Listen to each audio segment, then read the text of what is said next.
Chapter 001 Awakening in Confusion. When Le Qingyou woke up from the boundless darkness, she felt as if her head was about to explode from pain, and a buzzing sound filled her ears. She couldn't help but moan. She only remembered that she had received a task from her professor to go to the vineyard and record the germination of the new grape seedlings. That time, she unexpectedly saw a grape the size of an apple beneath layers of grape leaves, with a luminous glow swirling inside like a swimming dragon. As she reached out to touch it, she felt a sharp pain in the back of her head and lost consciousness. "Easy, easy," the boy by the broken wooden bed said in a panic as he held his moaning sister in his arms. "Don't be afraid. Brother will take you to see a doctor right away." Le Qingyou hazily heard these words that seemed to come from afar, but after a moment, she fell back into unconsciousness. Lu Jun carried his sister out the door, but found that she had suddenly gone still in his arms, nearly causing him to fall to the ground in panic. He lifted his feet, clad in worn straw sandals, and ran as fast as he could. This moment, he deeply regretted not carrying his sister to the county to seek medical help when she had a fever the night before. What could anyone do? Even if he sold himself, he would ensure his sister was well. "Qingyou, you must be okay," the boy whispered, quickening his pace even more. This time, Le Qingyou's unconsciousness did not plunge her into darkness. It seemed she had a dream. In her dream, she saw her own shadow following a pair of siblings. Occasionally, she would be drawn into the body of the sister when she fell asleep at night, but it was never for long. She lived a life alongside that pair of unfortunate siblings. The sister was also named Le Qingyou, and the brother was named Le Jun. They were from Pear Blossom Village in Xianquan Town, where they had a biased set of grandparents, an uncle, and two younger uncles. Their father was the second son in the family. Like all second sons, honest but not favored by his parents. However, he and his wife cherished their only pair of children deeply. To ensure their frail daughter had better food, the honest man learned to hide a stash of money. Every few days, when he returned from work in town, he would bring home 2 meat buns for his children. Every time the old woman of the Le family saw her second son and his wife giving fewer coins each month, she would stand in the yard on the day he returned home, cursing them with veiled insults. That Le heir, looking at his children savoring the meat buns, would often share a smile with his wife, pretending not to hear her words and forbidding their sensible son from running out to argue with the old woman. Even with complicated family matters, the family could live happily together. However, Le heir ended up offending an official while carrying rice sacks for a rice shop in town, and he was kicked and suffered a fatal injury. Le heir's wife was heartbroken. Without the support of her husband, she became the laborer of the Le family, and within a year, she developed tuberculosis from overwork. At that time, the villagers called the village chief to divide the family. With a tuberculosis patient and 2 young children, even though 80-year-old Lu Jun argued for their rights, they only received 2 chien of silver and 2 mu of land as their inheritance. Because Lu Jun's insistence angered the old woman of the Le family, they were kicked out on the same day the family was divided. If it weren't for Lu heir's brothers coming to help and building them a straw house, the mother and her 3 children would have had to sleep in the wilderness. However, the Zhao family also did not have it easy. The Zhao brothers helped build the house and quickly left a few hundred won for their sister before departing. Though there were occasional aids later, after Zhao's death, no one from the Zhao family came to care for the siblings, probably fearing being entangled by them. When Le Qingyou was 6 years old, she fell seriously ill. Lu Jun carried his sister to the only pharmacy in town, begging for help. The pharmacy owner was about to help when Lu Ci's eldest daughter, Le Qingling, who had come to town for the market, inadvertently revealed that Le Jun often insulted their grandparents, driving their mother to death. The pharmacy owner, seeing how lovely and cute Le Qingling looked, didn't believe she would lie, while the child kneeling at the door appeared skinny and ugly, tipping the scales.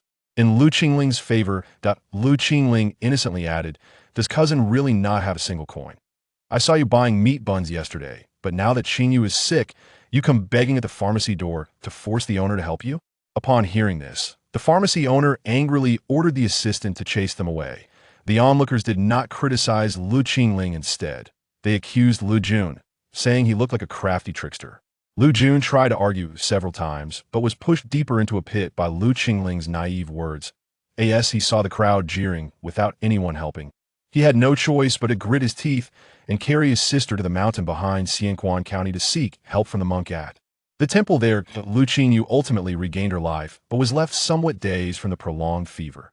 Once she recovered, Lu Jun sold their 2 mu of land in the village, and although he only received a little over 1 tael of silver, he still carried his sister on foot to seek A.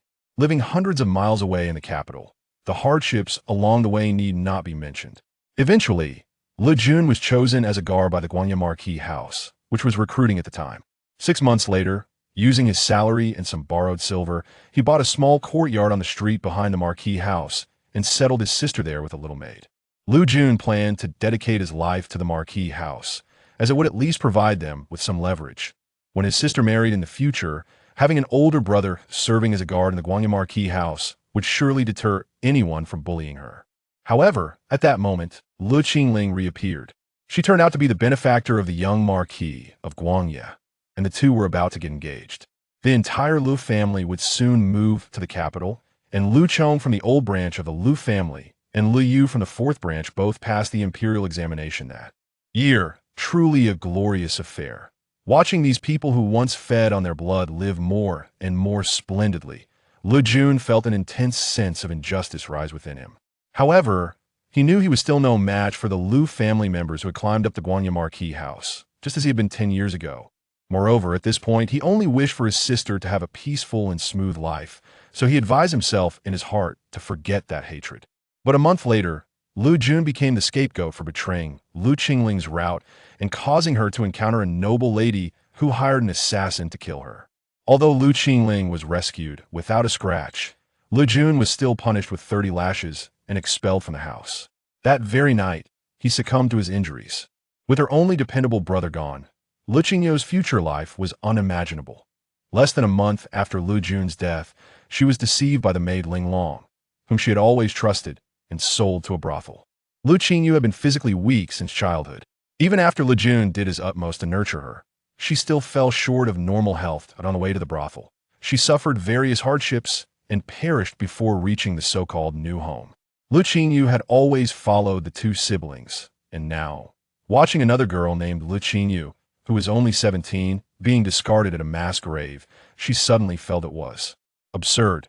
They worked so hard to live, why were they repeatedly pushed into worse situations just when things seemed to be getting better by some invisible hand?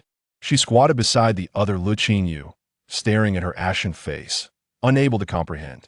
Was their struggle for life merely a joke? Suddenly, a thunderclap echoed in her mind. Lu Qingyou looked at the ashen-faced Lu Qingyou in the mass grave and raised her hand to touch her own face. The girl she had been following not only shared her name, but also looked exactly like her. As her spirit drifted, just before sinking back into darkness, Lu Qingyou heard Lu Qingling's distinctive voice. "Huh, so this is the heroine of the pastoral little wife? I merely had to lift a finger, and she was silently flicked off like this. Truly the brainless heroine of a cliché story. However, with a handsome and noble young marquis, this place is still quite lovely. What is a rural little wife?" In the heavy darkness, Lu Qingyou was filled with confusion. Before she could think more, a series of lively sounds suddenly filled her ears, vendors calling out for tongalu, clay figurines, and pastries. This made her instinctively lean closer to the warm place, and the rapid thumping of her heart soon echoed in her ears. Lu Qingyou felt a pair of somewhat rough hands patting her back. "Ching, don't be afraid, brother is here." The boy's voice was hoarse. "We'll be at the pharmacy soon, and after you take the medicine, you won't feel uncomfortable anymore." "Brother?" This voice sounded so familiar. Lu Qingyou opened her eyes and looked up, seeing the boy's sharp chin and thin cheeks reflected in her view. "Brother, is this Lu Jun?" In her dreams, several times, he had entered her body while she was asleep at night. She had curiously gone out to look, and every time, it was her brother who had come out alertly, coaxing her to go back to sleep. That Lu Qingyou had no family, and at that time, she thought how nice it would be to have such a brother. But now, how could he be inside Lu Qingyou? And it was broad daylight. Why was Lu Jun so small? Realizing that his sister was awake and staring at him, Lu Jun abruptly stopped his hurried steps, leaned down to touch her forehead, and choked out after a moment, "You're not burning up anymore. Ching, we still need to go to the pharmacy and let the doctor check you, only then will I feel at ease." Lu Qingyou's thoughts surged. The scene from her dream where Lu Jun knelt outside the pharmacy, forced into becoming an unfilial and immoral person by Le Qingyou's naive words, replayed repeatedly in her mind. She couldn't help but whisper, "Brother and better now." She couldn't let this foolish brother be forced into silence outside the pharmacy, like in her dream. At this moment, Le Jun had already started walking again, but unlike his earlier anxiety, he seemed much more relaxed now. Hearing his sister's weak voice, he raised his hand to pat her on the back of her head. "Qingqing has been sick for a day. It's all my fault. We must go to the pharmacy to let the doctor take a look." Le Qingyou looked up and saw her brother's cracked, bleeding lips, feeling a pang of sadness in her heart. She could only say, "Brother, I'm really hungry. I want to eat dumplings.I inner memories when Lil Lauer was alive. Every Lantern Festival, he would take the siblings to the market to eat dumplings. Coincidentally, there was a vendor nearby calling out for dumplings, and Le Qingyou used this to stop Le Jun's steps. Chapter 002. The Unwelcome Cousin Bug Catching. If she remembered correctly, Le Jun only had 8 coins in his arms, not even enough for half the consultation fee, otherwise. In her dream life, he wouldn't have knelt outside the pharmacy, hoping the owner would show mercy. Brother kneeling outside the pharmacy actually meant he was forced to make the owner help with so many people watching. The pharmacy owner couldn't refuse to save her if he wanted. To maintain his reputation, he had no other choice. He had no money and couldn't watch his sister die, so he could only use such crooked ideas. Now, Le Qingyou didn't want this persistent and upright brother to do something that would make it hard for him to hold his head high in the future. Hearing his sister say she was hungry, Le Jun stopped again. He glanced at the dumpling stall and softly coaxed. "Qingqing hasn't eaten for 2 meals. Dumplings are hard to digest. How about I buy you some wontons?" Le Qingyou held back the tears that threatened to spill at that moment and obediently responded, "Qingqing wants to eat wontons, not medicine." "Okay," Le Jun agreed with a smile, feeling more at ease. It seemed his sister was getting better. He had heard from his mother that as long as one could eat, one wasn't sick. He really didn't have any money, so after his sister ate wontons, he would wait an hour. If she didn't have a fever, he would buy her another bowl of wontons before heading home. "Hey, where do these kids come from? Don't waste my time." The short, plump woman wiping the table waved her cloth and shooed them off the road. "Move along." Le Jun pursed his lips and stepped forward. "Annie, I have money. My sister is hungry and wants a bowl of wontons." The woman sized up Le Jun a few times, and after a moment, she seemed to relent, saying, "Go to that corner table. Do you want a big bowl or a small bowl of wontons?" As she spoke, she looked at the little girl nestled in the boy's arms, who was quietly staring with her big, round eyes and smiled. "What a pretty little girl. Is she really your sister?" Le Jun immediately held his sister tighter, and Le Qingyou followed suit, calling out, "Brother." Only then did the woman say, "As long as she's your sister, that's fine." Recently, there have been reports of kidnappers in the town. Just earlier, the county head came to warn everyone to be careful. Upon hearing this, Le Jun held Le Qingyou even tighter. He glanced around, feeling hesitant to let his sister eat wontons here, and whispered in her ear, "Qingqing, let's buy a bun instead and sit at the pharmacy for a while, okay?" Seeing the seemingly delicate and obedient little girl slowly shake her head, "Qingqing wants to go home. Since it wasn't safe here, it was better for the 2 little kids to go home." At this moment, the woman took out wontons to prepare to put them in the pot and called out to Le Jun again, asking, "Kid, do you want a big bowl or a small bowl?" Le Jun glanced at the steaming pot and then at the people coming to the wonton stall to eat, many of whom had children with them. He swallowed and said, "Small bowl." The woman gave him a disdainful look, and Le Jun felt slightly relieved. As soon as that woman mentioned kidnappers, he was somewhat suspicious of her. Now that he thought carefully, it was just that he felt weak and was overly nervous about not being able to keep his sister safe. Once his sister was fine and they returned home, he would take good care of the 2 acres of land they had. Whatever could be eaten, whether grown in the soil or swimming in the water, he would find time to look for and eat more to gain strength. Only then could he protect his sister. Thinking of this, Le Jun looked down at his sister in his arms. She was very fair, even whiter than the goat milk their father used to buy for them. Her eyes were large and beautiful, like ripe grapes in the mountains. Her face shape was lovely. Their mother said it was a standard goose egg face. Her hair was neatly arranged, and the curve was very nice. Upon closer inspection, Le Jun realized his sister was too beautiful. Beautiful children easily attract the attention of kidnappers. In the future, whenever possible, he couldn't take his sister to town anymore. "Brother?" Le Qingyou called out in confusion to the boy, who seemed lost in thought. That Le Jun immediately came back to his senses. looking down at her with concern. Is something wrong with you? Qingqing? Am not unwell, Le Qingyou said, her overly soft childish voice making her feel a bit unaccustomed, and her voice became even lower. Didn't you say you didn't want to eat here? Just now. Lu Jun smiled. The wontons are already in the pot. If we don't finish eating, they won't let us leave. Le Qingyou thought, but I'm not really a 6-year-old girl. Can't brother find a better reason? The wontons are ready. A young man of about 17 or 18 placed a bowl on the table, interrupting the siblings' conversation. He pointed at Le Jun. My mother wants you to pay first. Small bowl, 3 coins. Okay. Le Jun didn't mind the bad attitude of the wonton stall owner. He took out 3 coins from his pocket and placed them on the table. The man grabbed the coins and said, be careful not to dirty my bowl while eating, before turning to leave. Lu Jun unconsciously clenched his fists but smiled at his sister who was looking at him. Qingqing is eating wontons. He picked up the wooden spoon on the table, scooped up a wonton, and carefully blew it to a temperature that wouldn't burn her mouth before bringing it to Le Qingyou's lips. Le Qingyou quietly sat in the boy's arms, obediently eating 2 wontons before looking up and saying, brother should eat too. Brother is eating. Le Jun smiled, his slender eyes glimmering with gentle laughter. Qingqing, eat.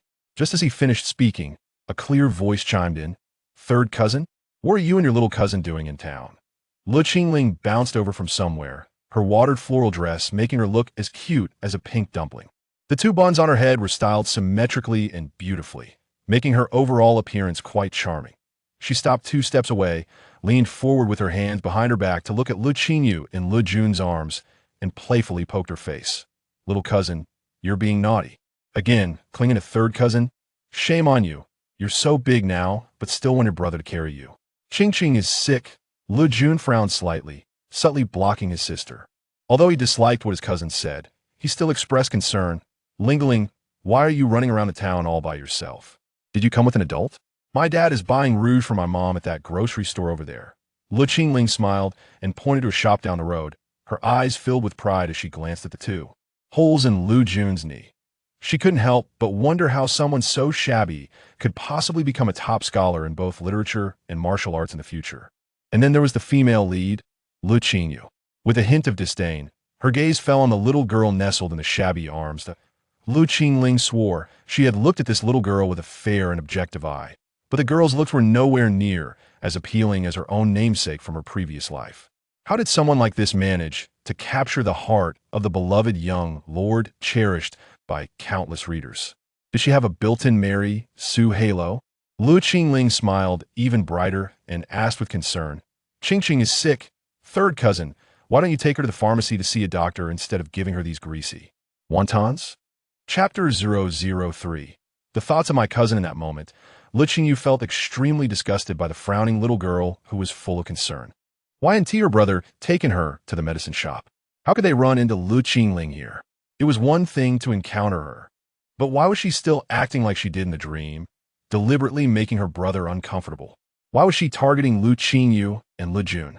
Le Qingyou thought that since Qingqing wanted to eat, even though she was filled with disgust and confusion, she quickly responded, brother is going to take Qingqing to the medicine shop, but we have no money. Qingqing wanted to eat something, and then they wouldn't have to see the doctor. Many people who came to eat wontons noticed the 3 children. They originally liked the clean and crisp-voiced little girl, and their attention shifted to the 3 children because of her cuteness. However, seeing the 2 siblings in tattered clothes and hearing their words made people feel something was off. How could siblings from the same family dress so differently? The cute little girl's father had money to buy makeup for his wife, while over here, the niece was sick and didn't even have money for treatment. A little bit of money wouldn't be too much, right? After all, they were family. People tend to sympathize with the weak, and many shook their heads, quietly lamenting the harshness of the world, where even relatives ignored those who were clearly struggling. At that moment, Lu Jia's 4th son, Le Xianzong, came over with a bag of things in his hand, calling out from a distance, Qingling, let us go home. What are you doing over there? Want to eat wontons? Lu Qingling, having heard Le Qingyou's words, rolled her eyes and was about to say something else to embarrass the siblings when she heard her father calling her. She quickly responded and waved goodbye to Le Qingyou and her brother as she ran towards Le Xianzong. Onlookers, is that it? A middle-aged man with a shoulder pole at his feet couldn't help But ask Lu Jun, kid, was that little girl just now your cousin? Lu Jun nodded. But didn't he say anything? The crowd immediately expressed their pity. These two children were dressed so poorly, and their uncle acted as if he didn't see them at all. Were your parents? Someone else asked. Le Yun, being clever, replied. Grandma asked my parents to work in the fields. The murmurs of sympathy grew louder with all sorts of comments. Lu Jun, taking care of his sister. Didn't he dare to linger there?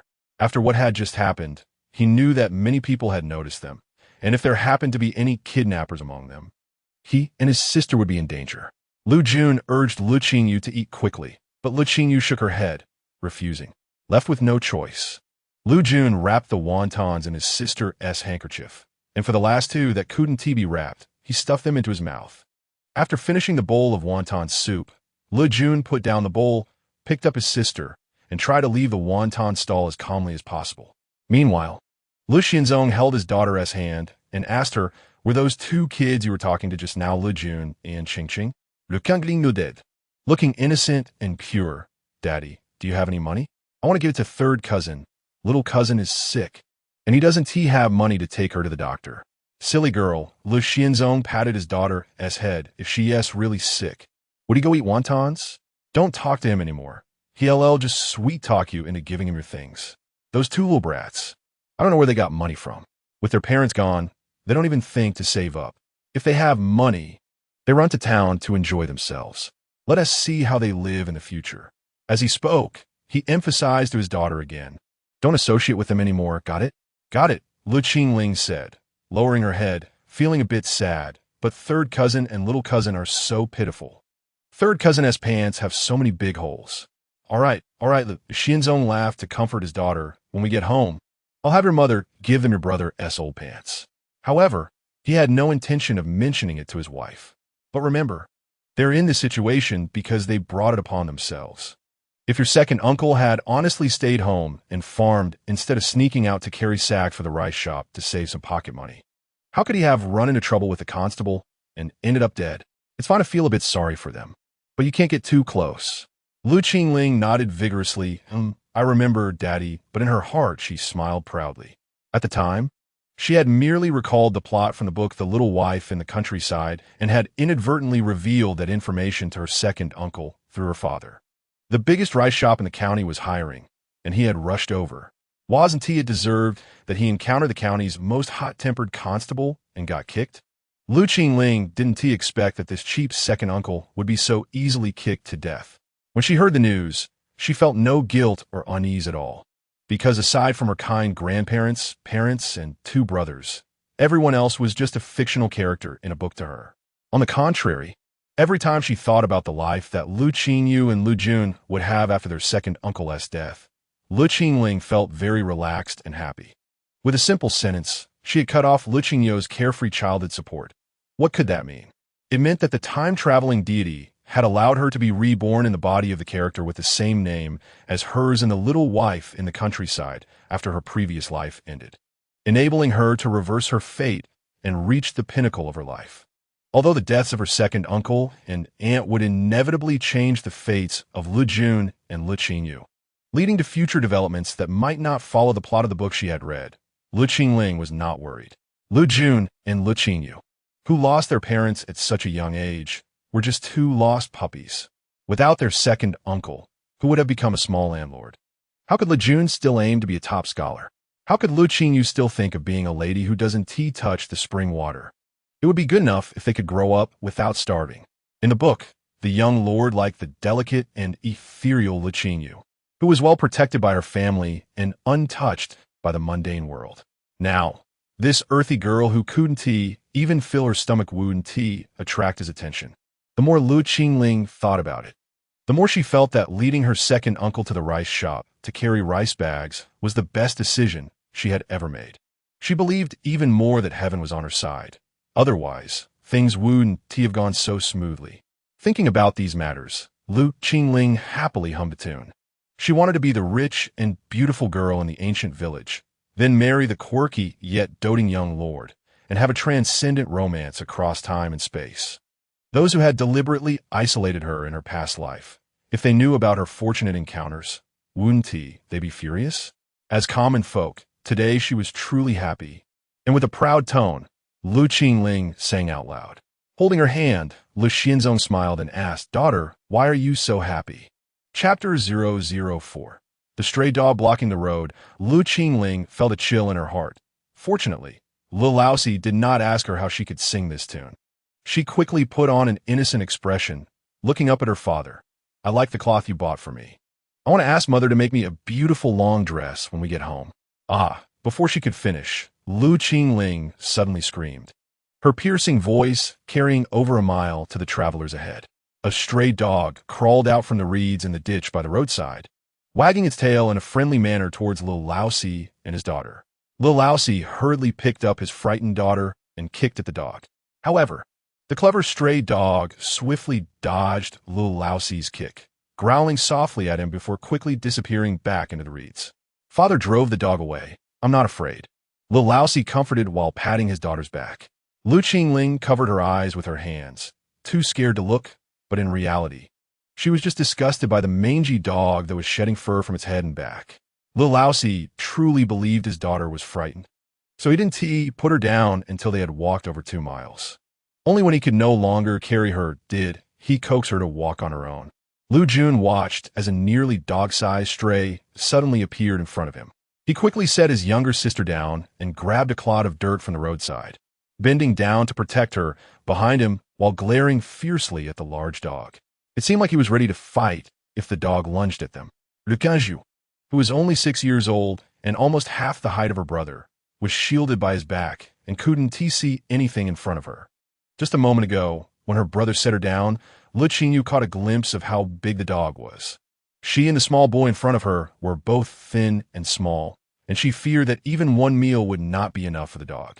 Cold sweat formed in her palms as she clung to her brother's leg to peek ahead, but she saw the dog half-crouched, showing no intention of attacking them.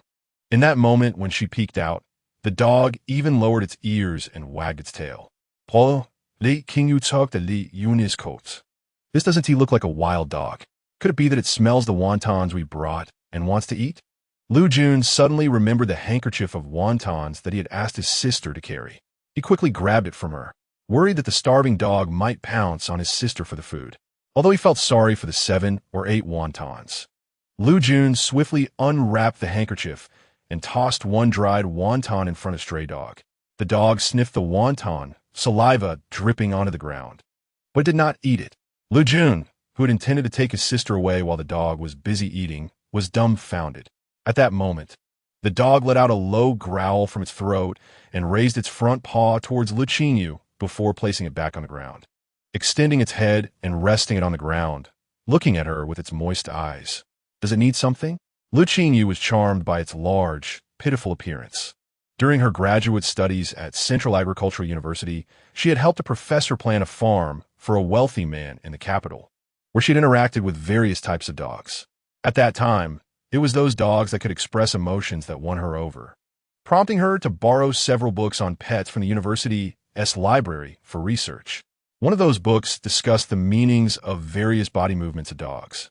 From the glance she had when her brother set her down, Le Qingyou sensed that this model dog held no hostility towards them. However, Lu Jun ignored his sister's words, keeping one hand on her while gripping the wonton, ready to throw it at any moment. The stray dog faced them, hesitating to approach. After a moment, it moved its ears and let out another low growl. It stood up, wagging its tail at Le Qingyou and Le Jun, glancing between them and the dense reeds in the ditch, letting out a soft whine as it took a few steps toward the reeds. Then it turned back, this time only looking at Le Qingyou and whining again. Le Qingyou suddenly understood a bit. She tugged at her brother's sleeve and said, "Brother, let us go see it. It's possible that it has puppies." Lu Jun's expression turned serious as he tightly grasped Le Qingyou's hand. "If it has puppies, we shouldn't get close. It might bite." "It won't." Le Qingyou replied. "Look at it. It definitely seems like something's wrong with the puppies. Brother, let us go check it out." Seeing his sister's beautiful big eyes pleading with him, Le Jun suddenly felt a surge of courage. He nodded but still worriedly instructed, "Just stay behind me, okay?" Lu Qingyou earnestly replied with a soft mm, looking particularly obedient. Lu Jun tightened his grip on her hand and led her toward the roadside. The stray dog, upon seeing this, wagged its tail excitedly and darted into the reeds. This area was a segment of road just off the official path, with ditches nearly 2 meters deep and 1 meter wide on both sides. Inside those ditches were fields planted with crops, and most fields had ditches dug at the edges to store water during floods and to draw water for irrigation during droughts. In areas with a concentrated amount of farmland, these ditches were almost as wide as rivers. Now, just entering summer, it hadn't rained for over a month, and only about 2 feet of water remained at the bottom of the ditch, but the sides were lush with reeds nearly a person's height. As Lu Qingyou followed behind Lu Jun into the reeds, her small figure was completely hidden by the towering plants. The stray dog was large enough that Lu Jun and Lu Qingyou couldn't lose track of it. As they descended the gentle slope of the ditch, they had to walk carefully while holding onto the reeds to avoid slipping into the bottom of the ditch. Lu Jun tightly held onto his sister's hand while pulling at the reeds, reminding her to do the same, too busy to even look at his feet. Lu Qingyou found it both amusing and a bit sad. It must be a heavy burden for this young brother. Here she was, stubbornly wanting to follow a dangerous stray dog. How could a 23-year-old adult be less cautious than a teenager? Was her mental age affected by this small body? As she pondered this, the stray dog stopped ahead, turned back to look at Lu Qingyou, then at Lu Jun, before extending its paw and scratching at a patch of tilted reeds. Lu Qingyou gasped in surprise and quickly covered her mouth. Lu Jun, both startled and fearful, immediately scooped his sister into his arms, watching warily at the dog partially hidden by the reeds. The stray dog let out a low bark, seemingly pleading for something. Lu Qingyou looked again at the patch of reeds and saw that underneath there was a small boy, no larger than a teenager, with a dark, blood-stained cheek and blood on his arms and legs. Without needing to go closer, Lu Qingyou knew that the boy was seriously injured. The stray dog was not asking for help for puppies, but for this person. Chapter 005. The origin of the black boy. Lu Jun didn't want to meddle in other people's affairs, but when he looked down, he saw the compassion in his sister's big eyes. It was his inability to provide a good life for her, and now he was cowardly depriving her of her kindness when she was still naive. Their father often said that one should not only know how to do good, but also should not refrain from doing good out of fear. Lu Jun gritted his teeth and carefully took a step forward while holding his sister. Lu Qingyou was somewhat surprised. She thought about it more. Now both she and her brother were too weak to protect themselves and couldn't take on any responsibilities, making her unsure whether to help the person in front of them. If they didn't help, she would carry the burden of her conscience for the rest of her life. If they did help, she worried it would bring trouble to her brother. From the looks of her brother, it was clear he just wanted to ensure she was okay, and everything else didn't matter. Lu Qingyou hadn't expected her brother to take a step forward while holding her. She felt warm inside, but then thought it wasn't that surprising. The brother she saw in her dreams was just that kind of person, wasn't he? Brother, I can walk by myself. Lu Qingyou slid down from Lu Jun's arms. Being small and light-footed, she quickly walked over to the injured person hidden among the reeds. Lu Jun followed closely behind, softly reminding her to be careful. Lu Qingyou nodded in response and crouched down to examine the person. She first checked his chest. His heartbeat was strong, and he wasn't in danger of dying. Then she touched his forehead, which was a bit hot, and saw various wounds of different sizes on his arms, legs, and neck. This area was already close to the bottom of the ditch, and when she pushed aside the reeds, she saw a pool of clear water. Lu Qingyou asked her brother for her small handkerchief, stuffed one of the 6 remaining wontons into his mouth, handed him the rest, and then shifted her feet down, crouching to wet the handkerchief before placing it on the black boy's forehead. However, that alone wasn't enough. The black boy needed hydration and medicine for his wounds. Lu Qingyou knew it wasn't realistic to buy medicine, so she crouched down in the reeds, trying to find some hemostatic herbs. She had studied herbal medicine in college and knew of a common hemostatic herb that could be found in the fields. Lu Jun didn't want to eat the remaining 5 wontons, so he held them and came over to ask Lu Qingyou, "Qingqing, what are you looking for?" "This." Lu Qingyou joyfully pulled out a plant with tiny purple-red flowers from a patch of grass and showed it to Lu Jun. Father said, "This is hemostatic herb. We can crush it and apply it to him later." As she spoke, She continued to search through the reeds. Lu Jun followed, just a step behind her, praising her. Qingqing is really capable. Lu Qingyou proudly responded with a sound of agreement, not attempting to explain anything. She only knew that from the moment she awoke in this little girl's body, she was this little girl. The scruffy dog also came over to help. It could always find the hemostatic herbs and would lowly growl to signal Lu Qingyou to pull them out.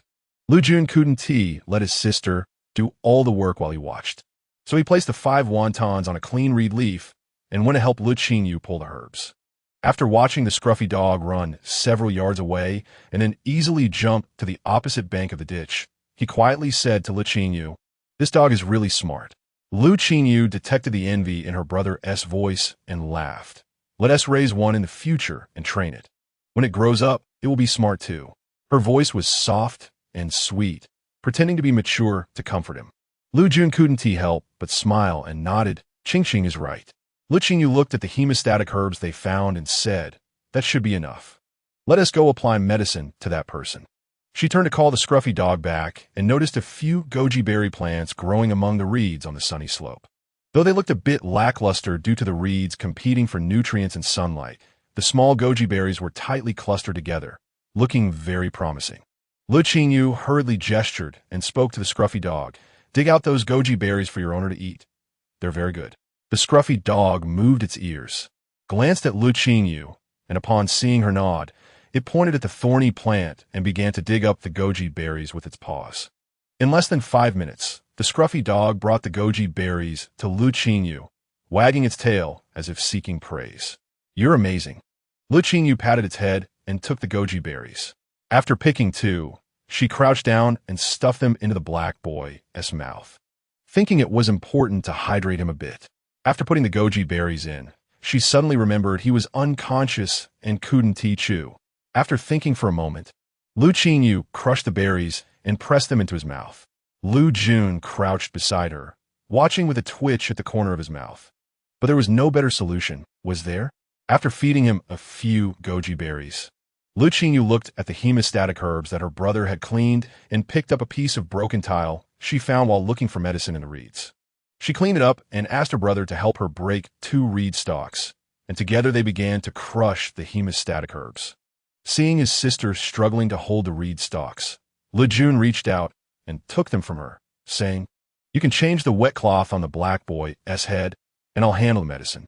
By the time the brother and sister had applied medicine to the various wounds on the unconscious black boy, the sun was hanging low in the west, bathing the patch of reeds on the slope in golden light. Lu Qingyou touched the scruffy dog's bald forehead that kept nudging close to her, turned her head to look at the still motionless boy, and said to Lu Jun, "Brother, do you think he was a child abducted by traffickers?" "Yeah." Lu Jun also thought of this. "It's very likely. Look, his leg is injured the most severely. No adult would beat their own child so badly. Fortunately, he didn't fracture anything." Lu Qingyou sighed. "Otherwise, I would know what to do." A worried expression appeared on her youthful face, making Lu Jun unable to help but smile. "Don't worry. Even this scruffy dog is willing to help him ask for help by the roadside. It shows this person has a lot of luck. He'll probably recover after a few days." No matter what kind of reasoning or logic this was, Lu Qingyou smiled at her brother, believing him. "What you said makes sense."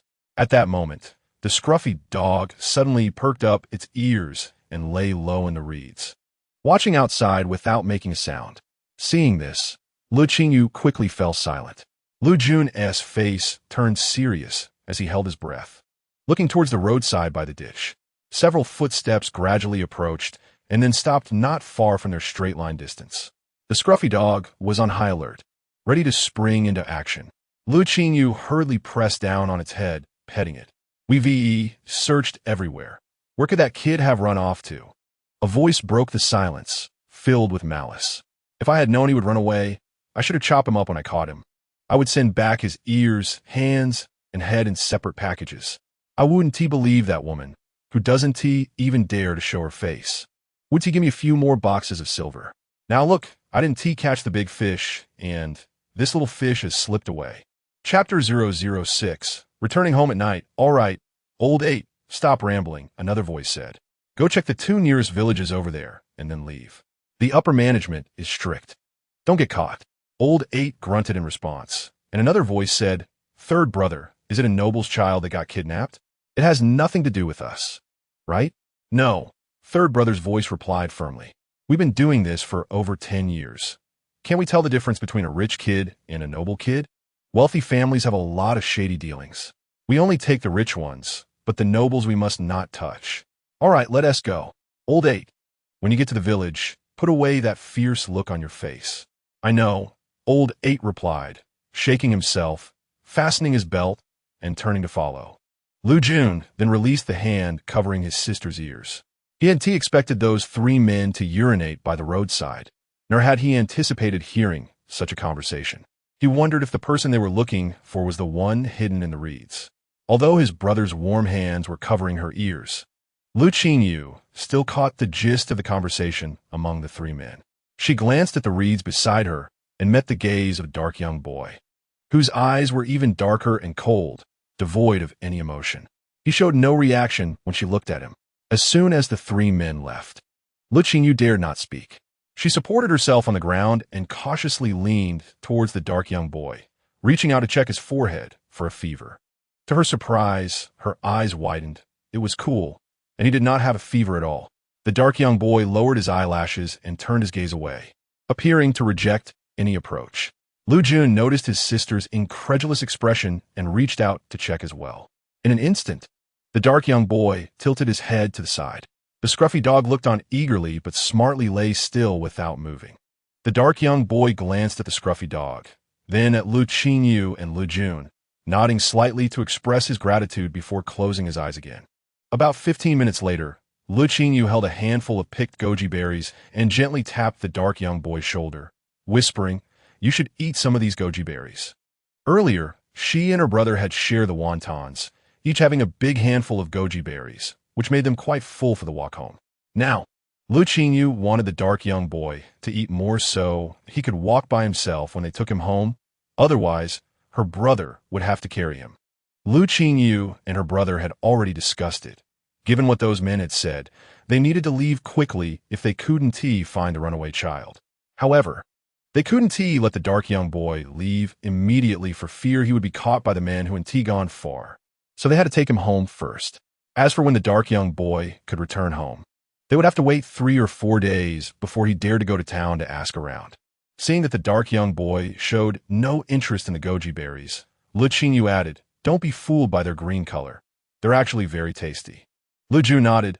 "They taste a lot like grapes. You should try some." The dark young boy remained unmoved.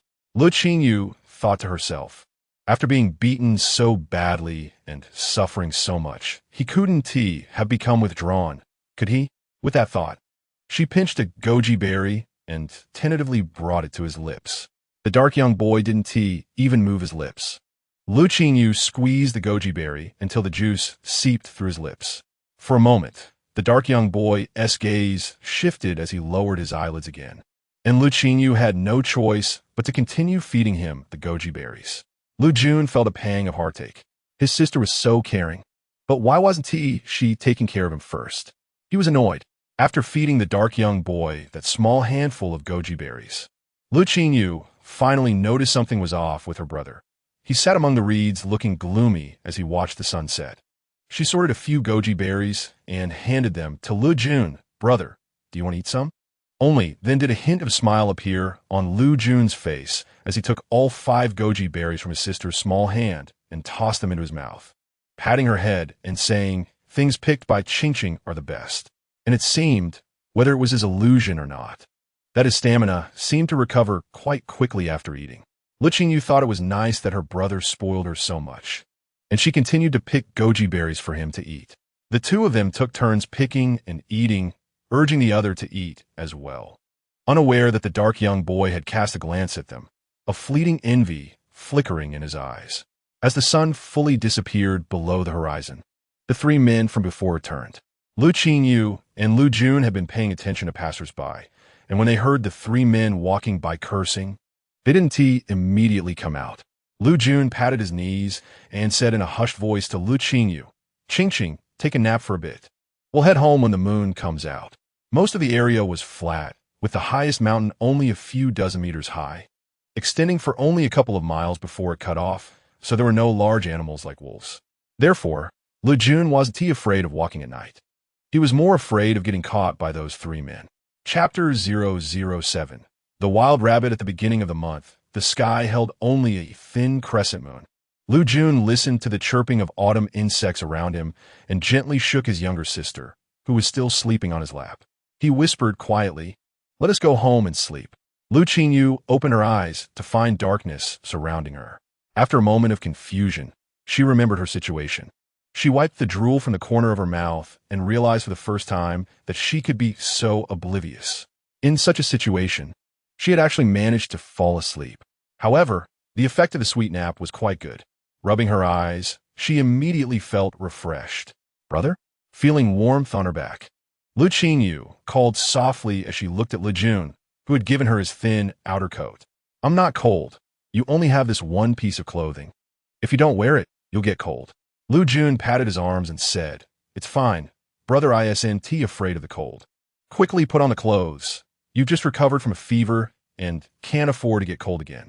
Le Qingyou took off the coat from her shoulder to put it on Le Jun, but he pressed her down. "Listen to me, Qing," Le Jun said gently, raising her arm to put it into his worn-out coat. "You wear the clothes, and later, brother will go to the field to catch a wild rabbit for you to eat."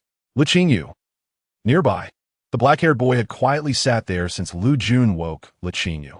When he saw the siblings dressed and ready to leave, he stood up. At that moment, Le Jun remembered there was someone behind them. He turned and instructed, "It's dark. Stay close to us." The black-haired boy didn't respond, but Le Qingyou saw him nod. As they walked along the main road, Le Jun held his sister's hand tightly, occasionally speaking softly to her, worried she might be scared. The black-haired boy followed silently behind, while a scruffy dog trotted alongside the three children, its tongue hanging out. Despite the pitch-black surroundings, with only the thin crescent moon and twinkling stars above, Le Qingyou felt no fear. Instead, she felt completely at ease. She looked at her brother, who kept talking to her to prevent her from feeling scared, and asked, "Brother, why doesn't this scruffy dog bark?" Le Qingyou was genuinely curious. Could dogs be mute? Hearing her, Le Jun glanced at the scruffy dog trotting alongside them and scratched the back of his head. "I didn't notice it until you mentioned it. But this scruffy dog really hasn't barked."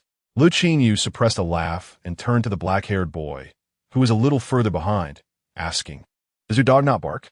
"It does." To Le Qingyou's surprise, the black-haired boy quickly replied. After a pause, he added, "The just doesn't bark easily." The was a descendant of a wolf dog that his grandmother had raised. The dogs his grandmother kept had all been battle-hardened, extremely loyal, yet also very quiet and fierce.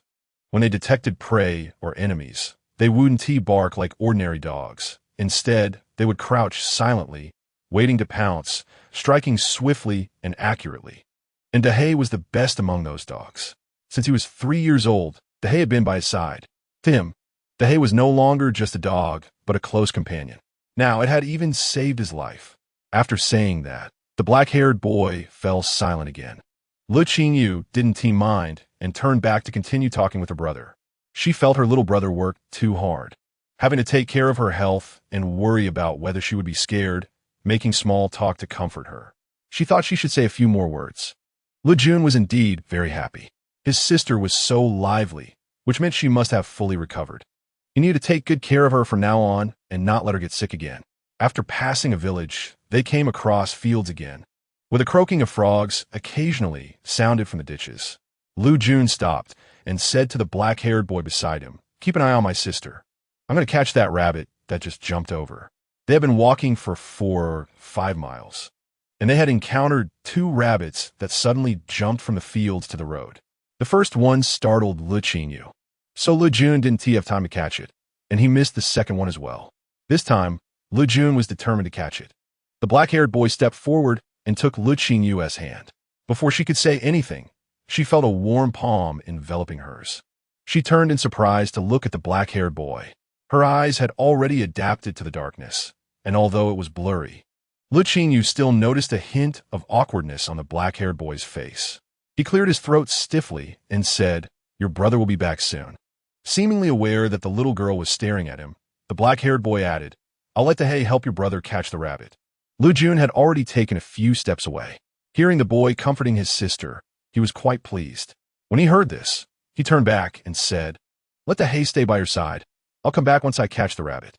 Inadvertently, his voice was a bit loud, causing a rabbit that was grazing by the roadside to leap into the field. Lu Jun quickly turned to chase after it. Le Qingyou worriedly shouted, "Brother, you've startled it. Don't chase it. There are definitely more ahead." In this era, wild rabbits and weasels were particularly abundant in the fields, and they ran very fast. Le Qingyou didn't want her little brother to get hurt because of a rabbit. However, Le Jun didn't stop. He jumped from the road into the field. Le Qingyou hurried a few steps forward, not noticing that the black-haired boy was following closely behind in a protective manner. That afternoon, the images that kept appearing in his mind were of Le Qingyou when he opened his eyes and of her squatting beside him, squeezing the green goji berries to feed him. No matter what, he wouldn't let anything happen to her. As the two of them advanced, the scruffy dog Dahe leaped out, crossing the narrow ditch by the roadside and landing in the field. It then darted past Lu Jun like a gust of black wind, pouncing and grabbing the already half-dead rabbit. Lu Jun was stunned for a moment before he joyfully exclaimed, "Dahe, you're amazing." Dahe let out a low growl, bringing the rabbit it had bitten to near death to Lu Jun, knowing the nature of dogs. Lu Jun first patted Dahe's head before reaching out to pick up the rabbit. Turning around, Lu Jun happily held the rabbit high and waved it at the small black shadow on the road. "Ching, we're home. Brother will cook rabbit meat for you, using our clay pot, simmered until tender. How about that?" Lu Qingyou smiled and agreed, but a sudden wave of emotion filled her eyes. "Brother, hurry up. Let us get home quickly." Lu Jun ran across the ditch with the rabbit in hand, while Dahe continued to race through the field. He looked back at the black-haired boy and said, "Call your dog up. Let us hurry home."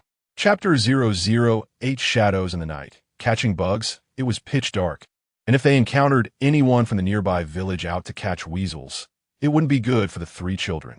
The black boy said, "Don't worry. Dahe can keep up." As they continued on their way, Dahe would dart into the fields and leap onto the road, and by the time they reached the village, he had caught 8 plump wild rabbits. Lu Jun looked at Dahe, who was panting with his tongue out, and said in disbelief, "Dahe is really amazing." He often went rabbit hunting to ensure his sister had enough to eat and knew how difficult it was to catch them. Therefore, he was truly impressed that Dahe managed to catch 8 fat rabbits in less than an hour. The black boy nodded without speaking. Seeing his owner's approval, Dahe immediately perked up, stood up, and walked ahead of the 3 children, leading the way. Lu Qingyou found it amusing and decided to give Dahe an extra meal when they got home. Dahe seemed to understand, wagging his big tail even more joyfully. The black boy glanced at the silhouette of the little girl, and a barely noticeable smile appeared at the corner of his lips. Lu Jun said, "Listen, Ching, I'll give Dahe a rabbit too." It was almost midnight, and the crescent moon had disappeared, leaving the dark night filled with twinkling stars, which looked beautiful when they looked up. The Lu family lived in the northern part of the village, near the mountains, which meant they had to pass through the entire village to get home. Lu Jun stopped and crouched down, saying, Ching, hop on, I'll carry you." He then turned to the black boy, "You hold on to the rabbits. It's really dark now, and the village roads are hard to walk on, so try not to make too much noise." Even though they were in their own village, waking up the villagers in the middle of the night was still not good. The black boy nodded and gathered all the rabbits in his hands. As they passed by another village, Lu Jun had already warned him that many villagers had dogs, and he knew what to do. Lu Jun carried Le Qingyou on his back, the black boy followed behind, and Dahe brought up the rear. The 3 children and 1 dog quietly passed through the village, but as they were about to exit the northern end, they spotted a shadow from a distance. Lu Jun quickly stopped, turned around with his sister behind a large poplar tree, and the black boy cleverly hid behind another poplar tree a few steps away. The 3 children had been walking in the dark for so long that their eyes had already adapted, and they could see the general outline of the shadow without much effort. The shadow was busy checking if anyone was following behind and completely unaware of them. It seemed to confirm that no one was behind it, so the shadow quickly walked to the front of the village by a low, thatched fence, climbed over the low fence gate, and leaned against a window still lit by a small lamp, whispering, "Enter, enter. It's your brother.To. Open the door." When the shadow called out, Le Qingyou clearly felt her brother stiffen. When the door opened, a man and a woman embraced as they entered. And Le Qingyou even heard her brother gasp. "What's wrong, brother?" Le Qingyou asked. Ching. Lu Jun used his arms to lift his sister a bit. Stepping outside the village while blessing her, "Don't tell anyone about what you saw with Uncle San today, okay?" "Uncle San?" Lu Qingyou pondered for a moment before realizing that the man just now was indeed their Uncle San. Although she was still young, she knew that Uncle San and Aunt San's relationship had always been poor because Aunt San couldn't have children. However, Lu Qingyou never expected Uncle San would be having an affair with the widow Lu, whose husband had only died 2 years ago. Moreover, even though Aunt San couldn't give birth, they had a child, their cousin Lu Wei, who was 2 months older than her brother. In Lu Qingyou's understanding, cousin Lu Wei was Uncle San and Aunt San's biological son. The reason Lu Qingyou remembered that Aunt San couldn't have children was that she once pretended to be asleep and overheard her parents talking about it, but she didn't really know what it meant. In the Lu family, except for their older cousin Lu Chong, who was a bit older, none of the children around Lu Wei's age knew he wasn't Uncle San and Aunt San's biological child. Since they already had a child, why would Uncle San bother having an affair with a widow? Wasn't that deliberately abandoning his family?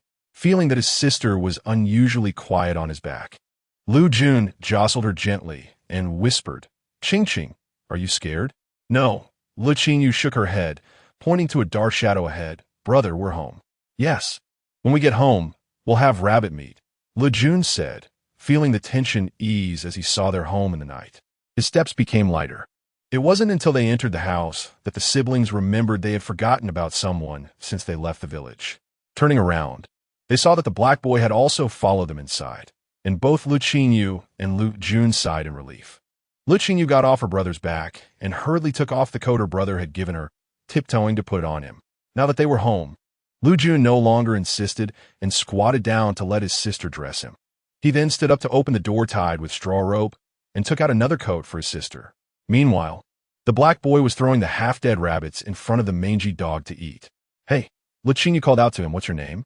His soft, glutinous voice sounded sweet, and although the black boy didn't quite grasp it, he felt a hint of sweetness in his heart. He didn't actually like sweet things, but at this moment, he found the sweetness very comforting. He continued to put the remaining rabbits down one by one, while casually replying, "Fong Yin. My name is Fong Yin." "Okay, Fong Yin." Lu Qingyou nodded, observing his actions with curiosity. "Why are you putting the rabbits in the yard?" "Take them to the kitchen. Brother will cook rabbit for us." Lu Jun, who had started a fire in the kitchen made from a shed, heard the conversation between his sister and the black boy. He then said, "Fong Yin, bring the rabbits over. Let's slaughter one first, and we'll do the rest tomorrow. I'll take it to the village to exchange for some grain." Fong Yin responded with a sound of agreement and began to lift the rabbits one by one. Lu Qingyou found it amusing and went over to help him. As she lifted one of the rabbit's legs, he looked up and said, "I'll do it." He was quite worried that the half-stunned rabbits would scare her. However, Lu Qingyou wasn't scared at all. She shook her head and carried the rabbit towards the kitchen. Lu Jun had already lit the fire, and under the firelight, he saw his sister struggling to carry a fat rabbit. He felt both happy and worried. Quickly stepping forward to take it from her and then ruffling Lu Qingyou's little head, praising her, Ching is really amazing. Chapter 009. Raising a hen to lay eggs. Fong Yin quietly came over and placed the rabbits on the ground under the kitchen shed. Lu Jun crouched down, picked a rabbit weighing about 5 or 6 pounds, and carried it toward the kitchen shed where there was a water tank. He was going to slaughter the rabbit. "Fong Yin, you leave my sister to watch the fire in the stove," he said, measuring the knife against the rabbit's neck. Lu Jun turned his head and instructed Fong Yin, "Don't let her see this." Fong Yin nodded, took Lu Qingyou's small hand, and spoke with a somewhat stiff warmth. "Come on, let's go tend to the fire." Although Lu Qingyou was technically an adult, she was being cared for by 2 little kids and had to obediently nod, so as not to worry her brother with her childishness. Squatting in front of the stove to watch the fire, Lu Qingyou couldn't help but turn her head to glance back. Seeing Lu Jun skillfully handling the rabbit, she couldn't help but exclaim, "Children of the poor grow up early," and made a decision in her heart to take care of this older brother in the future. Noticing Lu Qingyou turning her head, Fong Yin quickly raised his hand to adjust her head, trying to distract her by pointing at the fire in the stove. Look, what does this flame look like? Le Qingyou glanced at him and silently added firewood to the stove. Fong Yin was suddenly a bit embarrassed. Aren't kids usually interested in boring things? As Le Jun chopped the rabbit into pieces the size of hawthorn fruit, the water in the pot was already boiling. Seeing that Fong Yin was not interfering with his actions, and thinking that his injury wasn't severe, he said, Fong Yin, there's a wash basin at my house's door. Please scoop some hot water, then mix it with cold water to make warm water for my sister to wash her face. And then scoop some more for her to wash her feet. Despite their family's poverty and the difficulty of gathering firewood, Lu Jun never hesitated to ensure his sister lived comfortably. Hearing this string of instructions, Fong Yin instinctively felt a surge of anger. Who could give him orders since childhood? But when he looked down at the little girl with bright, wide eyes looking up at him, that anger quickly dissipated like spring rain. He silently got up and went to the wooden basin standing at the door of the thatched hut. Le Qingyou smiled and said to his back, Thank you, brother Fong Yin. To be honest, during this journey, Le Qingyou really wanted to wash her face and feet to relax. But her small stature made it inconvenient for her to do anything, so she could only endure and not add trouble for her brother. Unexpectedly, while her brother was busy preparing food for everyone, he still remembered to take care of her. Because Lu Qingyou was internally an adult while her brother was just a 12-year-old child, she felt a warmth in her heart, which made her smile even sweeter. Fong Yin took the wooden basin, and when he saw Lu Qingyou smiling and revealing her white, tender little teeth, his steps faltered for a moment. He wondered who was more delicious, her or the sweet rice dumplings. Fong Yin still maintained his composure as he approached the simple stove, took a wooden ladle to scoop water into the basin, then turned to the water jug to add cold water, patiently checking the temperature before placing it in front of Lu Qingyou. Lu Jun was chopping the rabbit, but still paid attention to this side. Seeing that Fong Yin had no intention of washing his sister's face himself, he didn't say much. Instead, he said to Lu Qingyou, Brother has taught Qingyou how to wash her face before. Do you remember? Lu Qingyou nodded. I remember, brother, I can wash it. Just watch your hands and don't cut yourself. Lu Jun immediately smiled, waving the knife in his hand. Brother is being careful. Quickly wash your face, and once you're done, we can eat the rabbit meat. Go ahead, Fong Yin reminded Lu Qingyou, his tone a bit stiff, but Lu Qingyou could hear the concern in it. She splashed some water in the basin and smiled up at the injured yet still patient person who was fetching water for her. Fong Yin quickly averted his gaze, not realizing the gentle smile that appeared in his eyes. At that moment, he just thought that this little girl was particularly endearing, even more so than the girl his stepmother had given birth to, or many of the little girls in the capital. After enduring so much hardship, meeting this little girl might be the only gain he had so far. Lu Qingyou washed her face with her small hands, and by then, Lu Jun had already thrown all the pieces of rabbit meat into a clay pot, added a few hawthorn fruits, and covered it to cook. After doing all this, Lu Jun went back inside to fetch a handkerchief made from a piece of hemp cloth. Having been used for a long time, this handkerchief was quite soft, and when he wiped it on Lu Qingyou's fair and tender face, it didn't cause her any discomfort. Lu Jun squatted down, finished wiping his sister's face, then took out a small box made from bamboo shoots, opened it, and scooped out a bit of fragrant ointment with a faint peculiar smell to apply on Lu Qingyou's face and rubbed it in. Lu Qingyou was quite puzzled about what this was, but she remembered that every time after washing her face, her brother would use this balm on her. Many times, little Lu Qingyou was reluctant, and her brother would coax her, Qing, be good. If you don't rub it in, the wind will blow, and you'll become like old tree bark. Lu Qingyou didn't ask her brother what the balm was for. She recalled that when Liao Air was around, their mother would apply it on both of them. Therefore, unlike many children in the village, Lu Jun and Lu Qingyou's faces had never cracked during spring and autumn. After their parents passed away, Lu Jun stopped worrying about such things, but when it came to his sister, he was never vague.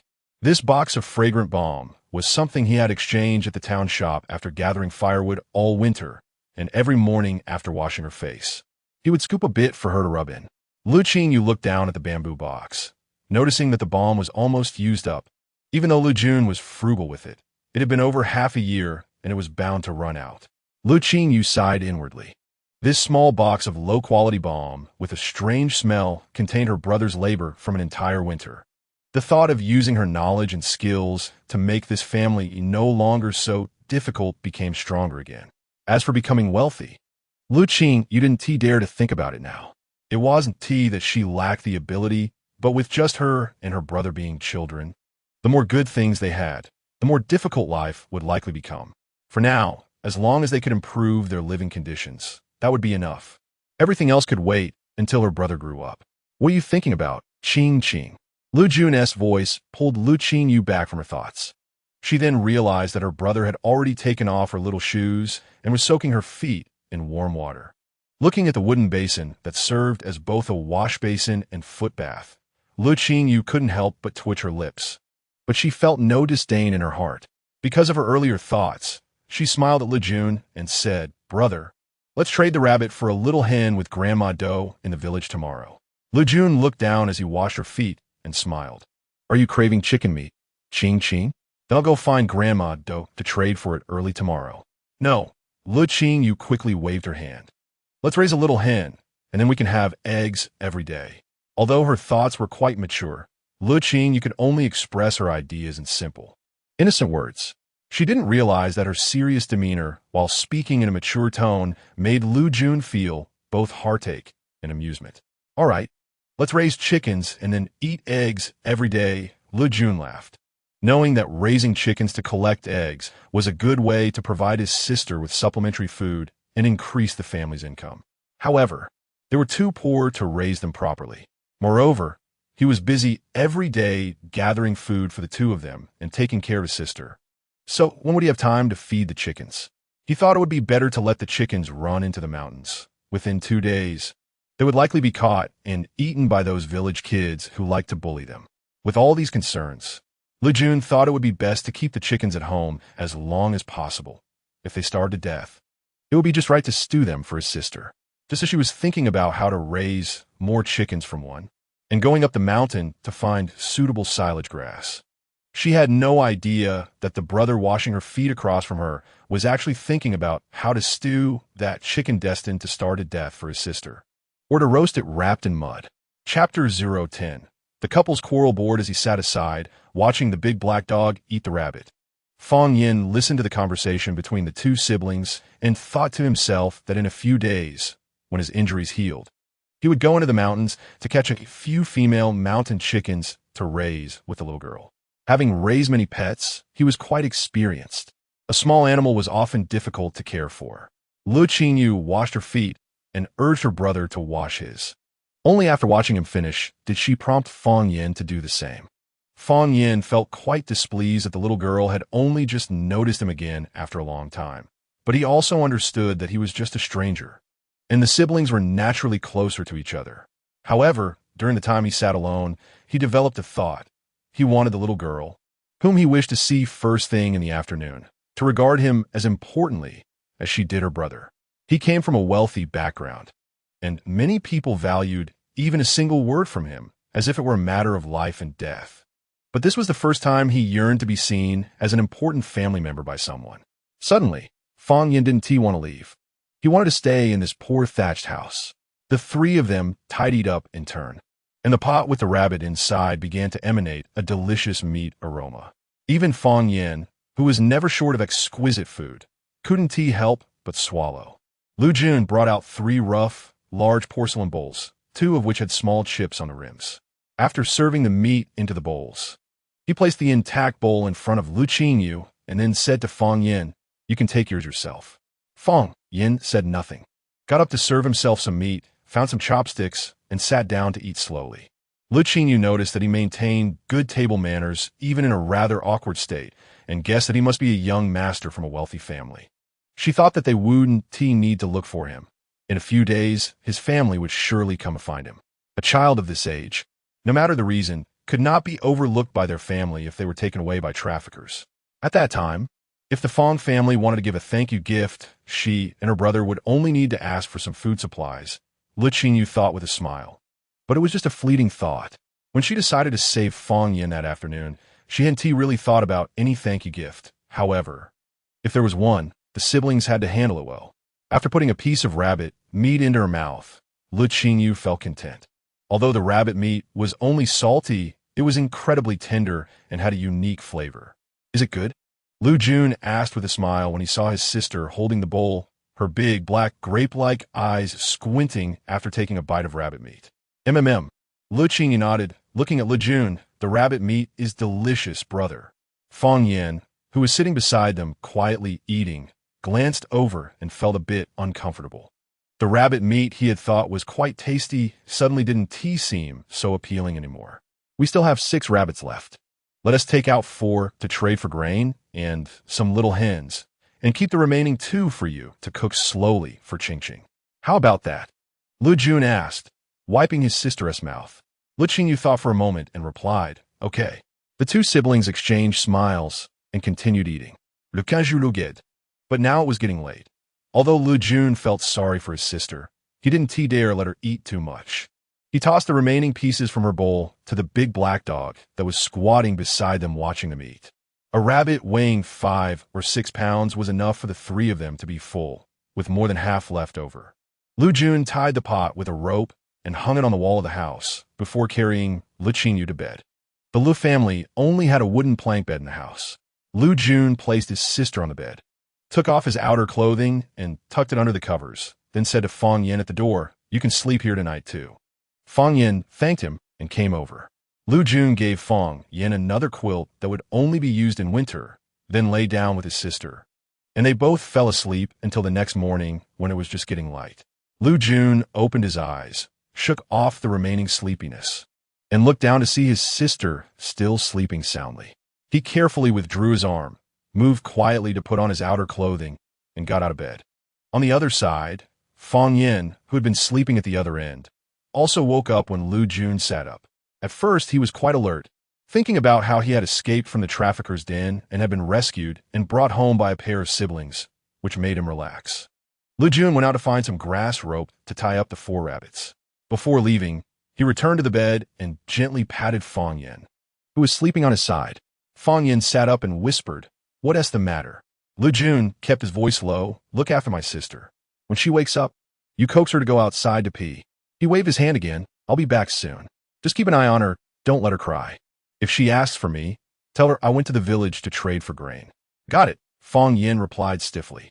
After Lu Jun left, he couldn't help but sit at the end of the bed, propping himself up to look at the still sleeping little girl. The little girl's cheeks were snow white with a warm, rosy hue, and even her breathing was soft.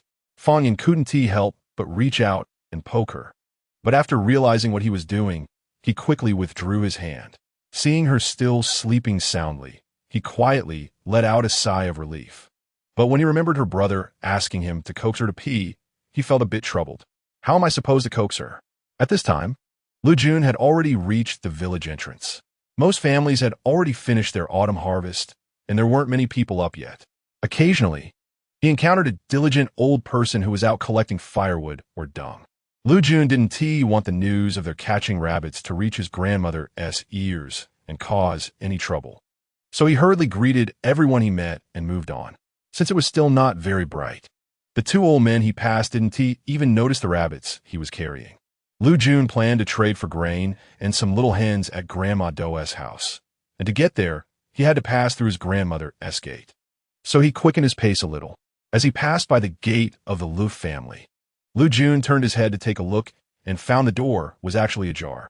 He hadn't expected that there was already someone up in the house.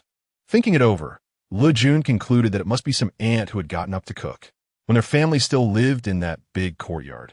His mother used to get up at the break of dawn to feed the pigs and prepare breakfast for more than half the year. With this in mind, Lu Jun left the Lu family gate far behind.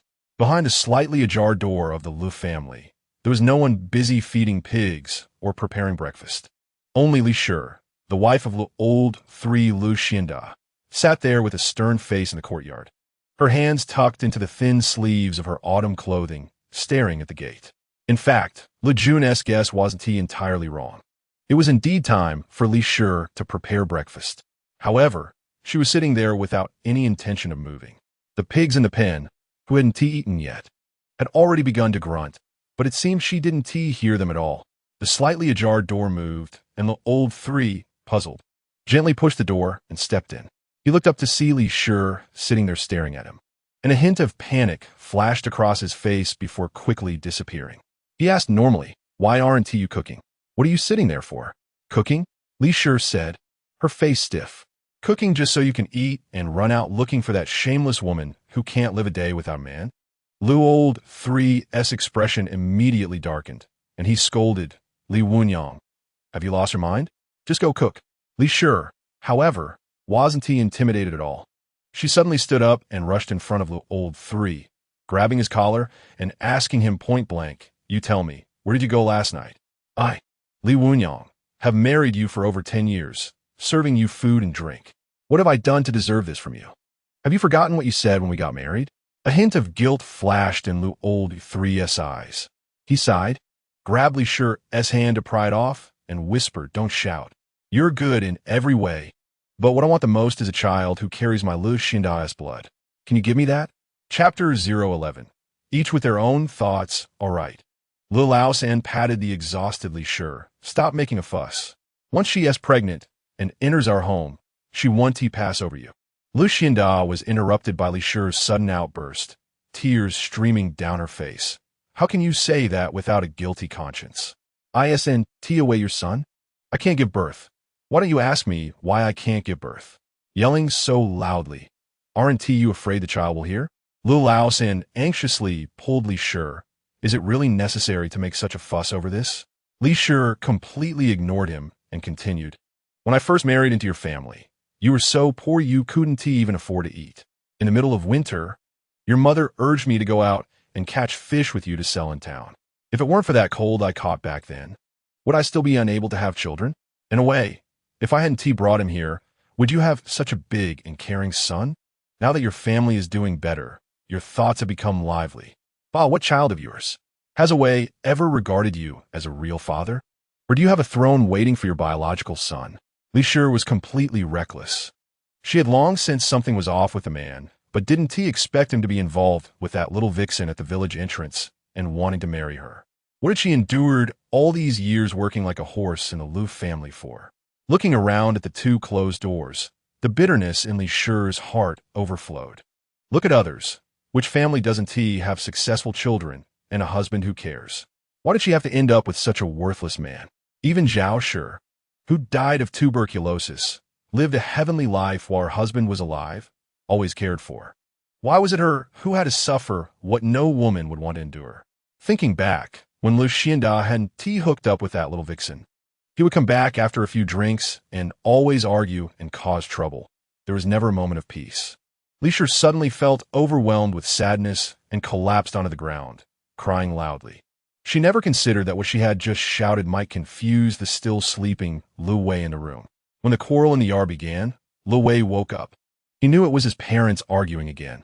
He quickly sat up and hurried to get dressed. He had to get out quickly, because his parents were always like this. It started with shouting, and then his father would hit his mother, while his grandparents and uncles had long been annoyed with his parents' constant fighting and wouldn't intervene when they heard the commotion. Lu Wei, anxiously putting on his outer garment without even buttoning it, rushed to put on his shoes, fearing that if he was late, his mother would be beaten by his father. But when his mother's questioning reached his ears, Lu Wei suddenly froze. His mother can't give birth? He was brought here by his mother? Lu Wei's face turned pale. How could he suddenly not understand these words? Was his mother too angry and talking nonsense? The sound of slapping echoed in the yard, and Lu Wei jumped up, opened the door in 2 steps, and ran out to block his father's fist aimed at his mother's face. "Dad, you can't hit Mom," Lu Wei shouted, looking at Lu Laosan with red eyes. The hatred in his gaze instantly ignited Lu Laosan's greater fury, and he slapped Lu Wei on the head. "You ungrateful wolf, you dare to glare at me. You just can't hit my mother." Lu Wei stood in front of Li Shi, who was sitting behind, covering her mouth and crying. "Le laosan snir de tuis, qui qu'aide Lu Wei. You haven't even grown up and want to manage me? Get aside, this woman needs a good lesson today. Starting early in the morning, she's looking for trouble." As he spoke, he shoved Lu Wei aside, grabbed Li Shi by the hair, and slapped her twice. Li Shi cried out loudly for her in-laws, and Lu Wei stepped forward to block his father. Amidst the shouting and chaos, the Le family yard instantly became a mess. In the main house, the eldest daughter-in-law, Mishi, had already woken up. Hearing the commotion outside, she sat up and nudged the still soundly sleeping Le Qingyou, "Get up and go out. Otherwise, we'll be the ones scolded by Dad and Mom later." His father? Le Qingyou continued to sleep, so Mishi nudged him again. "Hurry up and see what is going on." Le Qingyou waved his hand impatiently, yawning. "Just sleep. What is the point of going out? Lao-san and his wife can't go a few days without fighting. They just feel uncomfortable. What is the use of going out? Let them fight. They stop when they're tired." Mishi didn't say anything more. In fact, she was also unwilling to meddle in Lao-san's affairs. Just as she was about to lie back down, she noticed her youngest son sitting up on the single bed by the east wall, rubbing his eyes. "Kia, did you wake up because of the noise outside?" Mishi put on her outer garment and got out of bed. "It's just on. Go back to sleep. Mom will go out and talk to them." Due to the lack of space in the Le family, Lu Qi, already 9 years old, was still sleeping in the same room as his parents. He was already awake and initially quite annoyed, but upon hearing Lu Wei's cries, he immediately became gloating. Third uncle and third aunt are fighting. Second brother is going to have a tough time. Yesterday, third aunt even persuaded grandma and grandpa to send him to the village school. "Let us see if he can still go now." Mishi poked her son's forehead and asked, "Aren't you going to sleep? If you're not sleeping, go out and study." When your elder brother was studying at the school, he would get up early to read without needing your father and me to supervise.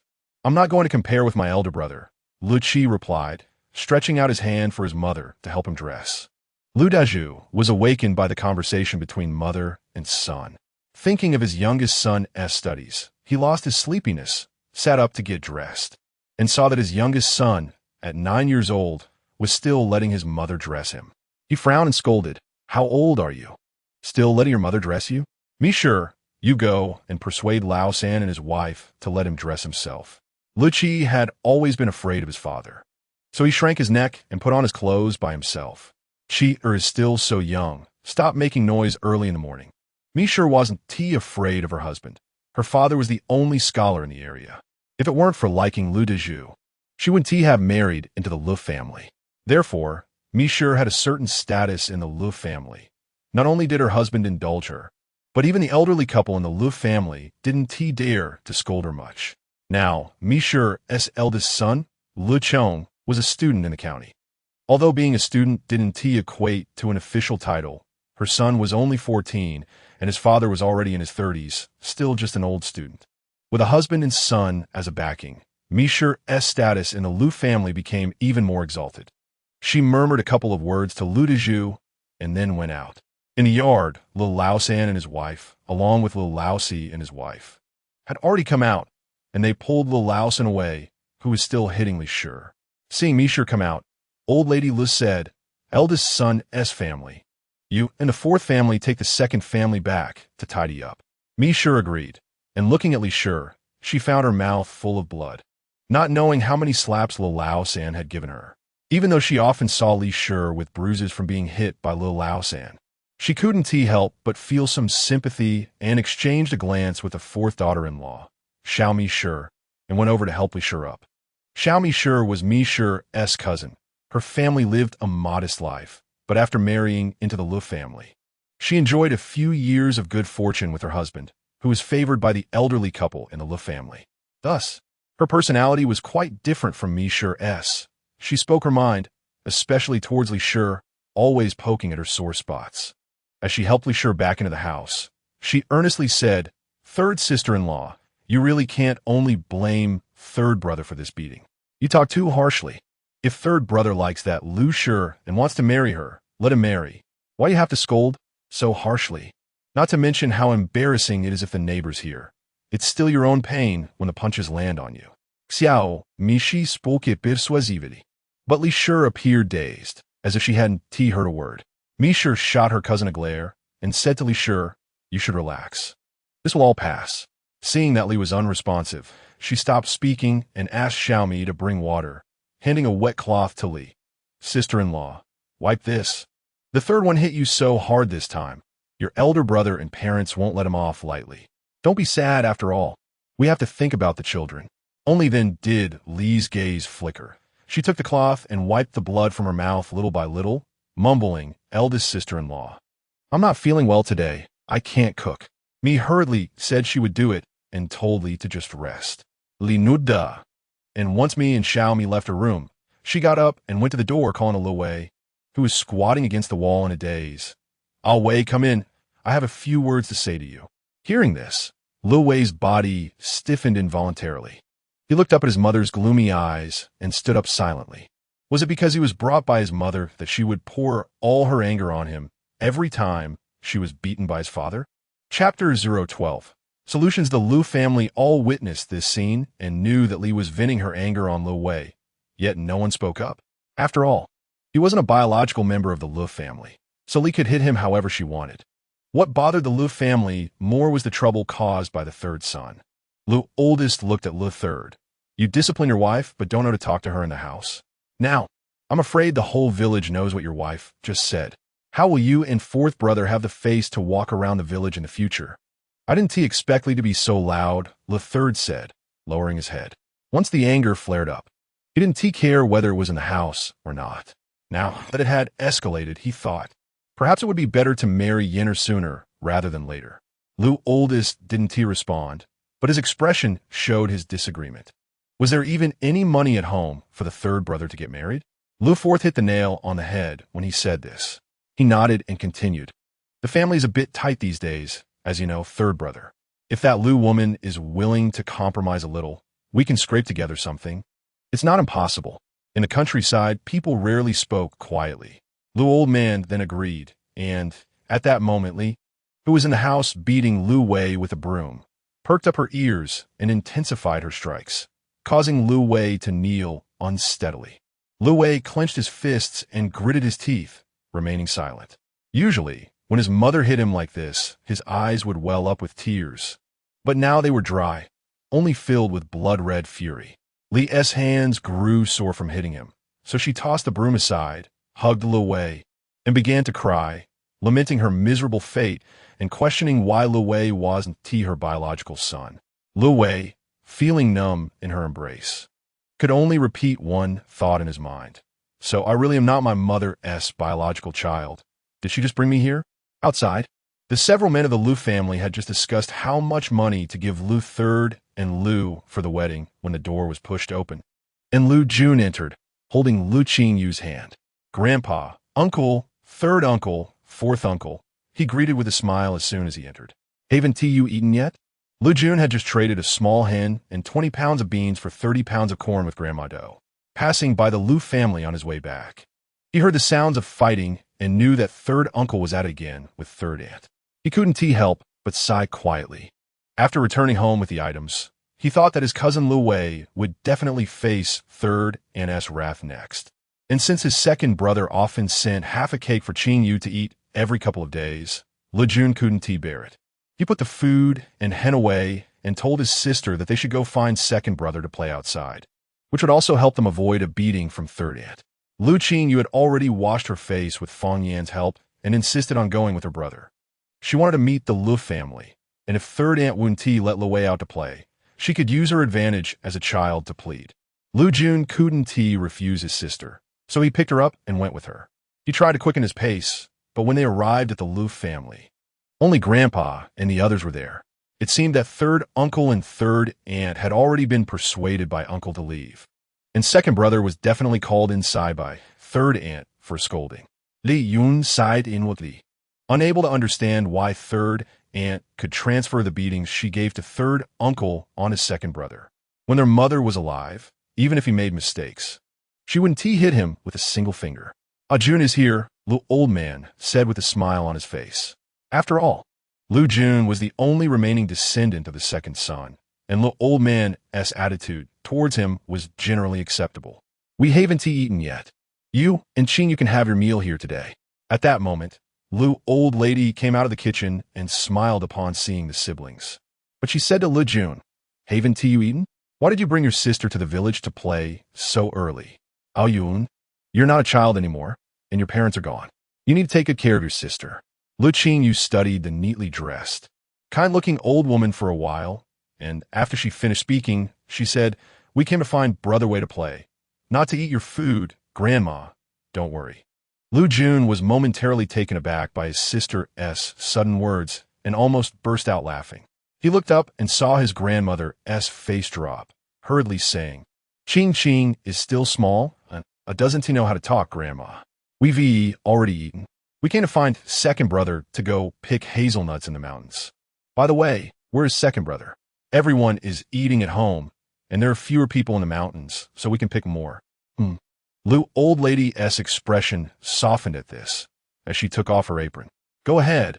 I'll Wei is in the house, just call him." Lu old man added, "Let the kids eat before they go." Lu old lady laughed. "Kids are playful. They can just take a couple of cakes with them. They won't starve." She knew that second brother's family must have beaten Wei, and when it was time to eat, he would be sniffling, making it hard for the whole family to enjoy their meal. Hearing this, Lu old man didn't say anything further and turned to the storeroom to grab an unfinished basket and sat by the door to weave. Meanwhile, Lu oldest and the others had gone back to their own rooms after Lu Jun and his sister entered. Lu Jun looked at the kitchen where the sounds of cooking occasionally emerged, then took his sister a few steps toward third uncle's house, second brother.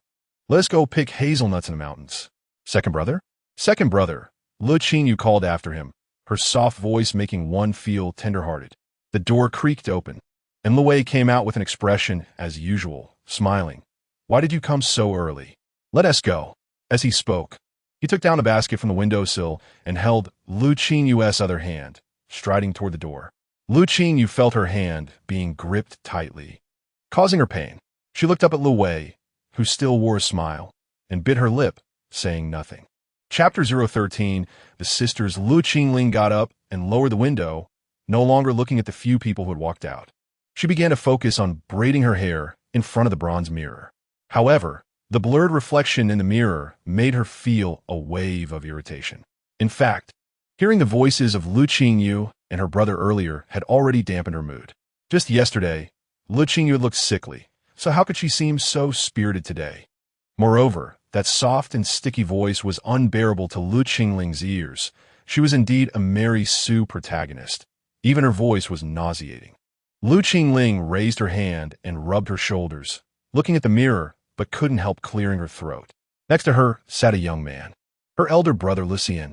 When Lu Wei was called back into the house by Li Shi, he had wanted to go out and mediate, but was pulled back by his sister, who lectured him on some principles. Unlike their parents, Lutzen was very gentle in nature, and after his sister's words, he didn't go out again. Just a moment later, when Qingqing and Xiao Jun had arrived, Lutzen wanted to go out again, but was still pressed down by his sister. He felt a bit frustrated, and now that the people had left, he called out to Lu Qingling, standing up and saying, "Cousin and little cousin have left, can I go out now?" Lu Qingling turned her head and saw her honest brother sulking, and a new wave of irritation rose in her heart. She waved her hand and said, "Go ahead. Go ahead, ungrateful. If you had gone out and called out to Wei just now, would Aunt Sin still blame our mother for it?" Lutzen snorted and said, "I also don't want to see my brothers being beaten up," and then he strode out. Lu Qingling muttered idiot under her breath. If Lutzen weren't her biological brother, she wouldn't bother with someone like him. But the annoying part was that the Lu Qingling in the book had such a foolish brother, a veritable pig teammate. "Sister, did you just call Big Brother an idiot?" A clear, childish voice interrupted Lu Qingling's thoughts. It was her 1 year younger sister, Lu Qingwen, who was also braiding her hair. The 7-year-old Lu Qingwen had slightly dark skin with a few small freckles on her cheeks. Compared to her tall, fair-skinned sister, she looked like an ugly duckling dug out of a mud pit, with the soul of an adult. Lu Qingling was adept at currying favor with her parents and always remembered to win over the most influential elder in the family, Grandma Lu. Lu Qingling's life in the Lu family was akin to that of Princess, unlike Lu Qingwen, who was largely ignored by everyone. As for their living arrangements, although children under 10 in the Lu family lived with their parents, Lu Qingling had the ability to persuade her father to hire a mason to partition their large tile house into 2 rooms, preparing one well for the 2 sisters to live in. Lu Qingling had complained that Lu Qingwen kicked her while sleeping, and at first, their parents didn't think much of it. However, one time, they discovered that the older sister's knees were bruised from the younger sister's kicks. So, without hesitation, they had a carpenter make a new bed for the elder daughter. The two sisters then slept separately, and Le Qingyou, who already didn't like her sister, disliked her even more. Now, upon hearing Lu Qingyou call her brother an idiot, Le Qingyou immediately seized upon it as a huge piece of evidence. Putting down her wooden comb and walking outside, shouting, "I'm going to tell Dad and Mom." Lu Qingyou didn't care about such childish tattling. She smiled slightly, knowing that this sister was no good either. In the book, Le Qingyou grew up to entrap her, ultimately stealing her fiancé. She would not let this sister have an easy time.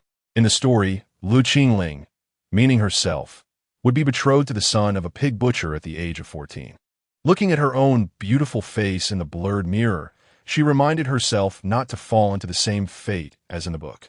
After all, she was a woman who had received modern education. How could she possibly marry the son of a pig butcher, someone even Lu Qingyou didn't want to marry? If she were to marry, it would only be the young Marquis. However, by the time the young Marquis appeared, she would be 16, which was the appropriate marrying age here. If she didn't marry, she would certainly be engaged to someone. Thinking this way, Lu Qingyou felt that the situation she faced was still quite severe. Although she didn't have to worry much about the protagonist's side, her family's arrangements for her future posed a greater obstacle. If this family knew that she might marry the young Marquis in the future, they would definitely stop trying to arrange a marriage for her. But the key was they didn't know, and Lu Qingyou didn't dare to say too much, fearing they would suspect her. After thinking it over, she realized the only way to improve her situation was to help the family earn more money. This way, her words would carry more weight in the family in the future. With these thoughts in mind, Lu Qingyou calmly finished braiding her hair. In the past, her family had listened to her and tried some small businesses, but due to her inaccurate estimations, there had been some errors. However, she had lived here for 7 to 8 years and had accumulated enough experience. This time, the small business she envisioned would definitely succeed. "Grandma, you sit down. I'll serve the rice." Upon entering the kitchen, Lu Qingyou smiled at Grandma Lu, who was carrying a bowl of rice to the dining table, and stepped forward to take the bowl from her. Grandma Lu was delighted and said, "Our Lingling is so sensible, always knowing to be close to Grandma. Just a little bit." When she sees Grandma, she smiles. "I remember one time you were holding a child, and the child wanted to find her mother. Her little face frowned and was about to cry. I went over to hold her, and she immediately smiled at me. No wonder people often say daughters are good. I think Lingling is the most considerate." Listening to this, Lu Qingyou placed the bowl on the dining table and smiled shyly. "It's because Grandma loves me that I feel this way." Seeing her daughter speak so well, Mishur smiled proudly. However, when she looked down at her younger daughter, who was next to her, her smile faded. She tapped the back of her head and scolded, "Why don't you learn from your sister? You're not a child anymore. You still don't know how to be close to your sister." Lu Qingyou covered her head, tears welling up in her eyes. "But she just called Big Brother an idiot. Why don't you believe me?" Mishur glanced over and said to Xiao Mishur, "All right, stop scolding the child early in the morning. It makes me unhappy to see it." And Lu Qingyou, "Quickly wipe your tears and go call your brother.It to eat." Pouting, Lu Qingyou slowly walked away. Seeing this, Xiao Mishur couldn't help but complain to Mishur, "This child, why does she have such a character?" Lu Qingyou heard this, pursed her lips, and smiled. Le Qingyou, standing at the kitchen door, glanced back at her, a hint of resentment blooming in her small heart.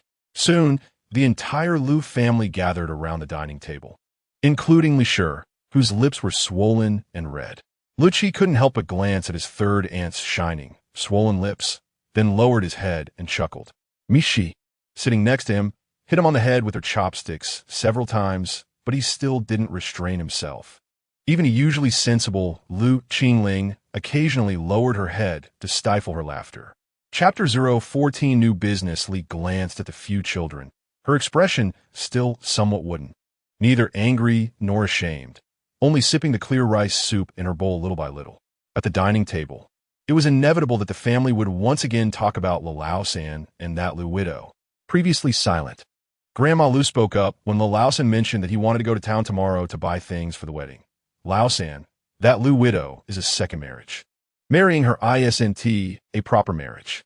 No need to fuss over it. Just buy some candy to distribute to the villagers, and pick her up in the evening. As soon as these words were spoken, the excitement on Lu Laosan's face immediately faded significantly, while he looked up gratefully at her mother-in-law. Lu Laoda and Lu Laosi both focused on eating, even though they had previously agreed to give Laosan 700 big coins for the wedding. Now that their mother had said this, they naturally did not disagree since it meant saving some money. Dad, Mom, Lu Laosan looked at his parents. Yin is also a good girl. She will be the mother of your grandson. How can we just bring her home quietly without even inviting a matchmaker? How will your grandson face others in the future? Old man Lu didn't stop eating, thought for a moment, and said to Grandma Lu, we already agreed with Laosan. The addition of a child to the family is a joyful event. You shouldn't just be concerned about saving a little money. Grandma Lu was quite dissatisfied. A Chong knows how to reduce the family burden by copying books at the county school. How come when it comes to you all? A few coins are not considered money? Mom, Lu Laosan said gently, Dad is right. Adding a child is a joyous occasion. It's really not appropriate. And it won't do. Hearing this, Lu Laoda said, Mom, what Cindy said makes sense. We can't lose face. Otherwise, if we cut the promised 700 coins in half, we should at least arrange 2 tables of food to invite our elders. Mi glanced at him and thought about her husband's intention.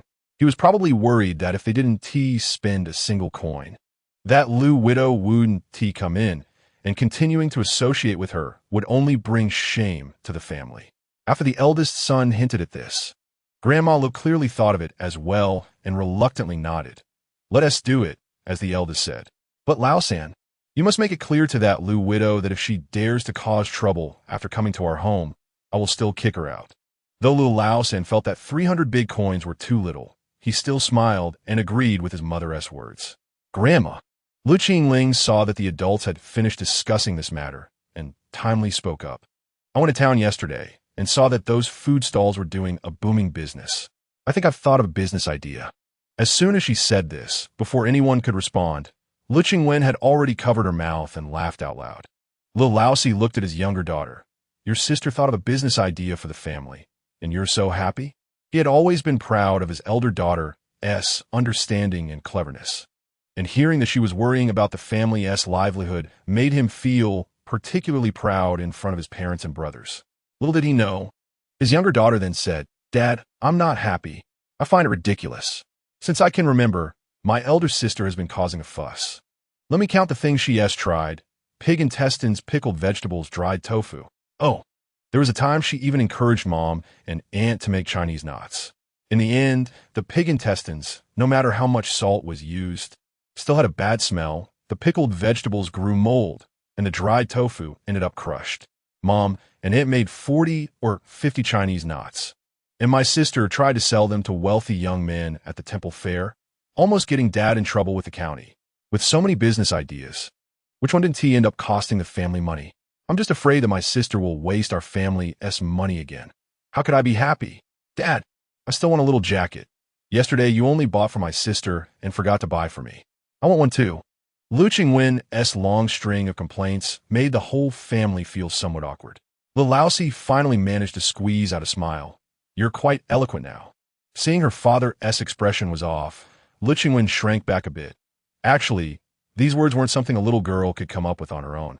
She was quite unhappy with her elder sister's actions, but couldn't express it as clearly as this long speech. She had remembered it from the conversation she overheard between her aunt and the neighbor's aunt a few days ago. Children may speak in a jumbled manner, but their ability to learn words is exceptional. Once her words came out, Li's wooden face turned somewhat unnatural, fearing that this little girl would expose her thoughts. Li knew that there were few girls in the Lu family, and the 2 girls in the Laosi family were quite spoiled.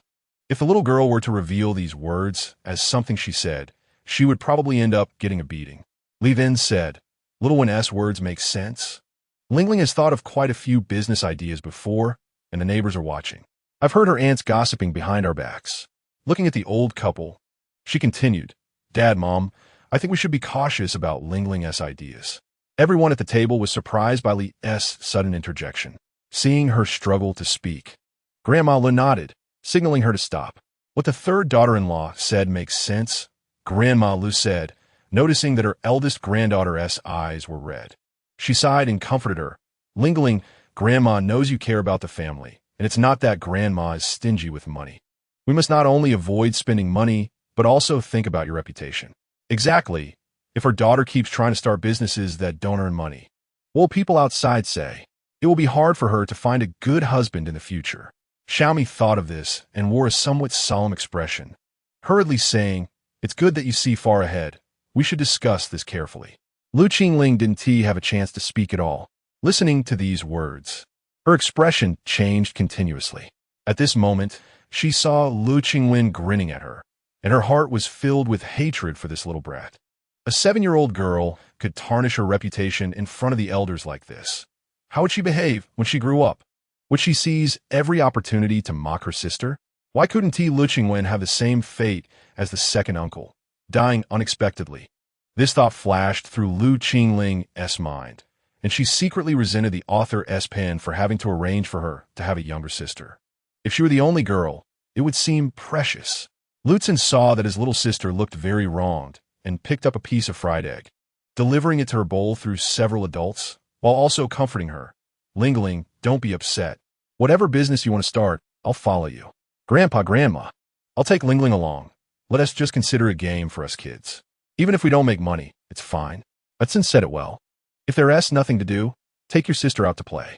There's nothing good in the mountains by our village. There are plenty of wild rabbits, wild chickens, and wild fruits. You siblings can have fun with that." Old Man Le nodded in satisfaction. A few years ago, when his eldest granddaughter claimed she could make delicious pig offal, he thought it was unreliable. That stinky intestine was something even dogs disliked. No matter how clean it was made, the smell wouldn't go away. Unfortunately, his wife thought it was feasible and said it was only 2 coins for a portion of offal. Trying wouldn't hurt. Well, let us try then. After trying, it took 5 portions of offal to make something edible, but by then, he had already been driven away by the stench to the point where he didn't even want to eat dragon meat, let alone bother anymore. Even though something edible was made, his wife took the second day to cook 2 portions of offal for the 3rd and 4th sons to sell in town. In the end, they didn't sell out in 3 days, and those who bought them said they were deceived. Normally, with this previous experience, his wife should have calmed down, but who made her dote on her eldest granddaughter? From time to time, she would love to whisper in his ear that her granddaughter was a fairy from heaven, blessed and so on. Whenever the eldest granddaughter came up with a new idea, she would still want to try it. In the past few years, the fresh ideas from the eldest granddaughter have cost the family an extra couple of coins. Grandpa Le has been feeling quite unhappy about it, but out of fear of his wife, he hasn't said much. Besides, having lived for over half a century, he wouldn't quibble over that little bit of money. Unexpectedly, the eldest granddaughter, after a year of peace, brought up some new business idea again. Grandpa Le glanced at his wife's expression and knew she was once again tempted. Who can really soar to great heights just by relying on a new idea? Chapter 015, The Young Siblings Picking Hazelnuts. Old Master Le was about to speak when old Madame Le interjected. "Lingling, listen to your grandfather. Just go play with your brother and the other kids for now. If it seems reliable, we can try putting out a few $100s. Le Qingyou reluctantly nodded but hesitated, saying, "But my brother still has to go to school. I don't want to delay him. Also, I was thinking about braised meat. Yesterday in town, I heard a foreign merchant say that adding star anise from medicinal herbs to the meat while cooking makes it tastier. In this time and space, people usually cooked meat by braising it, using soy sauce if they could, or just a few hawthorn berries if they couldn't. Braised meat that was tender was especially delicious, which is why she only thought of the braised meat business now." Old Madame Le immediately became cautious when it came to medicinal herbs and quickly said, "You and your brother can't experiment carelessly. Never mind. Let us not let you 2 kids mess around." Then she turned to old Master Le. "In the afternoon, you should go to town again and ask that doctor whether eating star anise is harmful to ordinary people." "Okay." Old Master Le nodded. "I'm also worried about the 2 kids messing around. Besides, what Lingling said is true. Asen has to go to school every day and doesn't have the time." Lutzen then said, "Dad, I actually don't want to go to school." At this point, Lutzen added, "I've been in private school for 3 or 4 years, and I still haven't learned as much as Aki, who has only been in school for 2 years. I want to go home and farm." What he really wanted was to learn the craft of building houses from a mason, but he didn't dare to say it easily, because Lutzen was very aware that his parents and younger sister were hoping he could achieve success like his elder cousin. However, even when he mentioned farming, it made Old Master Lu and his wife furious, their faces turning pale. Old Master Lu slammed a pair of chopsticks on the bowl. "Don't ever say that again. You focus on your studies." Lu Qi, seeing that his cousin admitted he wasn't as good at studying, couldn't help but share his thoughts with his fourth uncle. "Uncle, Ace brother is telling the truth. He struggles to recite the three-character classic." Instantly, Old Master Lu and his wife's faces darkened even more. "Mrs. Me patted her son's shoulder. What nonsense are you talking? Eat your food. Your Ace brother is studying diligently." Though she said this, the pride in her tone was unmistakable. In this family, only her two sons had the brains for studying. The rest were just wooden blocks. Old Master Lu was also quite pleased, but seeing his fourth brother and sister-in-law so angry, he refrained from adding fuel to the fire. Little did they know that Le Qingyou was even angrier and more frustrated than Old Master Lu and his wife. She knew that in this time and space, which was identical to ancient society, only scholars could rise above the rest. Yet, she never expected that her own elder brother would be a fool who even struggled with reciting the three-character classic. Any of the boys in the Lu family could have been a great help to her.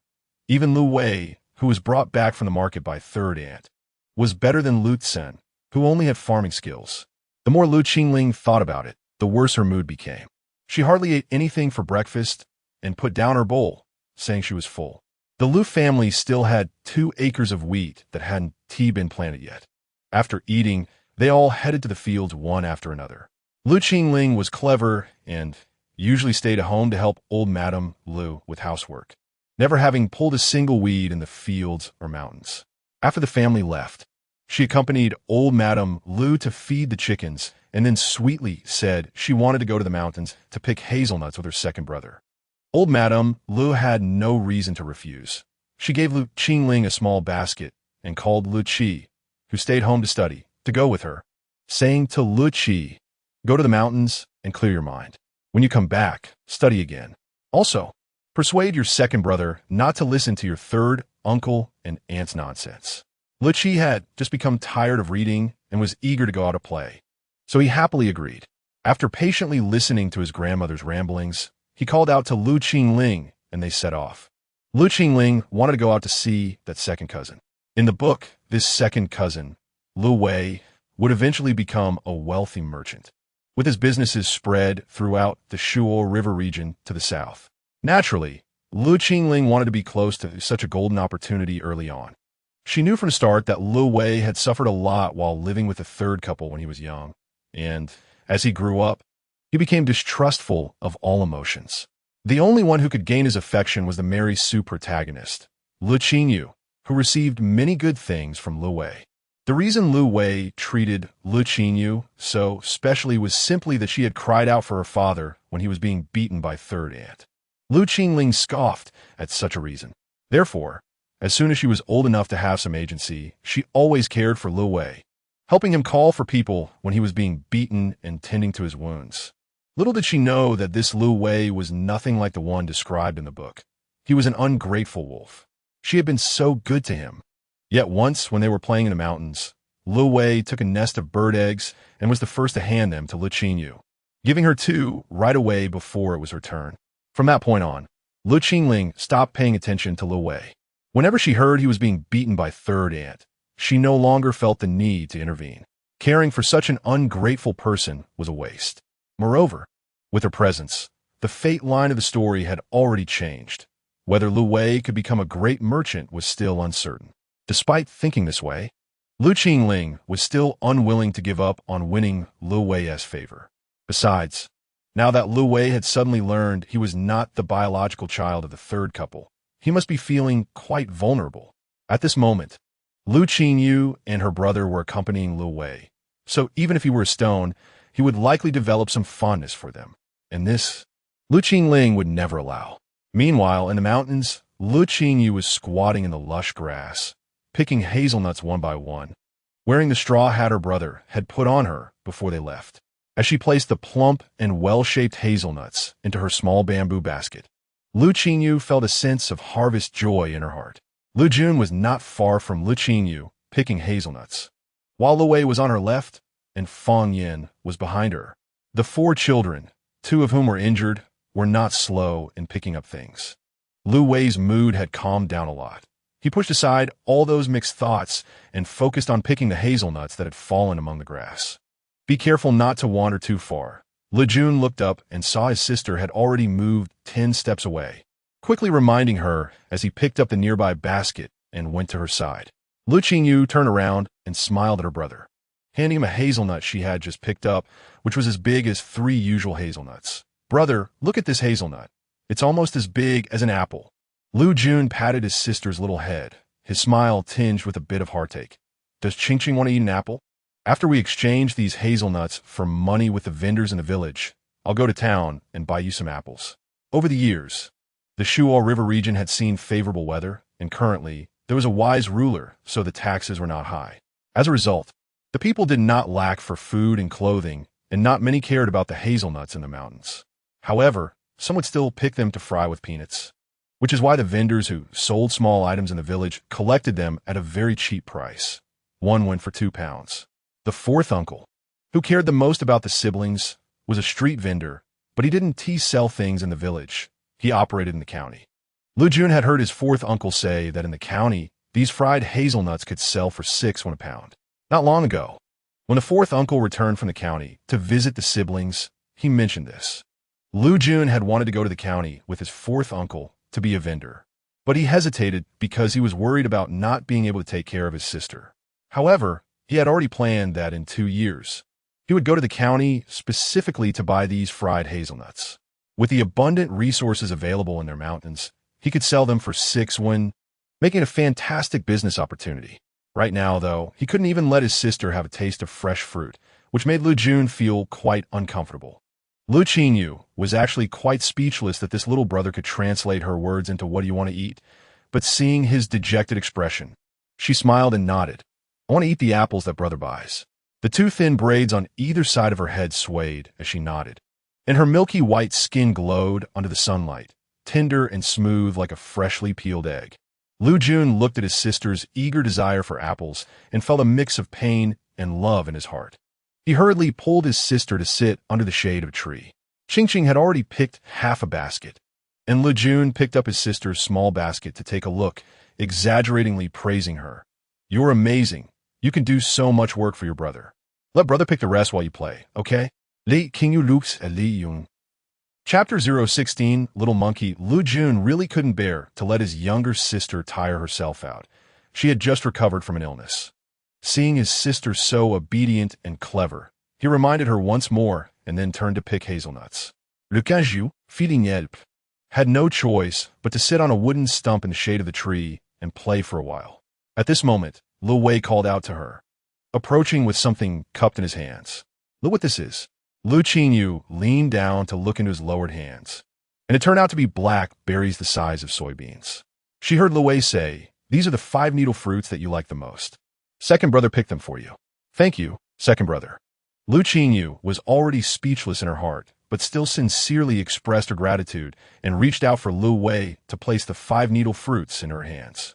Lu Wei was so touched by his little cousin's cleverness and thoughtfulness that all the lingering frustration in his heart instantly evaporated. Fang Yin glanced over in this direction, then lowered his head to continue picking hazelnuts, but his gaze was more on the wild grasses that could bear flowers and fruits. Since he helped the little girl wash her face that morning, he hadn't had the chance to speak with her again. Lu Qingyou looked at the handful of 5 needle fruits in her palm, but couldn't quite recognize what this wild fruit was. She ate one. It was sour with a hint of sweetness. It was edible, but not particularly tasty. Little Lu Qingyou liked to eat this. Or maybe she just didn't have anything else to eat. Just as she was lost in thought, a hazelnut fell from the tree into her embrace. Lu Qingyou looked up and saw a flash of golden yellow between the green shadows of the trees, and she quickly called for her brother. As soon as she shouted, Lu Jun, Lu Wei, and Fang Yin all rushed over. Lu Wei was closest and reached her first, immediately wrapping her in his arms. Meanwhile, Lu Jun ran over, picking up a stick along the way. Did you see something? Don't be afraid. Lu Wei comforted as he patted Lu Qingyou's shoulder. Lu Jun shouted before he even got close. Brother is here. Lu Qingyou felt a bit embarrassed that her shout had made the three of them so alert. She pointed to the tree. There's a little monkey up there. I'm not scared. Behind layers of leaves, a little monkey peeked out. Lu Jun became a bit more serious. He bent down and grabbed a handful of hazelnuts, throwing them at the little monkey with a clear intention to scare it away. Lu Qingyou was stunned and quickly stood up from Lu Wei's arms, shouting, Brother, don't. This little monkey is not hostile to us. In her mind, she recalled an earlier incident when she had been scared to tears by a group of monkeys while climbing the mountain.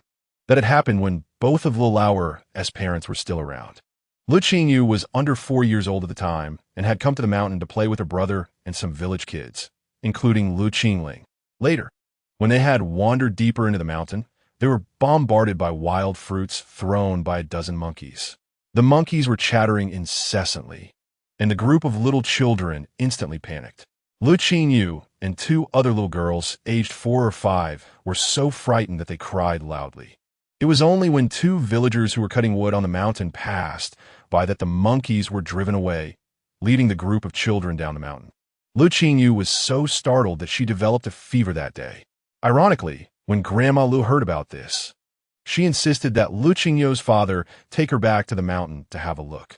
Just as Lu Lauer expressed his desire to stay home and take care of his daughter, Grandma Lu coldly snorted.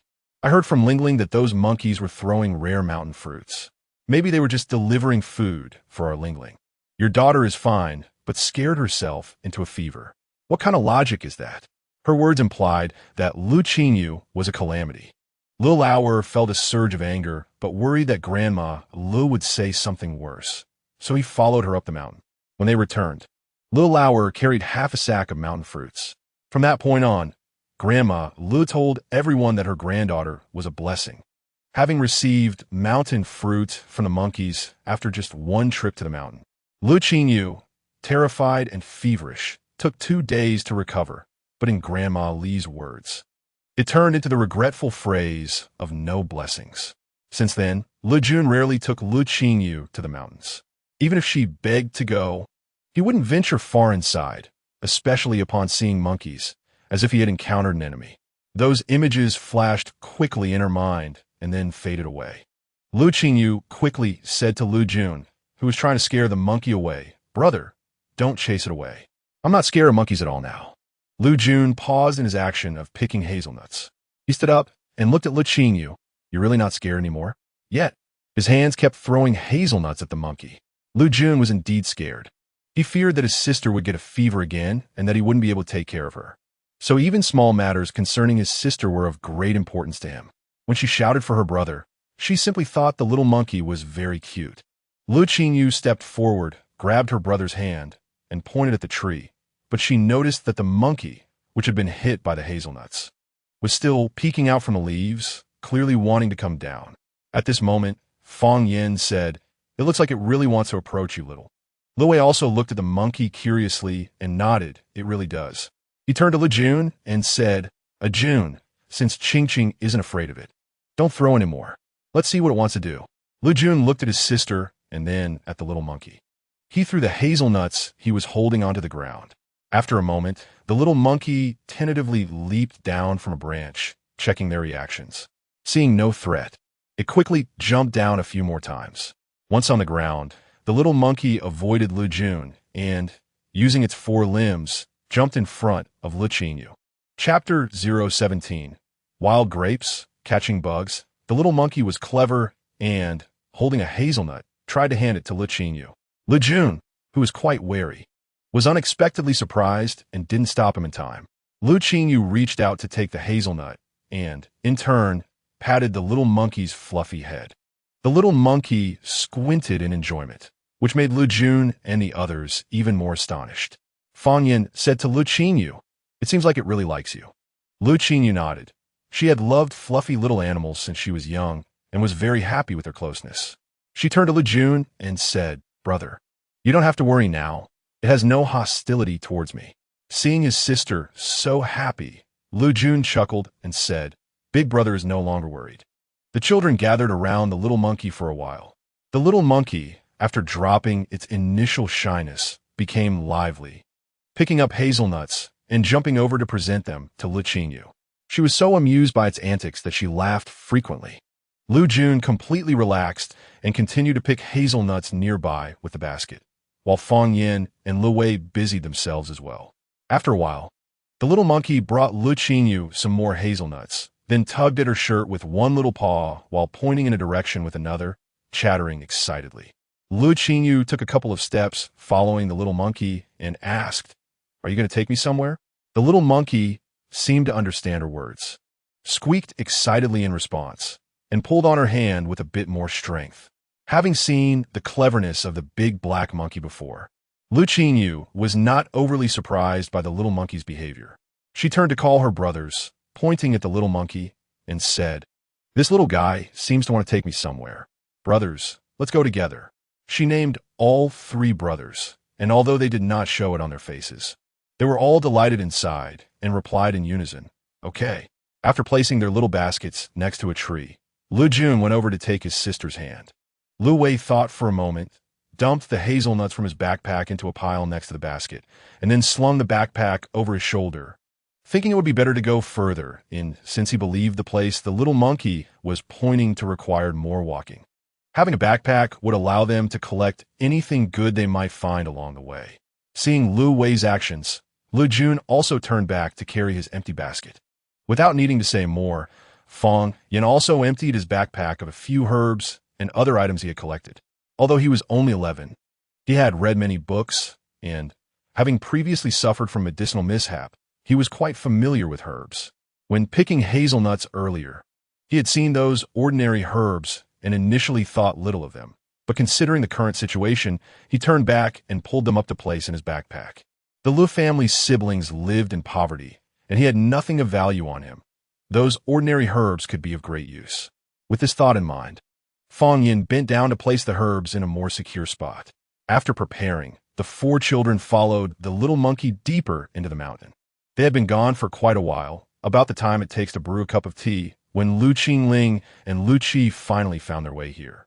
Upon seeing the pile of hazelnuts and the small basket by the tree, Lu Qi exclaimed, "Isn't that Lu Jun's basket? Hey, where are they?" Lu Qingling ran over to take a look and, particularly unimpressed by the pile of hazelnuts, made a sound of disdain. She glanced towards the east, where there were more hazelnut trees, thinking they must have gone that way to collect more. Hazelnuts are so hard to shell and don't taste particularly good. I really don't know what second cousin and third cousin are collecting so many for. Lu Qi, with a mischievous heart, lifted his foot to kick the pile of hazelnuts apart. Laughing, their family has no land to grow peanuts, so they must be collecting these to eat. While speaking, he was distracted by a bird's nest in a tree ahead and, disregarding Lu Qingling, climbed the tree to steal the bird eggs. Lu Qingling stamped her foot in anger. This fifth cousin, already 9 years old, only knew how to rob nests. No wonder he took until 30 to finally become a scholar. Thinking of this, she recalled her own brother, Lu's son, who dropped out of school at 16. Even when their father wanted to find him a bookkeeping job in town, he wouldn't dare. He secretly sneaked out to learn to build houses instead. Lu Qingling gritted her teeth. As long as she was around, she would definitely not let her brother engage in such a fruitless trade. As she walked, Lu Qingling arrived at a densely packed area of hazelnut trees to the east. The bright autumn sunlight was completely blocked by the lush leaves, creating a bit of coolness. Turning around, she realized she couldn't see Lu Qi anymore, and instantly felt a bit scared, calling out for Lu Qi and Lu Wei. Meanwhile, Lu Qingyu and the others were following the little monkey deeper into the mountain, and as they walked further, they realized they were nearing a dead end. Lu Jun and Lu Wei became alert, exchanging glances before stepping forward to hold Lu Qingyu's hand. "Sister, let us not walk any further. We need to take a look." Although they had never heard of wolves in this mountain and hadn't seen any smaller carnivorous animals, caution was still necessary in such a deep area.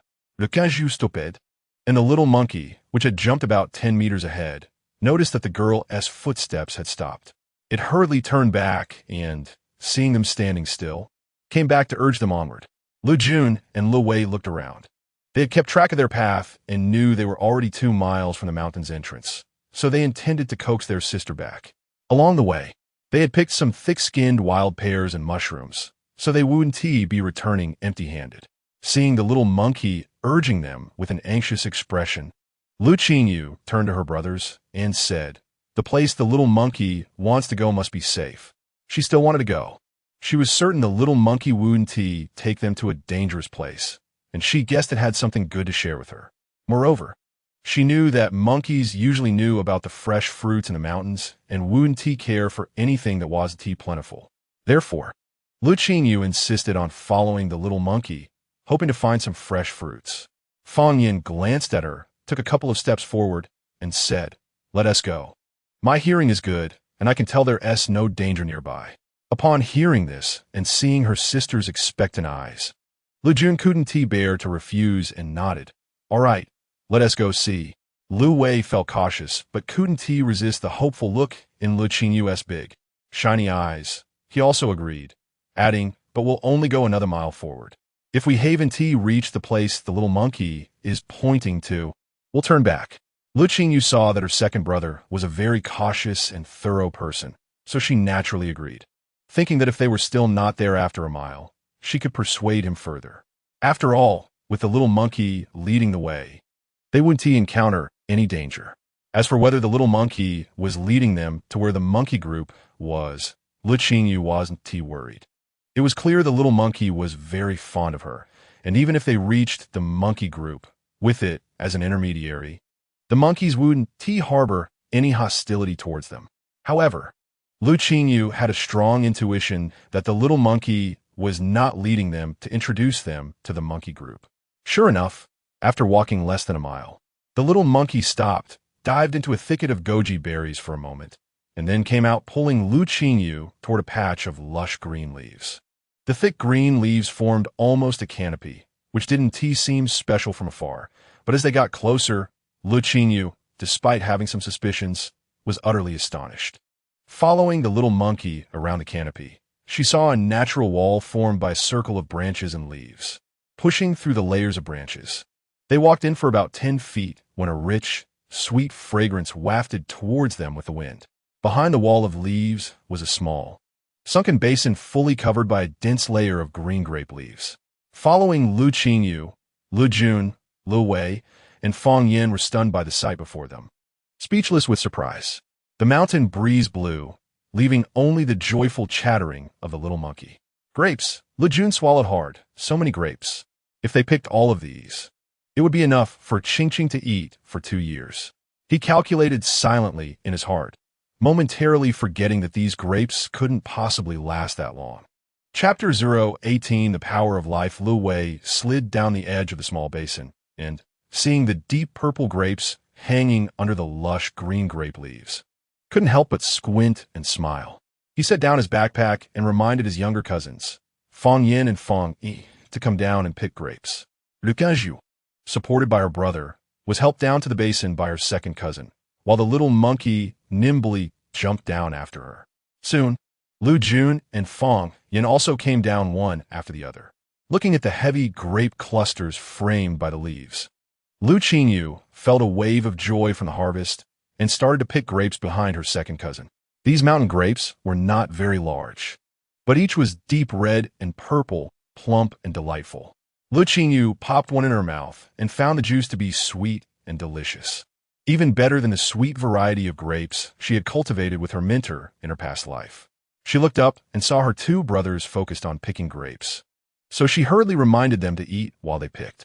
Then she glanced at Fang Yin, who was sitting cross-legged under the grapevines, leisurely picking one cluster at a time.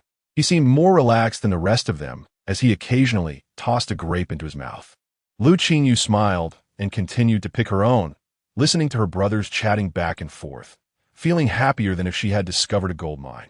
Lu Wei suggested they pick more grapes to sell in town, wrapped in grape leaves, claiming they could make a good amount of money. Li Yun, who had been looking after his sister for over 2 years, shook his head in disagreement, aware of human greed and the tendency to prey on the weak. Besides, he just wanted to keep this place where grapes grew and let his sister enjoy them. Listening to her brothers, Le Qingyou couldn't help but smile more and felt increasingly at ease. It struck her as strange that, despite her brother being only 12 years old. She found him quite reliable. At that moment, the little monkey nudged its way in front of Le Qingyou, looking eagerly at the cluster of grapes she had just picked. Noticing its drooling expression, she handed over the newly picked grapes without much thought. To her surprise, the little monkey was overjoyed, took the grapes from her, and quickly helped her pick 2 or 3 more clusters to put into her backpack. Then it chirped happily and jumped into a gap in the grape vines to eat. This made Le Qingyou curious. It seemed the monkey was quite adept at picking grapes, so why was it so envious of the one she had picked? The thought passed quickly, and she continued to pick grapes, her heart swelling with joy at the sight of the clustered grapes. Unlike before, this time she seemed to hear joyful sounds. The wind rustled through the grape leaves, and the heavy grape clusters swayed slightly, as if yearning to be picked. Le Qingyou blinked, thinking this sudden idea was quite narcissistic. After all, the grapes in her backpack were going to be eaten. How could they possibly yearn to be picked? However, the thousands of grape clusters growing on these vines all seemed to desire to be plucked by that hand filled with the power of life. They bounced and danced, hoping to be caressed by those hands, to evoke their most perfect state of life, and then to reach the dining table, fulfilling their mission. If grapes truly had consciousness, Le Qingyou might very well sense these inner monologues. She picked cluster after cluster of grapes and placed them into her second cousin's backpack, unaware that in the pure, innocent eyes of the little monkey, the cluster she picked glimmered with a faint purple light. This made the monkey drool even more. After finishing the cluster gifted by the little girl, it eagerly ran back to her side, helping her pick grapes. Hoping she would give it another cluster that she had picked herself, Le Qingyou looked at the little monkey, trying hard to please her and gazing longingly at the cluster of grapes in her hand, and helplessly handed over the grapes once again. The little monkey immediately flipped joyfully, and Lu Wei and Lu Jun noticed this scene, but didn't think much of it. Lu Wei chuckled. It seems this little monkey really likes our Qingqing. Lu Jun nodded, clearly agreeing. From a distance, Fang Yin glanced over at them, watching the exuberant little monkey. He subconsciously rubbed his abdomen, recalling how the goji berries that the girl had squeezed and fed him yesterday afternoon quickly restored his strength. Wasn't that a coincidence? His gaze fixated on the cluster of grapes she was about to pick, slightly lost in thought. The little girl seemed to be liked by animals. After all, although De wouldn't easily attack people, it also wouldn't show any familiarity toward a stranger. However, De's attitude towards this little girl was evidently different, almost akin to the affection it had for its master. Today, this little monkey not only led them to this patch of grapes, but also only ate the grapes she picked. Did she possess something special? Fang Yin squinted and turned his head to pluck a cluster of grapes from above. Regardless of whether she was special or not, whether he felt compelled to treat her well like De and the little monkey due to that specialness, he decided he would continue to treat her well. However, Fang Yin bit into a grape, chewing while pondering when treating her well. He must remain clear-headed, not let her specialness overly influence him. Just as he was thinking, a rustling sound came from beside him. Following the sound, Fang Yin saw a plump mountain chicken fluttering its wings as it jumped out from a dirt nest at the edge of the basin and began scratching the ground under the grapevines for insects. The dirt nest was covered by thick grape leaves. If the mountain chicken hadn't jumped out, it would have been impossible to spot. Fang Yin immediately held his breath, supported himself with one hand, and stealthily approached the mountain chicken. As he got closer, the mountain chicken remained oblivious, continuing to scratch the ground for insects. Fang Yin seized the moment and lunged forward, pinning the mountain chicken in his arms, his hand catching its sharp claws. A loud clucking noise immediately echoed through the small basin. Chapter 019. Drying grapes. The incessant flapping and clucking sounds startled several mountain chickens from their nests, causing a cacophony of frantic clucks as a dozen chickens surged out simultaneously, scattering in all directions beneath the grapevines. Seeing so many mountain chickens, Lu Wei and Lu Jun forgot about picking grapes and rushed to catch the chickens that were either passing by or had come close due to their panic. The clucking became even more intense, and after a cup of tea's time, Fang Yin held 3 chickens in his hands, while Lu Wei and Lu Jun had caught 3 as well. Lu Jun was overjoyed. He felt that this trip was worth it, not only because they had picked a lot of grapes, but also because they had caught enough chickens to nourish his sister for several days. Just as he was celebrating, his cousin poked him in the arm, and Lu Jun looked at him in confusion. Following his cousin's gaze, Lu Jun was instantly shocked into silence. He saw that the mountain chickens, which had just been flapping about in chaos, were now huddled around his sister, necks retracted and softly clucking. At this moment, Lu Jun and Lu Wei sensed that something was off. Why were the chickens surrounding his sister, looking as if they had survived a disaster? "Don't be afraid," Lu Jun said gently, worried that his sister might be scared by the fierce mountain chickens. Although he was filled with confusion, he handed the chicken in his hand to his cousin and approached his sister with a grapevine in hand, saying, "Don't move. These chickens won't peck you." Lu Qingyou was brought back to her senses by her brother's voice. Just as the waves of fear were receding, she looked at the circle of chickens around her and realized that the fearful feelings she had just experienced were not hers, but those of the chickens. They were close to her, and gradually, a sense of calm returned. Lu Qingyou was extremely surprised. It seemed she could sense the emotions of these small animals. In that instant, the chickens unconsciously edged closer to her. The waves of soothing energy emanating from the little girl made them feel particularly secure, and they couldn't help but want to approach her. Just then, Lu Jun swung the grapevine, startling the chickens clustered around Lu Qingyou, causing them to scatter in all directions. Lu Jun quickly took his sister's hand and ran towards Lu Wei and Fang Yan. The chickens scattered around, but hesitated to come closer to Lu Qingyou because of the three creatures blocking their way. The three boys stood firmly in front of Lu Qingyou, vigilantly watching the chickens that wanted to approach. Lu Wei also held a grapevine in a defensive posture and said to his cousin, "Ajun, these chickens seem very close to Qingyou." Fang Yan reminded them, "And that little monkey too." As soon as he finished speaking, the little monkey, having finished eating grapes, jumped out and dashed into the flock of chickens, grabbing at them left and right. Another flurry of feathers erupted, and Lu Qingyou looked at the many trampled grapevines, rubbing her forehead in frustration. Lu Jun observed the scene before him, and upon seeing his sister safe and sound, he felt relieved about everything else. It's better that they are close to Qingyou than hostile towards her. "Second brother, Fang Yan," he said, glancing at his two companions. "Don't tell others about these animals being close to Qingyou. I'm worried that someone with ill intentions might harm her because of it." Fang Yan nodded, acknowledging that such a peculiar matter should not be easily shared. Moreover, even if it were shared, no one would believe it. "Yun, you don't need to worry about that." Lu Wei patted Lu Jun's shoulder. "I will naturally keep my mouth shut." Only then did Lu Qingyou speak up, declaring her presence. "Brother, let me go to the front. We can't let the little monkey and this group of chickens ruin all the grapes in this little basin." Looking at the crushed grapes on the ground, Lu Jun, Lu Wei, and even Fang Yan, who had seen all kinds of good things since childhood, couldn't help but feel heartbroken. The three young boys thought for a moment, then discussed among themselves before creating a gap for Lu Qingyou to stand between them. Lu Qingyou called out to the little monkey, which turned to look at her, then glanced at the chaotic chickens before finally jumping over. Reflecting on the changes in her feelings and the chickens' reactions, Lu Qingyou took a deep breath, calming herself and thinking of happy things. The chickens indeed gradually quieted down. The little monkey edged closer to Lu Qingyou, basking in the waves of peace emanating from the little girl.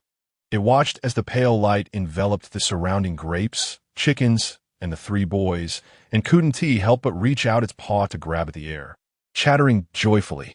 Compared to these simple-minded animals, Lu Jun, Lu Wei, and Fang Yan felt the calming energy less distinctly, yet they also found the tranquil grape basin quite beautiful. By the time the four of them headed back with 3 large baskets full of grapes, the sun had risen high in the sky, and the 6 chickens they had caught were being carried upside down by Lu Wei, tied with some vines pulled from the outskirts of the basin. Perhaps because Lu Qingyou was walking beside them, the 6 chickens were quieter than ever. As they neared the mountainside, Lu Wei had Lu Jun and Fang Yan gather some vines from either side of the narrow mountain path, and when they returned, they had wrapped the 6 chickens in a green vine ball. This was to prevent any villagers from seeing them at the foot of the mountain and potentially wanting to take a couple of chickens for themselves, something the children would have no way to deal with. However, it was now close to noon, and the area at the foot of the mountain was quiet. with even the few children who had come to play in the mountains having gone home. Seeing that their pile of hazelnuts under the tree had been scattered and that many were missing, Lu Jun clenched his fists in anger, but didn't say a word. Lu Wei also noticed and sighed secretly, glancing at his confused little cousin and smiling to comfort her. I'll come back this afternoon to help you collect hazelnuts. Confused and unaware of the situation, Le Qingyou said, Thank you, second brother. No need, second brother. Lu Jun shook his head. The field at home still hasn't been planted, right? If you come out again this afternoon, Grandma will definitely be angry. Lu Qingyou thought for a moment, recalling that Grandma was stricter with Lu Wei than with them when their parents were alive. At least they had convinced Grandma to send Lu Wei to private school for 2 years, while Aunt San had begged every year without Grandma ever showing any intention of sending him to school. She then said, Take more grapes back, second brother. With these, Grandma should be nicer to Lu Wei. Lu Wei shook his head. No need, I've already taken back a lot.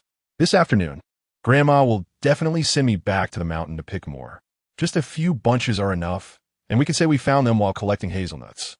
Upon hearing this, Lu Qingyou didn't say more. Lu Jun said, Second brother, when you're free, come to my house for grapes. All right. Lu Wei smiled in agreement, but with so many grapes, we won't be able to finish them all at once. After lunch, you and Fong Yin can wash these grapes clean and hang them to dry in that straw hut next to your kitchen. Lu Qingyou praised him, thinking that this second cousin was really clever for thinking of making raisins.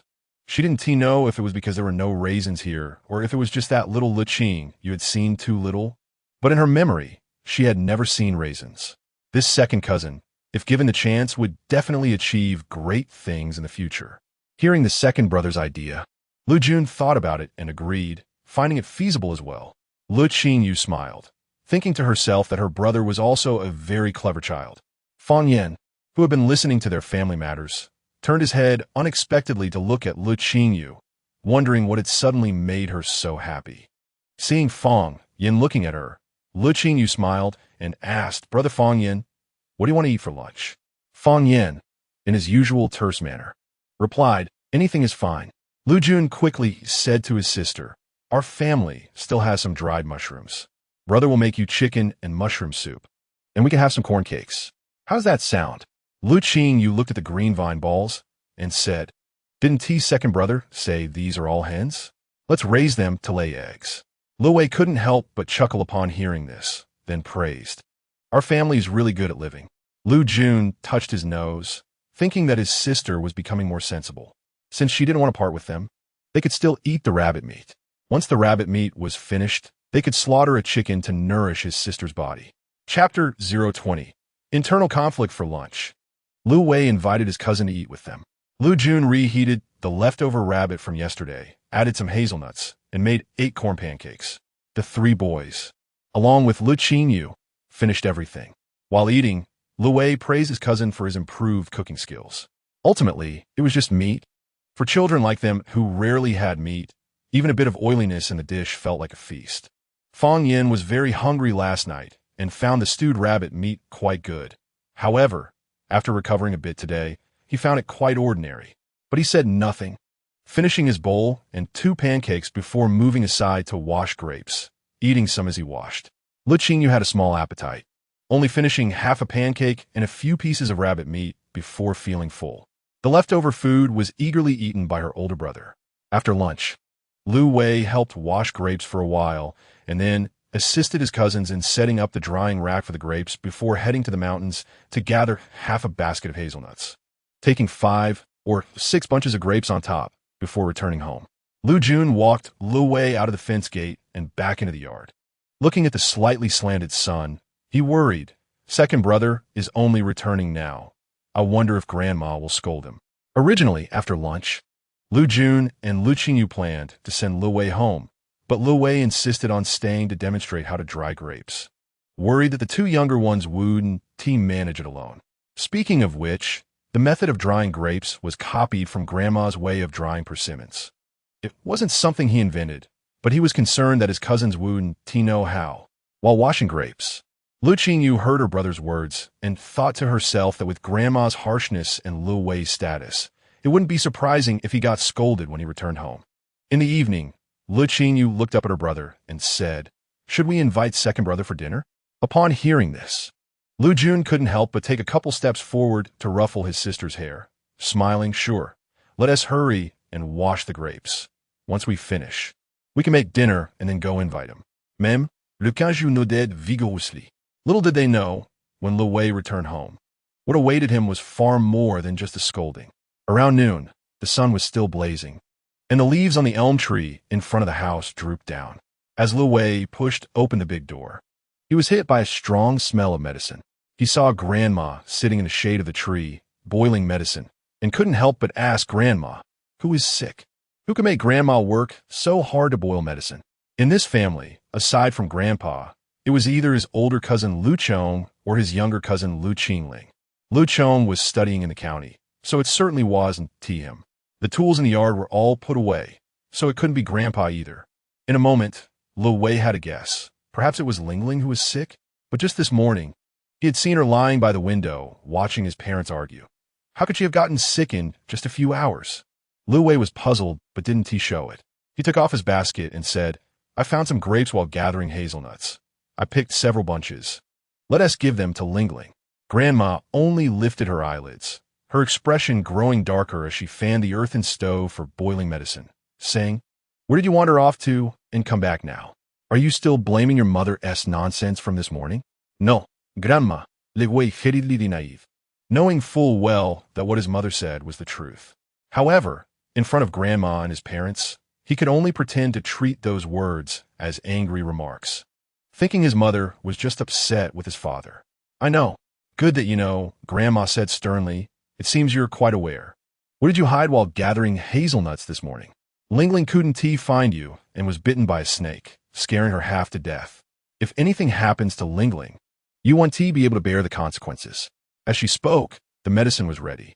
Grandma stood up, bent over, and began pouring the medicine, glancing at Lu Wei, who was standing there motionless, and scolded, Aren't you going to wash a bunch of grapes to take to Lingling?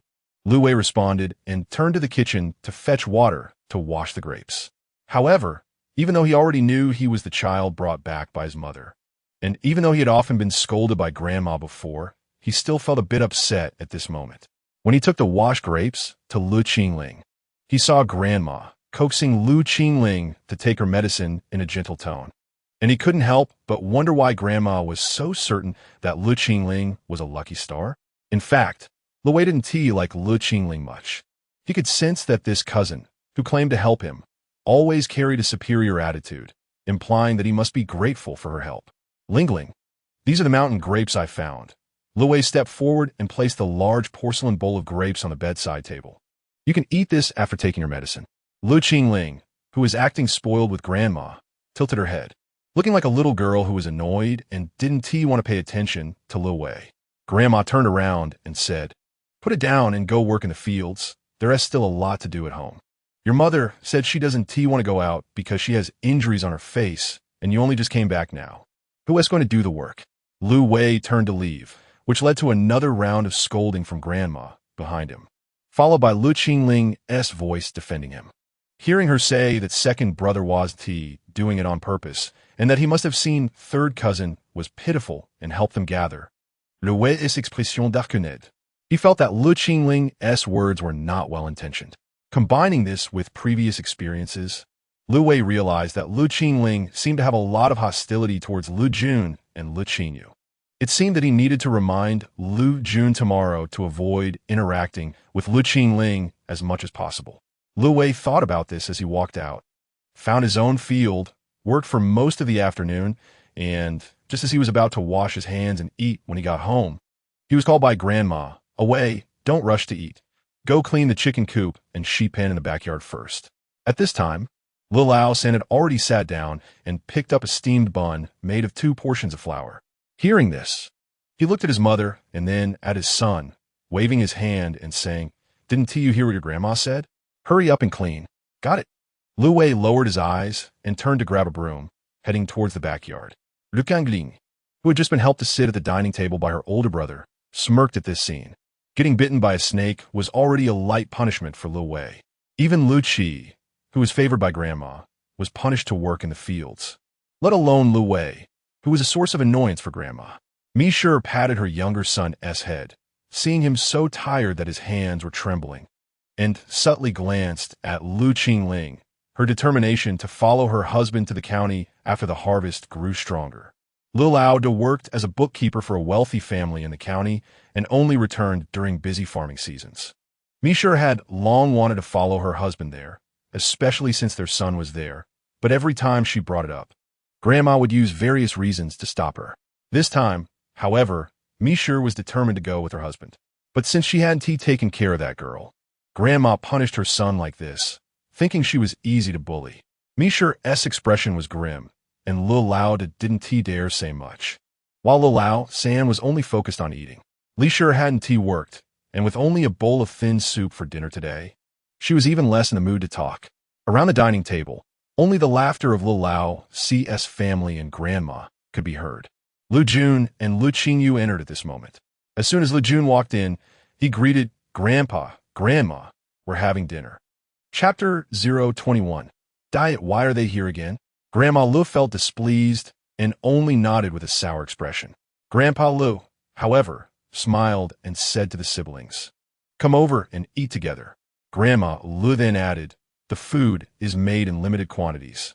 If they eat, the workers at this table won't be full. Saying this, she picked up a corn cake and handed it to Lu Jun.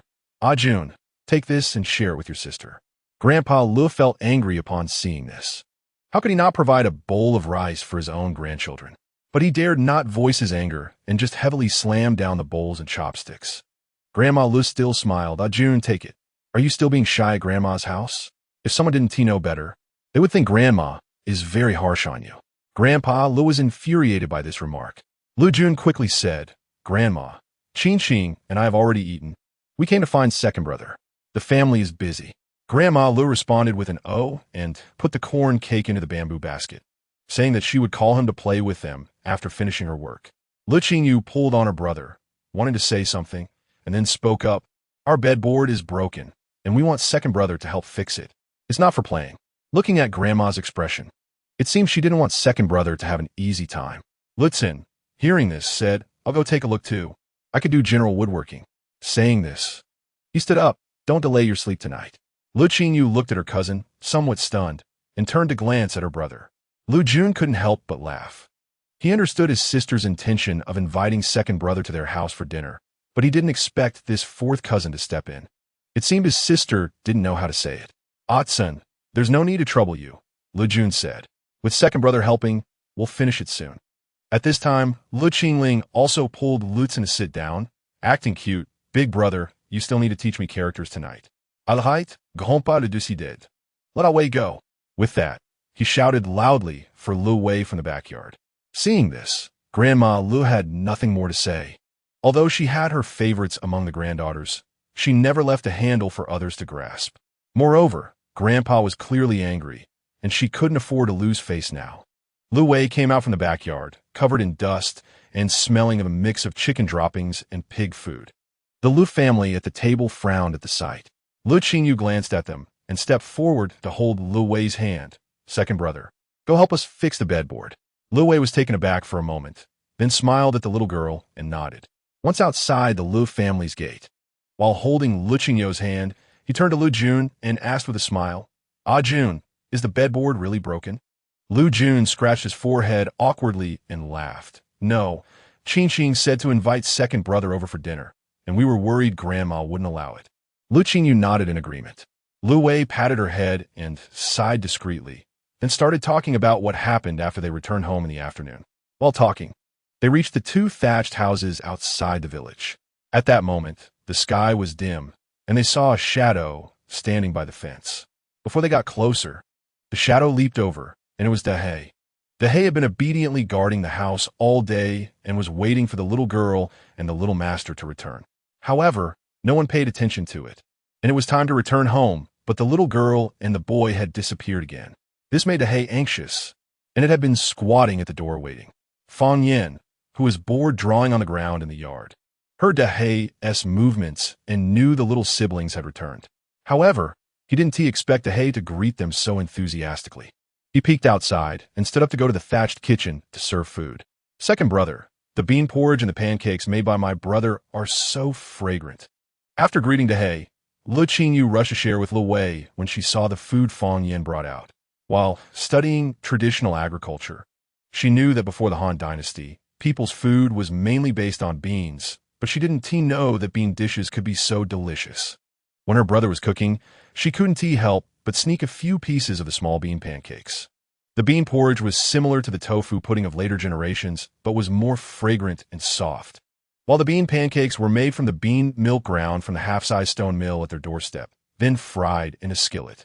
They were thicker than later pancake types and had a moderate, salty, sweet flavor that could awaken the taste buds with just one bite.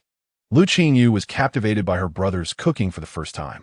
Seeing her little greedy cat demeanor, Le Wei couldn't help but smile, then let us eat quickly. Second brother has been hungry for a while. Saying this, he went over to get a bowl to help serve the bean porridge. Lu Jun then brought over a small stool from the yard, first helping his sister sit down. Soon the food was served, and the four of them began eating the bean pancakes. The more Le Qingyou ate, the better it tasted, and she couldn't help but say to Le Jun, "Brother, let us have bean pancakes again tomorrow morning." After saying this, her face turned red, but luckily it was dark, and they hadn't lit any lamps. So the other children wouldn't see. "I know you love this." Le Jun, unaware of his sister's embarrassment, smiled. "I ground an extra bowl of beans this afternoon while making the bean milk, so I'll make more for you tomorrow morning. I also traded a few eggs with grandma dough for you, and I'll steam an egg custard for you tomorrow morning." "Brother, you're so nice." Lu Qingyou completely accepted her brother's care without thinking of the bitterness behind it. Seeing his sister so happy, Lu Jun felt satisfied and broke off a small piece of the bean pancake for her, not letting her eat more to avoid overindulging. Nearby, Lu Wei and Fang Yin watched the interaction between the siblings and felt an urge to raise a sister well. But then Fang Yin thought of those half-sisters in the mansion, and a chill ran down his spine. He decided to treat this little girl as his sister instead. After dinner, Lu Wei didn't leave immediately. He let Lu Jun light the only oil lamp at his house and indeed went inside to check the bedboard. Finding one part loose, he fixed it before leaving. Lu Jun wanted to escort his cousin to the village entrance, but he was stopped. "I'm not afraid in my own village. You all go wash up and sleep." Before leaving, Lu Wei turned back and reminded Lu Jun in the next few days, "You and Fang Yin should try to pick as many grapes from the vineyard as possible. I'll come to help when I have time. But be careful not to let anyone in the village see." And he glanced at Le Qingyou, who was sitting on a small stool washing her feet. "Don't take Qing with you. Let her play at home. That big dog seems quite sensible, and with it at home, keeping her company. You don't have to worry. As for Fang Yin, I want to ask about his background, but Jun, you need to be aware and not cause any trouble." He said the last few words in a lower voice.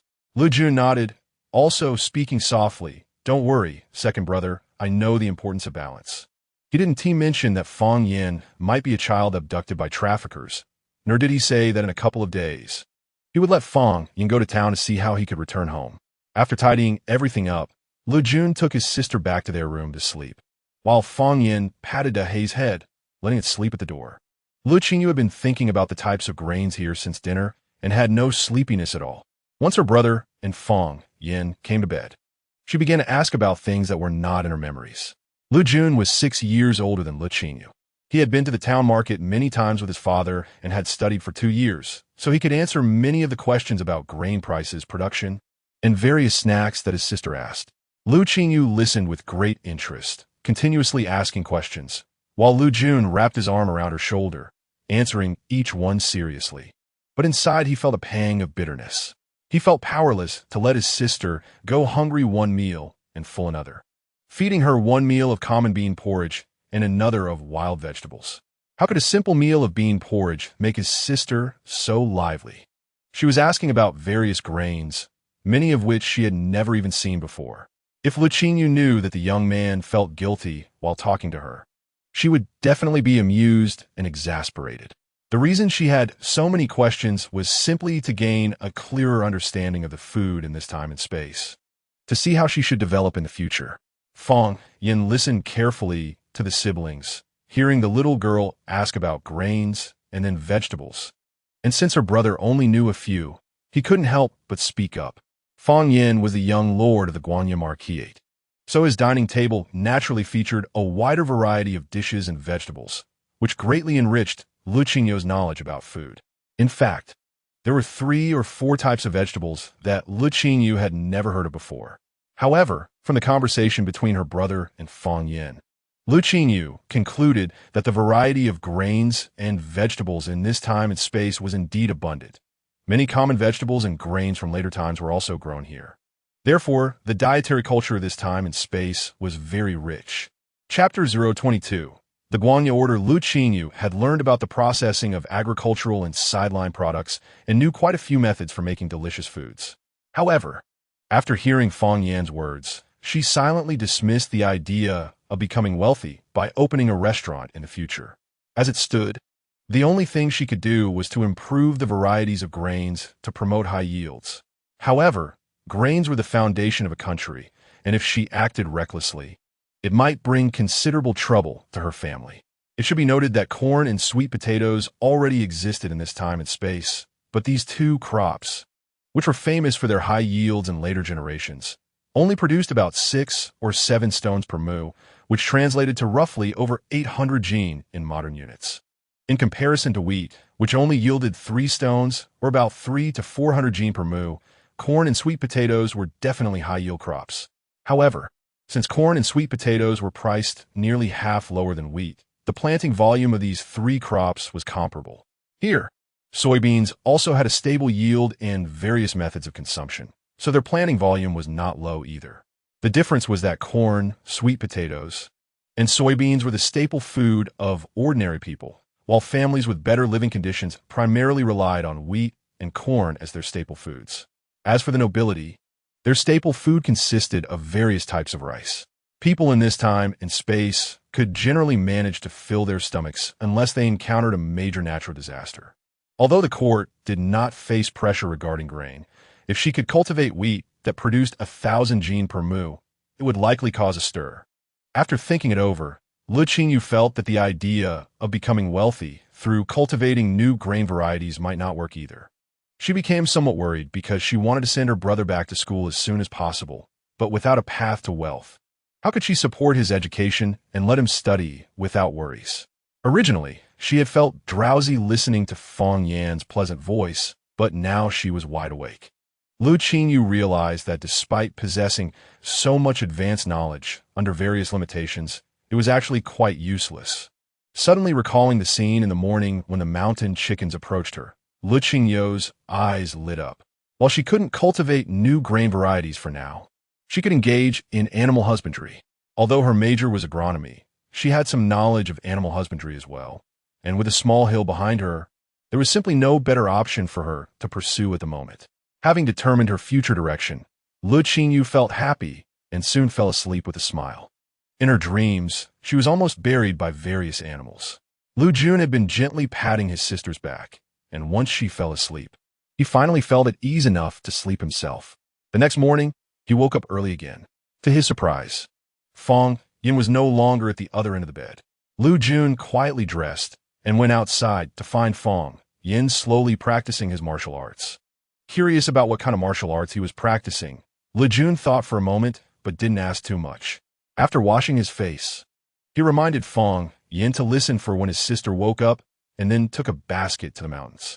There were now 7 chickens at home, and he needed to gather some tender grass. Otherwise, the hens he raised for laying eggs would starve to death in just a couple of days.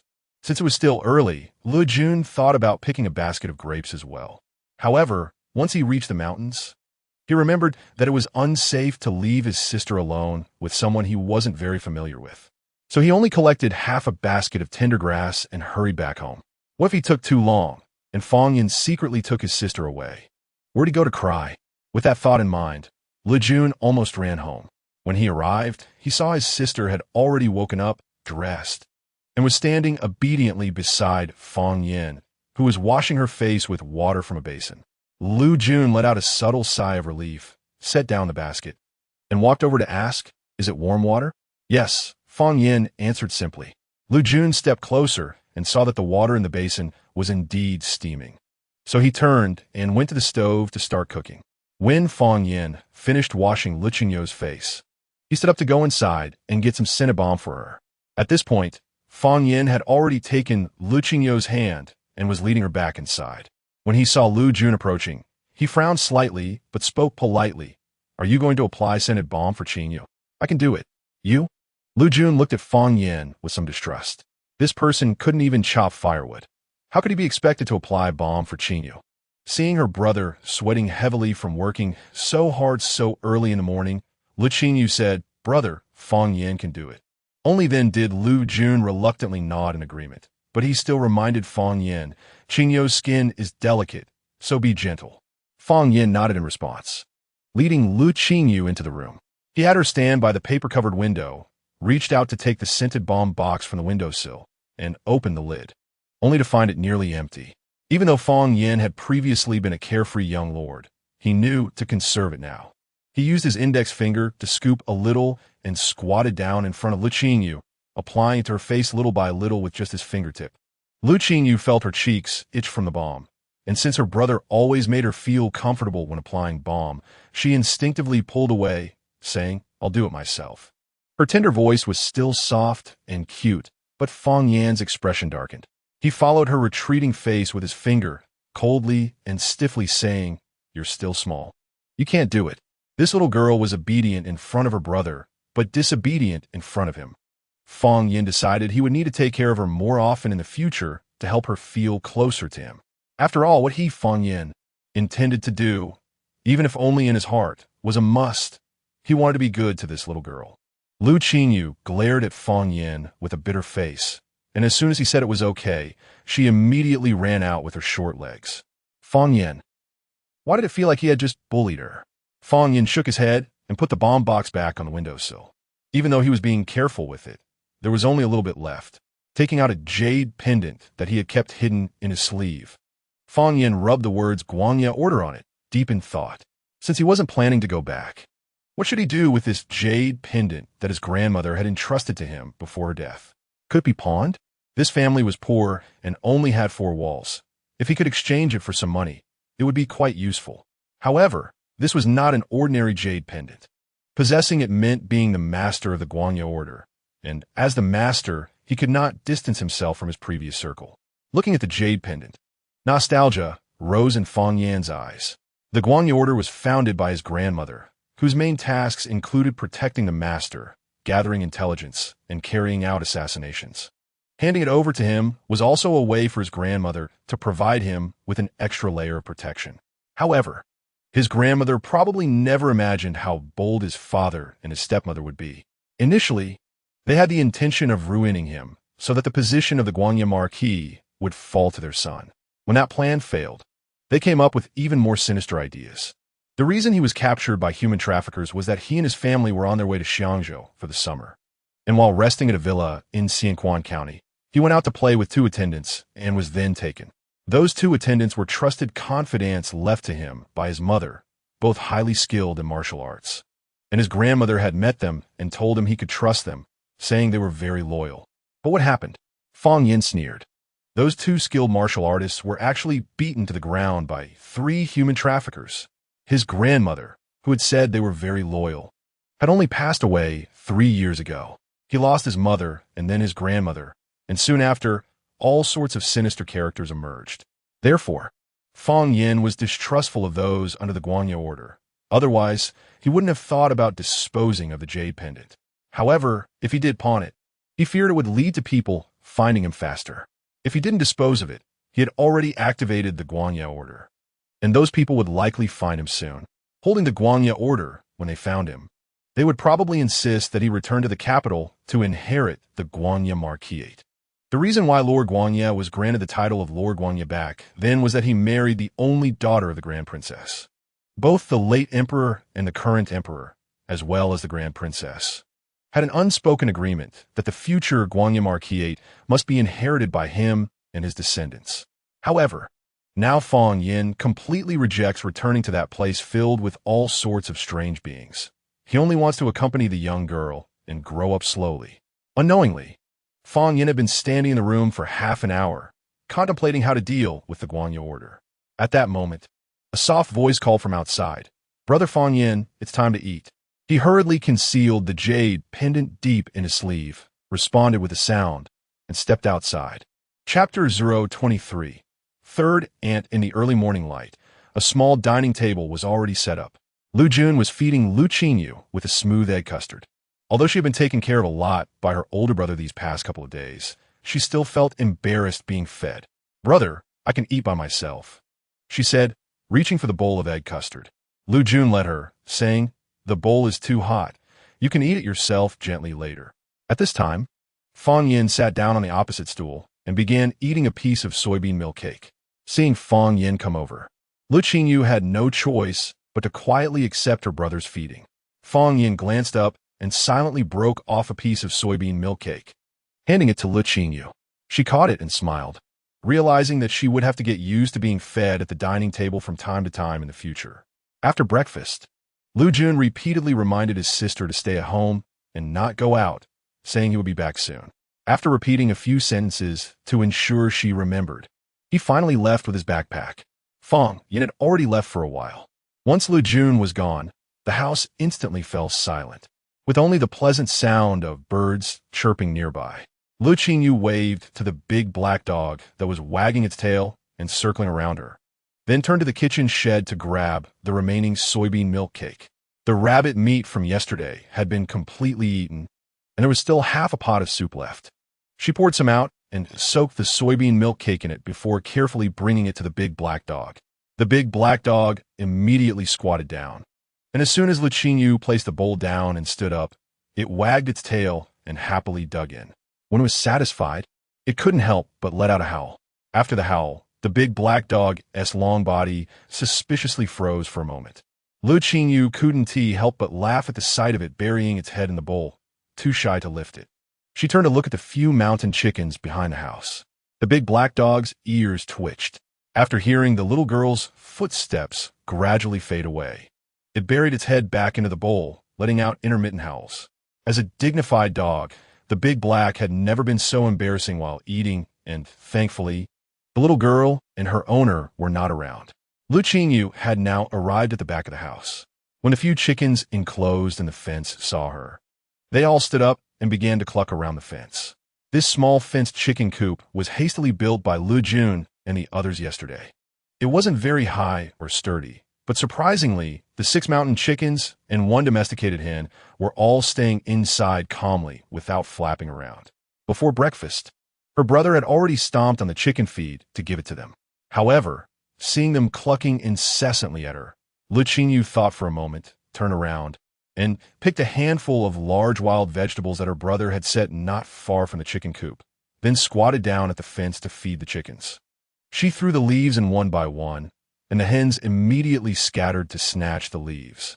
After about 10 minutes, Le Qingyou rubbed her sore little legs and looked at the hens, which were still eagerly waiting for food. She couldn't help but feel speechless. These chickens could eat too much. "Let's go," she thought, feeling guilty about their eager looks. "But if I don't go, going back and forth like this is too tiring." Le Qingyou could now sense the hens yearning for food and felt reluctant to leave immediately. After thinking for a moment, she decided to drag over the basket of grass that her brother had picked when she heard hurried footsteps approaching. "Brother away?" Turning around, she saw Lu Wei striding toward her. Le Qingyou was puzzled and quickly stood up. "Isn't it busy at Grandma's house?" Lu Wei's fuss, which had been holding back sorrow, dissipated when he met Le Qingyou's gaze. He took 2 steps forward, pinched her under the armpits, and lifted her up. "There's nothing at home. I'm here to help you." Le Qingyou was startled by the sudden hug and quickly swallowed her exclamation. Looking down, she noticed the bruise under Lu Wei's collar, which shocked her again. "Brother away, second brother." Le Qingyou didn't know what to say for a moment and unconsciously patted his back. Lu Wei grunted in response, his voice hoarse. He suppressed the bitterness in his eyes and smiled. "What's wrong, little Qingqing? Did you want something for your brother? In the future, if I earn money, I'll buy it for you, okay?" Lu Qingyou felt a pang in her heart. She didn't know what Lu Wei had been through, but she knew this wasn't the time to ask questions. She could only nod vigorously and say, "Okay." Lu Wei smiled and ruffled her little head. "You stay here and play at the door. I'll go check on the grapes in the house." In Lu Wei's view, to dry the grapes, it wasn't enough to just set them up. They needed to be turned regularly. After absorbing some warmth from Lu Qingyou's small body, he placed her at the door of the shed where the grapes were drying, found a small stool for her to sit on, and then went inside to tend to the grapes. Sitting on the small stool, Lu Qingyou rested her chin on her hand and sighed softly. Just as she was about to exhale completely, another figure hurriedly ran over from outside the fence. The woman had bruises on her face and swollen lips, looking quite comical. Despite this, Lu Qingyou recognized her as Lu Wei's mother, Li Shi, the wife of Lu Laosan. Ching. Li Shi's voice was muffled and anxious. Is away at your house. Lu Qingyou didn't turn around. Hearing no noise from the shed behind her, she remained silent and just looked at Li Shi. Li Shi didn't ask further or search around. Looking at the obedient little girl sitting on the stool, she suddenly burst into loud tears. Why is my life so hard? Her voice was filled with sorrow and twists. Lu Qingyou was stunned. The next moment, she felt a shadow rush out like the wind and pick her up. A large hand patted her back, followed by Lu Wei's restrained voice. Mother, whatever fire or bitterness you have, just vent it on me. Don't scare Ching. Chapter 024. A brother added, why is my life so bitter? Li Shi seemed to completely ignore Lu Wei, sitting on the ground and crying intermittently. After suffering for over a decade, the man wants to marry a new young wife, and my son doesn't listen to me. How am I supposed to live in the future? Lu Wei covered Lu Qingyou's ears, carried her back to the house, and gently said, stay here quietly. I'll be back in a moment. I know. Lu Qingyou grabbed Lu Wei's sleeve, sensing that Li Shi would make things difficult for him. And he may say bad things, brother. Don't listen. Little girl, I understand. Lu Wei thought it was amusing. With the burden in his heart momentarily lifted, he ruffled Lu Qingyou's hair and smiled. You stay inside and don't come out. I'll coax Annie away. After saying that, he rubbed the top of Lu Qingyou's head again and turned to walk out. Lu Qingyou hurriedly jumped off the bed and peeked out of the window through a paper hole. At that moment, Li Shi was sitting on the ground, crying without regard for her image, her intermittent sobs clearly floating into the room. I raised you for so many years, and it was in vain. Child, you don't remember my kindness in raising you, and your father wants to marry a younger one. Just make a fuss at home. This was directed at Lu Wei. Lu Qingyou felt that this was very disgusting, not understanding how Li Shi could say such things. However, Lu Wei did not show any sadness on his face. He walked over to help the sobbing Li Shi up, saying, Mother, you said I should remember your kindness in raising me, but I'm just adopted by you. Father doesn't listen to me at all, and it's useless no matter how I make a fuss. Perhaps, if you called the uncles over, it might have some effect. Let us go home. Away, you don't understand, Li Shi cried, her face covered in tears. Your uncles can't be moved without money, not to mention that I don't have a single penny in hand. Today, your father and your uncle went to the town to buy things. Even if I had money, I wouldn't have the time to invite them. Lu Wei was slightly shocked and then revealed a bitter smile. It seemed that he had lived these 12 years in vain, not only unaware of his true position in his parents' eyes, but also failing to see the attitude of his uncles towards his mother. Auntie, brother Wei. Just as Lu Wei was at a loss on how to persuade his mother to leave, Lu Jun's voice sounded from outside the fence gate. What is going on here? As Lu Jun spoke, he walked into the fenced yard, handing the heavy backpack behind him to Fang Yin, who followed. Without needing to say, Fang Yin directly took it to the backyard. The impression was that two children had come back from outside, carrying 2 loads of grass. Hearing Lu Jun's voice, Li Shi seemed to wake up and wiped her tears. Lu Wei, feeling embarrassed, said, My mother is feeling unwell. I'll stay at your house for a while. Lu Jun nodded, first asking where his sister was. After learning that Lu Wei had sent her inside to keep her from seeing this, he smiled and went to the kitchen shed, scooping a bowl of cool, boiled water from the pot to give to Li Shi. Auntie, drink some water. Li Shi looked at Lu Wei and began to cry again. You're all good children. Annie has a hard life. Fang Yin, who had placed the backpack in front, glanced at Li Shi with disgust. Such a person who never forgets to pour her troubles onto others was truly annoying. Not seeing Lu Qingyou in the yard, he directly walked into the house and indeed found the little girl, who was peeking out the window on her tiptoes. Fang Yin couldn't help but curve his lips and stepped forward to pick up Lu Qingyou, softly saying, Children shouldn't be concerned with adult matters. Lu Qingyou exclaimed in surprise, looking at Fang Yin and calling out, "Brother Fang Yin." Fang Yin chuckled happily. So good. This was the first time Le Qingyou had seen Fang Yin smile, and he was smiling so heartily. Fang Yin turned around and sat on the only bed in the room. Le Qingyou instinctively reached out to grab his arms. Fang Yin smiled, placing the little girl on his lap, ready to communicate with her. "In the future, Brother Fang Yin will live in your house and take care of you, okay?" he asked. Le Qingyou stared wide-eyed. Seeing her bewilderment, Fang Yin couldn't help but laugh again, then explained, "Just like your real brother.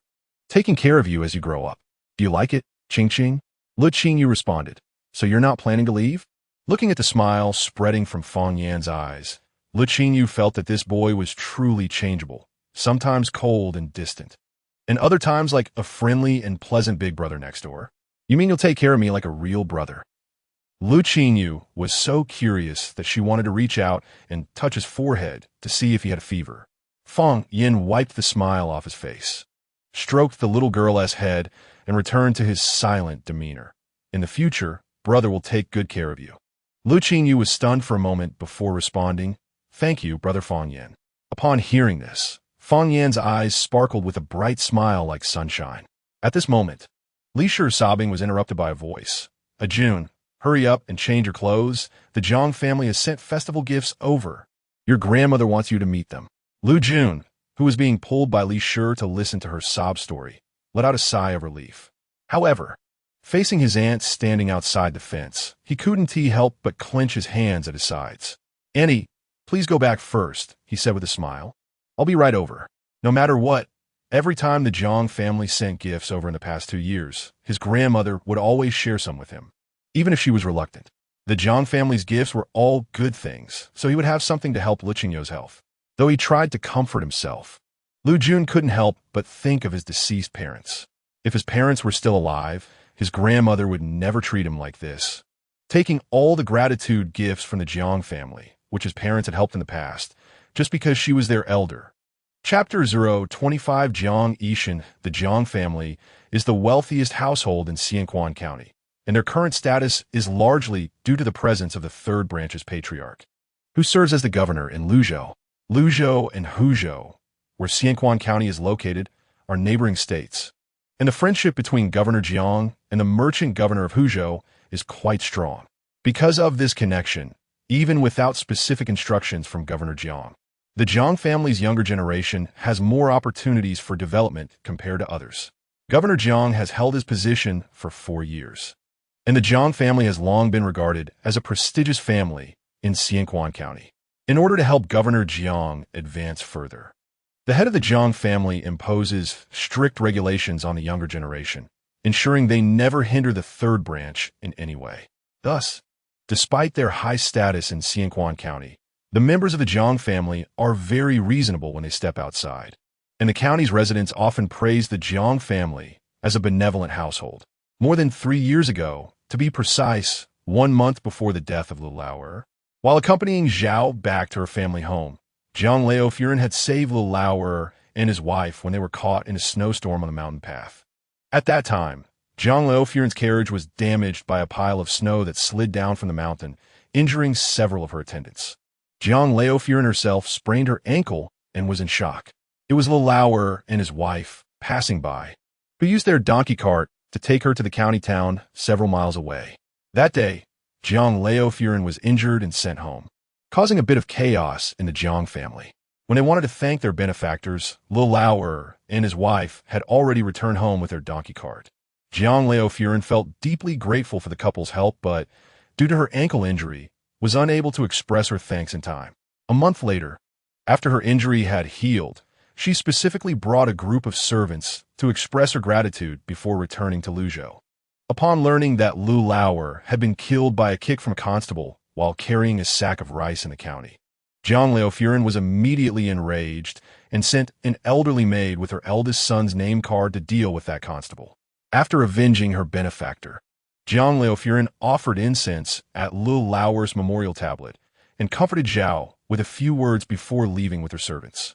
Knowing that Lu Lauer had a weak wife and young children still living, Jiang Leofuren arranged for the family steward to send practical gifts each year, hoping that these items would help Lu Lauer's widow live a bit easier. However, Jiang Laofuren knew nothing about the situation of the Le family, and the steward who delivered the gifts each year only dropped them off without inquiring about Zhao and her children's well-being. As a result, Madame Le, by default, accepted all of these gifts. In her view, what belonged to her son was naturally hers, and her son's filial duty to his mother was only right. She felt no guilt in taking them. If it weren't for Mr. Li's disapproval, she wouldn't have let Le Jun take anything at all. But what she never anticipated was that one day, in addition to the previous steward, a handsome young man dressed in moon-white brocade with a white jade crown would come to deliver gifts. Even more surprising to the Lu family was that this young Master Jiang did not even drink tea upon entering. He immediately asked to see Lu Lauer as two children. Madame Lu was instantly flustered and instructed her fourth son to accompany the guest. She then turned and called for her eldest daughter-in-law, asking her to summon Lu Jun while repeatedly reminding her to advise Lu Jun not to speak recklessly in front of the guest. Mrs. Mi agreed with a smile, but casually rolled her eyes. She couldn't care less about what Lu Jun might say or not say. As the eldest daughter-in-law, she couldn't teach him anything. After all, every year, the Jiang family sent so many good things, and only their eldest son got to benefit a little. The rest was all secretly taken by the old woman to give to the fourth son. It would be their eldest son's responsibility to support the two elders in the future, so these gifts should rightfully be shared among their family.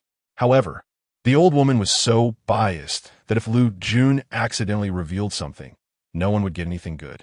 Thinking about how the fourth son's family had everything they needed without working while they had a struggle, Mrs. Mi felt a pang of anger. Her husband worked as an accountant for the Lu family, earning only 2 taels of silver a month, and when he returned home, the old woman would still take 1 tael and 5 coins from him. She would say that her son needed money for school. But what about Lutzen from the fourth son's family? Why didn't the old woman ask them for money? Not only did she not ask for the fourth son's money, but she also found all sorts of ways to secretly subsidize them. Even if Mrs. Mi was magnanimous as the eldest daughter-in-law, she couldn't possibly feel balanced about it. Thus, Mrs. Mi informed Lu Jun about the Jiang family wanting to see him, and then turned to head home. She had no interest in what Lu Jun would say to the Jiang family. While she didn't care, Madame Lu was anxious, knowing that Lu Jun harbored resentment against her. How could she not know? In the past, when the Jiang family's steward only delivered gifts and left after a cup of tea, Lu Jun had wanted to find an opportunity to complain to that steward. Now that the young master of the Jiang family had specifically mentioned his concern for the benefactor's son and wanted to know how they had been living these past 2 years, wouldn't that young man bring up everything that had happened during that time? When they had separated Zhao and her children, the Jiang family's steward had asked about them when he delivered gifts and hadn't seen them at home, and she had easily brushed off his inquiry. Therefore, the Jiang family knew they had been separated, but the gifts had still been sent to her family, indicating that they still recognized their elders. Considering this, Madame Lu felt a bit more at ease. After all, it was only right for the younger generation to be filial to their elders. Even if the Jiang family knew that all the gifts had been taken by her, what did it matter? Moreover, Zhao had raised her son and daughter to be defiant towards their elders. The Jiang family likely wouldn't side with them. Just as she was thinking, Madame Lu saw her eldest granddaughter, Lingling, coming out of the kitchen with a tray holding 2 cups of tea. She hurried forward to take it. Lingling, how can you do this? You might get burned. Where's Away? He disappears when the family is busy. Away got mad at third aunt this morning and went out. Lu Qingling shrugged her wrist. I can carry it, Grandma. I want to get burnt. Hearing this, Madame Lu smiled and looked down at her granddaughter, who was wearing a pink dress and had her hair neatly styled with 2 small flower pins. She looked beautiful and auspicious. Madame Lu's heart skipped a beat.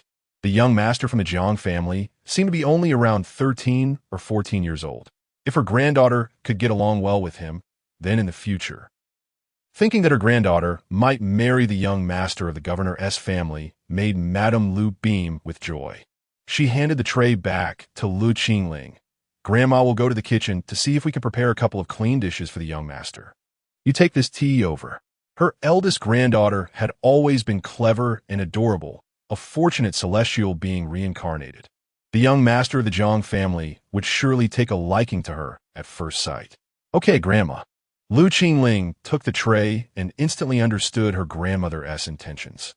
However, she was going to disappoint her. She had no intention of marrying this young master. Lu Qingling smiled softly, realizing that the deep-feeling male supporting character from the rural romance would appear in the Lu family in this way. The book seemed to mention that he was a classmate of Li Jun, and that because Lu Lao and his wife had saved his grandmother, he had grown closer to their family. However, the Jiang family had never set foot in the Lu household. Sure enough, after Lu Lao's death, all the main plot lines changed. Lu Qingling chuckled lightly and walked with a cheerful step toward the guest hall. Even though she didn't want to marry this young Master Jiang the moment she entered, she was still momentarily dazzled by the young man's handsome and noble appearance seated in the guest chair. Jiang Yishan sat on a simple wooden stool in the farmer's home, yet his every gesture still exuded nobility. He politely engaged with Lu Lao's fourth son, though he felt somewhat impatient inside. However, since the second son of this family had saved his grandmother, even if he looked down on the fourth son's mannerisms, Jiang Yishan still smiled and endured it. Chapter 026 says when Lu Qingling entered, she happened to hear her father speaking in a very flattering tone, asking Jiang Yishan about life in the capital. Jiang Yishan's tone was somewhat perfunctory, making Lu Qingling feel inexplicably embarrassed. She stepped over the threshold, called out Dad, interrupting her father's words. "This is the tea Mother made for the guest," she said, lifting the tray in her hand toward Lu Laosi. Lu Laosi responded with a couple of O's and quickly stood up to take the tray to serve Jiang Yishan. He then added, "Young Master Jiang, forgive me for the rudeness." Lu Qingling feigned ignorance as she looked at Jiang Yishan and, after a moment, bowed and said, "I've met young Master Jiang." Her serious demeanor made Jiang Yishan chuckle. Although her bowing wasn't perfect, he found this country girl quite amusing. "Miss Lu, you are too polite," Jiang Yishan replied, getting up to return the gesture. He had no intention of drinking tea and genuinely did not want to have an awkward conversation with Lu Laosi. "Lu Laosi, I see that the autumn scenery of your farm is quite charming. Why don't you let Miss Lu take me for a walk outside?" Jiang Yishan preferred to accompany the innocent little girl over the awkward conversation with her father. Lu Laosi was taken aback, looking down at his daughter beside him, and laughed heartily. "All right, let Lingling take young Master Jiang to see the backyard." Lu Qingling lowered her head to hide her expression, feeling that her father was being too obvious in his eagerness. Did he really think Jiang Yishan wouldn't pick up on it? Jiang Yishan chuckled, rubbed his nose. Feeling quite awkward, this little girl was about the same age as his sister. Letting her lead him around was entirely innocent. Yet Lu Laosi's behavior was clearly embarrassing for his daughter. He glanced at the little girl who had her head down, probably feeling sensitive and shy. Jiang Yishan thought to himself, feeling a bit of pity, and softly reminded her, "Little Miss Lu, lead the way. Big brother can't just wander off by himself." Lu Qingling looked up quickly at Jiang Yishan, nodded, then lowered her head again, saying, "Big brother, come with me." As she looked down, a smile appeared at the corners of her mouth. Lu Qingling felt a bit proud. After all, in the book, Jiang Yishan did not have any special reaction when he first met Le Qingyou. Yet now, he was so gentle with her, even showing a bit of affection. As Lu Qingling walked, she glanced back at Jiang Yishan, seemingly confirming that he was following her, which made Jiang Yishan shake his head in amusement. "Little Miss Lu, don't worry, big brother can keep up," he thought to tease this little girl who looked like an adult. Lu Qingling turned back, pouting a bit, and corrected him seriously. "Big brother, I'm not called Little Lu. Both Dad and Mom call me Lingling." "Lingling?"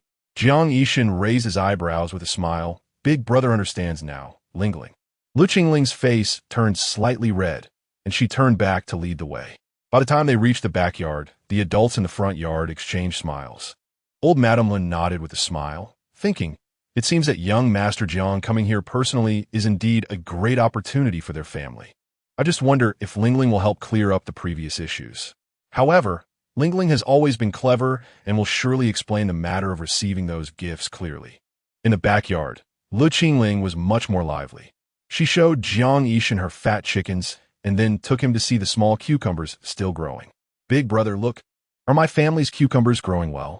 I help my grandma water them every morning. Here, try one." Our cucumbers are crispy and sweet. Lu Qingling struggled to pull off a cucumber, holding it up to Jiang Yishan, making him unable to hold back a low laugh and shake his head. Thank you, Lingling. Jiang Yishan took the cucumber, feeling that this little girl was different from ordinary farm girls. Lively, generous, clean, and very sensible. He took off a freshly changed piece of sheep fat jade from his waist and placed it in Lu Qingling's hand. This is a gift from Big Brother to Lingling. When you go to Luzhou in the future, use this to find Big Brother. Lu Qingling's eyes were glued to the warm sheep fat jade and almost couldn't look away. After a moment, she hurriedly shook her head. Big Brother's gift is too precious. I can't accept it. Jiang Yishan, hearing this, felt a sense of understanding. He held her little hand and said with a smile, but Lingling also gave me a very precious cucumber. A poor girl with ambition and a reasonable demeanor is hard not to like. Lu Qingling let Jiang Yishan hold her hand but kept shaking her head. As she shook, tears began to fall. Jiang Yishan was momentarily at a loss. He had never dealt with a crying little girl before. His sister always chatted with him cheerfully, and those two half-sisters would never cry in front of him. Lingling, why are you crying? Jiang Yishan hurriedly took out a handkerchief and handed it to Lu Qingling's other hand. Did Big Brother say something wrong? No, Lu Qingling slowly shook her head, using the handkerchief to wipe her eyes. Her slightly choked voice was a bit hoarse. Big Brother, please don't send things to our family anymore. Hearing the little girl's voice made Jiang Yishan's heart ache. He squatted down and patted Lu Qingling's head. Why not? Is it because you don't like the things Big Brother brings? I like them. Lu Qingling lowered her head again. Her voice even more choked. But every time Big Brother's family sends things, my family always ends up arguing. Arguing? Fighting over such little things? Jiang Yishan furrowed his brows tightly. Lu Qingling kept her head down, one hand holding the handkerchief and the other holding the jade pendant. Her voice hoarse. The one who saved Big Brother's grandma is my third cousin's father, so my third cousin says these things should belong to his family. Grandma wants to keep some bird's nest for me and my older cousin who is still studying to nourish our health, but it doesn't work upon hearing this. Jiang Yishan's brows furrowed even tighter. Although the benefactor was indeed Le, the things his grandmother had sent were meant for the elders of the Le family. Le and his wife had passed away, and most of the gifts sent were indeed for his family's children. However, if the children took this for granted and disrespected their elders over such trivial matters, it was quite off-putting. Lu Qingling seemed to hold back her sobs and continued.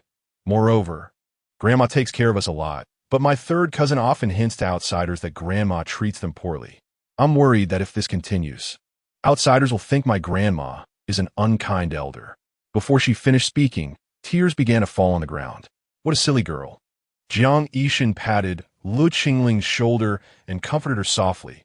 Outsiders can discern things. They won't just listen to your cousin's one-sided story. All right, don't cry. Même, Le Qingyou répondait, raising her head. Big Brother won't believe just your cousin's one-sided story, will he? Of course not, Jiang Yishan chuckled, pulling the handkerchief from Lu Qingling's hand to wipe the tears from her cheeks. Only then did Lu Qingling appear quite embarrassed and lower her eyelashes. Big Brother. I was rude. Jiang Yishan laughed again. At that moment, they heard voices coming from the front yard. Grandma, where's young Master Jiang? Didn't he want to see me? You child, why are you in such a hurry? Do you think Grandma would stop young Master Jiang from seeing you? Why did you bring Qingqing with you? One voice was aggressive, while the other was filled with an elder's gentle concern. Without even seeing the person, Jiang Yishan had already lost all goodwill toward the children of Lilausi. Lu Qingling's expression changed, and she shook her head, grabbing Jiang Yishan's sleeve in a panic. Big Brother, I don't want my third cousin to argue with Grandma. The neighbors will laugh at us. Jiang Yishan comforted her by ruffling Lu Qingling's hair. Don't be afraid. Lingling. Big Brother will go talk to him. The things Big Brother's family sent were originally meant for you as well.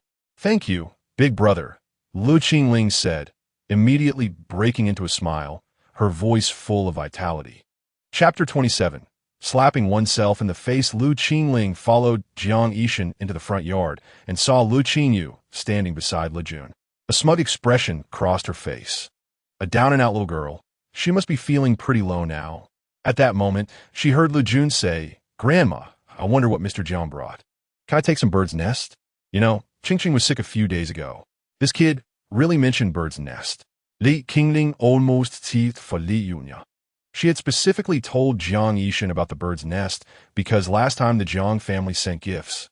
She felt sorry for these two children and gave Le Qingyou half a bowl of the bird's nest that her grandmother had made for her. Unexpectedly, not only did it make Lu Jun grateful to her, but now it could be used in such a way. Jiang Yishan was bound to be angry upon hearing this. Lu Qingling thought to herself, quickening her pace to catch up with Jiang Yishan, trying to grab his sleeve. When she looked up, she indeed found that his expression was not good. Big brother, Lu Qingling pouted, speaking softly. Jiang Yishan turned his head, took the little girl's hand, and smiled gently. Your family won't quarrel. Then he turned his head again, and his expression had already turned cold. Holding Lu Qingling's hand, Jiang Yishan took a couple of steps forward, glanced at the embarrassed little old lady, and said to Lu Jun, you must be the son of my grandmother's benefactor. What a big show of authority. Lu Jun, who was about to pay his respects, sensed something was off with Jiang's tone and hurriedly stepped aside to shield his sister. He wasn't surprised by Jiang Yishan's unfriendly tone. After all, since their parents passed away 3 years ago, he rarely heard anyone speak kindly to him. As long as this didn't affect his sister, Lu Jun didn't care. He bent down and clasped his hands in greeting. Hello, Mr. Jiang. My father is Lu Xiantong. It was my father who helped the old lady Jiang. Upon hearing this, Jiang Yishan felt even more disgusted. He also bowed slightly in greeting and said with a faint smile, yes, my grandmother still remembers the son of her benefactor from 3 years ago. It seems your life is quite good. That bird's nest was specially instructed by my grandmother to be sent for the elders of the Lu family. The portion for the benefactor's son is prepared separately. Lu Qingyou, who was mostly blocked by her brother, grew increasingly angry. In her memory, there was no such incident. She only learned about her family's connection with the wealthy Jiang family when her brother mentioned it on the way. She thought that their parents' momentary help would be remembered to this day, and they were a good family. But unexpectedly, as soon as they entered, she heard the person delivering the gifts speak so sarcastically. 3 years of gratitude, still remembered? Is this saying that her brother is carrying a debt of gratitude? If so, no one forced them to send gifts every year. Lu Jun also caught on to the implication, his face turning red with anger, almost blurting out that he didn't care for their gifts. However, thinking of his small and thin sister, he ultimately said nothing. Mr. Jiang's family are all kind-hearted people, Lu old lady said, seeing the situation and unable to suppress her relief, shaking her head. Our farming family, the children are just so uncultured. Mr. Jiang, please don't mind. How can you say my brother is uncultured? Lu Qingyou could no longer hold back. She tightly grasped her brother's hand, stepped forward, stood beside him, looked at Lu old lady, then at Jiang Yishan, saying, I think the uncultured one is this Mr. Jiang. What nonsense!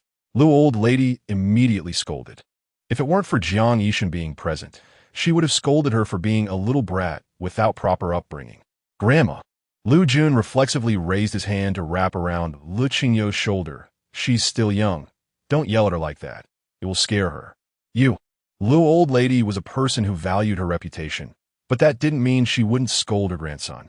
At this moment, she could only tightly grip her hand that wanted to rise, bitterly stating, this child, my second son, died young. In the end, it's still my fault for not raising you well. Saying this, she wiped the corner of her eyes. Lu Qingling let out a sigh of relief. How could she forget that Grandma always handled matters appropriately?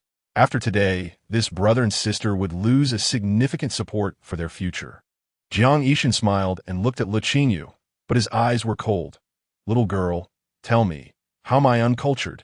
At first, when he saw the sparkling big eyes of this tender little girl, he had a bit of a good impression, seeing that her clothes were worn. He was thinking about giving her brother some silver later to buy her new clothes. But now it seems this little girl had indeed not been taught by her parents. And her character was a bit twisted. Because of Jiang Yishan's words, everyone in the courtyard turned their attention to Lu Qingyou. Lu Jun was worried, as were Lu old lady and Lu old fourth. They were all concerned that this girl would speak carelessly. Ajuan, take your sister home, Lu old lady quickly said. Later, these things Mr. Jiang brought. Grandma will have your fourth uncle send them home for you. Seeing the situation, Lu Jun realized that saying anything further would only provoke Mr. Jiang and scare his sister, which would be counterproductive. The little bit of joy he felt when they first arrived had completely faded. He bent down and picked up his sister. Qingqing, don't say anything to them. Let us go home. No, I want to say. Le Qingyou was lifted up by her brother. Her height increased, making her even more imposing. She looked at Jiang Yixin and, in order not to expose her mature soul, could only use the most childlike language. I'll tell you where you are uncultured. Your grandma. Is she not the one my dad saved? Jiang Yixin raised an eyebrow at this. Seeing the little girl staring at him, he suppressed his impatience and nodded. Le Qingyou then asked, all these years the gifts, were they voluntary? After this question, Jiang Yixin felt suddenly weighed down, unable to nod anymore. Without needing the little girl to ask further, he could already complete the unspoken words, since these gifts were sent voluntarily under the name of gratitude. Then what position did he have to accuse the children of Lu Old Second of seeking a return for their gratitude? On the other side, Lu Qingling listened to Lu Qingyou's questions and felt it was utterly foolish. She smiled lightly and said in a relaxed tone, little cousin, why are you asking Big Brother these things? If you said something wrong, you should apologize. You shouldn't have said that Big Brother was uncultured. Quickly apologize to Big Brother. Lu Qingyou glanced at her, already understanding 7 or 8 points. Right now, this Mr. Jiang had a dislike for them upon their first meeting, and it was definitely due to Lu Qingling's instigation. She really couldn't understand why this cousin had such hostility towards them. Lu Qingyou couldn't figure it out and didn't think too much about it. She glanced at Jiang Yixin again and said, why should I apologize? It was Grandma who first said we were uncultured. With this one sentence, Jiang Yixin almost buried his head in the ground. He clasped his hands and reluctantly said, it was my fault earlier. I apologize. After a pause, he continued, however, Lu old lady is still your elder. Master Lu and Miss Lu should still have basic manners. It's truly not something that juniors should do to let a small matter cause a rift. Lu Qingling hurriedly nodded. What Big Brother said is right, secretly giving Jiang Yixin a thumbs up, thinking that his words were really good, both reprimanding the brother and sister and not exposing what she just said. Lu Jun smiled perfunctorily, glancing at Lu Qingling. Then Lu Jun has indeed learned something. Lu Qingyou reached out to wrap her arms around her brother's neck, making herself feel more secure and comfortable in his arms, turning to ask Jiang Yixin, Mr. Jiang, are you saying that my brother and I are robbing you of the things you sent to Grandma? This, even though Jiang Yixin didn't like this girl with a somewhat twisted character, he couldn't keep his face cold when asked in such a soft and sweet voice. The younger generation should respect their elders. Lu Qingyou wanted to snicker, but what came out was a soft, kitten-like voice, which made Jiang Yixin unable to resist wanting to rub her ears. He looked at the little girl again and couldn't help but admit in his heart, although her personality was a bit off, she was indeed quite charming. If he were to take her home, his grandmother and mother would probably hold her and never want to let go. It was truly the first time he had seen such an adorable little girl. Just as he was thinking this, he heard the little girl say, every time your family sends something, if my brother and I could grab half of it, we wouldn't be as thin as we are now. In the past, when I was hungry, my brother would dig up wild vegetables for me to fill my stomach. We've never eaten anything from your family. As soon as these words were spoken, the expressions of several people in the courtyard changed drastically. Lu Qingling quickly looked at Jiang Yixin's face, secretly annoyed at her oversight. Lu Qingyou didn't look too thin, but Lu Jun was indeed so thin he looked like skin and bones. It was only then that Jiang Yixin noticed this. He glanced at Lu Qingyou, then at Lu Jun, and suddenly shook his head and laughed. Big Brother? Lu Qingling tentatively called out, taking a step forward, wanting to hold Jiang Yixin's hand. The laughter naturally faded, and Jiang Yixin looked down at Lu Qingling, who only reached his chest, still maintaining the gentle expression from before. Lingling, you're only 7 or 8, right? Not bad, not bad. Much better than those half-sisters of mine. The tone of praise made Lu Qingling feel quite uneasy. She wanted to explain, but Jiang Yixin had already turned his head and deeply bowed to Lu Jun and Lu Qingyou. Just now, it was indeed my foolish brother who was rude first. Wise younger brother, wise younger sister, please do not hold it against me. Lu Jun did not dodge this grand bow. He was actually thinking, is this young Master Jiang a bit slow? Why is he apologizing while speaking so well? Le Qingyou, did I just meet someone who can change their face like in Sichuan opera? Chapter 028, noticing that everyone was still in shock. Jiang Yishan called out to the butler, who had been standing behind him, and hurried forward. Young master, please give your instructions. Separate out the items meant for my younger brother and sister, and you will accompany me to deliver them personally, Jiang Yishan said. Only then did the Lu family realize something was wrong. Thinking back on what was just said, they didn't understand where the problem lay.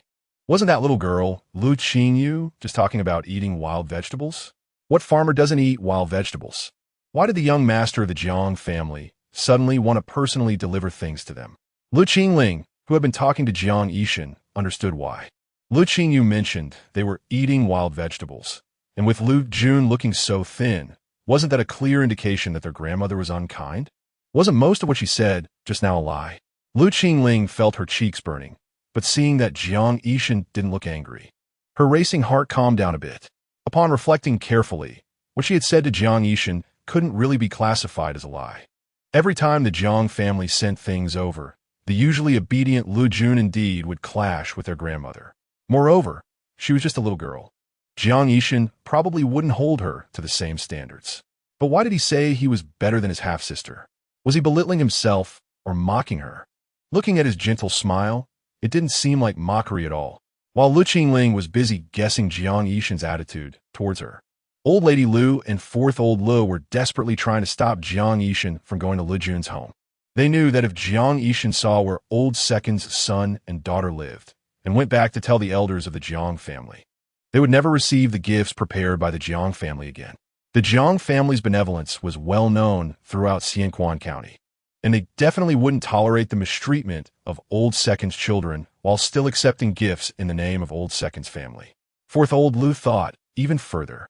If the Jiang family was angered by this matter, their son would never get ahead and would only be suppressed by the Jiang family in the future.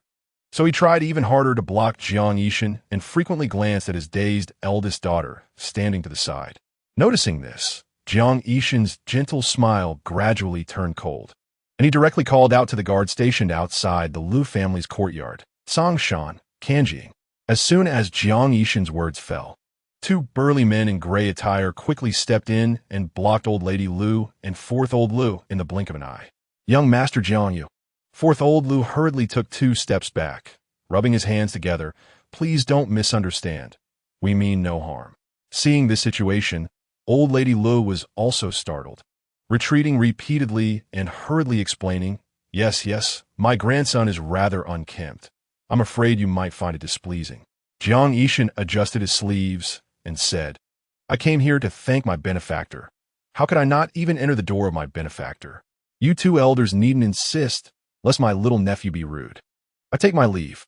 With that, he flicked his sleeves and turned to nod at Lu Jun, who was holding Lu Qingyu and had retreated from the earlier scuffle. Younger brother, lead the way. Lu Jun was still a bit confused. Why did they suddenly have to go to his house? Lu Qingyu guessed that before they arrived, Lu Qingling must have said something to young Master Jiang that led to this misunderstanding, and some of what she said earlier must have clarified things for him. It seemed he was now trying to make amends for the misunderstanding. He was someone who knew how to admit his mistakes. Lu Qingyu no longer found him as annoying as before. Besides, given their current situation at home, lacking everything, since the other party was in an apologetic stance, it would be good for them to accept it. From another perspective, if Jiang Yishan came to understand their living conditions today, it would provide an extra layer of protection for her and her brother in the future. Furthermore, once the Jiang family understood the situation of the Lu family, they would likely never send gifts to Old Lady Lu again. Thinking of this, Lu Qingyu could almost envision Old Lady Li's distressed expression, and her mood instantly brightened. She quickly tugged at her brother's sleeve. Brother, lead young Master Jiang. Lu Jun, meeting his sister's bright eyes, instantly caught her unspoken joy and couldn't help but smile, saying, Our little girl has grown up. I haven't even reacted yet. And you already said young Master Jiang was apologizing to us, right? Lu Qingyu was amused by her brother's teasing tone, and her sweet, melodious laughter made Jiang Yishan turn his head. He turned back, extending his hands, and asked Lu Jun, Younger brother, may I hold your younger sister? Only then did Lu Qingyu notice his choice of words, and she couldn't help but laugh. Her dislike for this young man diminished further. She was actually ready to walk by herself, but seeing that he was already about 156 meters tall, she quickly stretched out her hands, feigning innocence. "Let me give you a hug." The little girl didn't show hostility like before and even stretched out her hands to let him hold her. Jiang Yixin felt his mood brighten unexpectedly. The humiliation he had felt earlier, of being played with, gradually calmed down. He bent down, and without waiting for Lu Jun to let go, he gently lifted her under her armpits, easily raising her high and spinning her around his arms as he walked toward the Lu family's entrance. "You guide me." "Foolish brother." "Young Master Jiang, young Master Jiang." Old Lady Lu hurriedly called out from behind, then turned to Lu Jun. "Jun, don't spoil your younger sister. How will you two little children entertain young Master Jiang?" Butler Jiang was a perceptive person. He had sensed the impropriety of the Lu family before. However, since the old lady hadn't instructed him, he hadn't bothered to interfere. But today, with the young master present, the Lu family had played tricks on him, and he really had to step in. "Old lady, you've already received enough benefits. It's best to be quiet today." Butler Jiang glanced at the changing expression of Lu Qingyou, and not following the young master to the backyard didn't mean he couldn't see through the schemes that little girl was pulling. He then said to old lady Lu, "Your granddaughter is quite well taught." This time, Lu Qingyou easily picked up on the sarcasm in the words "well taught." She did understand why the situation had taken a sharp turn because of Lu Qingyou's comment about eating wild vegetables, and she was even more annoyed by Butler Jiang's tone. However, she was not a true 8-year-old child. She had a much stronger mentality than most children. So, despite realizing that Jiang Yixin was angered by her earlier misleading comments, Lu Qingyou still maintained a confused demeanor. "Butler, why are you stopping my grandmother? Why is the big brother angry? He just said he wanted to stay for lunch at my house. Why is he leaving?" "Big brother." She suddenly slipped out from under Butler Jiang's arm and ran after him. "Big brother, why are you suddenly ignoring Lingling?" "Butler Jiang." He turned and looked at the little girl running out, feeling that she was indeed much stronger than the other several young ladies at home. However, Butler Jiang couldn't quite understand how this little girl, raised in the simplicity of the countryside, had developed such a heart that even those in high society might not cultivate. Chapter 29. Egg Big Brother. Lu Qingyou chased after Jiang Yixin as she ran out of the Lu family home, calling out pathetically behind him, "Are you mad at me?" In fact, the moment she saw Jiang Yixin pick up Lu Qingyou, she felt a pang of panic in her heart. Since the moment Lu Lauer died, everything in this world should have changed. Why was it that just a second ago, Jiang Yixin was so gentle with her, and the next second, he was captivated by Lu Qingyou? Is this what they call the halo of the main character? Lu Qingyou refused to believe it. Lu Qingyou was not as good-looking as her background was not as good, and her knowledge was inferior. Why should she be the one who is so loved? The body of a child is still quite advantageous. Seeing that Jiang Yixin did not turn back, Lu Qingyou took a few quick steps, tugged at his clothing, and called out again, "Big brother." Jiang Yixin turned slightly and looked down at Lu Qingyou, asking, "What do you want?" His gaze was indifferent, nothing special. Yet for some reason, Lu Qingyou felt unable to raise her head under his gaze. I still want to make delicious food for you," she said, struggling to maintain her composure despite feeling exposed in her most embarrassing moments. "Big brother, why are you angry?" Jiang Yixin took a deep breath. This little girl's questioning made him recall the humiliation of being toyed with by someone much younger than him. However, as a 14-year-old, he couldn't hold a grudge against a 7 or 8-year-old girl, which made Jiang Yixin feel extremely frustrated, especially as this little girl kept tugging at him with questions. He really wanted to kick her away without grace. At that moment, he felt a soft little hand on his shoulder move slightly, like a soft kitten's paw tickling his heart. Jiang Yixin suddenly felt his heart soften. He raised his hand and patted the little girl's shoulder, shaking off her grip on his clothing. "Let's go." With that, he turned and took 2 big steps, putting distance between himself and Lu Qingyou. Le Qingyou, resting on Jiang Yixin's shoulder, looked down and saw the moment when Lu Qingyou clenched her fists and the hatred in her eyes as she looked at her. But in the blink of an eye, she changed to a pitiful and reluctant expression, quickly chasing after them. Lu Qingyou then sensed something was off. Lu Qingyou's behavior of enduring humiliation did not resemble that of an 8 or 9-year-old child at all. Besides, Hating someone cannot be without reason. She was sure that the previous Le Qingyou had not offended Le Qingling, so why did she evoke such hatred? Reason 1. Simply because Jiang Yixin was no longer on her side. Reason 2. This Le Qingling was somewhat similar to her own situation, her soul not belonging to a child. As for why she hated her, could it be like in the novels that this cousin had been reborn? In the world before this cousin was reborn, what had she done to wrong her? Unable to help but shake her head, Le Qingyou felt that Le Qingling's situation was definitely more complicated than she had imagined. Regardless, she had to remember to remind her brother not to get close to Le Qingling in the future. Le Qingling's situation was something Le Qingyou did not want to concern herself with. But the premise was that she would not intentionally cause trouble for herself and her brother, as she had seen before. Young Master Jiang.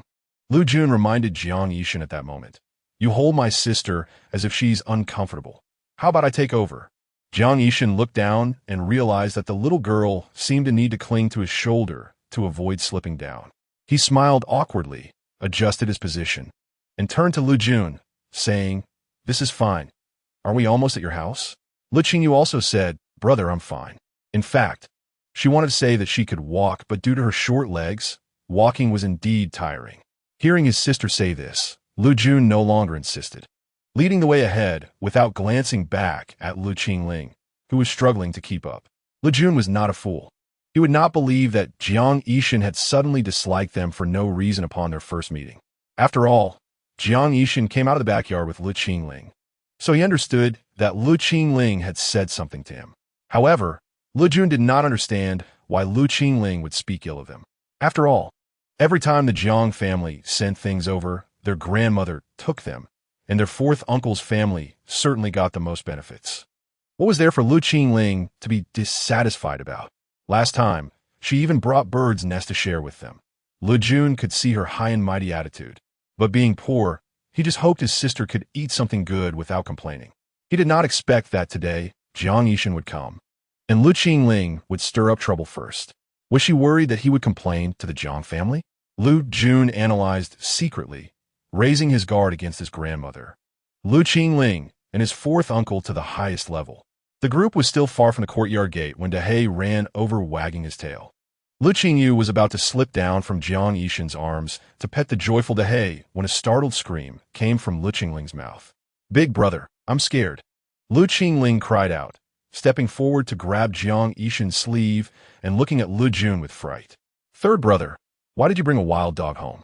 Lu Qingyou slipped down from Jiang Yixin's arm and walked in front of De saying to Lu Qingling, It's not a wild dog.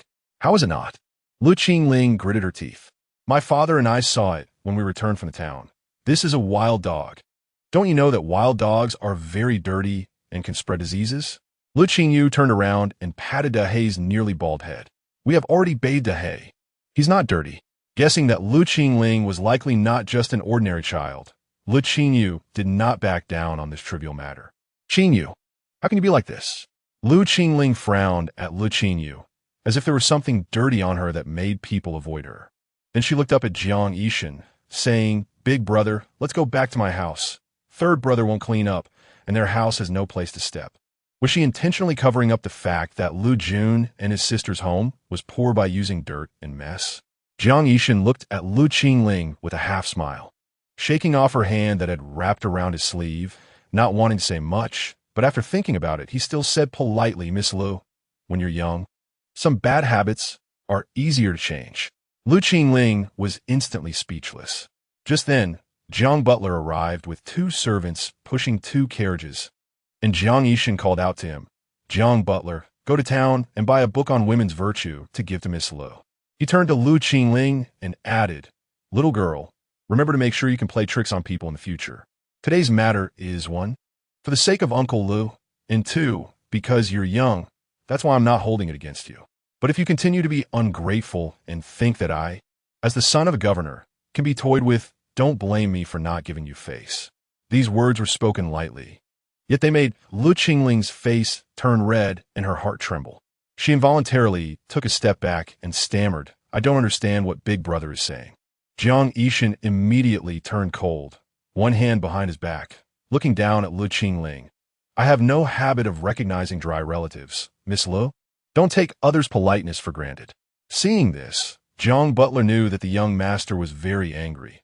Otherwise, he would not have spoken like this. He quickly turned to Lu Qingling and said, "Miss Lu, it's better to go back now. We have already visited your esteemed residence, so you don't need to accompany us further." Lu Qingling glanced at Jiang Yishan, not daring to cling to him any longer because of her age. She turned with red eyes, biting her lower lip, and walked away, looking back step by step.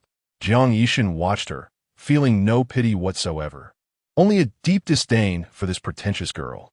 After all, he was the youngest scholar in the capital and had grown up in a large mansion. Yet he had not seen through the deep scheming hidden beneath this peasant girl's innocent appearance. Thinking of how he had trusted this girl's words and spoken harshly to Lu Laoer's son upon their first meeting, Jiang Yishan wanted to find a hole to hide in. "Young Master Jiang, please come in." Lu Jun is watching from the side and finally raises his hand to invite him in. Jiang Yishan coughs lightly, suppressing his embarrassment, smiles, and nods at Lu Jun, then walks over to hold the hand of Le Qingyou, who is about the height of a large dog. "Little girl, aren't you afraid of this big guy? You're still petting its head." Jiang Yishan takes a closer look at the big black dog and notices that it seems to be a descendant of a premium Snow Mountain wolf dog, causing his expression to change slightly. Lu Qingyu says, "Big Black is very well behaved, I'm not afraid." Seeing his unusual expression, she glances at Big Black again, worried there might be something wrong, and hurriedly invites Jiang Yishan. "Young Master Jiang, weren't you going to visit my house?" Lu Jun listens, smiles, shakes his head, and once again invites Jiang Yishan and his group inside. Jiang Yishan collects his thoughts and steps into the farmhouse yard enclosed by a fence. Lu Qingyu sees that there is no sign of Fong Yin in the yard and turns to look into the thatched house where the grapes are drying. But there's no one there. Could he have gone into mountains to pick grapes again? While thinking, a series of clucking sounds from the backyard catches her attention. "Brother Fong Yin," Lu Qingyu calls out, breaking free from Jiang Yishan's hand and walking toward the backyard. Lu Jun quickly follows his sister, secretly wondering if Fong Yin is planning to slaughter a chicken for soup. In the backyard, Fong Yin is squatting in front of the open chicken coop, taking out eggs one by one. When he sees Lu Qingyu and Lu Jun coming over, he raises the eggs in his hand and says, "Bring a basket. These chickens have laid a lot of eggs." Chapter 030. Taking the chicken home, noticing Jiang Yishan who came over, Fong Yin timely stopped what he was about to say next. This matter was simply too bizarre. Within less than an hour since Lu Jun and Qingqing left, this clutch of 7 chickens had started laying eggs in turn, one after another, as if it would never end. He was just here collecting eggs, and if outsiders knew, who knew what rumors would spread? Fong Yin suspected this had something to do with Qingqing. So he stood up and greeted Jiang Yishan like a host. "A guest has arrived. It's a bit messy here." He then looked at Lu Jun and said, "Jun, please let the guest sit in front." His words carried a slight accent. Lu Jun's gaze paused on the pile of green and white eggs beside the chicken coop. Then he looked shocked at the coop and quickly turned to say, "I'm really sorry, young Master Jiang, please sit in front." Jiang Yishan glanced at the chicken coop, but said nothing. "Qingqing, you stay here and watch. I'll go get a basket." Fong Yin said as he picked up a hen that had just laid 2 eggs and placed them next to the pile of eggs. "Okay," Lu Qingyu replied, looking at the other few mountain chickens squatting on the straw in the coop, surprised as she looked between Fong Yin and the hens, realizing that those were their eggs. "Yes." Fong Yin held Lu Qingyu's small hand and squeezed it gently. "Did you feed them?" Lu Qingyu nodded, not quite understanding. "I did. I cut a lot of grass leaves for them." "Are the chickens here all this good at laying eggs?" Fong Yin thought to himself, indeed. There was something special about Qingqing that he still didn't understand. Animals seemed especially lively around her. "Qingqing, don't tell anyone about this, okay?" Fong Yin wouldn't think that the reason these chickens laid so many eggs was because she fed them, but recalling how the mountain chickens depended on her. Lu Qingyu thought his guess wasn't without reason, and nodded, adding, "I still want to tell my brother." Fong Yin chuckled. "You can't tell anyone else but your brother." When he saw the little girl nodding seriously in agreement, he got up to go to the front yard to get a bamboo basket. Meanwhile, Steward Jiang was leading the servants to unload rice and flour from the cart, lamenting in his heart about how the orphan of the second master, Lu, was living a hard life, when Fong Yin walked over directly to the kitchen shed. Steward Jiang was slightly surprised. He hadn't noticed before, but now he realized there was a boy here who didn't look like a farmer's son at all.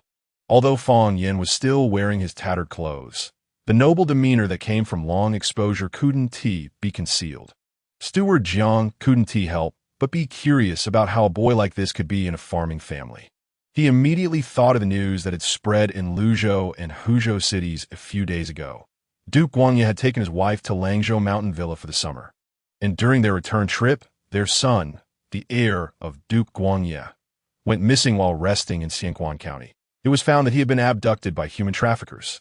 The current emperor was the son of Duke Guangye's sister, and upon hearing this, he was furious and ordered all officials in Huzhou to exert all efforts in searching for the heir. As for Duke Guangye and his wife, the emperor issued 2 edicts reprimanding them, and directly decreed that if the young lord was not found, Duke Guangye's hereditary title would be stripped. So even now, Duke Guangye and his wife were still staying in the county office of Xianquan, and just yesterday, their lord had come from Luzhou to pay a visit and dispatched 50 men to help search, fearing that the traffickers had already fled to Luzhou. And the lord initiated searches in his own jurisdiction as well. Steward Jiang had been closely following this matter, and now seeing Fong Yin, who didn't have the demeanor of a farmer's child, the first thing that came to his mind was the missing heir of Duke Guangye. At this moment, Steward Jiang walked over to the open kitchen shed, looking at the boy shaking out vegetable leaves from a bamboo basket, and asked with a smile, "Child, what's your name? How are you related to the Lu family?" Fong Yin turned around, his calm gaze holding a hint of vigilance. After a moment, he lowered his head, appearing timid. "I'm Fong Yin. I have no parents.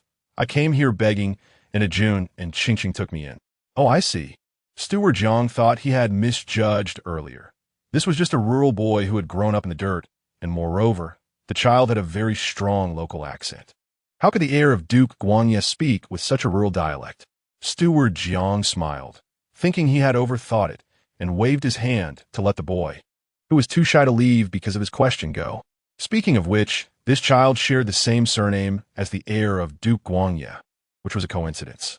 Thinking this, Steward Jiang looked again at the dilapidated thatched courtyard, and the little doubts in his heart completely dissipated. If the heir of Duke Guangye had truly escaped from the traffickers, how could a precious person like him end up in a place like this?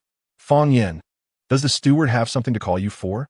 Lu Jun, who had seated Jiang Yishan in the room and brought in a cup of boiled water, turned around and saw Fong Yin being called by Steward Jiang, feeling uneasy, and came out to ask. Fong Yin shook his head, still carrying a slight accent as he spoke. "It's nothing. He just asked about my relationship with you. You entertain the guest. I'll go collect eggs with Qingqing." The eggs. Lu Jun's attention was immediately diverted. Lowering his voice, "Are all from those few hens?" Fong Yin nodded, lowering his voice a bit. "Let us talk after the people leave." Saying this, he stepped away, and a moment later, he returned with a bamboo basket of eggs in one hand and holding Le Qinyou's hand with the other. During lunch for the guests, there was a dish of scrambled eggs, all made by Lu Jun. Le Qingyou wanted to slowly show off her cooking skills. But before she could roll up her sleeves to say she would also make a dish, not only her brother but also Fong Yin and the guest Jiang Yishan spoke up to stop her. Seeing that she looked a bit unconvinced, Jiang Yishan chuckled. "You're still a little girl, you can't go on the stove." However, he felt emotional, such a small girl. Even the children of their servants were not allowed to do any work. The 2 little girls in his house were both 12 years old and were only doing trivial things like fetching tea and running errands. Yet this well-behaved little girl, just over 6 years old, lived in a thatched house and ate wild vegetables, but still understood so much. The thought of taking this little girl home again arose in Jiang Yishan's mind. He turned around and instructed the steward to bring a packet of candied fruit over, opened the paper bag, and waved for Lu Qingyou to come eat. "This was made by my brother's cook."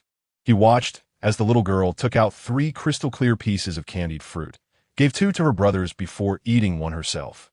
And Jiang Yishan smiled even more gently. "Is it delicious? Do you want to eat it every day?" Lu Qingyou resisted the urge to roll her eyes. Looking at Jiang Yishan, she said seriously, "Young Master Jiang, you look like a big bad wolf tricking children." Jiang Yishan.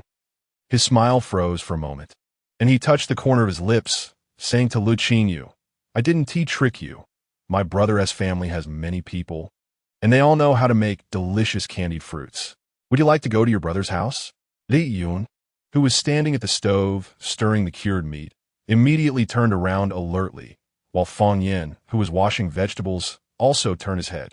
Le Qingyou shook her head, picked up a twig to add to the fire, reminding her brother to continue cooking, and then said to Jiang Yishan, I'm a big girl. I don't want to eat candied fruit. Besides, we also have a lot of good food at home. Not much now, but if you come to my house again in the future, I can invite you to eat. Jiang Yishan couldn't help but smile and laugh softly. This little girl, though young, was quite understanding. He still wanted to take her home and raise her as the daughter of the deceased second master Le. And of course, they would also financially support the son of the second master Le. Now it seemed, however, that the little girl had a deep affection for her brother and her family. Since that was the case, he couldn't force her. He didn't want to inadvertently become the villain who broke up a brother and sister. Lu Jun took a moment to touch his sister's little head, the soft hair making him feel heartbroken. He had heard what Jiang Yishan meant earlier, and knew that in a family like Jiang's, his sister would definitely be able to grow up better. But he just couldn't bear to let her go. In the future, brother will also let Qingqing have various candied fruits to eat every day. He silently vowed in his heart. Chapter 031 Grandfather and Granddaughter Conversation after preparing 4 dishes and steaming rice. Lu Jun and Fang Yin set the dining table under the shade of a tree in the courtyard and invited Jiang Yishan and the steward Jiang to sit down. Le Qingyou brought over a large porcelain bowl of washed grapes, thinking of them as drinks. Jiang Yishan quickly stood up to take them and picked up the little girl to sit her on his lap. Seeing this, Lu Jun worried that this young Master Jiang might have the intention of taking his sister away, so he hurried over and took his sister back, saying, Young Master Jiang is a guest. No need to trouble you. He still needed to get the bowls, and after speaking, he handed his sister to Fang Yin to hold. Fang Yin caught Le Qingyou and held her tightly. He could tell that this young Master Jiang had good intentions and wanted to hold her and would never snatch her away. But what could he do? Holding the soft little girl was very comfortable, so he continued to hold her tightly. Moreover, he was just a rural boy now and needed to be a bit more reserved. Lu Jun and Fang Yan's behavior amused Jiang Yishan, who clarified several times that their Jiang family was reasonable people and had come to thank their benefactor, so they would never snatch the benefactor's child. Just then, Grandma Lu came over carrying a basket covered with clean linen, with Lu Qingling following behind her, who looked a bit shy and tried to please Jiang Yishan with a glance. Grandma, Lu Jun set down the bowls and greeted her. What brings you here? Come eat with us. Grandma Lu smiled kindly. She was also someone who liked to be clean, which made her look very benevolent. No need. Grandma is just worried that you 2 little kids won't cook well and might be rude in front of young Master Jiang.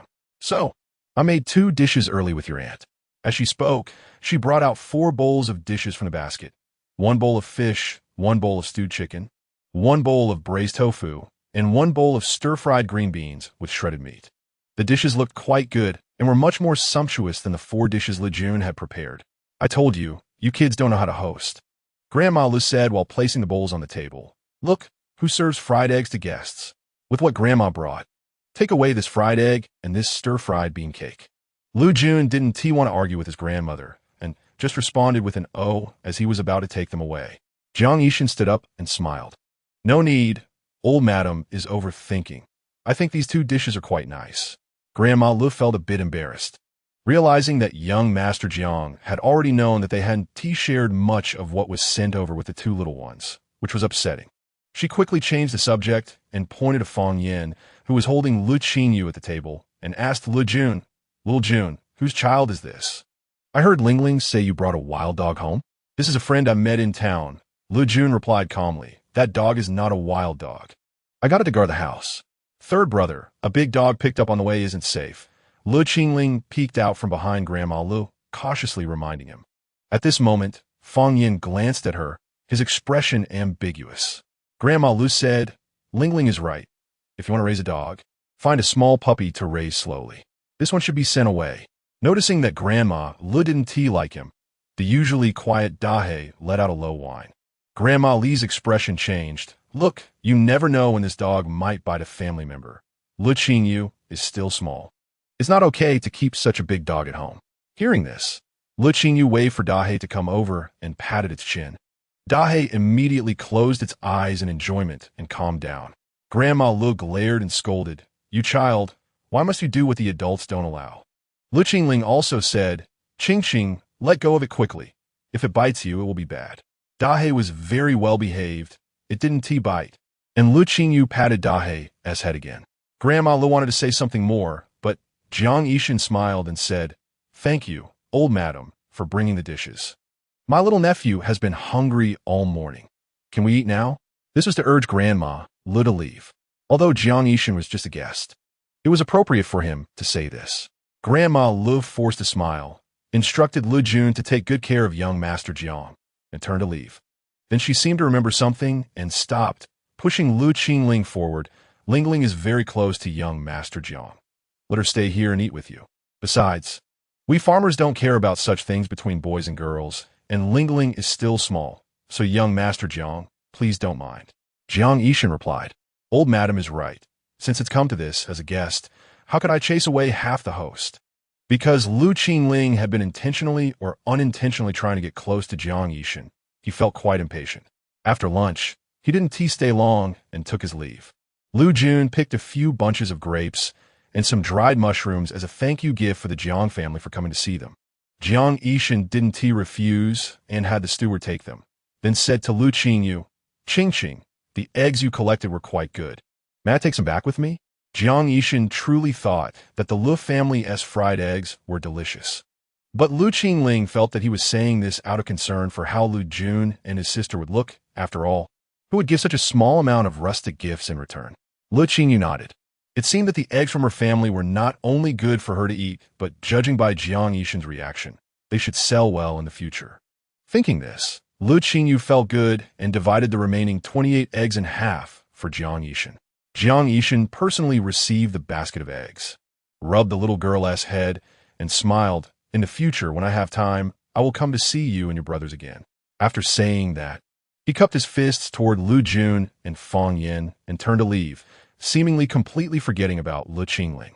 Le Qingling glanced at Le Qingyou, who had all of Jiang Yishan's attention, and quickly followed him out. "Big brother, Lingling will see you off." Lu Qingling, chasing after him, didn't he see that the moment she called out "Big brother," an extremely disgusted expression appeared on Jiang Yishan's face. As soon as the carriage left Lu family village, Jiang Yishan's face turned cold, as if the smile he wore when saying goodbye to Lu Jun and his sister was an illusion. Undoubtedly, what happened this morning was the most embarrassing thing he had ever done in his life, yet there was no way for him to vent. It was just that he was foolish enough to be completely fooled by a 7 or 8-year-old girl.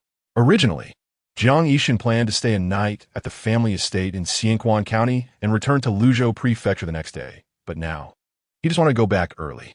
When the carriage reached the county, Jiang Yishan sent the steward Jiang to inform the Jiang family, while he went directly to the county dock to board a boat heading to Luzhou Prefecture.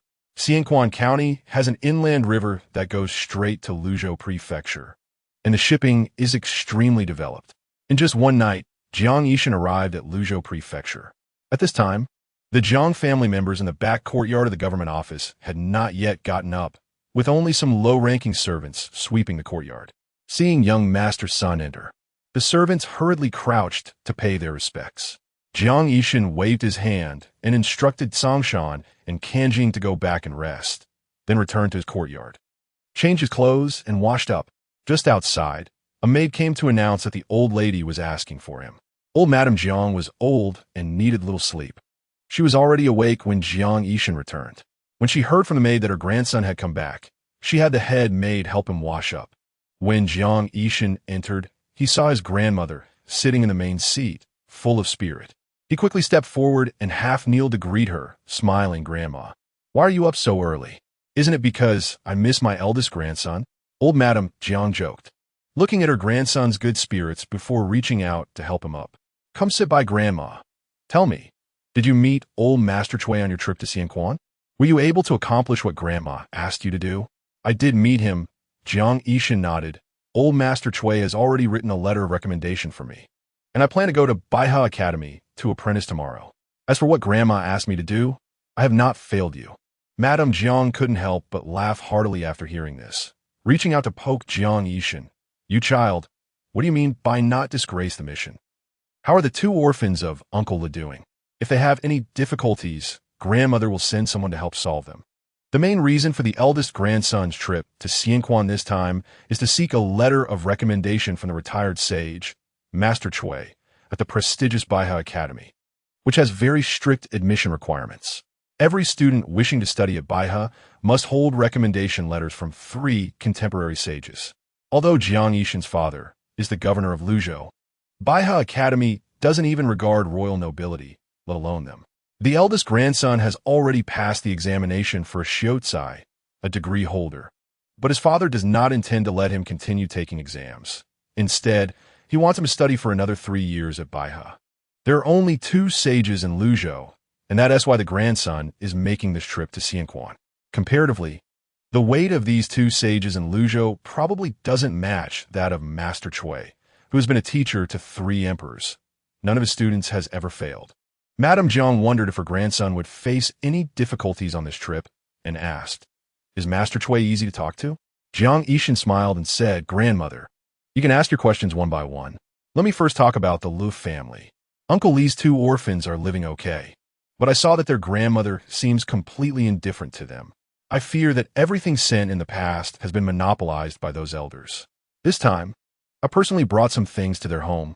I saw that they only have 2 thatched cottages, so I secretly left them 2 taels of silver, enough for them to build 2 new houses.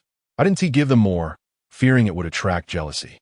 "My Yishan has really grown up," Madame Jiang nodded repeatedly. "Everyone in Xianquan County knows that Uncle Lu has helped us, and we send gifts every year, so I think no one would dare bully those children. As for the indifference of the Lu family's elders, we can just reduce the gifts sent in the future."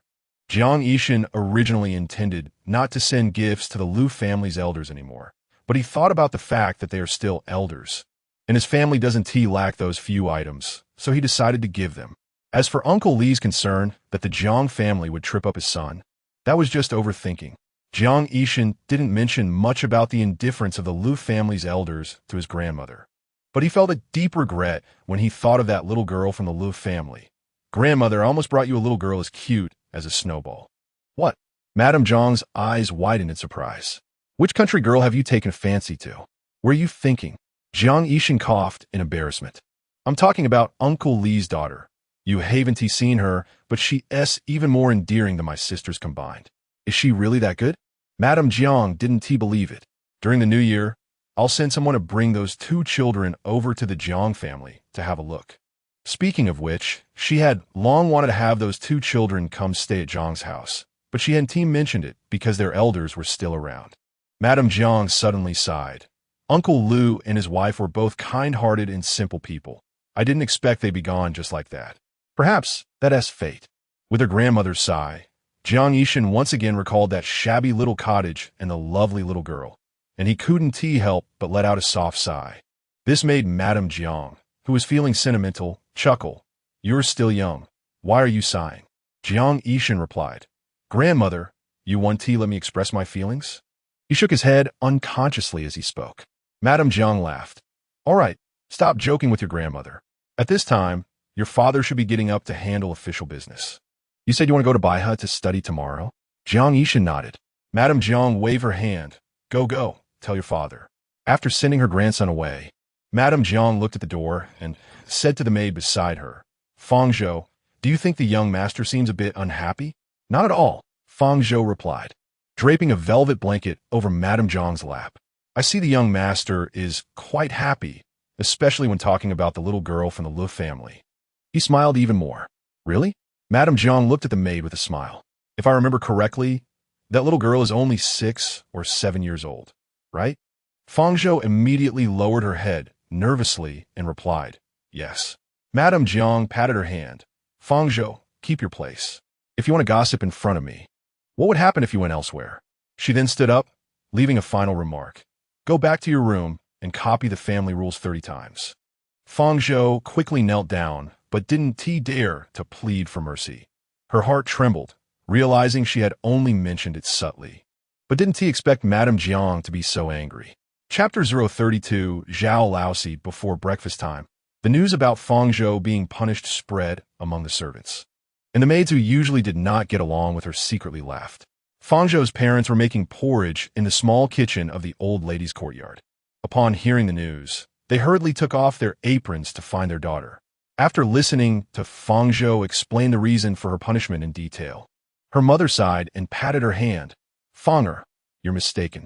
The old lady is not upset about you gossiping about a village girl. This is a warning that you shouldn't have any ideas about the eldest young master." Upon hearing this, Feng Zhou's eyes immediately turned red. No, it can't be. The personal maid beside the eldest young master is chosen by the old lady. In the future, anyone who can become a part of the eldest young master's household is being observed by the old lady without her saying a word. How could it be a warning to my daughter not to? Feng Zhou's mother patted her hand again. "You, my child, are too anxious. Let your mother finish speaking. The eldest young master is only 15 this year and hasn't been betrothed yet. Who can the old lady allow to have such obvious intentions now? From now on, just serve your master honestly and diligently. When the eldest young master gets married, it won't be too late to plan then. But by then, my daughter will at least be 18 or 19, Feng Zhou said, and under her mother's stern gaze, she reluctantly added, "I understand, mother." After the mother and daughter finished talking, the outside became lively as it was already morning, and the masters of the Jiang residence had gotten out of bed. At this time, on the dock streets outside, the sun was already high in the sky. The people who worked for a living had been busy for an hour, and the sounds of peddlers calling out their wares filled the streets. In Huzhou Prefecture, the atmosphere of life was no different from that of Luzhou Prefecture.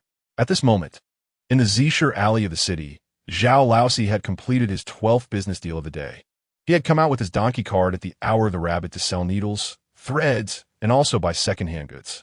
Once the servants at the back door of this house had finished buying, Zhao Laosi smiled as he weighed the 2 pieces of silver in his hand, put them into his pocket, and was about to turn around to drive his donkey cart to the next wealthy household to sell his wares. The servants of these wealthy households were all quite well off, and they were more willing to spend on needles, threads, and snacks compared to those from smaller households. Zhao Laosi particularly enjoyed dealing with such buyers and would visit the back doors of these wealthy households every day, so he had become familiar with them. Just as he was about to crack his whip, a woman ran over from the back door. "Zhao Laosi, wait a moment. I have a few old goods here that the master doesn't want. See how much you can give me for them." "All right." Zhao Laosi put down his whip, jumped off the cart, and looked at the old goods. It turned out to be a carved box, 2 combs with broken teeth, and a half-bald broom. Although they didn't look like much, Zhao Laosi knew that the materials were good, so he hesitated for a moment and said, "Madam, these things are all broken and can't be used, so they aren't worth much." The woman didn't mind, as these were all things she had picked up from the young master's discarded items. "Just give me a price," she said generously. Zhao Laosi thought for a moment and smiled. "How about this? For all these items, I'll give you 100 won. Is that all right?" Sure. The old woman immediately smiled, her eyes squinting. She hadn't expected to sell these things for 100 won, and no wonder the people in our household say you're honest. "If there's anything else we don't need in the future, I'll sell it to you. Then I'll be counting on your patronage," Zhao Laosi said as he handed over 100 won to the old woman. He knew that the servants in these households sold things that were either worthless or truly unusable, but it didn't matter. He could fix them up and sell them as new at his stall. After the old woman took the money, Zhao Laosi went to collect the items. But seeing that she still had no intention of leaving, he called out again, "Look, I have food and necessities at my stall. The persimmon cakes were just brought in last night, and the old and young love to eat them. Do you want to buy some?" The old woman immediately smiled and said, "You're really good at business. Give me 2 pounds of those persimmon cakes, and this sunflower seed too. I'll take them home for my little grandson. Old people do love their grandchildren." Zhao Laosi chuckled as he put the broom and comb into the basket for old goods in the cart, and then weighed the items for the old woman. After weighing, he also gave her a little extra, making the old woman so happy that she handed over 38 won. After finishing this wave of business, Zhao Laosi packed up and prepared to leave, but the old woman reminded him, "Laosi, why don't you take this pot of flowers with you?" Zhao Laosi glanced at the half-dead flowers and thought to himself that the flower pot was indeed valuable. But if he showed interest, he would have to pay for it. So he shook his head. "Madam, these flowers are almost dead. If I take them, it would just take up space, wouldn't it?" The old woman hurriedly said, "Take it away. Just consider helping us throw it out. Besides, you can use the flower pot to plant flowers when you go back." A younger woman who had just bought a few rolls of thread chimed in with a smile. "Zhao Laosi, don't be unwilling. I've seen that flower. Our third young master sold it for 200 taels. Even if it's dying, it's still worth a lot." As soon as this was said, Zhao Laosi noticed the reluctant expression on the previous old woman's face and shook his head again. What's valuable is the flower, and if the flower is dead, what can it be worth? I don't want to waste my effort. You can throw it away yourselves. Saying this, he was about to leave when the previous old woman picked up the flower pot and placed it onto the cart. Take it, take it. It will also bring some of our family's wealth and nobility."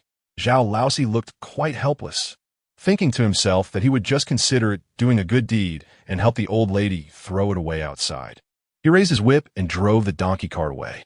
As he exited the alley where the residence was located, Zhao Laosi smiled, secretly pondering how much he could resell the flower pot for. His gaze shifted and saw a shabby little girl huddled in a corner by the wall. He couldn't help but sigh, thinking of his niece and feeling an extra sense of compassion. So he stopped the donkey cart, took out a sweet cake, and handed it to the little girl. "Here, eat." The little girl accepted the cake and mumbled a thank you, then began to eat it. Zhao Laosi sighed again, shook his head, and drove off with the donkey cart. That evening, after returning to the rented room in the city, Zhao Laosi casually cooked a pot of noodles, slurped down 2 bowls, washed the dishes, and went to bed. Unexpectedly, Zhao Laosi dreamt of his deceased sister. He called out to her several times, but she just sat there silently. After thinking for a moment, he asked, "Sister, are you worried about my nephew and niece?" "Don't worry, with me as their uncle, I will definitely make sure they grow up well. I may not earn a lot of money, but I can still send 201 to them every month. Even though I'm out running around for months at a time, I always tell Wushi to send money to my nephew and niece every month when I return home. You can be at ease." As soon as he finished speaking, Zhao Laosi saw his sister's face covered in tears, and he panicked. "Sister, what are you worried about? Last month when I went home, I personally checked on my nephew. The place where they live is indeed not good, and I was planning to go home a month earlier this year to fix their house. You can really be at ease." After saying this, he saw his sister still crying and not speaking. Zhao Laosi thought that perhaps she was afraid that speaking would frighten him, and since she continued to cry, he wondered if something was wrong with his nephew and niece.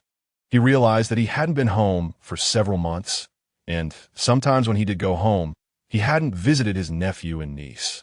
Seeing his sister like this, he thought that he should go back and see them tomorrow.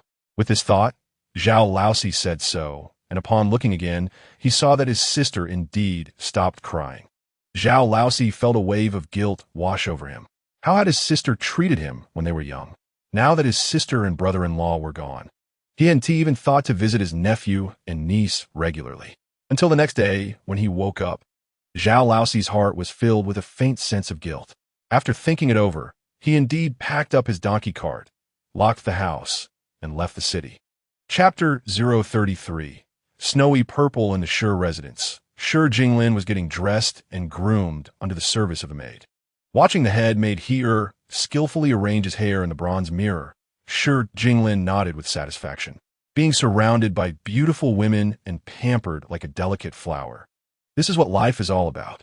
"Han Chun, go bring me that pot of snowy purple," Shi Jinglin said as he stood up, spreading his arms for the maid to hang accessories on him. While turning to instruct the maid standing beside him, I invited the flower expert, Mr. Zhang, to come. That pot of snowy purple is going to be saved. Mr. Zhang, who lived on the outskirts of the city, was a flower farmer. However, due to his exceptional skills in nurturing flowers, he was highly regarded by the lord of the residence. Moreover, because of his aloof personality, he held a certain status among the prominent officials in Huzhou. Although the Shi family was among the wealthiest in Huzhou, they were still a merchant family. Shi Jinglin had personally invited Mr. Zhang several times for the sake of that pot of snowy purple. Now that he finally succeeded in getting him, his mood was understandably cheerful. It was already October, and if Mr. Zhang could properly nurture that snowy purple, it would bloom just in time for the flower appreciation in December. The snowy purple flower bloomed more vigorously and fragrant in the cold winter. Shi Jinglin could already imagine his father praising him when he saw the blooming snowy purple, thinking that his 200 taels of silver spent were worth it. He felt particularly proud. In his joy, Shi Jinglin did not notice the hesitation and panic on Han Shun and the surrounding maids' faces at the moment they heard his command. Seeing that Han Shun was not moving, Shi Jinglin impatiently urged, "Hurry up, can't you get moving?" Yes, Han Shun bit her lip in distress, hurriedly bowed, and turned to leave. As soon as she was outside, she called a little maid and asked, "Go check if the broken flower pot of young master that was cleaned out yesterday is still in the residence. If it's not here, ask who took it away and hurry up and bring it back." Before Han Shun could finish her instructions, a slightly cold voice came from behind her. "What do you mean by broken flower? That is something this young master spent 200 taels of silver on. Did you throw it away?" Third young master. Han Shun turned around and knelt down without daring to say another word. The third young master in the family was a troublemaker. When he got angry, he didn't care about how precious the maids were, and he would not give any face when scolding them. Moreover, the old lady was very fond of the third young master, and anyone who upset him would inevitably face a scolding from her. Thus, although the maids in Shi Jinglin's household were usually careless, none dared to overstep their bounds. At that moment, not only Han Shun, but all the maids in the courtyard, one by one, quietly knelt down. The most favored here, seeing the situation, had to muster her courage to speak. "Third young master, that pot of snowy purple has turned yellow at the roots. We thought it wouldn't survive, so we had it thrown out. You still have a reason?" Shi Jinglin was furious and paced back and forth. 200 taels of silver can be thrown away just like that, and you don't feel sorry for it at all. Why are you all kneeling? Go out and look for it. If you can't find it, don't come back. As soon as he finished speaking, the maids and servants all scrambled to their feet, preparing to go out and find the flower for this little ancestor. Here and Han Shun, along with a few senior maids, did not leave. Someone had to serve the young master. Shi Jinglin was now annoyed at the sight of them and waved his hand. "You all go find it too. Step out." When the servants of a Shi residence found out that the pot of flowers had been sold by the coarse servant Lu to a street vendor, they hurried to inform the third young master, eager to see how they would go about retrieving it. At this moment, Shi Jinglin was paying respects to old Lady Shi in the Rongsho Hall, and unfortunately, old Master Shi was also present. He noticed a maid peeking through the curtain and quickly retreating, which made him very unhappy. The family had been wealthy for several generations, and old Master Shi had aspirations to join the ranks of officials.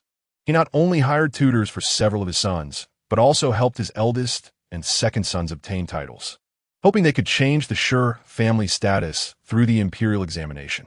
With this thought in mind, he had become increasingly strict with the household servants in recent years. When he saw a maid acting so recklessly, he immediately became displeased and called for her to be brought in. Upon learning that it was yet another issue from his troublesome third son, old Master Shi's expression grew even more sour. He turned to his son, who had already hidden beside his mother, and scolded, "So what if a pot of flowers is lost? Why waste manpower looking for it? If you're so idle, tell Mr. Lu tomorrow to increase your studies by 5 points. "Father," Shi Jinglin immediately pleaded with a sad face, "I just wanted to raise a rare pot of snowy purple to make a big impression at the Lantern Festival." The Lantern Festival in Huzhou was traditionally organized by the wealthy families of the state, and it was customary for each prominent household to display a pot of flowers to welcome spring. Since everyone was working together, it was inevitable to compare whose flowers were better and whose contributions were greater. The Shi residents couldn't afford to compete with those noble families in terms of money, so they could only seek to make an impression with their flower display. Old Lady Shi patted her grandson's hand and said, "Our Linner is thoughtful." Then she looked at her son. "Don't always find fault with Linner. Since he spent 200 taels of silver, what's the harm in letting the household look for it?" After saying that, she instructed the head maid beside her, "Jinxiu, when the flowers are found, give each person a reward and let them go drink. Also call he or back. I want to ask her how such a good thing of the master was just thrown away." Seeing his mother going on and on, old Master Shi quietly rose and slipped out. His old lady favored this youngest son born to his legitimate wife the most, and after she finished scolding the maids, she would probably end up scolding him for not being willing to give money to his child. Old master sure felt wronged. 200 taels of silver for a flower was enough to buy a small courtyard, and he had only scolded him a couple of times at the beginning. However, in his mother's eyes, this was evidence of him being unwilling to spend money on his child. As he stepped out of the Rongshow hall, old master sure paused again and called over a running servant, instructing, send a few more people to inquire where the vendor who bought that pot of flowers lies. Once found, spend a few taels of silver to buy it back. Don't let anyone bully us. Understood, sir. The servant bowed and accepted the order. Old master sure still cared for the third young master. Old master sure glared, and the servant immediately turned and ran off. Thinking of his third son, who was always idle, old master sure couldn't help but smile helplessly. Although the son was somewhat unproductive, he was the most filial among his sons. At this moment, Zhao Laosi, who was driving a donkey cart on the official road to Xianquan County, was unaware that the servants of the Sure residence had visited his rented house several times. On the road, he didn't act like he usually did when returning home. Instead, focused on driving, he was just cracking his whip and concentrating on the road. By the end of the day, the little donkey cart had already entered Xianquan County. Zhao Village was located in Daoxiang Town, 10 miles north of Xianquan County. After another half an hour, when the sky had darkened, Zhao Laosi finally drove his donkey cart into the village. At this time, it was cold, and the villagers had eaten dinner and gone to bed early. There were not many people on the road, and the donkey quietly made its way to Zhao Laosi's home. The door was not locked, and as soon as Zhao Laosi pushed it open, an old woman came out from the dim kitchen. Without waiting for her to ask, Zhao Laosi already said, "Aunt Hai, it's me." "Sir." Aunt Hai stepped forward in surprise. "Why are you back at this time?" "It's nothing, just wanted to come home and take a look." Aunt Hai was someone Zhao Laosi had hired years ago when he had some surplus money. She had lived with them for many years, becoming like family. Zhao Laosi never acted superior towards her. "Go check the kitchen and see if you can make me a bowl of something to eat." "All right, after such a long journey. I'll brew you a bowl of egg water." Zhao Laosi nodded and walked towards the main room with the things he had bought for his wife and daughter when he left the city. The main room was lit with bright candlelight, and the warm glow shone through the window, creating a cozy atmosphere. Zhao Laosi sighed to himself. It's still better at home. In a couple of years, when I've saved enough money, I'll move the family to the capital city. At this moment, he heard his daughter's coquettish voice from inside the house. "Mom, today I went to the town with Xianglan and the others, and I saw a dress I really liked. They all bought one, but I didn't. Can you give me some money?" Following, there was the gentle voice of Zhao Laosi's wife. "Wu, our family can't be compared to Xianglan's. She has 2 older brothers who can earn money, so they can spend freely. You have no older brothers or younger siblings. I have to save money to prepare your dowry." Zhao Laosi found it amusing. He had just reached the door and was about to push it open to say that he could still afford to buy his daughter a dress when he heard her dissatisfied voice. "Mom, don't try to fool me. The day before yesterday when we went to Grandma's house, you gave Grandma several taels of silver. Don't think I didn't see. And Dad told you to give Le Qingyou money, but you gave it to Grandma instead. I want that dress, or else I'll tell Dad when he comes back." Chapter 034. Uncle Zhao Laosi's hand paused, and Wu's voice was still slow and gentle. "What are you talking about, child? All right, if you want a dress. When your father comes back in 2 months, I will take you to buy one. But this matter, you must not speak of it in front of your father. Your maternal grandparents are only temporarily borrowing our money and will pay it back later." Zhao Jar snorted and bargained. "The money father brought back this time is for Le Qingyou, so mother has to give it all to me, otherwise, I will still tell father." Wu was obviously angry. "How can you be so ungrateful, child?" From a shadow in the window, Zhao Laosi could see his daughter holding her neck stubbornly. After a moment, he only heard his wife compromise. "This time, I will give it all to you, but you must be careful with how you spend it." She then tapped her head. "You don't need to be so calculating with your mother." Zhao Jar touched her forehead unhappily. "Isn't it because you gave all the good things in the house to your cousins?" Wu sighed. "Yuheng is your own cousin and has a bright future. I'm not hoping he will take care of you in the future." It sounded nice, but Zhao Jar was not grateful. "You just want to support your family. Stop trying to trick me." "I'm not father." Outside, Zhao Laosi felt a chill in his heart. He remembered his sister crying in his dream last night and recalled the time when she carried him to gather pig grass as a child, feeling as if someone was pouring cold water from the top of his head down during a freezing winter. No wonder his sister cried in his dream. The gentle wife he had always thought was behind it all was actually such a selfish and cold-hearted person, knowing that her two nieces and nephews were helpless. She still had him leave money each time he returned to support her family. It was only 200 won a month. Had he not given her enough for household expenses? She even had to take the money meant for her nephew to fill her own family's pockets. Zhao Laosi, who had never had a quarrel with his wife since their marriage, suddenly became furious. He kicked open the door and took 2 big steps to Wu's side, slapping her.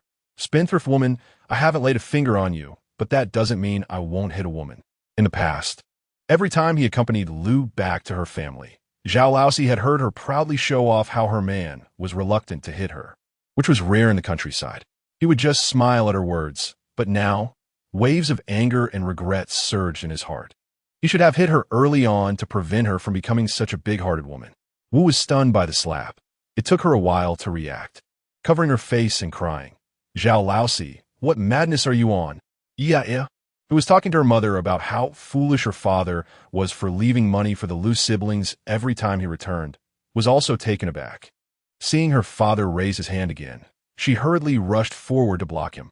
"You can't hit my mother." But Zhao Laosi did not have the usual smile he had when seeing his daughter. His face was grim as he pushed Zhao Jiao aside, slapping Wu again. "My sister only left those 2 seedlings, and you even deducted the money I gave them to support your family. Wu, do I lack food or drink from you? Do I need to give my nephews money to support your family? And your conscience doesn't even twitch?" Zhao Laosi looked at Wu's face, which usually wore a gentle smile, and felt a wave of strangeness and fear. This woman was too good at pretending. He had always thought she treated her sister's children as her own, but unexpectedly, she had such a face behind his back. Thinking of this, Zhao Laosi no longer wanted to hear what this woman had to say. He stepped out the door, ignoring the shouts behind him, and hurriedly caught up with the donkey cart to leave. "Siliang, where are you going?" Wu chased to the door, her cheeks wet with tears. Seeing that the donkey cart showed no sign of stopping in the night, she took a few more steps, grabbed the back of the cart, and loudly questioned, "Why you come home and get angry? What have I done wrong? Even if that money isn't given to your nephew, you can't just hit me without a word. Moreover, my family is in trouble. Can I just watch them suffer?" "Well, good for you, Wu." Zhao Laosi suddenly turned his head, looking at Wu's face, which was blurred in the night, and sneered. "I really didn't expect you to have so many reasons ready. Back then, when your nephew went to school and your niece got engaged, which time did your brother come to borrow money that I didn't lend? Now, you actually say that deducting the money I gave to my nephew is helping your family. I feel like I've only just gotten to know you today." Speaking of this, Wu was even more discontent, but she was always gentle. Her voice remained soft. "You say you lent money to my brother, but only gave 1 or 2 taels, which is not enough for my brother's needs. Besides, Siliang, you have 5 brothers. Why should only you spend money on your nephew?" "Ah." Wu's unfinished words turned into a gasp as she covered her hand, which was sore from the whip, looking at Zhao Laosi, trying to see his expression. "Siliang, you really have the heart to hit me again and again? Are you planning to adopt your nephew and niece?" "Adopt?" Zhao Laosi sneered. "When my sister was alive, I wanted to adopt Junior and Qingqing. Didn't you cry like a tearful person and refuse?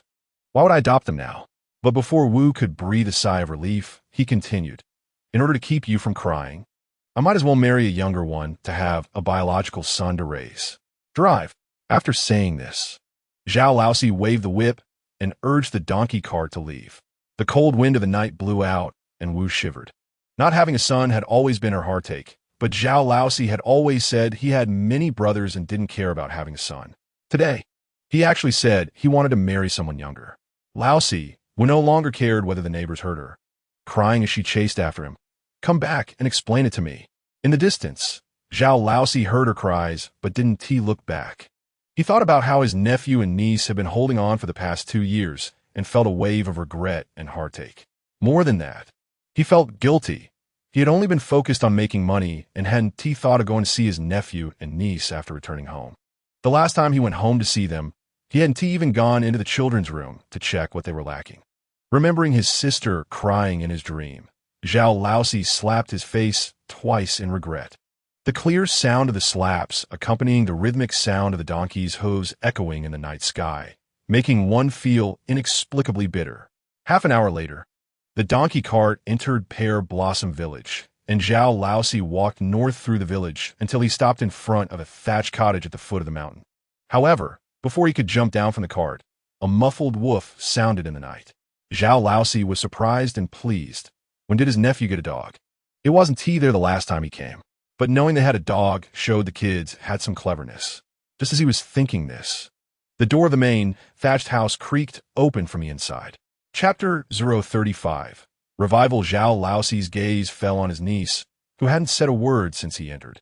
He realized that he hadn't visited much in the past 2 years. Even when he thought about giving them money, he would just leave it with his wife and ask her to hand it over. Unable to help himself, Zhao Laosi rubbed his face, finally acknowledging how negligent he had been as an uncle. Gently, "Come here to uncle." Zhao Laosi waved for Le Qingyou to come over. Le Qingyou glanced at her brother before walking over. In her memory, she had very little about her uncle, and she felt truly unfamiliar with him. Zhao Laosi held the little girl's hand and examined her closely. He noticed that while she was a bit thin, she wasn't as emaciated as her cousin. Although her clothes had patches, they were soft and warm cotton. "Junior, you've been wrong these past 2 years," Zhao Laosi said, stroking Le Qingyou's pigtails as he looked at her brother Le Jun, sighing. "Uncle has been blind.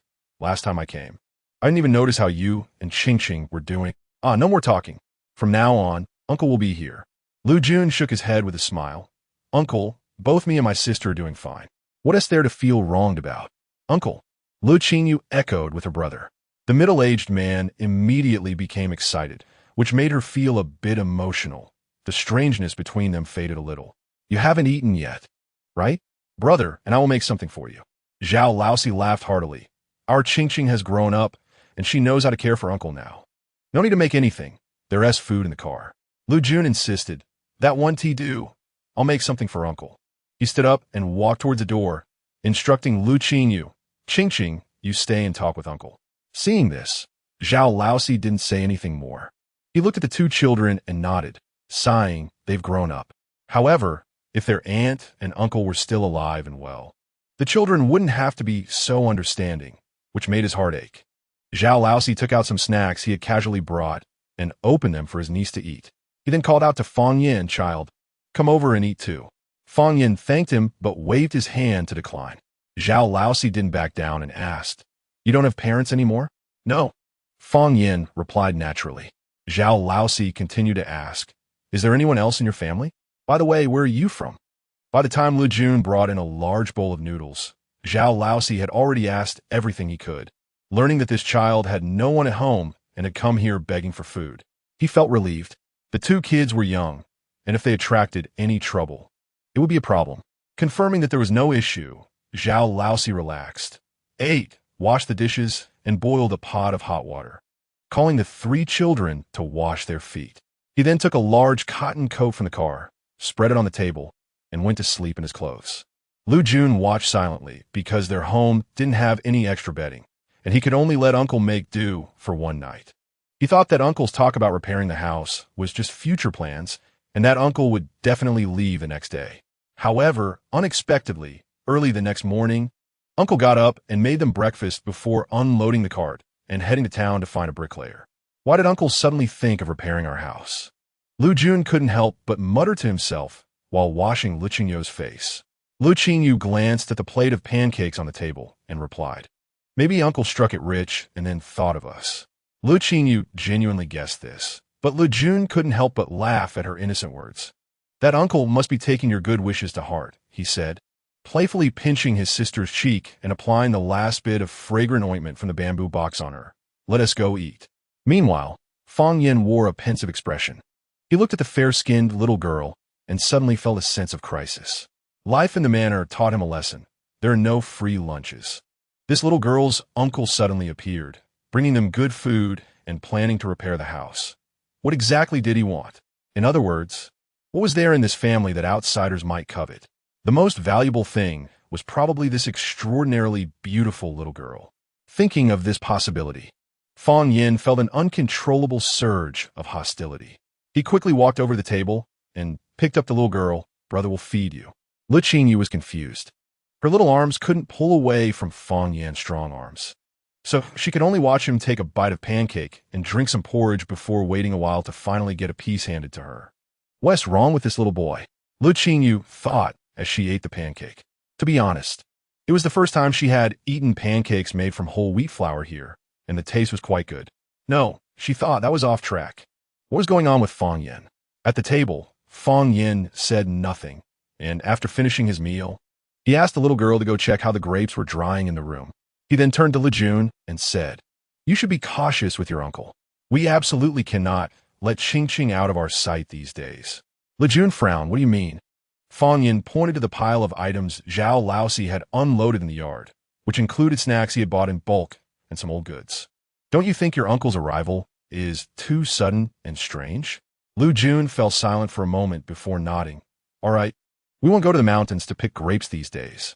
After losing their parents, he realized how difficult it was for children to survive. The day before, when they received the supplies sent by the Jiang family, their home was visited by thieves. Fortunately, De was there, which prevented them from losing too much. So Lu Jun had no intention of contradicting Fang Yan's words.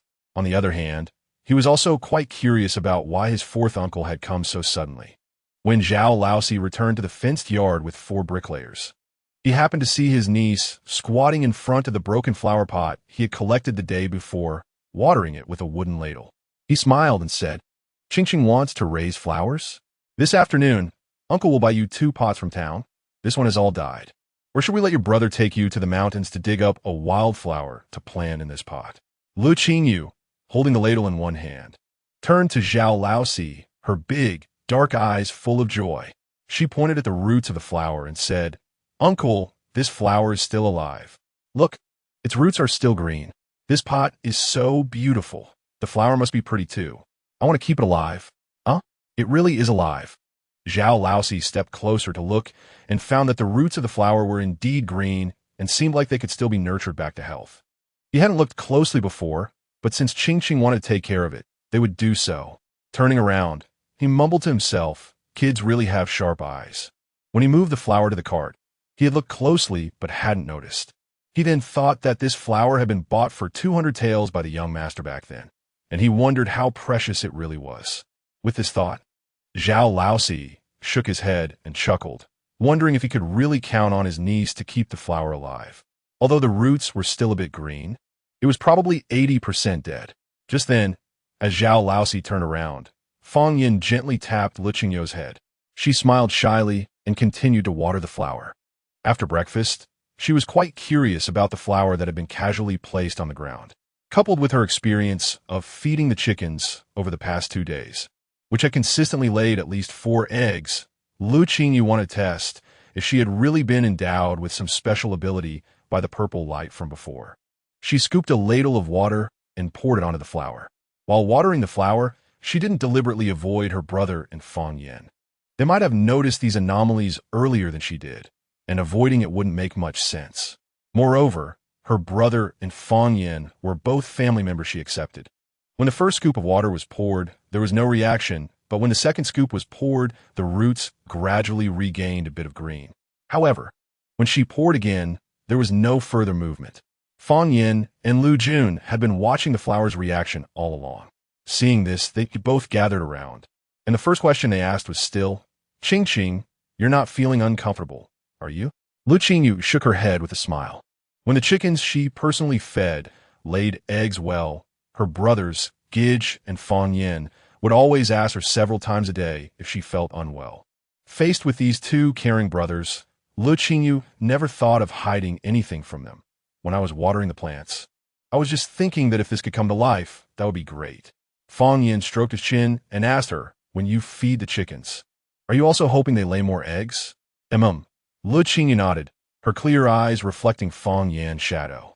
He shyly looked away and coughed, instructing her this noon, "When you feed the chickens, don't think about making them lay more eggs, just try it. If the little girl could control this ability, you would feel at ease." Le Qingyou agreed and continued to water the plants by the flower pot. The two brothers watched for a while, felt it was fine, and then went about their own tasks. When Zhao Laosi returned, Lu Jun put down what he was doing to talk to his uncle about how to tidy up the house. Seeing his uncle so dedicated to planning for them, Lu Jun didn't want to think badly of his uncle's good intentions. Turning around, he saw that Fong Yin was no longer busy and was squatting beside his sister, teaching her how to loosen the soil in the flower pot. Lu Jun felt much more at ease. In any case, while he was still very weak, it was better to be cautious wherever possible. Chapter 036. Out by noon, the four bricklayers, under the leadership of Zhao Laosi, had repaired the main house, adding a layer of tiles and thatch to the roof. Zhao Laosi came down to check the house and, feeling it was nearly done, called the four men down. After calling them down, he didn't let them rest immediately. He gave each of them a bowl of tea to quench their thirst and then asked them to repair the kitchen, jokingly saying, "Brothers, let us work a bit longer. There is no one at home to cook, and I still need to go to town to buy some food before I can eat." His words made the bricklayers feel quite comfortable, and even without the owner supervising, they worked diligently. Lu Jun saw this situation and thought that repairing the house would likely cost his uncle 1 or 2 taels of silver. So he hitched up the donkey cart to go to town to see his uncle. Zhao Laosi stopped the donkey and turned back to ask his nephew, Junior, "What are you doing with your uncle?" "Uncle, I don't have any money at home.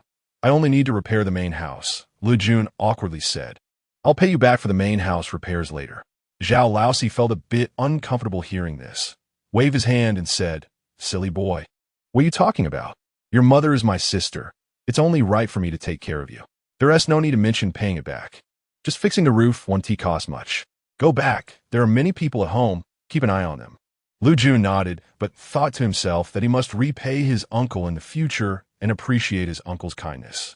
Zhao Laosi drove the donkey cart around town, bought some food and drinks, and returned in just over half an hour. As soon as he got back, he called the bricklayers to wash their hands and eat. Zhao Laosi thought about rebuilding the kitchen. He couldn't let the children cook in a drafty house during winter. So he planned to tear down the shed and build a simple kitchen. This kitchen would take at least an afternoon to build. And when the bricklayers heard it was time to eat, they all went over. When Zhao Laosi bought the food in town, he had them split into 2 portions, one large and one small. He handed the smaller portion to Lu Jun, telling him to take it to Le Qingyou and Fong Yin so they could eat inside.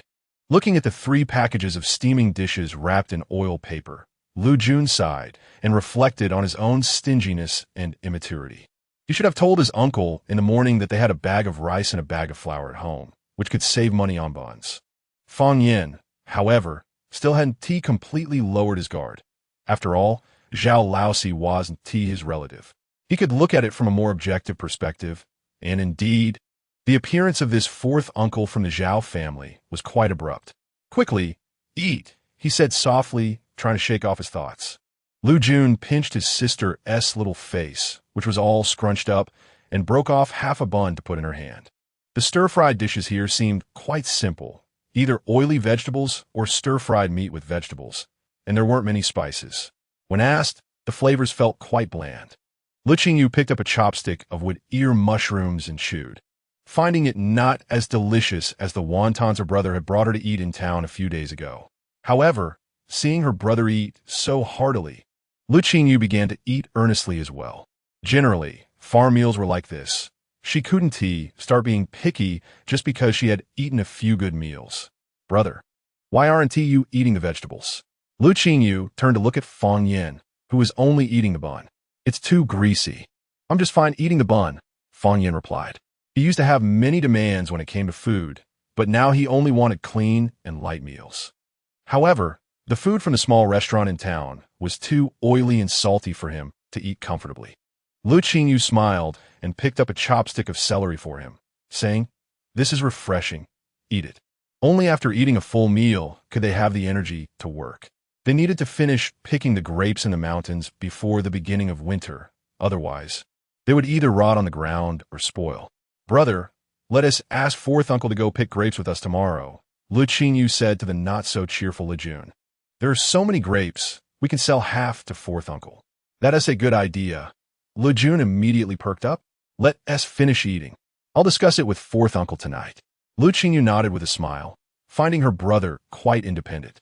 Even when receiving help from relatives, he didn't want to accept it without feeling uneasy.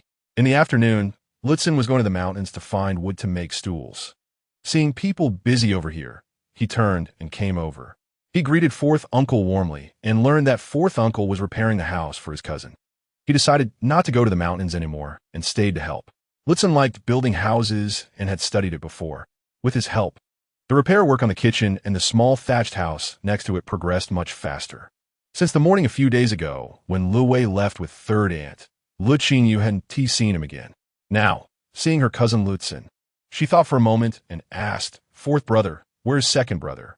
Lutzen, Lu Wei, and Lu Jun were all born in the same year. But since Lu Wei didn't know the exact month, Li insisted on placing him ahead of Lu Jun, counting him as older by a month. Lutzen was less than 2 months younger than Lu Jun, so in the Lu family, the three brothers grew up playing together, naturally feeling closer. Even though, as they got older, their younger sister didn't like them playing together, Lutzen still felt closer to these two brothers. That day when third aunt said Lu Wei wasn't a biological child of the Lu family, Lutzen was stopped by his sister and couldn't go out. Later, he secretly took some of his father's wine to comfort Lu Wei a bit. He also knew where Lu Wei and third aunt had gone. Now, seeing his little cousin, who had just reached his thigh, asking his soft, fair face filled with concern, he felt his heart soften and couldn't help but squat down and smile at her, saying, "Second brother took third aunt back to his grandmother's house. He'll definitely be back the day after tomorrow." "Why are you so sure?" The day after tomorrow was exactly when third uncle was to marry that widow. In the past few days, the family had been trying to make the braised meat that the younger sister mentioned, while also preparing for third uncle's second marriage. Although Grandma didn't allow much interference, they still had to make it look like a wedding. Today, the teacher had something to do and let them off. So when he returned, he found the family arguing about whether or not to add stools. He suggested going to the mountains to find wood to make a few stools for third uncle's house. In short, the family was quite busy. And since third aunt and Ah Wei were staying in the family village and wouldn't be back, Grandma looked quite displeased. If third aunt didn't return on the day of third uncle's second marriage, she would definitely be scolded by Grandma and third uncle. And third aunt was very afraid of Grandma and third uncle, which is why Lutzen was sure that third aunt would definitely come back the day after tomorrow. Upon learning that second brother had gone to leave family village, Le Qingyou felt even more uneasy. With third aunt's demeanor, she had openly said that second brother was brought back from the market, so second brother wouldn't be doing well in the family. With parents like that, it was better to have none at all. Le Qingyou couldn't help but sigh. The sight of the soft, fair little girl sighing didn't make people feel sorrowful. Instead, it was rather amusing.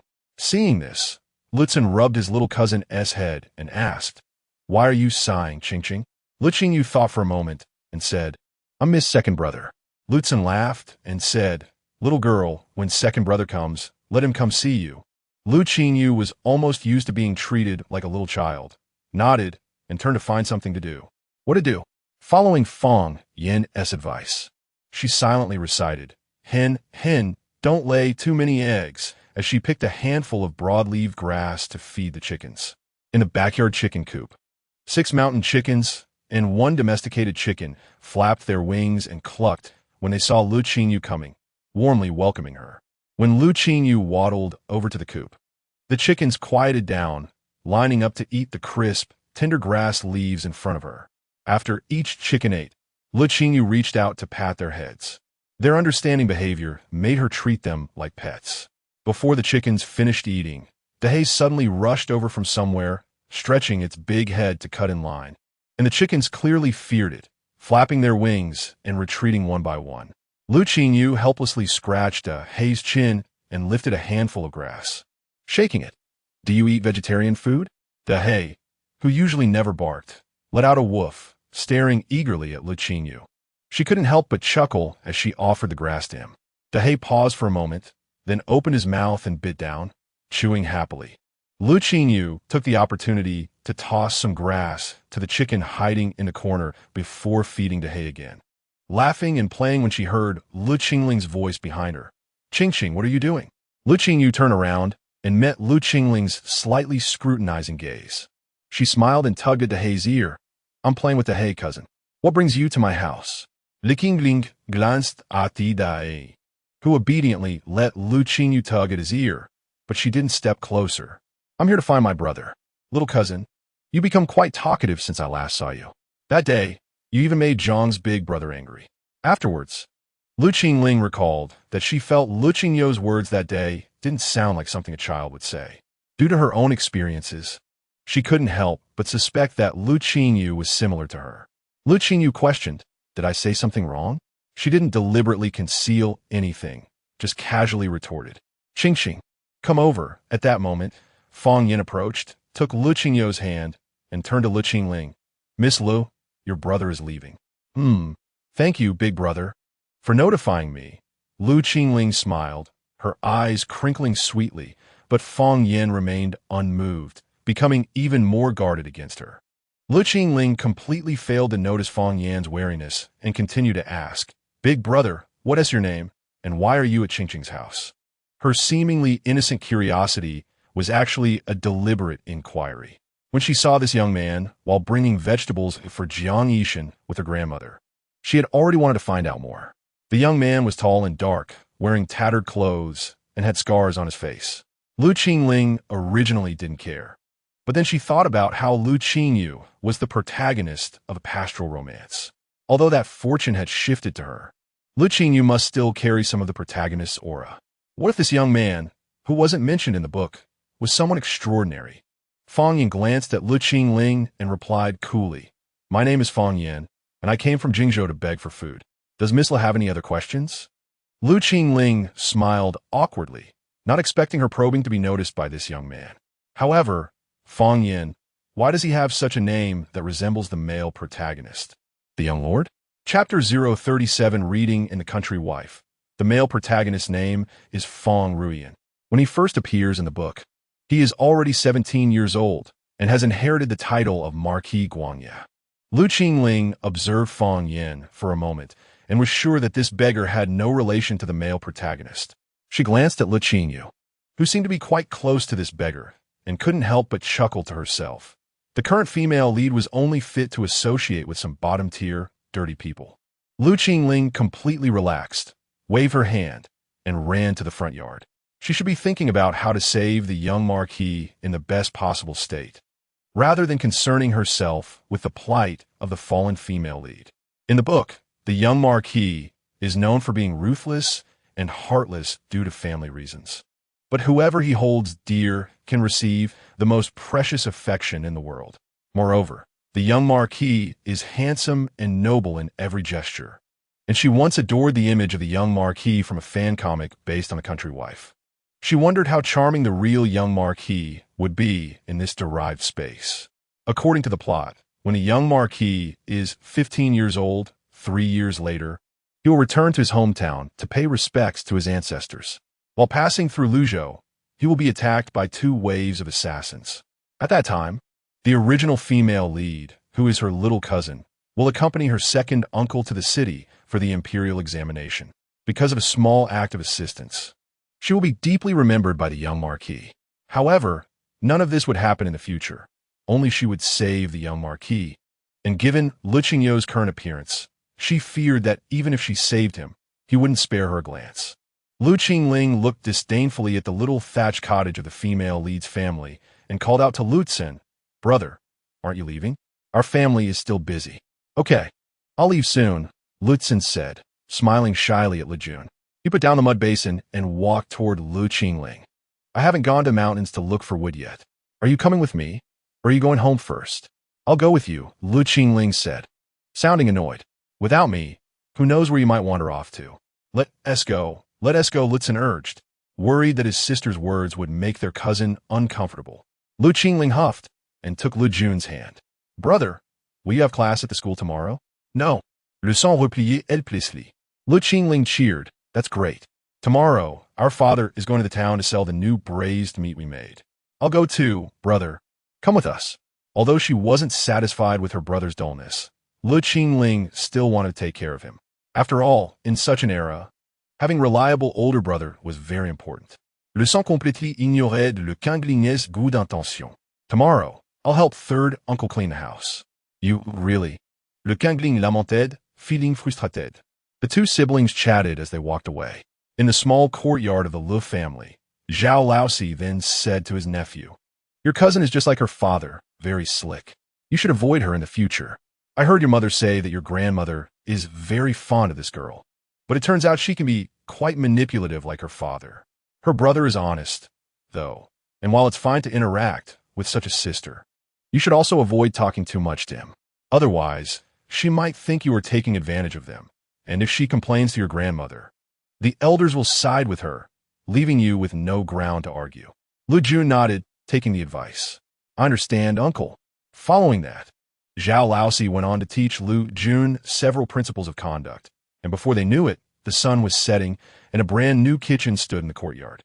After paying the bricklayer, Zhao Laosi hurriedly took the workers back to town as it was getting late. Before leaving, he instructed Lu Jun, "No need to cook. Your uncle will bring food back." Lu Jun quickly replied, "Uncle, you don't need to go to such trouble. We have rice, flour, and cabbage at home. I'll cook and wait for you to eat." Zhao Laosi and the bricklayers couldn't help but laugh, with one person saying, "Your nephew is quite sensible. He won't be spoiled in the future." Zhao Laosi smiled and nodded, telling Lu Jun not to worry about it, and then he drove off. By the time he returned, the sky was already dark. Zhao Laosi came in carrying several bundles of various sizes and saw the three children gathered around a basket washing eggs under the light of an oil lamp. Zhao Laosi set down his things and casually glanced at the basket while calling them over for dinner. "Why are you washing so many eggs?" Lu Jun led his sister to wash their hands and replied, "I want to pickle some. I'm mainly worried that there are too many eggs, and Uncle might have trouble selling them." Zhao Laosi asked, "Do we have salt at home? Should I buy 2 pounds when I go to town tomorrow?"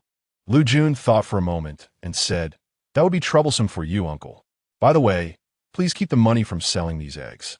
We picked up eggs in a place where there are many grapes. Tomorrow, Uncle, please pick some. They will definitely sell well now." "You child, why are you being so formal with your uncle?"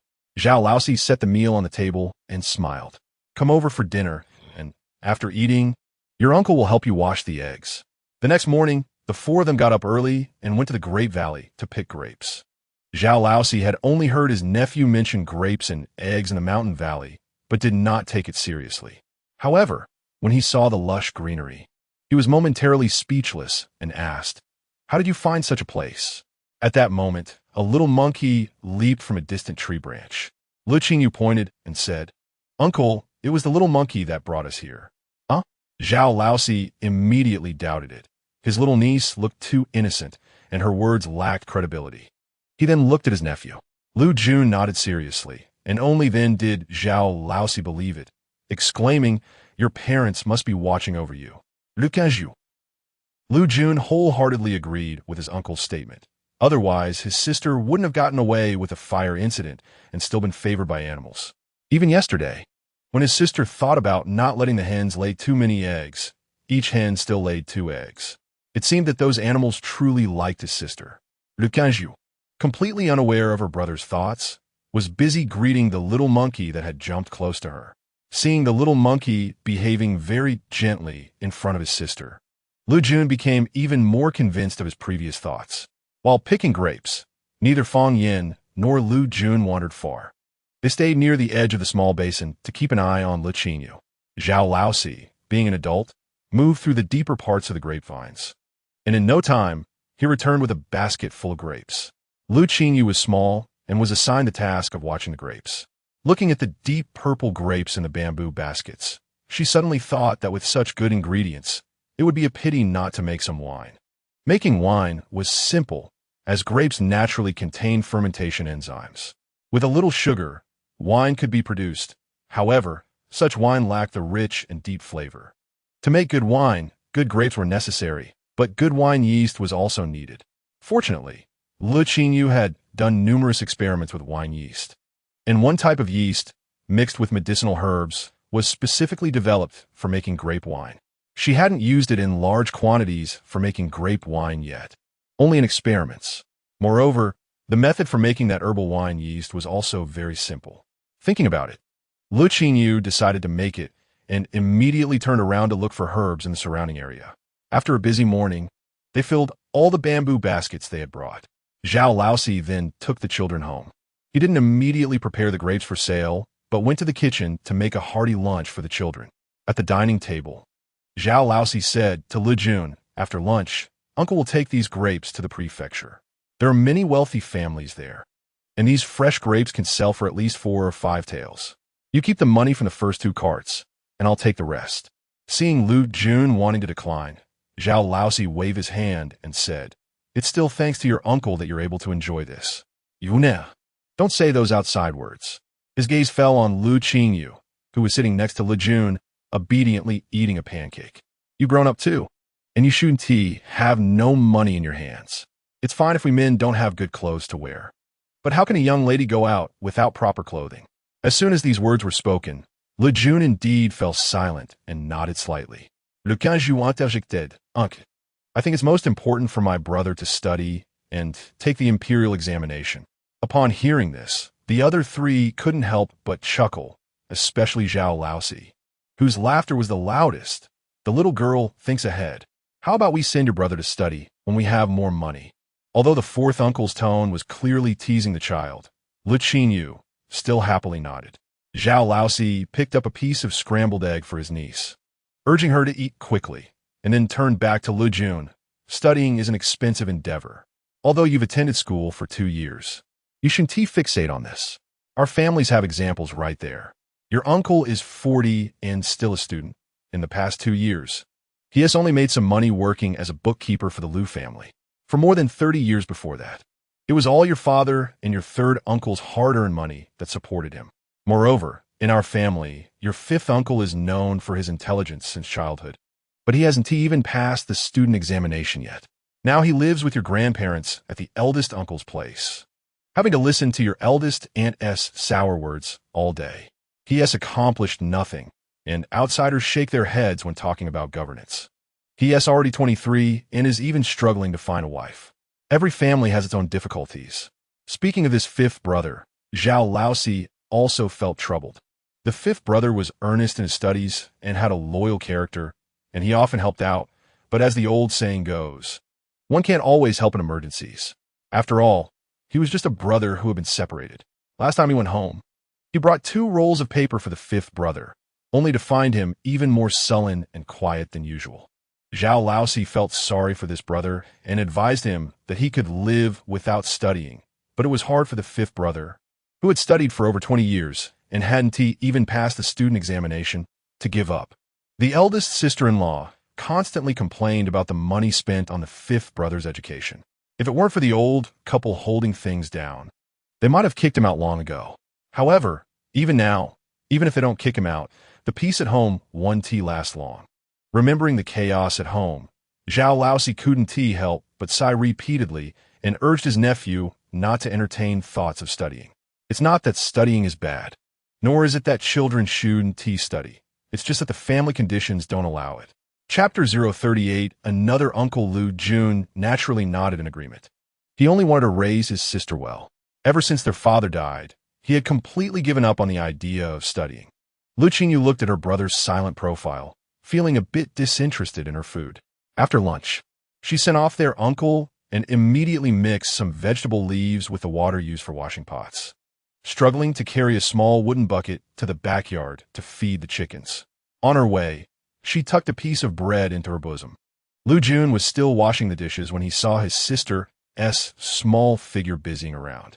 He called out to her, "Ching Ching, what are you busy with?" Lu Qingyou held onto the handle of the small bucket and replied, "I'm going to feed the chickens. It's time for a nap. Let the chickens wait for me to feed them," Le Jun said, amused, seeing how long it took her to move just 2 steps with the small bucket. Lu Qingyou hummed in response, but continued to shuffle the bucket. Suddenly, she felt the weight lighten in her hand.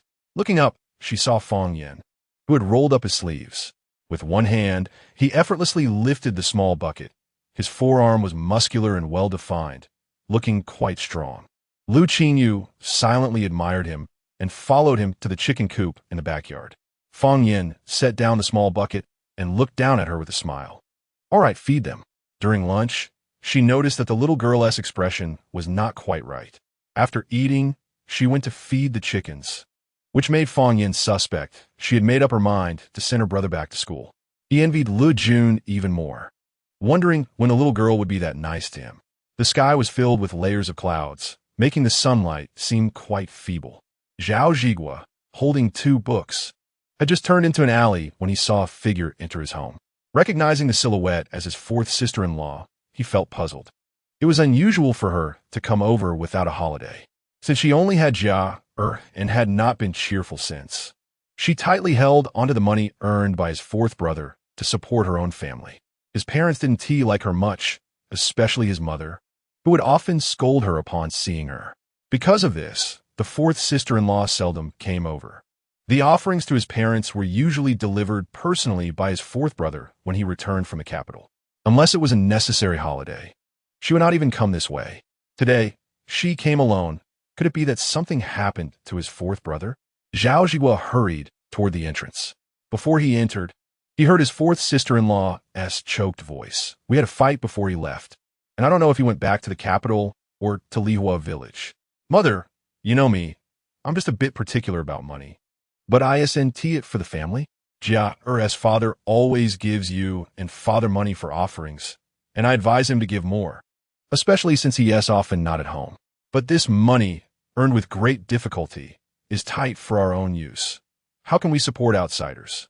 Jun and Qingqing are my sister's children, but they are also from the Le family.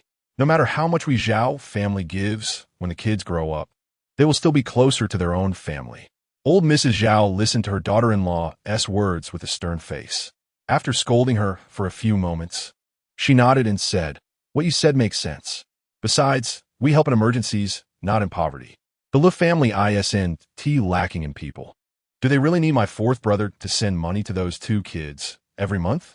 It's better to save that money for Zhigua when he participates in the child scholar exam." Mother, Zhao Zhigua frowned and spoke up. Jun and Qingqing are my sister's flesh and blood. It's not that we must take care of them as uncles, but isn't it fine if we voluntarily look after them? When Zhigua returned, old Mrs. Zhao immediately stood up and said kindly, "Why shouldn't we take care of them? But it doesn't mean we have to take care of them all the time. You don't need to worry about this. The food is still being warmed in the pot. Why are you back so late today?" "I went to the bookstore," Zhao Zhigua replied. "The county has already announced the date for the county exam, and the teacher has stopped our classes to prepare for the test. I plan to leave in 3 days." "Oh, good." Old Mrs. Zhao perked up immediately upon hearing this. "My son, don't worry. Study well. You will surely pass this time. Your elder brother is at home these days, so let him take you there." Zhao Zhigua was about to say no when a woman poked her head out from the window of the east room. "Mother, I forgot to tell you. My family is slaughtering pigs the day after tomorrow and wants us all to go. For Zhigua's exam, it's better for father to accompany him." Old Mrs. Zhao's expression darkened. Zhao Zhigua worried that his mother and sister-in-law would start arguing again and hurriedly said, "Mother, just rest assured. I've already made arrangements with my classmates to go together." Old Mrs. Zhao moved her lips but ended up saying nothing. She waved her hand. "Go eat." Zhao Zhigua thought for a moment and said, "Mother, I just heard 4th sister-in-law say she doesn't know if 4th brother has gone back to the capital or to Lihua village. How about I go check on Lihua village?" He had only met those 2 children by chance a year ago in town when he bought each of them a candied hawthorn. Usually, he didn't dare to mention bringing them something to eat. He understood very well the temperament of his mother and sister-in-law. They would never allow anything from the family to be given away for free, even if it was his sister's children. Moreover, as a man in his 20s still living off the family, he felt he had no face to mention helping others. Old Mrs. Zhao knew that her 2 younger sons were still close to their older sister.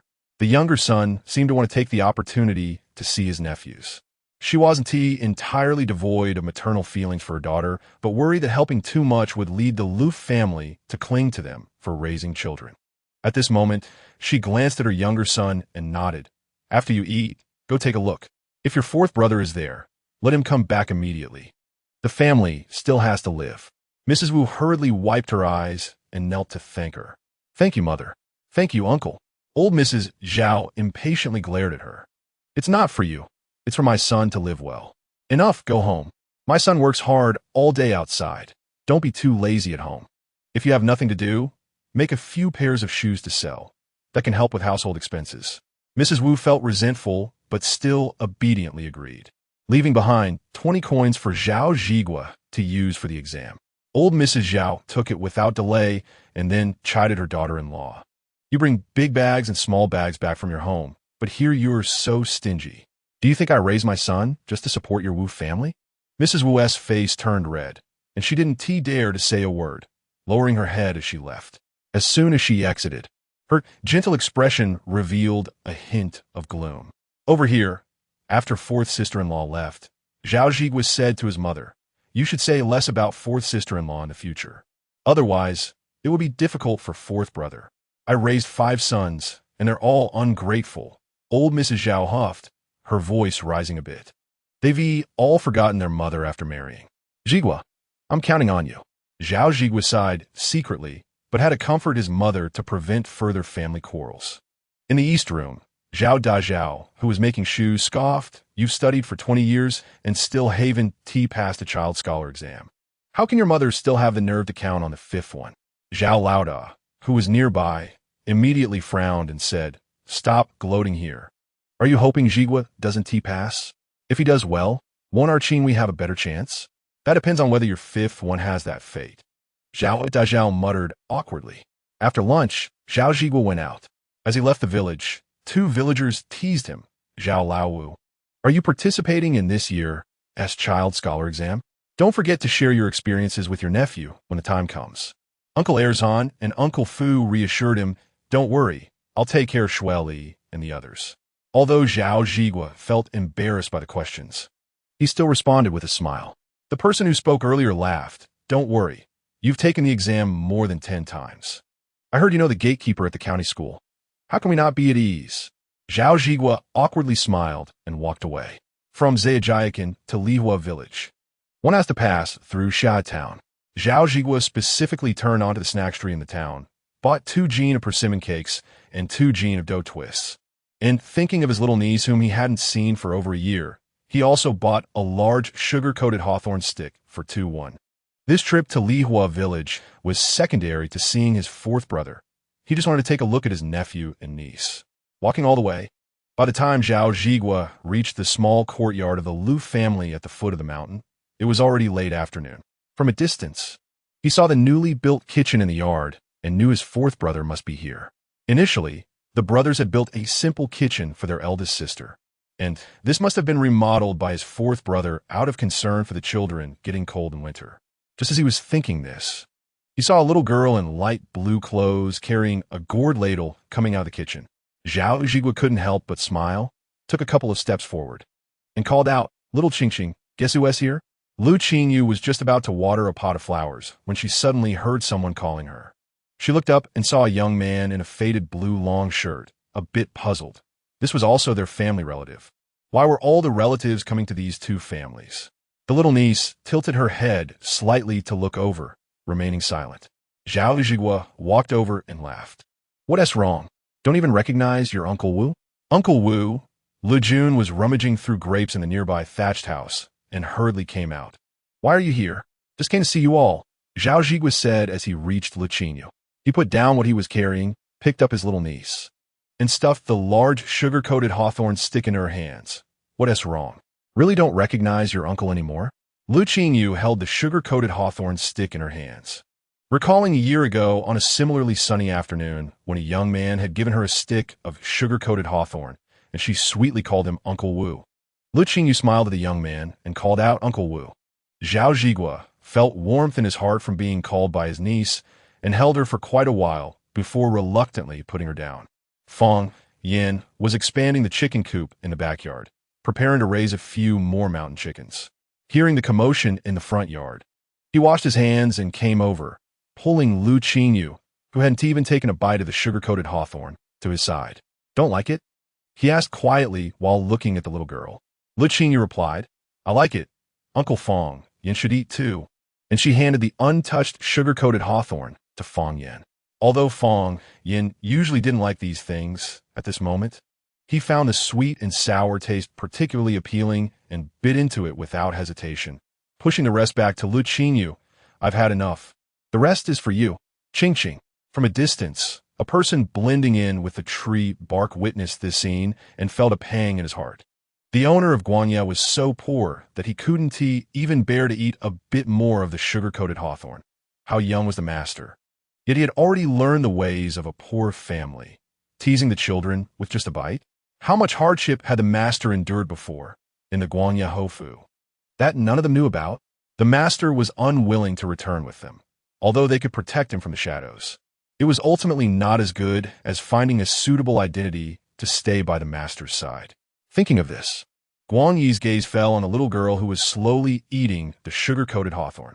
Looking over at the master beside him, he saw the joy in the master's eyes while looking at the little girl, which was so deep it couldn't fade away. Completely different from the person he had been when he first brought Yi to meet him that night. So, he thought that appearing in Li's family with a suitable identity and protecting the master through that little girl was the quickest and most reliable way. Chapter 39. Names and Fate. Zhao Zhigua helped his nephew pick grapes for a while. As dusk approached, he put down his basket and decided to head home. Lu Jun naturally wanted him to stay for dinner before leaving. Zhao Zhigua smiled and patted his nephew's shoulder, saying, "Uncle has to go now. Your grandmother will save some food for me at home. You take good care of Qing, and I'll come visit you all again in a few days." He turned around, hugged Le Qingyou, and said with a smile, "Qing should listen to her brother, okay? Next time I come, I'll bring you some candy hawthorn." Le Qingyou could only nod silently. After reminding his nephew and niece to have dinner early and go to bed, Zhao Zhigua walked towards the village.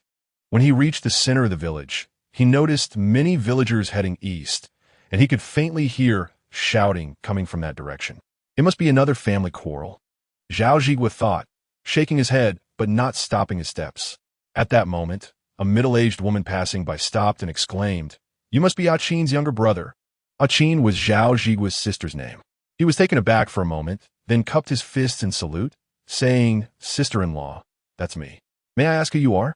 "I'm quite familiar with Qing. Just call me Old Luo's wife," the woman said cheerfully, waving her hand. "The Lu family is quarreling over the division of their property. Why don't you go take a look? That old woman from the Lu family has always given your sister a hard time. It would be interesting to see the commotion." Zhao Zhigua had a strong dislike for the old woman from the Lu family, but as a scholar, he couldn't bring himself to squeeze in like the woman to watch the argument. He shook his head and replied, "Sister-in-law, do you know why they are splitting the family?" Zhao Zhigua was curious. After all, when his sister and brother-in-law were alive, he had visited the Lu family. He remembered that the 3 daughters-in-law, they were all very obedient. So how could they be quarreling over a division of the family? Why else? It's all about money, the woman scoffed.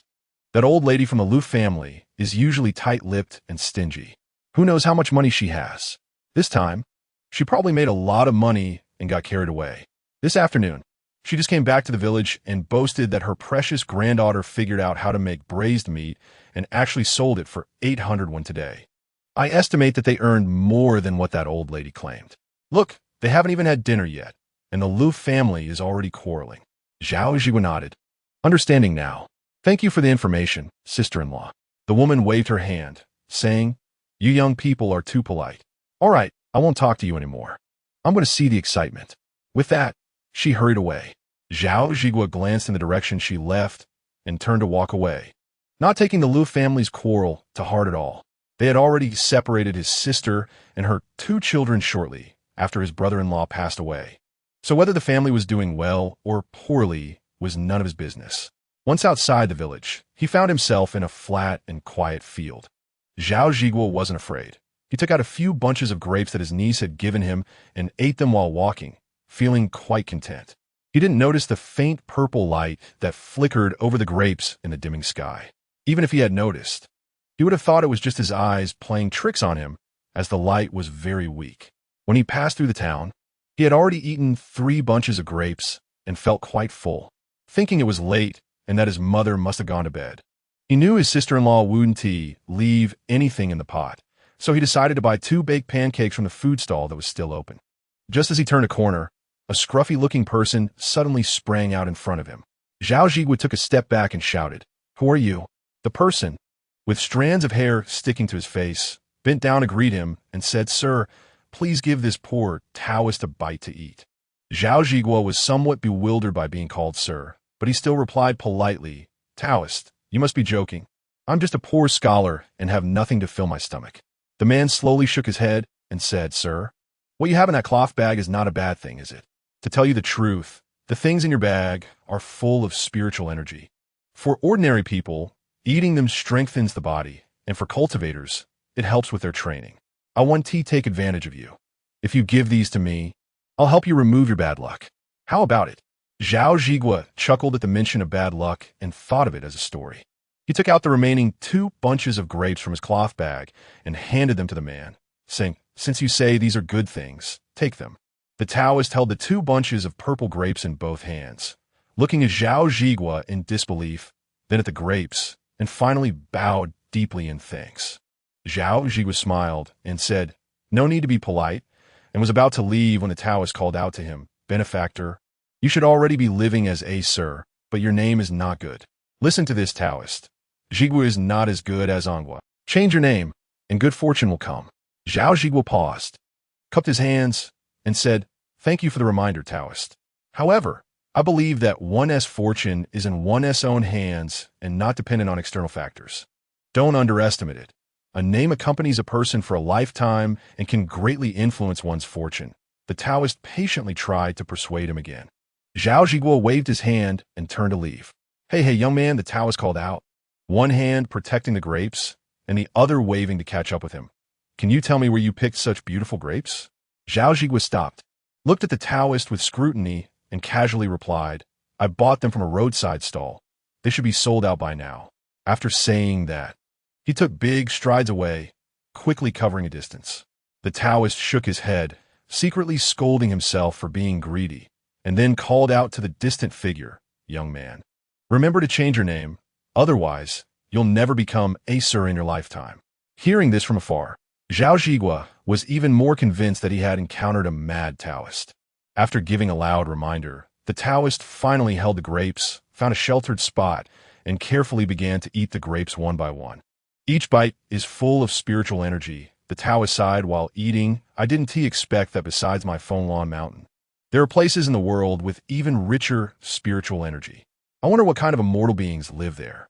As he spoke, he finished the 2 bunches of grapes, then stretched out his hands, formed a seal, and sat down to begin circulating the spiritual energy he had just consumed. Chapter 040. The Villain as the operation progressed. It was already the 5th watch of the night. The Taoist, full of energy, stood up from the ground, stretched his legs and feet, and silently calculated a divination for himself. The hexagram indicated that there would be good fortune in heading south. The Taoist let out a sigh. At this stage, what kind of good fortune could await him? He was filled with doubt in his heart, adjusted his messy long robe, and stepped southward. Just as he left this small river town, he encountered an ox cart carrying a bed and other furniture. On the cart sat a middle-aged couple and a boy of about 8 or 9 years old. The man driving the cart did not seem very skilled, while the woman, holding the child next to him, wore a sullen expression and said with dissatisfaction, "Le, I've never seen anyone as cruel as your mother. Is it just because I want to split that money? She really drove us out like this. If she doesn't let us live in the main house to take care of us in our old age, she better not come to our door again. She thinks she can make a fortune just by cooking marinated meat, dreaming." Le glanced at the Taoist passing by on the roadside and coughed, saying, "All right, you've been mumbling all the way. Aren't you done venting?" "I'm not done." Misha adjusted her hold on her son. "I'm just frustrated. In previous years, you brought home the most silver, and you're the eldest, so why did you get less when we divided the family? Our parents are living with the 4th brother. Why do you mention that?" Le cracked the whip and turned his head to glance at the Taoist walking by. "Aren't they benefiting from living with them? Right now, your parents can still work, so they don't need to hire 3 old women." The more Misha thought about it, the angrier she became, and she couldn't maintain her previous demeanor of a refined woman. Looking up, she found that her husband was not listening to her at all, and in a fit of anger, she waved her hand and said, "I'm talking to you. What good thing has caught your eye?" Le quickly turned around to cover Misha's mouth and glared at her. "Watch your words. Can you afford to offend the Taoist? The great Zhou kingdom values Buddhism and Taoism, and even has a position of national master among its central officials. So the people of the great Zhou kingdom respect Taoists very much. Upon seeing the disheveled Taoist who had walked several steps away, Mi Shi's expression changed, and she hurriedly pushed her husband's hand away and jumped off the cart to apologize. Mi Shi was not an ordinary countrywoman. She had learned some reading from her father since childhood and understood the principle that one should not judge by appearances. She hurriedly took 2 steps forward, adjusted her clothing, and bowed. Taoist, please forgive me. I spoke out of turn just now. The Taoist was somewhat surprised. He did not expect the countrywoman to show such respect to him. A disheveled Taoist. The resentment he felt from hearing her complain about her in-laws diminished considerably. I'm not that petty. Do not take it to heart. The Taoist waved his hand and intended to leave. Le also hurriedly jumped off the cart, clasped his hands in greeting, and said, Taoist, meeting is fate. Can I trouble you to give me a reading for my family's fortune? Since failing the imperial examination multiple times after his childhood studies, Le had consulted several monks and Taoists for fortune-telling, all of whom said he would succeed, but given his current situation, he knew those people were not accurate. Le often lamented that there were many monks and Taoists living off their positions without real skill. However, he felt that the disheveled Taoist he encountered today was someone with genuine ability. The Taoist stopped, turned, looked at Le and, after a moment of calculation, smiled. You don't have much luck in studies, but your eldest son has some prospects in officialdom. Prospects in officialdom? Le repeated, nearly laughing out loud. Taoist. Looking up, he realized the Taoist had already turned to leave. Le hurriedly chased after him, bowing repeatedly, thanking the Taoist for his guidance. Mi Shi stood by the ox cart, looking at her husband with disdain, and said, Dear, we should go. We still need to visit my family. If we don't leave now, we won't make it to the county before dark. Coming. Le watched the Taoist walk away and turned to Mi Shi. What are you shouting for? Isn't that disrespectful to the Taoist? Mi Shi snorted. A few good words from him got you all flattered. You haven't been fooled enough yet. Be quiet. Le was worried that his wife would offend the Taoist, but didn't dare to scold her loudly. That Taoist didn't ask us anything. He just mentioned that our eldest has prospects in officialdom. Isn't he a real person? Moreover, he didn't even ask us for money for the fortune-telling. What are you talking about? Mi Shi listened and remained silent for a while before saying, Yeah, he didn't ask anything and knew we have an eldest son. Oh, husband. He really is a genuine person. I thought he only spoke good words before. Let's go after him and offer him a new outfit you made, she suggested. At this moment, Le Qi, who had been silent, held his stomach and whined, Mom, I'm hungry. Le said, Let's keep going. If we rush back to give things away, we'll truly offend someone. The ox cart creaked and disappeared into the mist, heading south. The disheveled Taoist had already walked 2 miles. When he reached a small village where chickens and dogs could be heard, the sun broke through the clouds just in time. The orange sunlight illuminated a large stone at the village entrance, seemingly warming the words Pear Blossom Village carved on it. The Taoist stood by the stone, stroking his beard and murmuring, What a good village name. Could my good fortune really be here? Just as he was deep in thought, a girl's silver bell-like voice came from afar. Dad, hurry up, or we won't get a good spot. The Taoist turned his head and couldn't help but exclaim. The girl urging her father to hurry beside the unicycle was completely surrounded by a red glow. Those who are protected by red light are all great bearers of fortune, and such individuals are invariably good people who have done good deeds throughout their lives. The Taoist nodded and smiled, secretly thinking that his good fortune might just be connected to this little girl. As he pondered, the Taoist stepped forward, bowed, and greeted, Little benefactor, I pay my respects. Le Qingyou was in a hurry to go to town with her father to sell marinated meat, so she merely waved her hand at the Taoist's greeting and hurried past.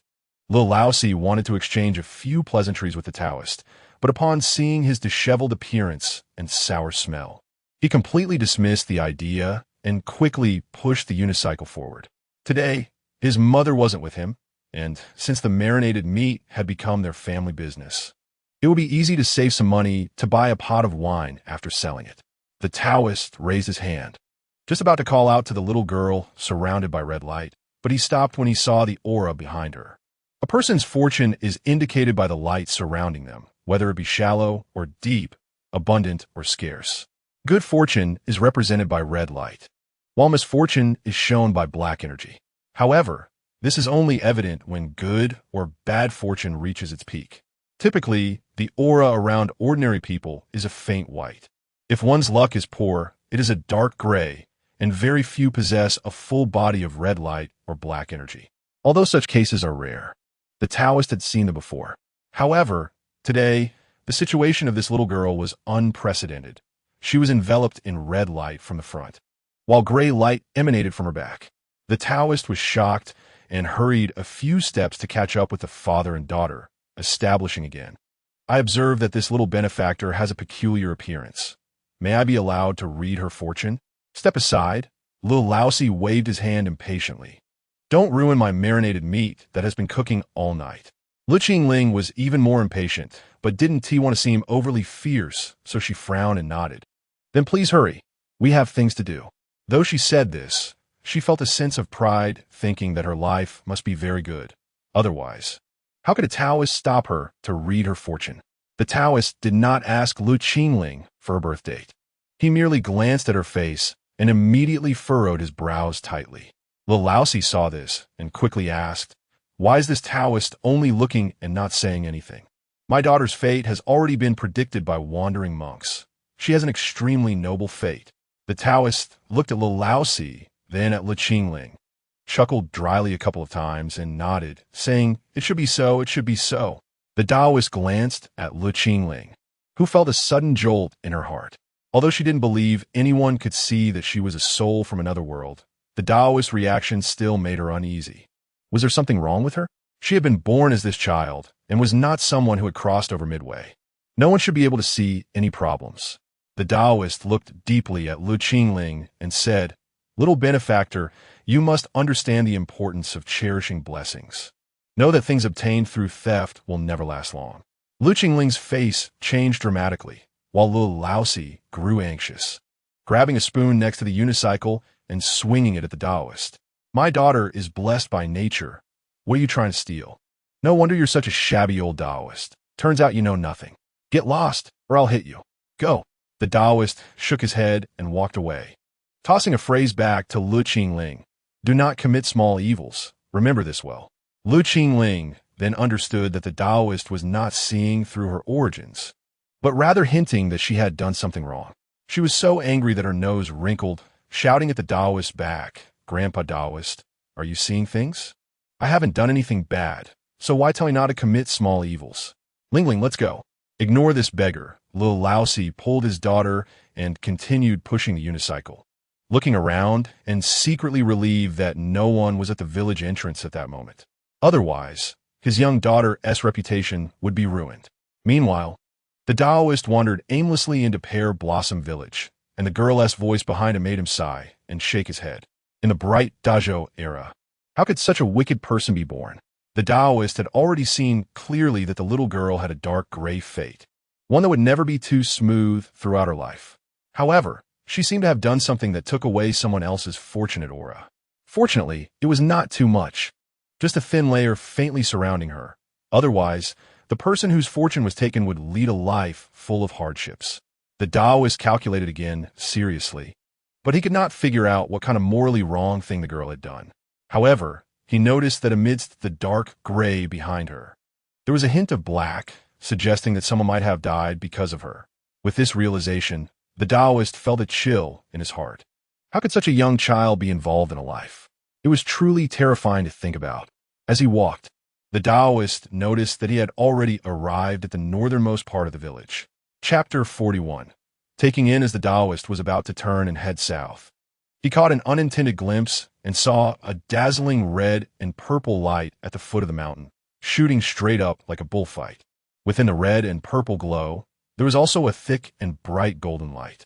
The golden light represented good fortune in studies, and such a powerful academic luck was something the Taoist had never seen in his life. Even the combined luck of the top three from the last generation couldn't compare. Could this family be a scholarly lineage? The Taoist stared at the small fenced yard in astonishment, and when a small green figure appeared within the fence, he was even more shocked.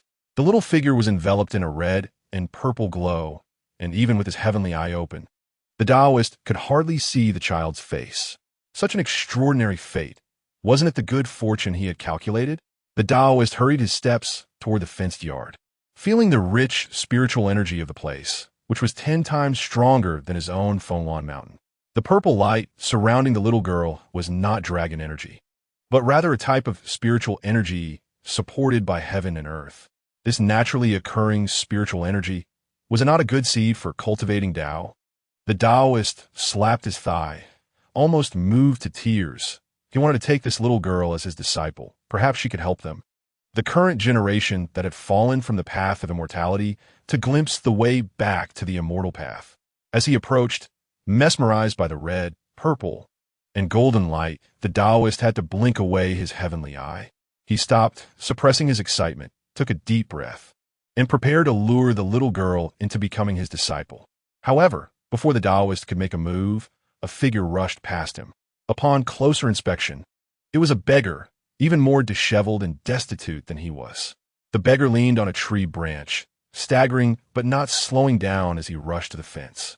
Coughed a couple of times and collapsed on the ground. Le Qingyou heard the commotion, patted the head of her big black dog, got up, and went to the edge of the fenced yard. Seeing the beggar passed out on the ground, she quickly turned back to the kitchen, filled a scoop of water from the water jar by the wall, and hurried back to the beggar to offer him some water. Cough, cough. The beggar slowly opened his eyes. Little girl, did you save me? Le Qingyou replié. Uncle, I just gave you a little water. 1 drop of water should be repaid with a fountain. The beggar struggled to raise his arms, kowtowed twice to Le Qingyou. From now on, this beggar will be at your service. Uncle, Le Qingyou stood up and took 2 steps back. My family doesn't have much to eat. I can't support you. She really didn't expect that giving a sip of water would lead to someone clinging to her. Miss, I don't eat much, the beggar kowtowed again. Tears and snot mixing, I truly have nowhere to go. As long as you provide me with a bun for each meal, it will be enough. Le Qingyou said, my family can't afford buns. She looked at the beggar's dusty face. You don't seem like a bad person. Besides, would a bad person target their family? Meanwhile, the Taoist was watching in astonishment when a tall, slender young man walked out of the kitchen. The beggar instinctively knelt lower. Who are you talking to? Fang Yin walked over to Le Qingyou and held her hand, glancing faintly at the beggar on the ground as if he hadn't seen him. Brother has already cooked. Let us go eat. The beggar stepped forward, his head knocking on the ground. Young master, please have mercy on this homeless person. His temples throbbed uncontrollably. Fang Yin raised his hand to press down, coldly saying, go beg elsewhere. Miss, the beggar turned to Le Qingyou again, his voice sorrowful. Please have pity on me. My family suffered a great disaster, and no one survived. I truly have nowhere to go. Le Qingyou had no reason to doubt such a person. And since their family had nothing worth coveting, she tugged on Fang Yin's sleeve. Brother Fang Yin, he doesn't seem like a bad person. How about we take him in for a few days? Hearing this, the beggar looked up expectantly at the 2 children. Fang Yin glanced at the beggar and finally nodded. Then, let us listen to Qingqing. The Taoist, watching the commotion, exclaimed, is that okay? He hurried forward, pointing at himself with his dark finger. I can't afford to eat either. Little girl, can you have mercy on me? Le Qingyou had noticed this person looked much better than before and now looked at him speechlessly, then nodded. We can feed you, but you have to help us with chores. The Taoist quickly nodded. No problem. The beggar kowtowed again.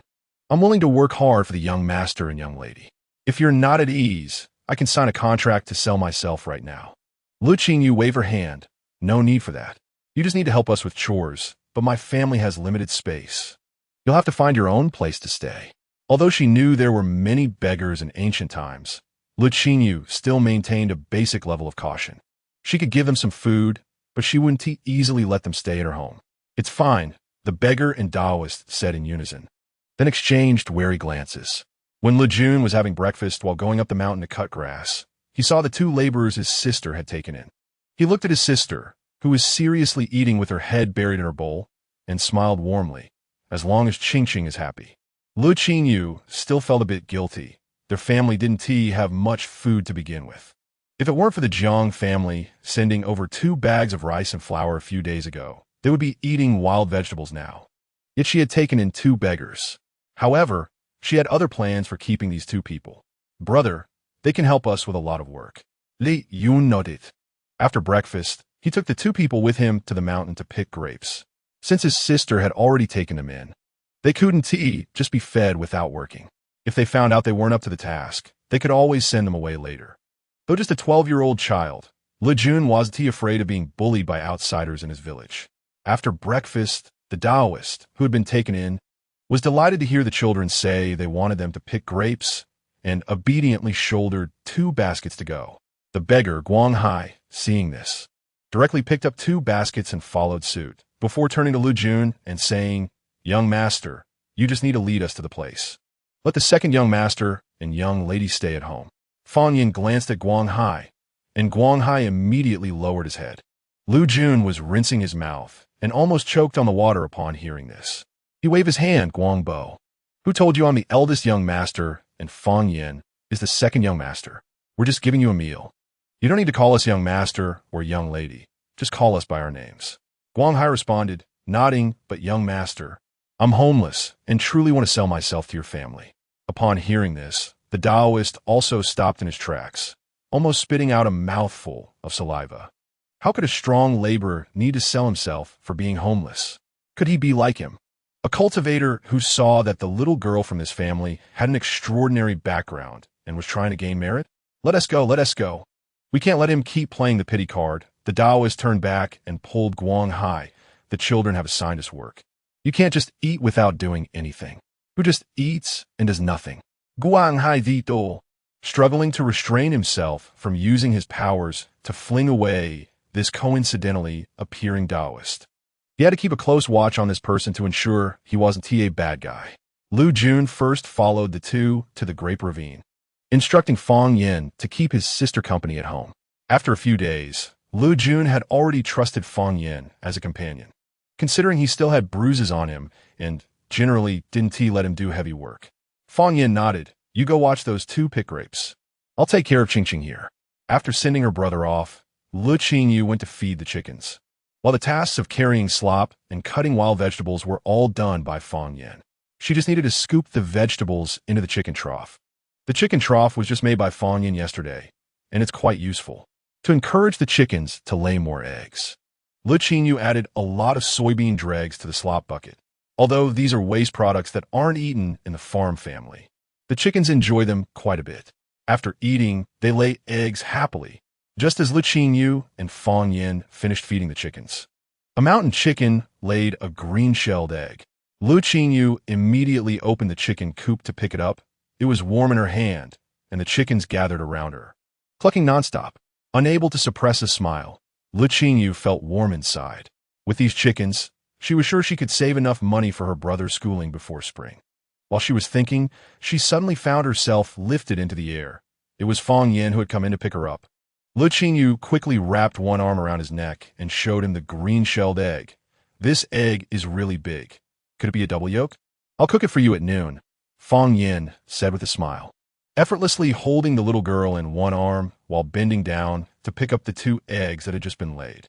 Then he opened the chicken coop and said, "Let's go up the mountain to cut grass." "Okay," Le Qingyou nodded. Once her brother and Uncle Guang finished picking grapes, she'll have Uncle Guang and Uncle Qingy go cut grass together. With these 2 laborers, she thought it would be easy to make silage. After cutting 2 big bundles of grass with Fang Yin, Le Qingyou started picking hazelnuts. It was already mid-October, and there wasn't much green grass left. But hazelnuts were falling all over the mountain. If there wasn't enough grass, picking more hazelnuts to grind for the chickens would be even better, and the hazelnuts could be eaten by people too. Now that there were 2 laborers at home, they had enough hands to grind the hazelnuts. So there was no worry about tiring her brother out.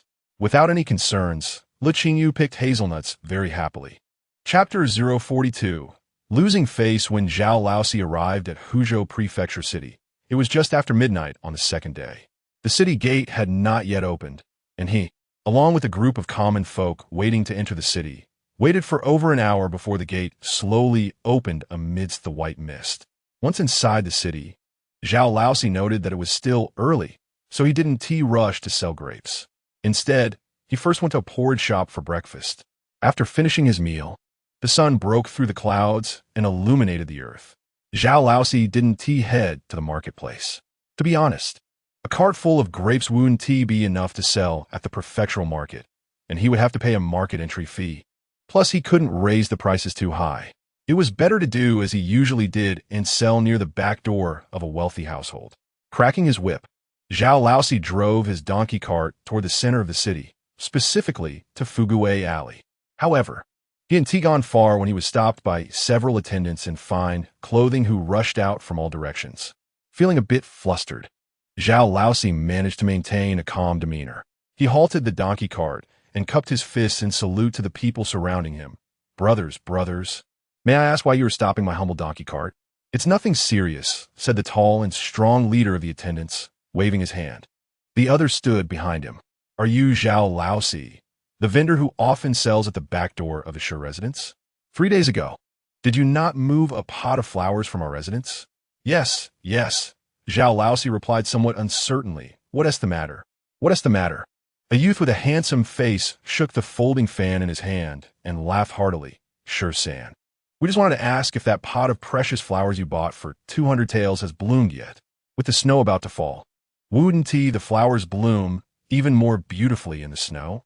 As he spoke, he turned to look at several other similarly dressed young gentlemen beside him. Upon hearing this, they burst into laughter. Just as the laughter died down, a voice from a separated private room in the tea house remarked, "What good flowers can one sell for 200 taels? Some flowers are indeed inexpensive, but which truly precious flowers are in tea worth 1,000 taels? Rare flowers like Zhujianzi can't be bought for less than 1,000 taels, right? Is there a fool next door who's been deceived?" Enough with the sarcastic remarks. Another female voice chimed in, sounding like wind chimes stirred by a gentle breeze, silencing the laughter. Sure enough, the private room next door fell silent, and the young gentlemen here dared not make another ruckus, lest they embarrass themselves. At this moment, Shi Jinglin, sitting at the tea table, felt as though all his dignity had been stripped away. He couldn't sit still and didn't dare to get up and leave. The young man who had first mocked raised his hand, and a beautiful maid immediately stepped forward and bowed. "Young master, what are your orders?" The young man was named Ji Xiantai, a cousin of the prefect of Huzhou. Although his family was generally well off, he was the leader of this group of wealthy young men. When going out, they should have brought a running servant, but each insisted on bringing beautiful maids, and occasionally out of boredom, they would compare their maids. The maid was among the best in both appearance and talent among the maids of these young gentlemen. As soon as she stood up, one of the young men joked, "I haven't seen you for a few days. You've become even more beautiful." Yuruo, hearing this, was not the least bit angry. She just lowered her head shyly. Ji Xiantai favored this maid's service the most, so he defended her, waving his hand at the others. "Go away," then turned to Yuruo, asking her to find out which young lady was next door. Ji Xiantai was the head of the wealthy young men in Huzhou and had a good eye for beauty. This group often discussed the noble ladies of Huzhou privately, of course, without letting their families know, or they would be in for a beating. Yuruo nodded and silently moved to the door, opening it to go out. A young man quietly asked Ji Xiantai, "Xiantai, has your Yuruo learned to dance? Why does she walk without making a sound? Is that even a question?" Another person chimed in, "Isn't Xiantai the one who loves watching beautiful women dance? Which maid by his side doesn't he know how to dance?" Just then, Yuruo gracefully returned, followed by a rough-looking attendant who called out, "Third young master." Ji Xiantai looked at Yuruo, who smiled and softly said, replying to the master, "This big brother is here looking for third young master Shi. By the way, next door, our third cousin is hosting Miss Zhou from the Zhou family, along with several other young ladies."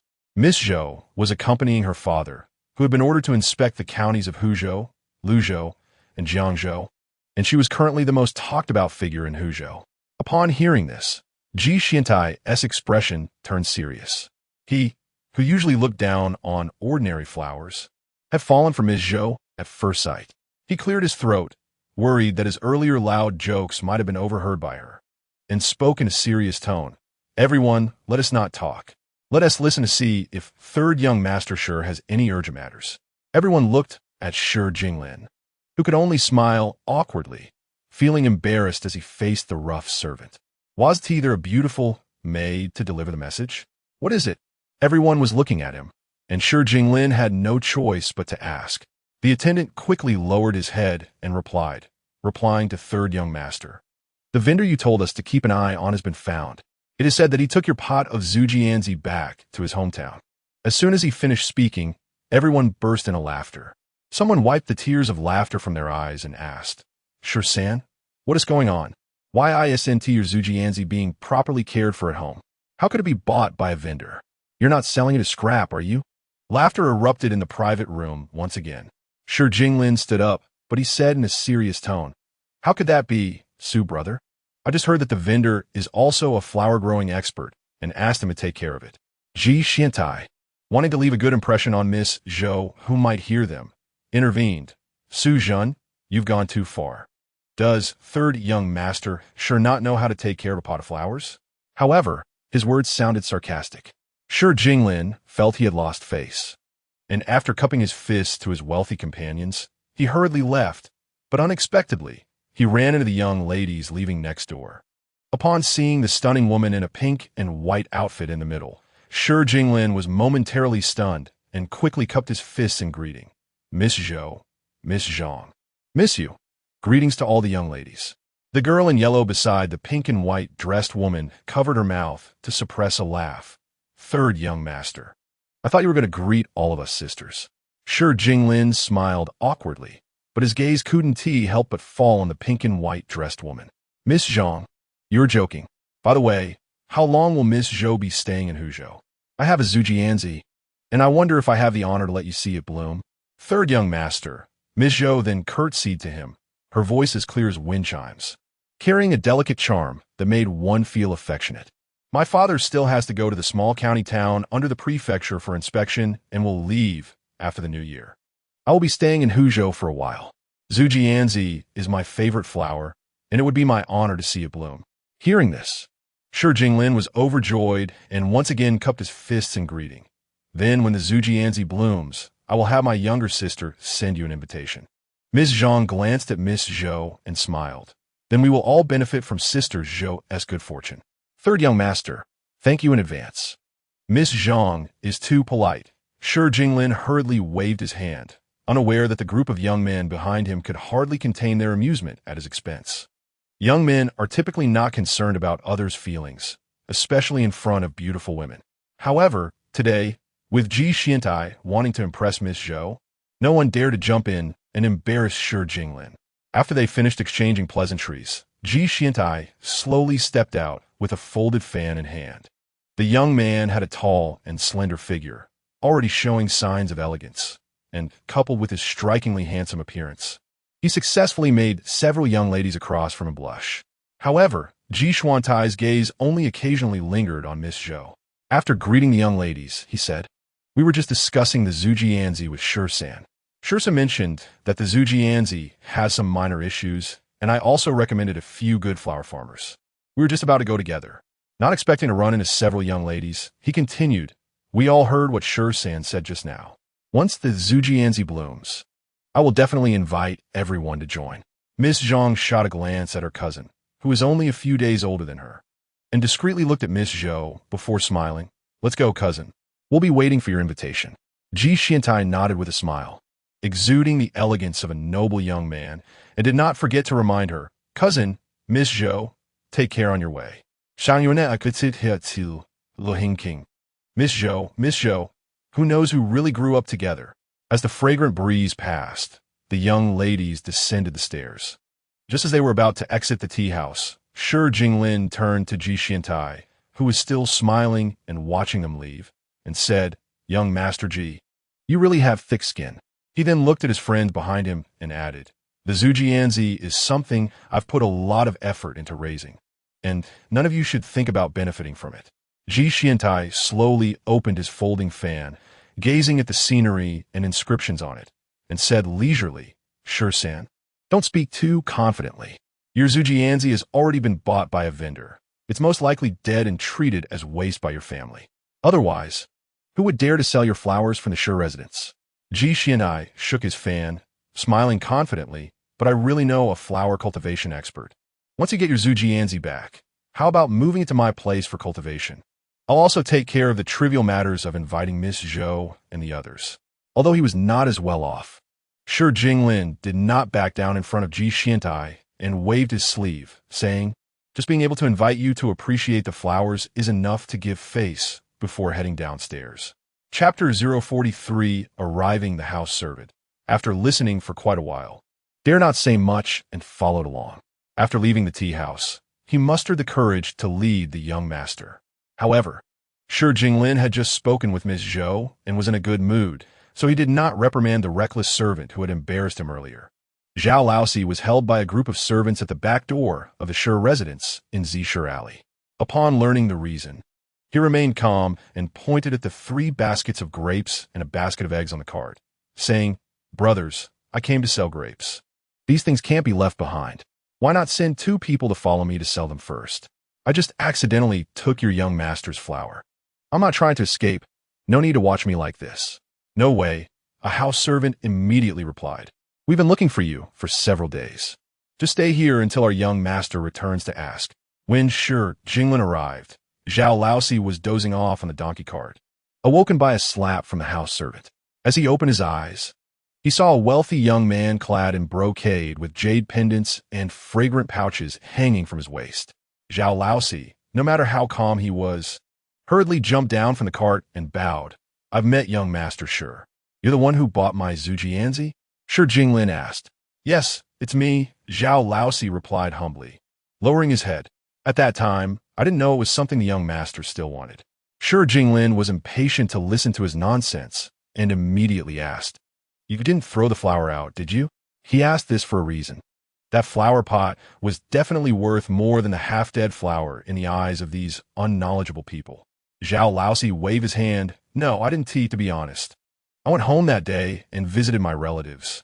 My little niece saw that pot of flowers and liked it, so she has been watering it carefully every day." "What? Watering it? How much water did you give it?" Shi Jinglin nearly jumped up. "Zhujianzi cannot stand too much water. It might not survive if your child plays with it. Quickly, where do you live? I'll go with you." "Ah, young master, this."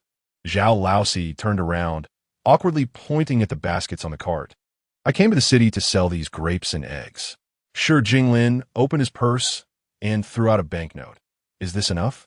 He then ordered his servant, "Hurry up and prepare the horses. If my Zhujianzi dies, who can bear the consequences?" In his eyes, that pot of Zhujianzi was worth much more than 200 taels of silver now. The servants hurried to get the horses. Zhao Laosi looked at the banknote and saw it was for 30 taels, instantly overjoyed, but he still suppressed his excitement and awkwardly said, "If that's the case, I'll accompany the young master on this trip. As for these grapes, since the young master has paid, they are all yours." By giving those grapes and eggs to the Shi family, no one could say he had cheated a child out of silver. Shi Jinglin waved his hand dismissively, signaling the servants to carry the baskets home. Seeing that the Shi family servants were bringing out several horses, Zhao Laosi said, "I can't ride, but I could drive a cart." "Young master, why not have someone bring a bigger cart?" He pointed at the donkey cart. "I need to take this apart to take back. I still have to haul goods when I return to the state." Shi Jinglin felt a headache coming on and waved his hand to the servants, who were exchanging glances. "Listen to him. Hurry up and harness the horses. If we delay the treatment of Zhujianzi, I will hold you responsible." Finally, he pointed at Zhao Laosi. "And you." Zhao Laosi quickly shrank his neck, not daring to say more. Soon, the horse carts were ready, loaded with the donkey and the cartboard. Just as they were about to set off, Ji Xiantai appeared at the entrance of Zishur Alley, riding a horse, and followed by 3 sturdy bodyguards. "Shi-san," he greeted with a smile. "I just heard from my servant that your Zhujianzi is in the hands of a little girl and is about to drown, so I rushed over to help. I have something to say to Miss Zhou when we appreciate the flowers." Shi Jinglin felt embarrassed again and thought he was especially unlucky today, urging his horse forward without paying Ji Xiantai any mind. Ji Xiantai nudged his horse to the side, allowing a middle-aged man sitting behind him to step forward. "This is Mr. Liu, the best flower cultivator in Huzhou. Bringing him along might save us a lot of time."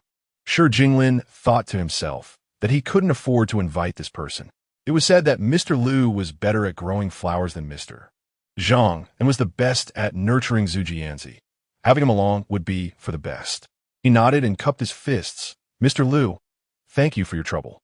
The group continued without rest, traveling over 400 miles in the better part of the day, arriving at Pear Blossom Village in Xianquan County just as the sun was about to set. Ji Xiantai did not expect the vendor's hometown to be so far from the city. He shook his sore wrist and waved to Zhao Laosi, who was driving the cart. Hey, is there a bigger town ahead? Seeing that the young master was asking him, Zhao Laosi quickly jumped down from the cart to answer. Are you looking for a place to stay, young master? There are only villages ahead, no big towns. You'll have to turn back to the small river town we just passed. Ji Xiantai cursed inwardly, realizing that if he had known, he would have rested there. No, if he had known that rushing would be so exhausting, he wouldn't have come. Sure, Jinglin sneered. Ji Xiantai, if you can't handle it, why didn't you say so earlier? Now that we're at someone's doorstep, you're still here blabbering? Watch your language, Ji Xiantai said, fanning himself with a hand fan. His expression dark as he fixed his gaze on Shi Jinglin. When it came to fighting, these two were the fiercest in the Huzhou rich kid circle. Zhao Laosi, seeing the situation, feared that the two young masters would start fighting. Otherwise, he would bear the anger of both families. Young masters. Just a little further ahead is my niece's house. He stepped forward, arms wide open, and shouted, although it's simple in the countryside, it's enough for you to rest well. Considering Zhujianzi, I won't hold it against you. Ji Xiantai snapped his fan shut and cracked his whip as he walked ahead. Ji's servants hurried to catch up, and Zhao Laosi called out to the third young master of the Shi family, following suit. The sound of hooves broke the tranquility of the countryside as they rode north. After leaving the village, they saw a few dilapidated thatched cottages standing alone at the foot of a mountain. Ji Xiantai frowned at the sight of the shabby cottages, thinking to himself, could something as delicate as Zhujianzi survive in such a place? It must be dead by now. However, his eyes took in the scene inside the fenced yard. A little girl in blue and a boy in gray were washing a big black dog. As the horse galloped, Ji Xiantai pondered these thoughts until they reached the fence. Hearing the sound of hooves, the little girl looked up, her big, dark eyes shining bright, and her delicate features unexpectedly evoked a sense of fondness. Ji Xiantai tugged at the corners of his mouth, dismounted, and behind him, Shi Jinglin also arrived. He did not immediately dismount, but signaled Zhao Laosi to come forward first. Uncle? Le Qingyou had spotted her uncle driving the horse cart from afar and hurriedly stepped forward, genuinely shocked by the imposing presence of the group, worried that her uncle had offended someone. Fang Yin dried his hands and took 2 big steps to stand in front of Le Qingyou, calmly cupping his fists toward Ji Xiantai. I don't know what this young master is doing here at the Peng residence. Ji Xiantai was somewhat surprised and let out a laugh. I didn't expect there to be a scholar here. My apologies. Saying this, he cupped his fists in return. Now that they were closer, he could see the little girl more clearly. Her small face was fair and moist, her eyes dark and spirited, and her arms, exposed from rolling up her sleeves, were also soft and fair. The only drawback was that her hair was a bit yellow. Although it didn't seem sparse, the 2 little braids hung limply by her ears. For the first time, Ji Xiantai realized that such a creature could be even more endearing than a graceful beauty, and unconsciously, he smiled warmly at the little girl. Fang Yin completely blocked Le Qingyou and then looked at Zhao Laosi. Seeing him nod, he stepped aside and raised his hand. Please come in. Shi Jinglin naturally noticed the lovely little girl and remembered Zhao Laosi saying that his niece liked that pot of flowers, watering and nurturing it every day, which showed how much she loved it. Facing such a cute little girl, he really couldn't bring himself to take the flowers away. He should have brought 2 beautiful pots when he came. But who knew that such a scruffy vendor would have such a non-conforming looking little girl? Lu Jun was in the backyard with the 2 people digging the cellar for the hidden grass that his sister mentioned. Hearing voices in the front yard, he thought for a moment, put down the wooden shovel, and called the 2 to come to the front yard together. Upon seeing 2 elegantly dressed young men standing in his yard and over a dozen people outside, Lu Jun was taken aback. He looked at his uncle, who was talking to one of the young men in fine clothes, and asked, Uncle, what is the matter? Zhao Laosi rubbed his hands and, lowering his head, saw his niece standing next to that dark-skinned boy. He cleared his throat and pointed to Shi Jinglin, who had come to look for flowers. "This is Master Shi, here for something regarding Qingqing." Shi Jinglin responded with a question mark. Meeting the little girl's bright, round eyes, he found it hard to speak. He coughed a couple of times and looked at Ji Xiantai, who was admiring the humble farmhouse nearby. "Brother Xiantai, aren't you supposed to help out?" Seeing everyone's gaze on him, Ji Xiantai pointed to himself with a fan and smiled calmly. "We came to find a pot of flowers that was mistakenly taken by your uncle." "Flowers?" Lu Jun and Fang Yin both looked at Le Qingyou. Did their Qingqing still remember to bring that pot of flowers into the house at night? Hearing they came for the flowers, Le Qingyou first felt regret, but then relief. Although she was confident she could take good care of that pot of flowers, it was still someone else's property. It made sense that the owner of such a beautiful potted flower wouldn't easily discard it. "Is this the pot?" Lu Qingyou ran to the kitchen, brought the pot of flowers to Shi Jinglin, and raised it up for him to see. "Look, I didn't mess with it and managed to keep it alive." Before Shi Jinglin could step forward, Mr. Lu, who came with Ji Xiantai, shook his head. "Little girl, you placed it in the kitchen?" Lu Qingyou didn't understand. "Yes, it's cold now. It can only sprout in a warm place." Mr. Lu frowned, saying that the snow-spotting violet was quite rare, and nurturing it was even more difficult, as it could only grow in thick snow. His tone reproached the little girl for damaging the flowers. "Mr. Lu," Ji Xiantai quickly interrupted when he saw the little girl's eyes widen in confusion. "The little girl doesn't know these things. Let us not say too much. Let us see if this flower can still be saved." Chapter 044 Going to town, however. "My little girl has already brought this pot of flowers back to life," Fang Yin said with a hint of sarcasm. "Doesn't Mr. Lu know that the snow nest is warmer than the icy world outside? This shows that the growth of these flowers cannot be separated from warmth." Mr. Lu was at a loss for a response. He took a couple of steps closer to observe the snow-purple, and indeed, green buds were peeking out from the branches. "Could it be that I am ignorant?" Ji Xiantai also stepped forward to take a look and nodded, saying it really is alive. "Little girl, thank you so much." "You're welcome," Le Qingyou said, handing the flower pot to him. "It's better to communicate peacefully with these wealthy individuals." Now, they couldn't even afford to offend the household servants. Ji Xiantai took the flower pot with one hand, but the hand holding the fan itched a bit, and without thinking, he rubbed it on the little girl's head. If the little maids in his house, who had just been assigned there, had half the cuteness of this little girl, he would spoil them all. A faint scent of sandalwood wafted over, and Lu Qingyou looked up to see the soft light in the boy's eyes. She smiled but quickly took a step back and held Fang Yan's hand, which calmed Fang Yan's almost explosive anger. He moved his hand up and wrapped it around Lu Qingyou's small shoulder. Ji Xiantai stiffened for a moment and retracted his hand. He had never been treated this way before, yet strangely, he wasn't angry. Zhao Laosi hurried over to lighten the mood. "You really brought my niece's flowers back to life. Should the young masters have dinner at my house before leaving?" This was a hint to leave. Shi Jinglin and Ji Xiantai, both arrogant young masters, naturally wouldn't say to stay. Leaving behind a silver note worth 50 taels, Shi Jinglin took the flowers and left. Ji Xiantai glanced at the shabby house and then at the charming little girl, leaving behind a silver note worth 80 taels. The Ji family wasn't as wealthy as the Shi family, and though Ji Xiantai was a wastrel, he never compared himself to Shi Jinglin in terms of money.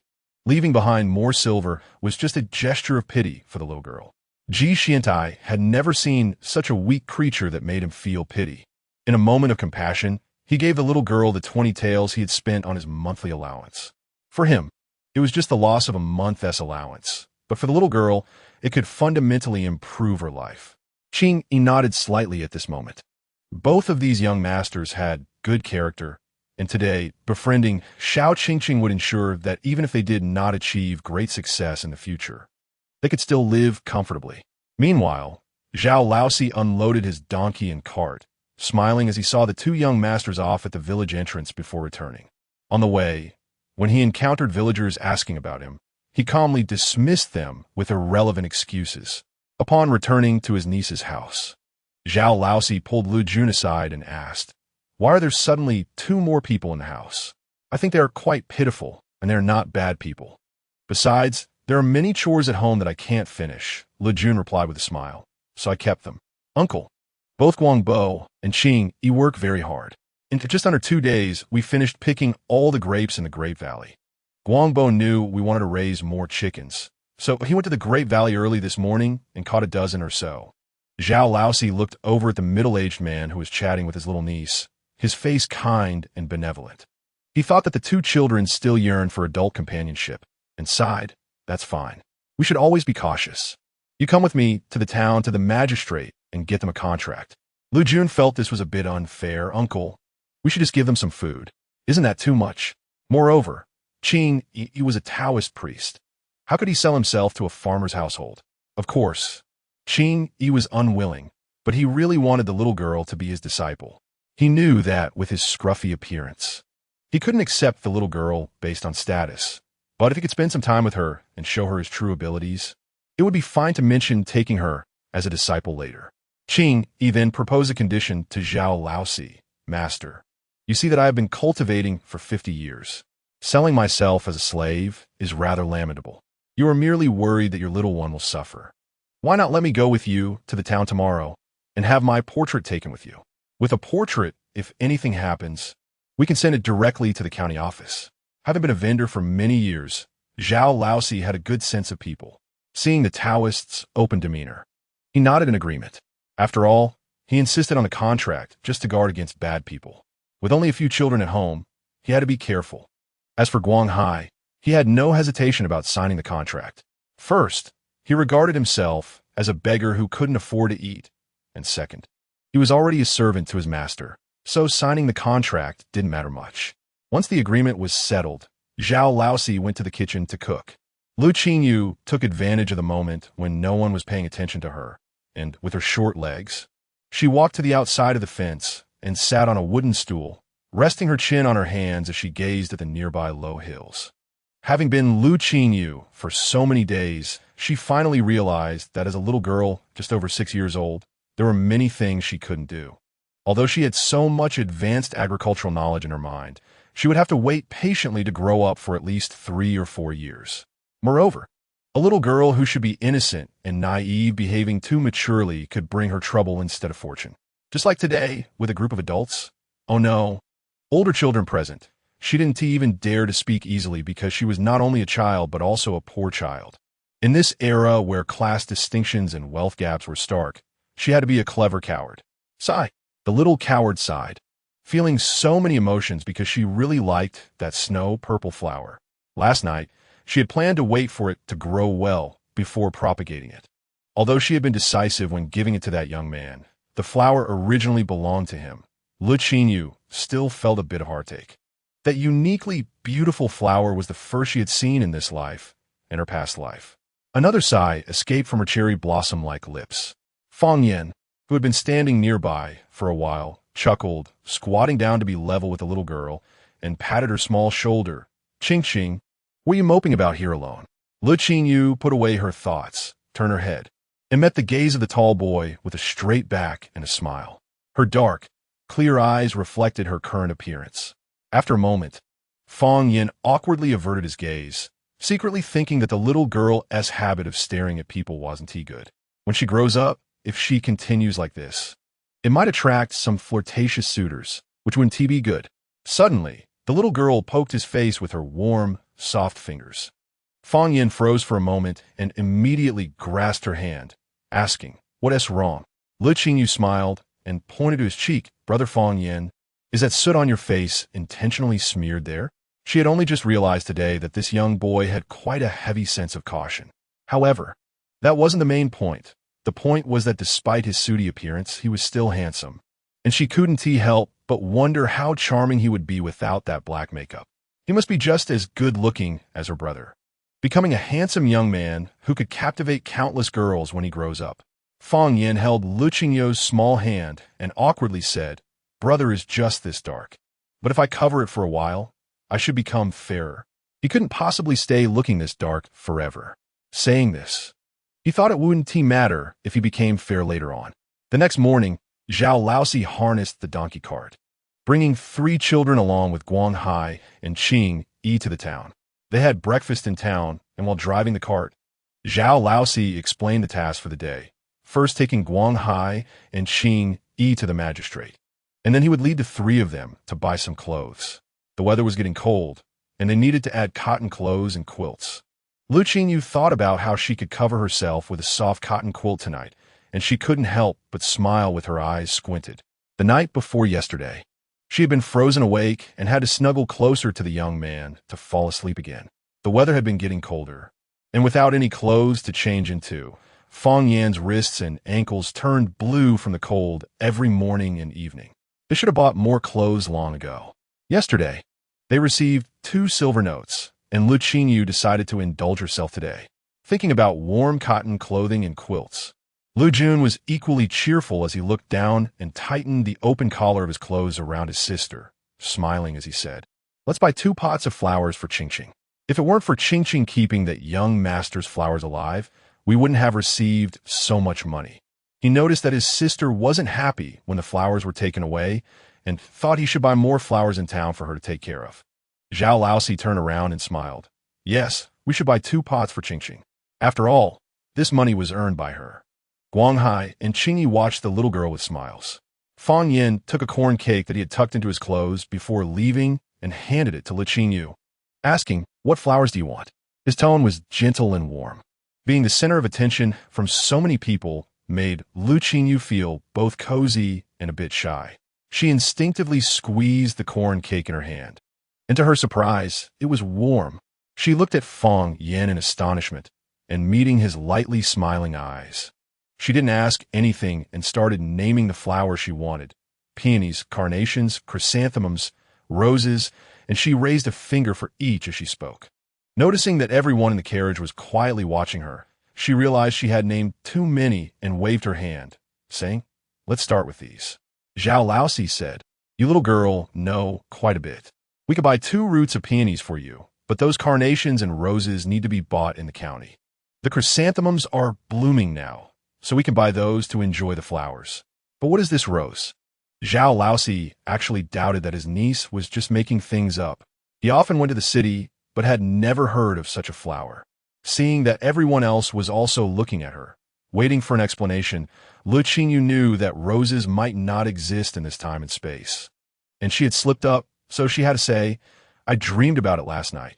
Lu Jun chuckled and rubbed her head, saying, "You want flowers so much that you even dream about them." Moreover, ever since his sister had a fever, she was no longer an ordinary child. Lu Jun had only a protective heart for her, and when he noticed she was about to slip up, he quickly spoke to cover for her. Lu Qingyou glanced back at her brother, secretly sighing. The little girl she used to be had long disappeared, and for reasons unknown to her, she had become her, bearing the unconditional love of her brother, which often made her feel uneasy, as if she were an imposter. She only wished that the little Le Qingyou could have a happy and fulfilling next life. Qingyi suddenly saw a purple golden light emanating from the little girl, flowing into the void, and couldn't help but change his expression slightly. A sincere blessing, a prophetic statement. The little girl was so favored by heaven, who just received her sincere blessing. One should know that with such a blessing, even the most unfortunate person would find smooth sailing. Qingyi really wanted to take this little girl as his disciple immediately, but he knew that now was not the right time to speak. Just as he was about to say something, he saw the purple golden light that had just overflowed return to the little girl. Qingyi frowned in confusion and secretly calculated, realizing that the little girl had once had a soul separation condition. Could it be that the little girl was just blessing him? Seeing Qingyi's changing expressions had already attracted Le Qingyou's attention. When she saw him looking at her again, Le Qingyou smiled and said, "Uncle Qingyi, is there a painting on my face?" The little girl's voice was tender and soft, naturally carrying a sweetness that made everyone look at Qingyi with wide eyes. Qingyi laughed heartily. "I was just predicting the little girl's fate." Zhao Laoxi's expression softened as he asked, "What about my niece's fate?" Qingyi searched for a suitable word for a long time, but couldn't find one. "Very good. If others' fates are good, it means she is good too. This little girl, not only is she good herself, but she can also bring fortune to those around her. To put it grandly, if this were the ancient immortal path before the fall, This little girl would surely become a god or an immortal. Zhao Laosi. Fang Yin frowned and glanced at the Taoist, thinking he was exaggerating. Lu Jun felt even more inclined to hold his sister tighter. Guanghai watched the Taoist warily, knowing that this little girl was valued by the master, and no one else should have any ill intentions. Qingyi didn't expect that a simple truth would provoke the anger of the little girl's brother and the nobleman protecting her. Just as he was wondering how to smooth things over, he looked up and saw a tall person and a small one walking ahead on the road. Chapter 045. Getting the carrot, the big one was pushing a cart, and the small one was leading him. Wasn't that the father and daughter he saw when he first arrived at Pear Blossom Village? Qingyi was just about to greet them and give the pair some advice when Lu Jun also spotted them. Out of politeness, he called out, "Fourth uncle." Lu Old Fourth turned around, saw his nephew sitting on the donkey cart, and nodded somewhat coolly before saying to Zhao Old Fourth, "The day before yesterday, my mother mentioned that Jun's fourth uncle had come. We should have sent over 2 dishes, but it just so happened that my third brother got remarried, and the family has been busy with a small business, so we haven't had the chance. Brother.It, please don't mind." "Of course not," Zhao Old Fourth replied with a smile. When it comes to chit-chat, his skills were even deeper than Lu Old Fourth's. He jumped off the donkey cart and asked, "So, is this meat for sale? I could smell it from far away. This must be your eldest daughter, right? So understanding. Going to the market with you so early in the morning. Come, there is still a bit of space on the cart. You can sit here, girl." Lu Qingling looked at the ragged people on the cart, and then at her new clothes, shaking her head. "Thank you, fourth uncle. But I want to walk with my father. It's only 3 miles to the town, so it's not tiring." "Ah, what a sensible girl." Zhao Old Fourth sighed. "Indeed," Lu Old Fourth proudly raised his head. "Thanks to my Lingling, this pot of meat sells out every day. It's gone clean within half an hour of reaching the town." The implication was clear. They wouldn't be sharing any with them. Zhao Old Fourth smiled and praised them a couple more times before bidding farewell to Lu Old Fourth. Among the 4 brothers of the Lu family, Lu Old Fourth was the one Zhao Old Fourth least wanted to deal with. He was too slippery. When he mentioned the meat smell, it was merely a casual compliment. Yet this person took it seriously, thinking he was craving the meat. As the donkey cart gradually moved away, Lu Qingling let out a long breath. Lu Old Fourth turned his head and asked, "What's wrong? Can't walk anymore? Should I call for Jun's fourth uncle so you can ride with him?" "I don't want to." Lu Qingling hurriedly waved her hand. "The people on the cart are so dirty. I'd rather walk." "Daddy, let us buy a donkey in a few days." Lu Old Fourth calculated secretly. Now, selling meat could earn nearly 1,000 won a day. An adult donkey cost 6 or 7,000 won, which meant it would take 6 or 7 days to save up. By then, he could let his wife add a bit more, and they could buy a good one. That way, when he went to the town to sell meat, he wouldn't have to walk anymore, and during busy farming seasons, the donkey could help pull things. It would be worth it. "All right, let us buy one." Lu Old Fourth nodded, starting to dream big. "Daughter, if we keep making this braised meat for another 6 months, we'll have enough to buy the donkey. Then I'll get you a little cart as well." Having a horse in this era was like owning a Maybach in her past life. With her capabilities, she could easily earn enough for 3 or 4 horses. Lu Qingling immediately agreed with a smile. In the distance, Qingyi watched as the red light surrounding the little girl began to loosen and disperse. Then a strand moved toward his little girl, only to be repelled by the red and purple glow, ultimately dissipating in the air. He suddenly realized the red light on that little girl was all stolen from his little girl. However, his little girl was powerful enough to purify the fortune that was taken away. It was likely that the red light that disappeared behind the little girl was all purified during her contact with his little girl. Qingyi felt relieved, but didn't he know whether the fortune red light was consciously taken by that little girl or if someone meddled with their destinies, causing her to unconsciously take it. If it was unconscious, it would be fine. Once the stolen fortune red light was purified, there would be no issue. If it was intentional, then once the red light on her was purified, she might end up so unlucky that even drinking cold water would get stuck in her teeth. Xiao Town was the only town among the 10 miles and 8 villages, and all the villages came here to market, making it very prosperous. Behind the shops along the street were residences, providing both the liveliness of the market and the essence of everyday life. Le Qingyou sat on the donkey cart, seriously observing the surrounding buildings and the passing crowd. Zhao Old Fourth, who was driving the cart, was quite familiar with the townspeople, greeting them as they went, and eventually stopped in front of porridge shop. During breakfast, Zhao Old Fourth went out once to the only small pawn shop on South Street to exchange 30 taels of silver notes, bought 2 pounds of fruit, and brought them back. This was the money given by the young master for buying grapes. Zhao Old Fourth sat down, placed the fruit down, and handed a pouch of broken silver and 2 silver ingots to Le Jun. You keep this, you'll need it to buy things later. Le Yun refused, uncle. You keep the money. You know I have some. Just keep it, Zhao Old Fourth insisted, stuffing the silver into Lu Jun's hands and whispering, now that we have money, you'll still go back to school when spring comes. Studying and taking exams is the foundation for standing on your own.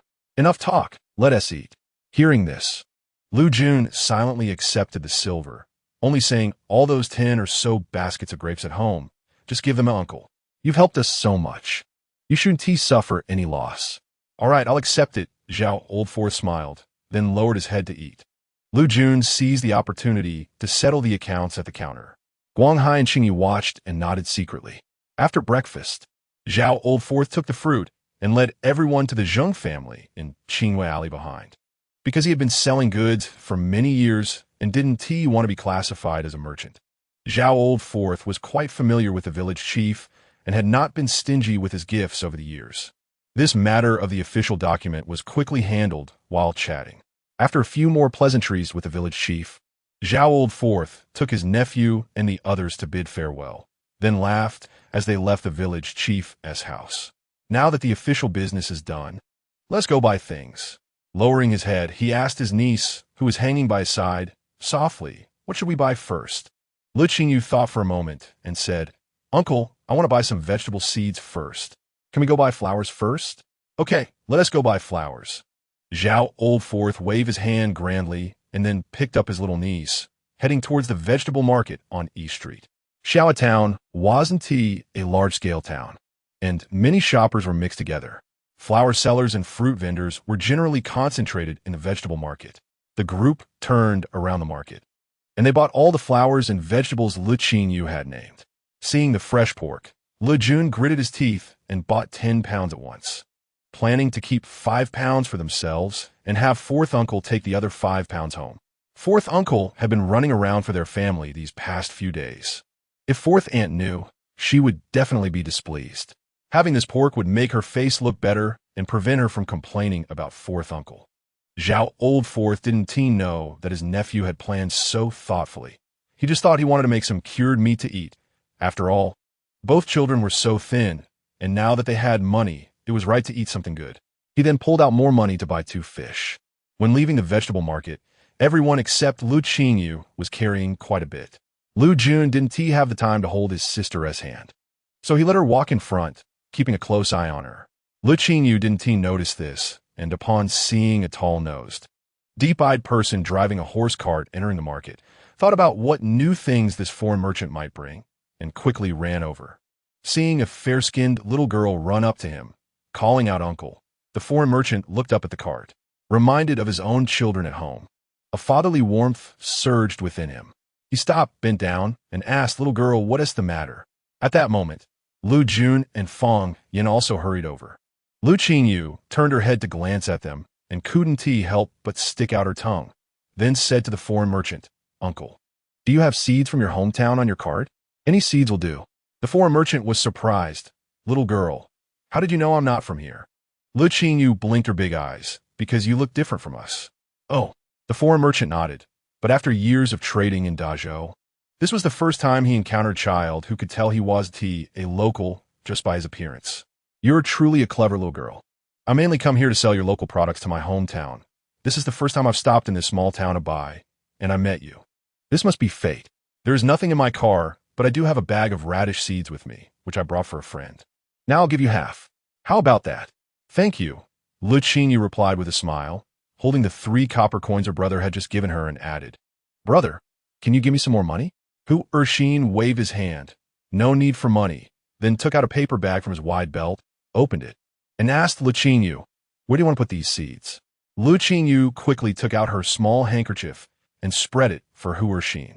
Hu Erxin couldn't help but laugh at the little girl's eager and excited demeanor, pouring half of the radish seeds into her hand, and after putting away the paper bag, he smiled and said, "Next time I will stop here to buy more. If the little girl wants anything, I will bring it for you. I want some alfalfa seeds, and also pepper and chili," Le Qingyou hurriedly replied. "Alfalfa is everywhere in our area. It's not a rare item," Hu Erxin said with a laugh. But then asked with confusion, "I know about pepper, but what is chili?" "Chili is the long red one," Le Qingyou explained eagerly, gesturing, "It tastes like our local spice." "Spice?" Hu Erxin hesitated. Le Qingyou nodded, and Lu Jun couldn't help but smile at his sister's seriousness, guessing it was probably something she dreamed about last night. "Don't take it seriously. My sister is still young and doesn't know that things she dreams about aren't real," he said with a smile to the foreign merchant. Zhao Laosi then stepped forward and chatted with the foreign merchant for a while, offering him a few items that could be stored for a long time and taste good. Ultimately not taking advantage of the foreign merchant, Fang Yin took the small handkerchief from Le Qingyou, wrapped it up, and placed it in his clothing under her watchful gaze. Seeing her nervous about the seeds, he couldn't help but chuckle. "Are you tired of eating radishes from the Zhou and want to try those from the outer regions?" Le Qingyou shook her head and replied seriously, "This radish is different from ours. It can still be planted now, and it's just right to pull out and eat when it snows. We should go buy a cotton quilt." Lu Jun gently pushed his sister's small shoulder and coaxed her, "When we get home, I'll help you plant these radishes." "Ok, le Qingyou nodded rapidement. This half bag of radish seeds can plant half an acre, and as long as they save a dozen seeds for spring with proper insulation, not only will there be enough for them to eat, but also plenty to feed the chickens." On their way to the Luoyang cloth shop, they passed a bookstore. Lu Qingyou insisted that her uncle stop the donkey cart, pulling her brother and Fang Yin inside to buy a few books. Zhao Laosi recognized a few characters and saw that they were primary school books and the 4 books, so he didn't say much. After all, with those 2 silver notes, he could help his nephew for 3 or 4 years of schooling. If he were to become a scholar, he wouldn't aim too high. His nephew and niece would not have to worry in the future. Qingyi picked up a rhyme book and flipped through it, asking, "This one isn't cheap? Is it, even though the quality isn't that great?" Le Qingyou nodded. "This is the only bookstore in town, and the prices are fixed. This one costs 600 won. That's enough to buy 20 pounds of meat. No wonder ordinary people can't afford to read," Qingyi thought to herself, noticing that the little girl seemed to really want her brother to study. It would be easier for her to earn money later on, making it easier for her to apprentice. Chapter 046. Buying clothes. Luoyang Fabric Store is the largest fabric store in town. Although it is called large, it mainly has a wider variety of fabrics, including cotton, linen, silk, and more, and it also sells large bundles of cotton thread. Because of this, customers are constantly coming and going every day. Those who directly buy fabric are generally families that are doing fairly well, while country folks often buy cotton thread to take back to their villages for weaving. Although weaving machines are not cheap, almost every village has one, and during the winter, women gather together to take turns weaving fabric. Every year around October, Luoyang Fabric Store is the busiest. Zhao Laosi finally found an empty stump to park his donkey cart, instructed Qingyi and Guanghai to keep an eye on the things on the cart, and took the 3 children into the store. Zhao Laosi, who has been doing small business in the capital city for many years, is considered a notable figure in Xia Town. As soon as he entered Luoyang Fabric Store, the shopkeeper greeted him with a smile, asking why he had time to visit his little brother. Noticing the 3 children dressed in thin clothes, he said, "Just let me know what you need, brother, and I'll give you the price we paid for it." "Sure," Zhao Laosi laughed. "Boss Dan, you're being too polite, and now I don't know how to respond." Dan Xingyun waved his hand and quietly said, "I won't keep you guessing. I have a supply issue with the linen fabric, and I was hoping to trouble you to check in the capital if there are any reputable small linen workshops." He didn't specifically ask Zhao Laosi for help. He had already decided to go to the county town the next day, but since Zhao Laosi happened to be there, it was no trouble to mention it. Zhao Laosi immediately understood Dan Xingyun's intention and nodded with a smile, saying it was fine. He generally helps with small matters like this, knowing that having more friends means more opportunities. Seeing Zhao Laosi agree readily, Dan Xingyun was very grateful and personally led them to the back, saying, It's noisy up front with so many people. The fabrics are stored here. You can choose from them. The back of Lian Fabric Store is connected to 3 rooms on the east side, filled with cotton, linen, thread, and various fabrics. After thinking for a moment, Dan Qingyun decided to open the room that specifically held fine silk and other high-quality fabrics. Zhao Laosi thanked him and told the 3 children, "Pick what you want, but don't mess around." "Got it, Uncle," Lu Jun replied understandingly, and then he thanked Uncle Dan. Dan Qingyun nodded and said to Zhao Laosi, "I didn't ask earlier. It turns out these are your nephews and niece, right? Children of your elder sister? Running a fabric store and often serving customers from surrounding villages." Dan Qingyun quickly guessed that these children were from Lu Er, who lived in Lihua village. Speaking of Er, he was indeed a good and honest man, but unfortunately, he had encountered some misfortune and left behind 2 children. It was said that Zhao Laosi's elder sister passed away a year later as well.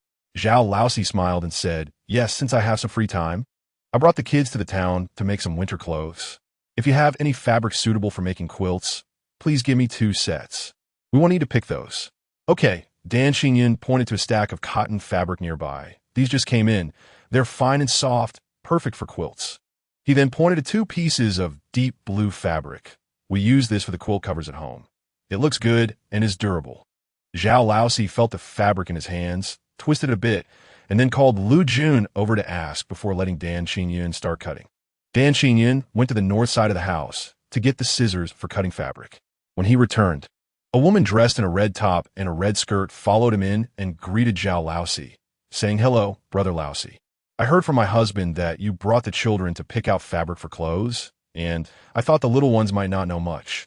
So I came over to help them choose." Dan Qingyun's wife was well known in town for her kind heart. It was said that their family made 2 large pots of laba porridge every year on the Laba Festival, specifically to feed the beggars in town or the poor who came to market. Zhao Laosi smiled and said, "Then I'll trouble you, sister-in-law. It's just a small matter. Don't mention it," Dan Qingyun said while cutting the fabric. "It's I who was bothering Brother Laosi right after meeting." Dan's wife, having given birth to 3 sons, immediately took a liking to the little girl standing between the 2 boys. She stepped forward, took Le Qingyou's hand, and smiled gently, asking, "Are you here to buy fabric? Have you chosen yet? Do you need Annie's help?" This was the first gentlewoman Lu Qingyou encountered after arriving in this time and space, and she felt a good impression in her heart. She smiled back and said, "Thank you, Auntie. My 2 brothers have already picked the fabric for my clothes, but they haven't chosen theirs yet." The little girl had big bright eyes, naturally arched eyebrows, and delicate lips like flower petals. When she smiled, she looked particularly sweet and, combined with her soft, cute voice, it instantly melted Dan's wife's heart. She led Lu Qingyou to another row of shelves, where all the fabrics were dark shades of gray, blue, and black, and asked while introducing, "Little girl, if you buy fabric, how will you make the clothes?" Dan's wife was not without reason in asking this. The price of making a piece of clothing at a tailor shop is almost the same as buying fabric. Most families rely on the women at home to take on the responsibility of making clothes. She had already heard her husband mention that 2 of the children were from the unfortunate heir from a few years back, and their mother had also passed away. Now, Zhao Laosi was taking them to buy fabric for clothes, but just buying fabric wouldn't be enough. Perhaps Zhao Laosi planned to have their aunt make the clothes? Just as she was thinking this, she heard the little girl answer seriously, "Annie, of course, I will make them." Although she knew that her small body couldn't do many things, it didn't stop her from being proactive in some matters. After all, in ancient times, it was not unusual for little girls to learn to make clothes. It was actually rare for a girl not to learn or try. However, Lu Qingyou's words still surprised Lu Jun and Fang Yan beside her. Lu Jun immediately frowned and opposed. "You're still small. You can't hold a needle. Besides, whether you can do it is another issue." Fang Yan silently squeezed the little girl's tender, thin hand. Dan's wife couldn't help but chuckle. "You little girl have quite the confidence. Annie asks you, can you thread a needle? If not, I can learn." Lu Qingyou still replied earnestly, subtly persuading her 2 brothers. "I heard from Xiao Pang that his sister can even sew shoe soles, and girls can make shoes and clothes." Xiao Pang was a little friend named Li Tianming who played by the mountain a couple days ago. about the same age as Le Qingyou. He had played with her for a while she was picking hazelnuts. Lu Jun said, "My sister, Xiao Peng's sister, is already 14 or 15 and an adult. Were you comparing yourself to her?" He coaxed his sister, "Let us just take the fabric to the tailor. When you're as big as Xiao Peng's sister, then you can make clothes for your brother." Dan's wife couldn't help but think that it's not good for a girl to learn needlework too late. A year or two older would be just right to start learning, but this child, after helping the two boys pick two types of both affordable and thick cotton fabric, Dan's wife called her husband over to cut it. After thinking for a moment, she said to Zhao Laosi, "If you don't mind, brother Laosi, I can make the clothes for the children." This room wasn't big, and Zhao Laosi must have heard their conversation earlier, but didn't say anything about letting his wife make them. So Dan's wife knew it was inconvenient. Otherwise, as an outsider, she wouldn't have offered this. Zhao Laosi smiled and waved his hand. "No need to trouble you, sister-in-law. You have a lot to do at home. I plan to take the kids' clothes to Sun Ji Tailor on East Street. We don't need anything fancy. We'll just give him a bit of money for his work." So, Sanchi no longer spoke much. Taking advantage of her husband's break from cutting cloth, she returned to her home to fetch some candied fruits for Le Qingyou and her two brothers to eat, the fabric for 2 quilts and 6 sets of clothes, all bought at cost price by Shan Qingyun, totaled 1,041, and when collecting the money, he even rounded down the change. After leaving Luyan cloth shop, Zhao Laosi said to Lu Jun, "This boss Shan is an honest and kind person. He only charged us a tael of silver for all this cotton fabric, giving us a great deal." Little June remembered this and decided that whenever he needed fabric in the future, he would come here, even just to say hello when passing by. Sometimes, life is about making friends. When you meet someone worth befriending, you should do so, unlike some people who look down on others just because they are merchants. Lu Jun nodded and replied seriously, "I remember, uncle." Throughout this journey, his uncle had been teaching him how to interact with others. How could not take it seriously, since the cart was filled with the items bought? Only Lu Qingyou was placed at the front of the cart while the others walked. Qing-yi, who had originally been at the back, hurried ahead a few steps and said, "With little Qingqing here, little June doesn't need to worry about making friends. Those with good fortune will eventually become good friends and old acquaintances." Guang Hai glanced at Qing-yi disdainfully. "That flattery is a bit much. I assent it." Zhao Laosi chuckled, ignoring Qing-yi, and said to his nephew, "Take those superstitious words as a joke and don't take them to heart. Developing an arrogant nature would be bad." Xingyi. While they were talking, the group had already arrived at a small workshop for cotton processing. Zhao Laosi didn't let the children follow him inside, but after a short while, he came out with 2 large bags of soft cotton. Once the cotton was placed on the cart, Lu Qingyou couldn't sit anymore. Zhao Laosi was about to lift his little niece onto the cotton bags to sit, but Fang Yin stepped forward and picked up Lu Qingyou. "I'll carry Qingqing." Zhao Laosi glanced at the tall and slender young man and said, "After walking for so long, you must be tired. Let Qingqing sit on the cart." "I'm not tired," Fang Yin said, turning his arm to switch from carrying to giving her a piggyback ride. "Let us go. It's already noon." Lu Jun felt that his older brother was being overshadowed and said, "I'll carry her later." Fang Yin didn't reply and walked ahead first. Zhao Laosi, Guang Hai, and Qing-yi couldn't help but laugh at the 3 children. Lu Qingyou perched on Fang Yin's back. It seemed she just needed to quietly enjoy her little princess treatment. Fang Yin tilted his head and glanced at the little girl on his back. "Are you hungry, Qingqing?" Lu Qingyou wanted to say she wasn't hungry, but at that moment, they passed a stall selling grilled meat skewers, and her stomach growled first. She heard Fang Yin laugh, and the next moment, she was being carried towards the grilled meat stall. Lu Jun saw them turn and quickly hurried to catch up. The 3 adults by the donkey cart walked leisurely and unhurriedly. "What kind of meat is this?" Fang Yin asked the vendor, lifting his hands behind his back to let the little girl see the grilled meat on the stall. The stall owners were a friendly middle-aged couple. Upon hearing the question, the woman replied while busy, "It's grilled rabbit meat, brushed with wild honey we found ourselves in the mountains. Would you like some, young man?" The aroma of the grilled meat was indeed rich and enticing, and Lu Qingyou couldn't help but swallow. It looked much more delicious than the braised rabbit meat her brother made. Fang Yin chuckled softly, stretched out an arm, and placed 10 copper coins on the stall. Give us 10 copper coins worth. All right. The man beside her responded loudly, swiftly cutting off 2 pieces of golden, shiny grilled rabbit meat, deftly wrapping them in oiled paper, and adding another piece to the package before handing it to Le Qingyou. Little girl, you're so adorable. Uncle will give you an extra piece to share with your brother. Le Qingyou smiled and thanked him. Thank you, uncle. Here, brother.Le Yun. By the time they closed up for the night, the husband and wife had sold all the grilled rabbit meat without any leftovers, especially since a new shop selling marinated meat had opened in the town a few days ago, and they had always had excess rabbit meat. Holding a heavy bag of copper coins, the husband couldn't help but sigh to his wife. It seems that doing good deeds brings good fortune. Today, I just gave an extra piece of grilled meat to a little girl, and we sold out all our rabbit meat. The wife laughed playfully. Maybe it's just that we were lucky today. Luck is indeed a curious thing. Sometimes, it can even be the key to determining a person's destiny. While there's a saying about good people doing good deeds, if the person being helped is a bad person or has an unclear character, then the good deeds done may not necessarily bring good returns. On the way home, the donkey cart was filled to the brim with 2 finished quilts and various other items, so the group walked. Le Qingyou was carried by her brother, listening to Qing's boring chatter, and found it very interesting. Chapter 047, the so-called patent. Just as he was speaking, Qingyi let out a sound and pointed ahead, saying, "Isn't that the 4th uncle of young Master Le Jun we met in town this morning?"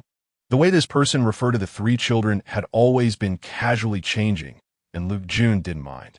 He glanced at the figure pushing the unicycle ahead, feeling a bit puzzled. Zhao Laosi chuckled, slightly mocking. Didn't the 4th of the Lu family say that their braised meat would be sold out in half an hour? Why is he only going back now? Guanghai naturally switched to the mode of a servant from the Lu family and said, "Uncle, I'll go ask." "No need." Zhao Laosi waved his hand. "What if the braised meat hasn't sold out? Wouldn't that embarrass our in-laws?" The 2 groups weren't far apart, and the person pushing the cart, Le Laosi, could hear their conversation clearly. He looked at the jars, which were still more than half full of braised meat, and had to quicken his pace. Lu Qingling's cheeks were tightly clenched, her small face flushed from holding back her anger. She secretly cursed her bad luck. How could such an embarrassing scene be witnessed by Le Qingyou's family? However, if her uncle dared to come over and mock her and her father, she wouldn't hesitate to expose their scars to make them look bad. However, neither Le Qingyou nor Le Jun found this amusing, even when they caught up with the slow-moving father and daughter moments later. Le Jun simply greeted his 4th uncle and moved on without asking anything further. It wasn't until they had distanced themselves from the father and daughter that Zhao Laosi sighed. It's not easy to do any business. This has been a lesson. Not at all. Qingyi shook his head, waving his already half-bald whisk. If there really were some secret recipe, it would be easy to turn the situation around. Guanghai sensed he was about to launch into a long-winded explanation again and said, "You're not going to say that the reason the braised meat behind us isn't selling is related to the young lady, are you?" Qingyi smiled with satisfaction. "You have potential. If it weren't for your age being too old and lacking plasticity, I might consider taking you as my disciple. My master isn't someone just anyone can follow." Guanghai clenched his fist. "But I have one thing I'm unclear about and need to ask you, Taoist. You've always said the young lady has good fortune, and those close to her will also be taken care of. How come that father and daughter didn't sell any braised meat today?" He then smiled and turned to look at Le Qingyou, who was talking to them, of course. "I'm not saying the young lady has no fortune." Le Qingyou blinked her eyes and curved her lips, indicating she didn't mind at all. Guanghai was sweetened by the little girl's smile, and the man, who rarely smiled in his life, couldn't help but show a genuine smile. Qingyi said, "It's precisely because Qingyu has good fortune that those with ill intentions will run into misfortune when they encounter her." He slightly turned and pointed behind him with his whisk. "Just that little girl. If she weren't protected by the things she stole from others in the past, she would have been in trouble long ago. I think the reason 4th uncle's braised meat isn't selling must have objective reasons." Le Qingyou always found Qingyi's words particularly mysterious, even though she had seen even more mysterious things. Fan Yin, hearing this, laughed and said, "Qingqing makes sense. So what do you think the objective reasons are?" Le Qingyou thought for a moment and said, "We remember there are several shops in the town's market selling braised meat." "Yeah." Fong Yin raised his hand to pat her on the head. With so many people doing the same business, yet the number of buyers remains the same. Your fourth uncle's braised meat will naturally be left over. Before they even entered the village, they saw Grandma Lu standing at the village entrance looking out. She seemed to have seen them, but didn't have a pleasant expression. As they got closer, Le Jun called out Grandma. Grandma Lu responded, and her gaze fell on the donkey cart full of things, smiling as she said, "Your fourth uncle is really thoughtful, buying so many things for the two kids." Zhao Laosi said, "If he weren't thoughtful, how could the two kids my sister left behind grow up? Our in-laws have many grandchildren to look after, so, as an uncle, I should take on more responsibility." She felt embarrassed after Zhao Laosi's words and couldn't bring herself to imply that her grandson was unfilial. Seeing her expression, Zhao Laosi didn't press the issue and said, "Grandma, you must be waiting for little Jun's fourth uncle, right? We just met him on the road, and he should be coming soon." "That's fine. Come visit when you have time," Grandma Lu said politely. After Zhao Laosi drove the donkey cart away, she became curious about the Taoist and the man following behind. She thought to ask tomorrow, with her precious granddaughter protected by that celestial being, she would surely rise to greatness. And she hoped to avoid letting the two little brats of the second son drag her down. Grandma Lu stood at the village entrance for a while longer and, sure enough, saw her fourth son and precious granddaughter walking towards her from afar. Unable to wait, she hurried to greet them.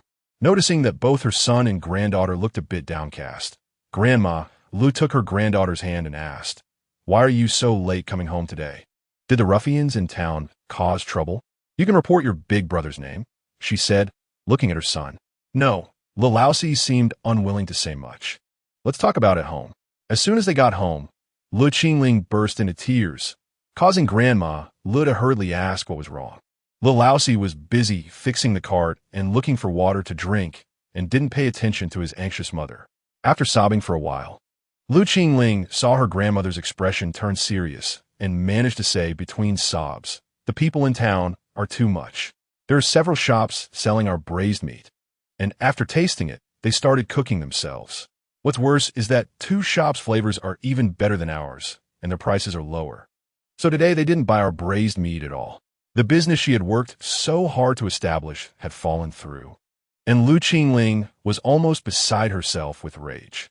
Grandma Lu couldn't help but scold, "Heartless, doing such wicked things. Don't they fear heaven's wrath?"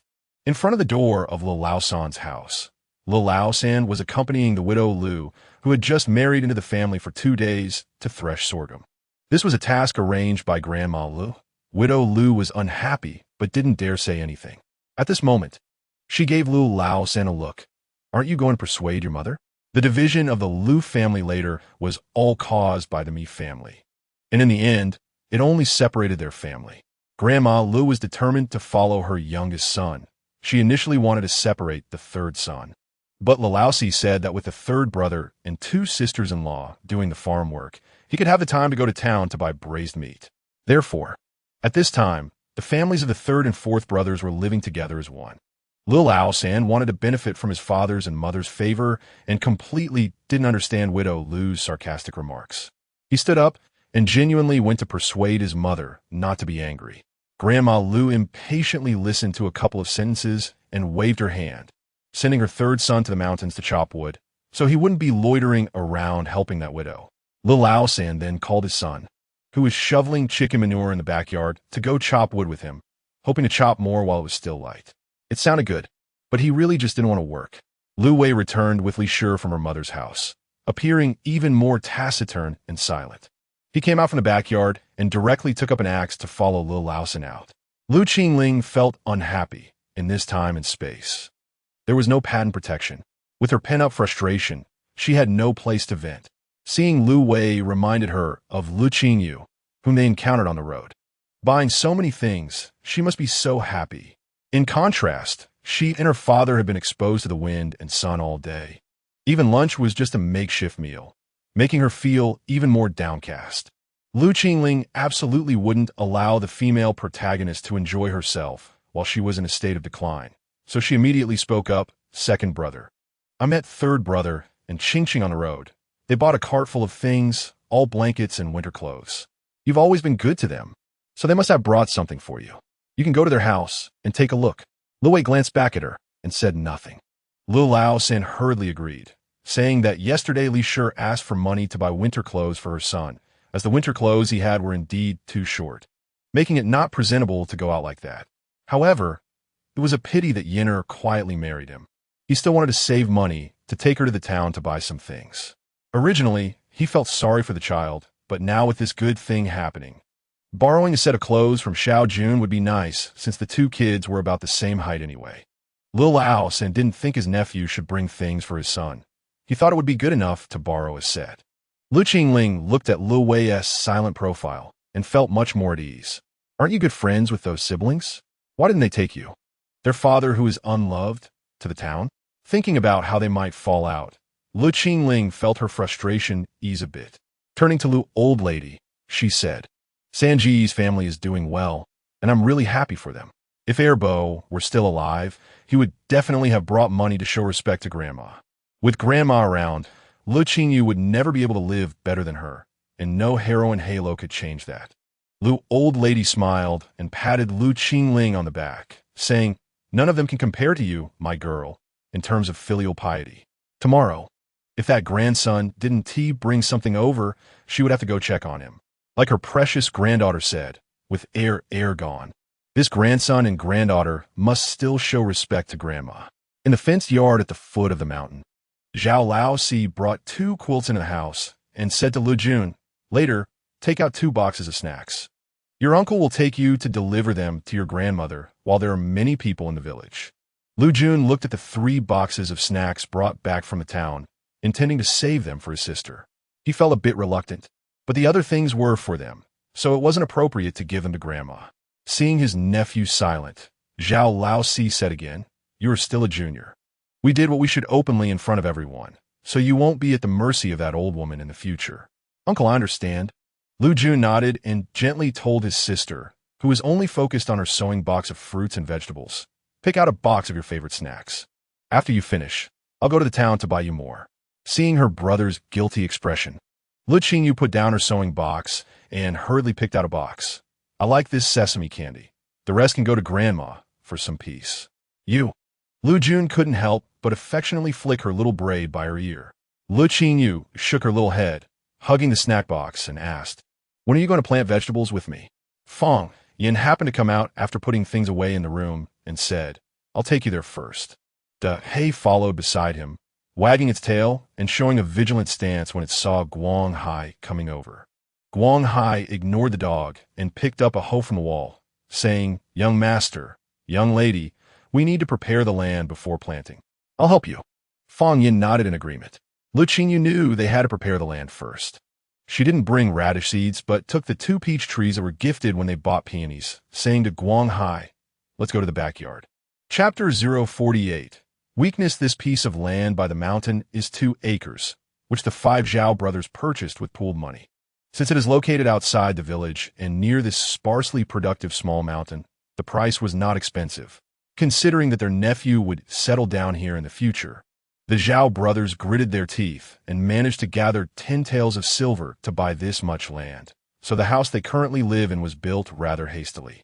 Thus, behind the small fence front yard, there is nearly 1.5 acres of open land that is not enclosed by the fence but belongs to them. Lu Qingyu learned about this from her brother early on and planned to plant carrots in this area. Guang Hai first dug 2 holes in the spot designated by Lu Qingyu before starting to turn over the land. Lu Qingyu and Fong Yin squatted by the holes to plant peach trees, looking at the flat land of over 1 acre. She suddenly thought of a good idea. "Brother Fong Yin, let's go to the town tomorrow to buy some pear trees to plant around this land. It will save us from needing a fence, and we can enjoy the pear blossoms in spring." She found it strange that although the village was called Pear Blossom Village, there were only a few households with pear trees planted in front of their houses. Fong Yin stomped on the soil around the roots of the peach trees he had just planted and nodded. "Tomorrow, I'll let Guang Hai go. You don't need to go. It's cold now, and the wind is biting. If you want to go out and play, I'll take you to the mountains." Lu Qingyu replied, "I just want to plant pear trees, not to play." After planting the 2 peach trees, Fong Yin went to the front yard to fetch water. With nothing else to do, Lu Qingyu followed him, and just as they arrived at the front yard, she saw Lu Wei being pulled in by their third uncle. Second brother, Le Qingyou said happily upon seeing Lu Wei, but she also noticed the melancholy expression on his face and pretended not to see it. You haven't come to play with me for a long time. Lu Wei smiled slightly. Le Qingyou didn't know what the boy had gone through in the past few days. Seeing his increasingly haggard complexion, she ran to the kitchen, took out a meat bun, and handed it to him. When she came out, Lu San was chatting with her fourth uncle. Seeing her handing the meat bun to Lu Wei, he swallowed his saliva with difficulty, but as an adult, he couldn't bring himself to ask a child for food. Lu Wei looked at the soft meat bun and the small hand holding it, which was much whiter than the bun itself. And didn't he take it? You can eat it yourself. Your sister brought it out for you, so just take it. Zhao Laosi is not stingy. Although he looks down on the adults of the Lu family, he is quite generous towards children. Lu San also said to Lu Wei, just take it. Don't be pretentious and make yourself a laughingstock. He then turned to Zhao Laosi and said, I heard from the eldest niece at home that you bought quite a few winter clothes and quilts. Could you spare a piece of clothing that June, doesn't he need for Wei? I just got married and am tight on money, so I'm afraid I can't afford to buy the child winter clothes. He didn't feel any shame in remarrying. In fact, he spoke with a hint of pride. Le Qingyou couldn't understand how her third uncle thought. Over 50 years old, and with a second brother who was not incapable, how would he still make such a fuss? Saying he had no money to buy winter clothes for the second brother. The one he was currently wearing didn't look new either. Taking a couple of steps forward, she forcefully stuffed the meat bun into her second brother's hand and tugged at his hand, indicating that he should eat it now. If he took it outside, it would definitely not make it to his mouth. Zhao Laosi ignored his niece's little action and laughed heartily. Old brother, you're joking. Who doesn't know that your family's braised meat business is doing well? How could you not have money to buy new clothes for your big nephew? I didn't expect that such a little girl would be so cunning, but you don't need to ask for June or old clothes. Just now, when I was getting clothes for the child, I casually mentioned to give her second brother a couple of pieces. I thought I still had some spare money. And since the two children are close to their second brother, I gritted my teeth and cut out 2 sets. They have already been sent to the tailor's son, and it will take 3 to 5 days to be ready. After a round of conversation, Lu San, the honest man who could only act tough at home, had already turned over several thoughts in his mind, repeatedly thanking Zhao Laosi before calling his son to go chop firewood in the mountains. Zhao Laosi chuckled quietly and then called his niece over, saying, Qing, remember, you must never get close to your cousin in the future. Le Qingyou nodded, while also feeling that her fourth uncle's words to Lu San had a provocative meaning. Sure enough, she then heard her fourth uncle say, but when you meet her, you can't show that you dislike your cousin. You still have to greet her warmly. Disliking someone doesn't have to be shown on the surface. You can use subtlety to your advantage. Seeing her niece wide-eyed and listening earnestly to his words, Zhao Laosi coughed, realizing he could no longer teach her. What a clean and innocent child. Wouldn't it ruin her to become as slick as Lu Laosi's daughter? Lu Jun felt that his uncle's words were inappropriate. He didn't want his sister to act one way on the surface and another behind the scenes. So he said, Qing, go to the backyard and see what Guanghua is doing. Over there, Fang Yin came over and took Lu Qingyou to the backyard. He didn't remind her not to listen to her uncle's words. In the backyard, he just led her to pick up stones from the ground. Before long, Qingyi also came to help. However, there weren't any spare hoes at home, so he could only follow the 2 children and pick up stones. During which he told Lu Qingyou, Little Qing, I just calculated that there's fortune to the north tomorrow. I saw there's a basket of eggs in that thatched hut. Why not let Guanghai sell them? Hearing this, Guanghai, who was loosening the soil, rushed to a stone with a loud noise. Old Taoist, I still have to go to the town tomorrow to buy peach tree saplings for the young lady.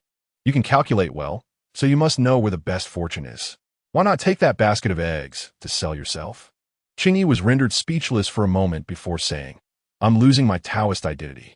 Then he saw the little girl looking at him with her eyes narrowed in a smile, and he felt as though his laziness had been seen through. Rubbing his nose, he said, I'll go, but little Qing has to make me a pot of tea to take with me. Fang Yin immediately looked at Qingyi, his voice calm. Qing is not your servant. It's fine. Lu Qingyou squatted beside Fang Yin, picking up stones, and said with a smile, Uncle Qingyi is going out to sell eggs. It must be hard work. What's wrong with me making a pot of tea? Exactly. Qingyi glared at Fang Yan. This kid had a very valuable appearance, but his personality was quite annoying. Fortunately, his future obedient disciple was young and reasonable. The next day, Le Qingyou got up early. Not only was Uncle Qingyi going out to sell eggs, but Guangbo was also going to town, and her own uncle had to deliver grapes to the city today. As the only woman in the family, she of course had to get up to help. In the end, she only helped boil a pot of tea. Lu Jun divided the tea she insisted on making into 3 bamboo tubes, giving 1 each to his uncle. The Taoist Qingyi and Guang Hai. I'll take a pancake. Zhao Laosi took the bamboo tube, then took a pancake. Little Jun, you should make some noodle soup. You're still young, and it's not good to not have something hot in the morning. Lu Jun nodded and let Guang Hai and Qingyi take pancakes as well. Guang Hai had a big appetite and was already hungry, taking 2 pancakes, but Qingyi didn't step forward, just staring at the steaming bamboo tube in a daze. Guang Hai nudged him, and Qingyi came back to his senses, hugging the bamboo tube. Young master, no need, no need. I only need this 1 tube of tea. He truly didn't expect that not only was this place rich in spiritual energy, but things that had gone through the little girl's hands would also be infused with spiritual energy. It seemed he might not be able to take on such a disciple after all. He regretted not noticing this yesterday. Looking at Le Qingyou with burning eyes, he asked, Miss Qingqing, can you make me a pot of tea every day if I go out to make money? Le Qingyou. Guang Hai looked at the Taoist with even more disdain, thinking this person had truly reached new heights in flattery. Although he didn't get a definite answer from the little girl, Qingyi still happily left with a basket of eggs on his back. Determined to stay here from now on, not worrying about lacking spiritual energy to absorb in the future. Half of the grapes at home were taken away by the 4th uncle, and the rest, Le Jun decided to dry them all. After breakfast, he brought his sister to the thatched house to spread and turn the grapes. Fang Yan went to the backyard alone to work on the soil that Guang Hai had roughly turned over yesterday. He didn't understand farming, but he had heard the little girl complaining last night about the clods of dirt being too many to plant directly, so he decided to work on it again. By noon, Le Qingyou and her brother had finished with the grapes, and she noticed that Fang Yan was no longer around. When she went out and heard some noise in the backyard, she saw the young man patiently leveling the soil with a hoe. The hay was guarding the chicken coop not far away, and when he saw Lu Qingyou coming, he wagged his tail and approached her. After patting its head, Lu Qingyou walked to the edge of the soft, leveled soil and said to Fang Yan, Brother Fang Yan, it's faster to level it with a wooden shovel than with a hoe for the 2nd time. Fang Yan, who was expecting praise, showed a hint of embarrassment and said, I don't understand. If it's not done well, let Guang Hai do it again. You leveled it very well. Lu Qingyou laughed, handing him her little handkerchief. Here, wipe your sweat. Fang Yan subtly pressed his lips together, took the handkerchief, wiped his face, and asked her, Are the grapes all done? Yes. Lu Qingyou squatted by the edge of the soil and played with a small clod of dirt. Brother went to cook. So we should eat lunch early and then go up the mountain to collect firewood. Brother said to wait for Uncle Guang and Uncle Qing to come back and let them collect firewood together. It will be very cold after a while, and we need to cook every day. Listening to her, Fang Yan put down the hoe and squatted in front of Lu Qingyou, gently taking her small hand that was playing with the dirt and cleaned it bit by bit with the handkerchief. You're a big girl now. Why are you still playing with dirt? His helpless tone made Lu Qingyou feel a bit awkward. She wasn't playing with dirt, but was habitually observing the soil texture. After cleaning her hands, Fang Yan took Lu Qingyou to the front yard, filled a basin with clean water, and mixed it with warm water. Then took her hand and gently rubbed it in the basin, his movements already quite skilled. Lu Qingyou had also gotten used to it and no longer felt the initial awkwardness. While washing, she heard someone call her gently. Turning around, she saw it was Lu Wei, and she happily called out, Second brother. Noticing that he was holding a half-grown rabbit, she couldn't help but ask, Did you go up the mountain today? Lu Wei had a relaxed smile on his face. Yes, when I went past, there was no one in your yard. So I didn't come over. This rabbit is for your lunch. The farm work at home was basically finished, so Grandma assigned him the task of collecting firewood, which required at least 2 big bundles every day. Lu Wei, who already felt oppressed in that house, found it increasingly unbearable, but he didn't know what to do. When he saw Qingyou from a distance, he felt a sudden lightness in his heart. He originally planned to skin the rabbit and sell it, but he realized that he couldn't hide the money, so it was better to give it to Qingyou and Xiao Jun. They were all pitiful people, and if Qingyou and Xiao Jun lived well, he would also be very happy. Chapter 049. No return at this moment. Lu Wei was surprisingly envious of the little black boy who had been gently picked up. The few of them relied on each other for survival, and upon careful thought, it was a much better life than his own. Lu Qingyou looked at the rabbit, then at Lu Wei, feeling inexplicably heavy-hearted, but she still took the rabbit and smiled, saying, "Second brother, come eat with us at noon." Lu Wei thought for a moment and said, "I'll take the firewood home first, then I'll tell Grandma." However, Lu Wei did not return after carrying the firewood home. Lu Qingyou served him a bowl of vegetables and 2 corn cakes, while her brother and Fang Yin had lunch before going to collect firewood, leaving Dehei at home to keep her company while waiting for Lu Wei. Lu Jun repeatedly instructed his sister, "Let the second brother finish eating, and you go to the mountain with him. Fang Yin and I will be at the place where we usually collect hazelnuts." Not long after noon, while sitting in the yard and occasionally glancing toward the village, Le Qingyou finalement saw Lu Wei. She opened the fence gate to greet him, but was startled by the bruise near his eye. The bruise, seeping with blood, was only about an inch away from his eye. Lu Qingyou couldn't help but tear up, stepping forward to grab Lu Wei. "Second brother, your mother." "No." Lu Wei smiled and patted the little girl's head. "Second brother is fine." "How could he be fine?" Lu Qingyou, who felt that life was tough with her older brother, never expected that a child would have to endure such hardships, working every day, and if the family wasn't happy, they would be beaten or scolded. How could a 12 or 13-year-old child keep going? Lu Qingyou insisted on pulling Lu Wei into the house, took out the ointment she had bought in town, just in case, and prepared warm water for Lu Wei to clean the wound before letting him sit down and applying the medicine. The little girl's soft breath brushed against the wound, seemingly blowing away all the pain, as if the injuries from the Li family had disappeared completely. Seeing that the little girl had to tiptoe each time she applied medicine, Lu Wei couldn't help but laugh and lifted her onto his lap. "This way it's more convenient." The boy's clean brows and eyes, when he smiled at that moment, felt like a spring breeze, warm and pleasant. Lu Qingyou felt relieved and became more meticulous in applying the ointment. After applying the medicine and eating, Lu Wei was revitalized, holding Lu Qingyou's hand and heading to the mountain. When they met up with Lu Jun and Fang Yin, Lu Jun noticed the injury at the corner of Lu Wei's eye, but didn't ask much. He simply said, "Second brother, you should eat at my house from now on." He had seen firsthand the current situation of San Annie at Li's house when he delivered pastries to Grandma yesterday, and, thinking back to the past, every time San Annie was scolded or beaten by San Uncle, second brother had a much better life. Now, given the circumstances, second brother's life would likely be much harder than before. If he ate at his house, at least he could have enough to eat every meal. Lu Wei laughed and said, "How much food does your family have?" "I'm not starving," and bent down to pick up small branches from the ground.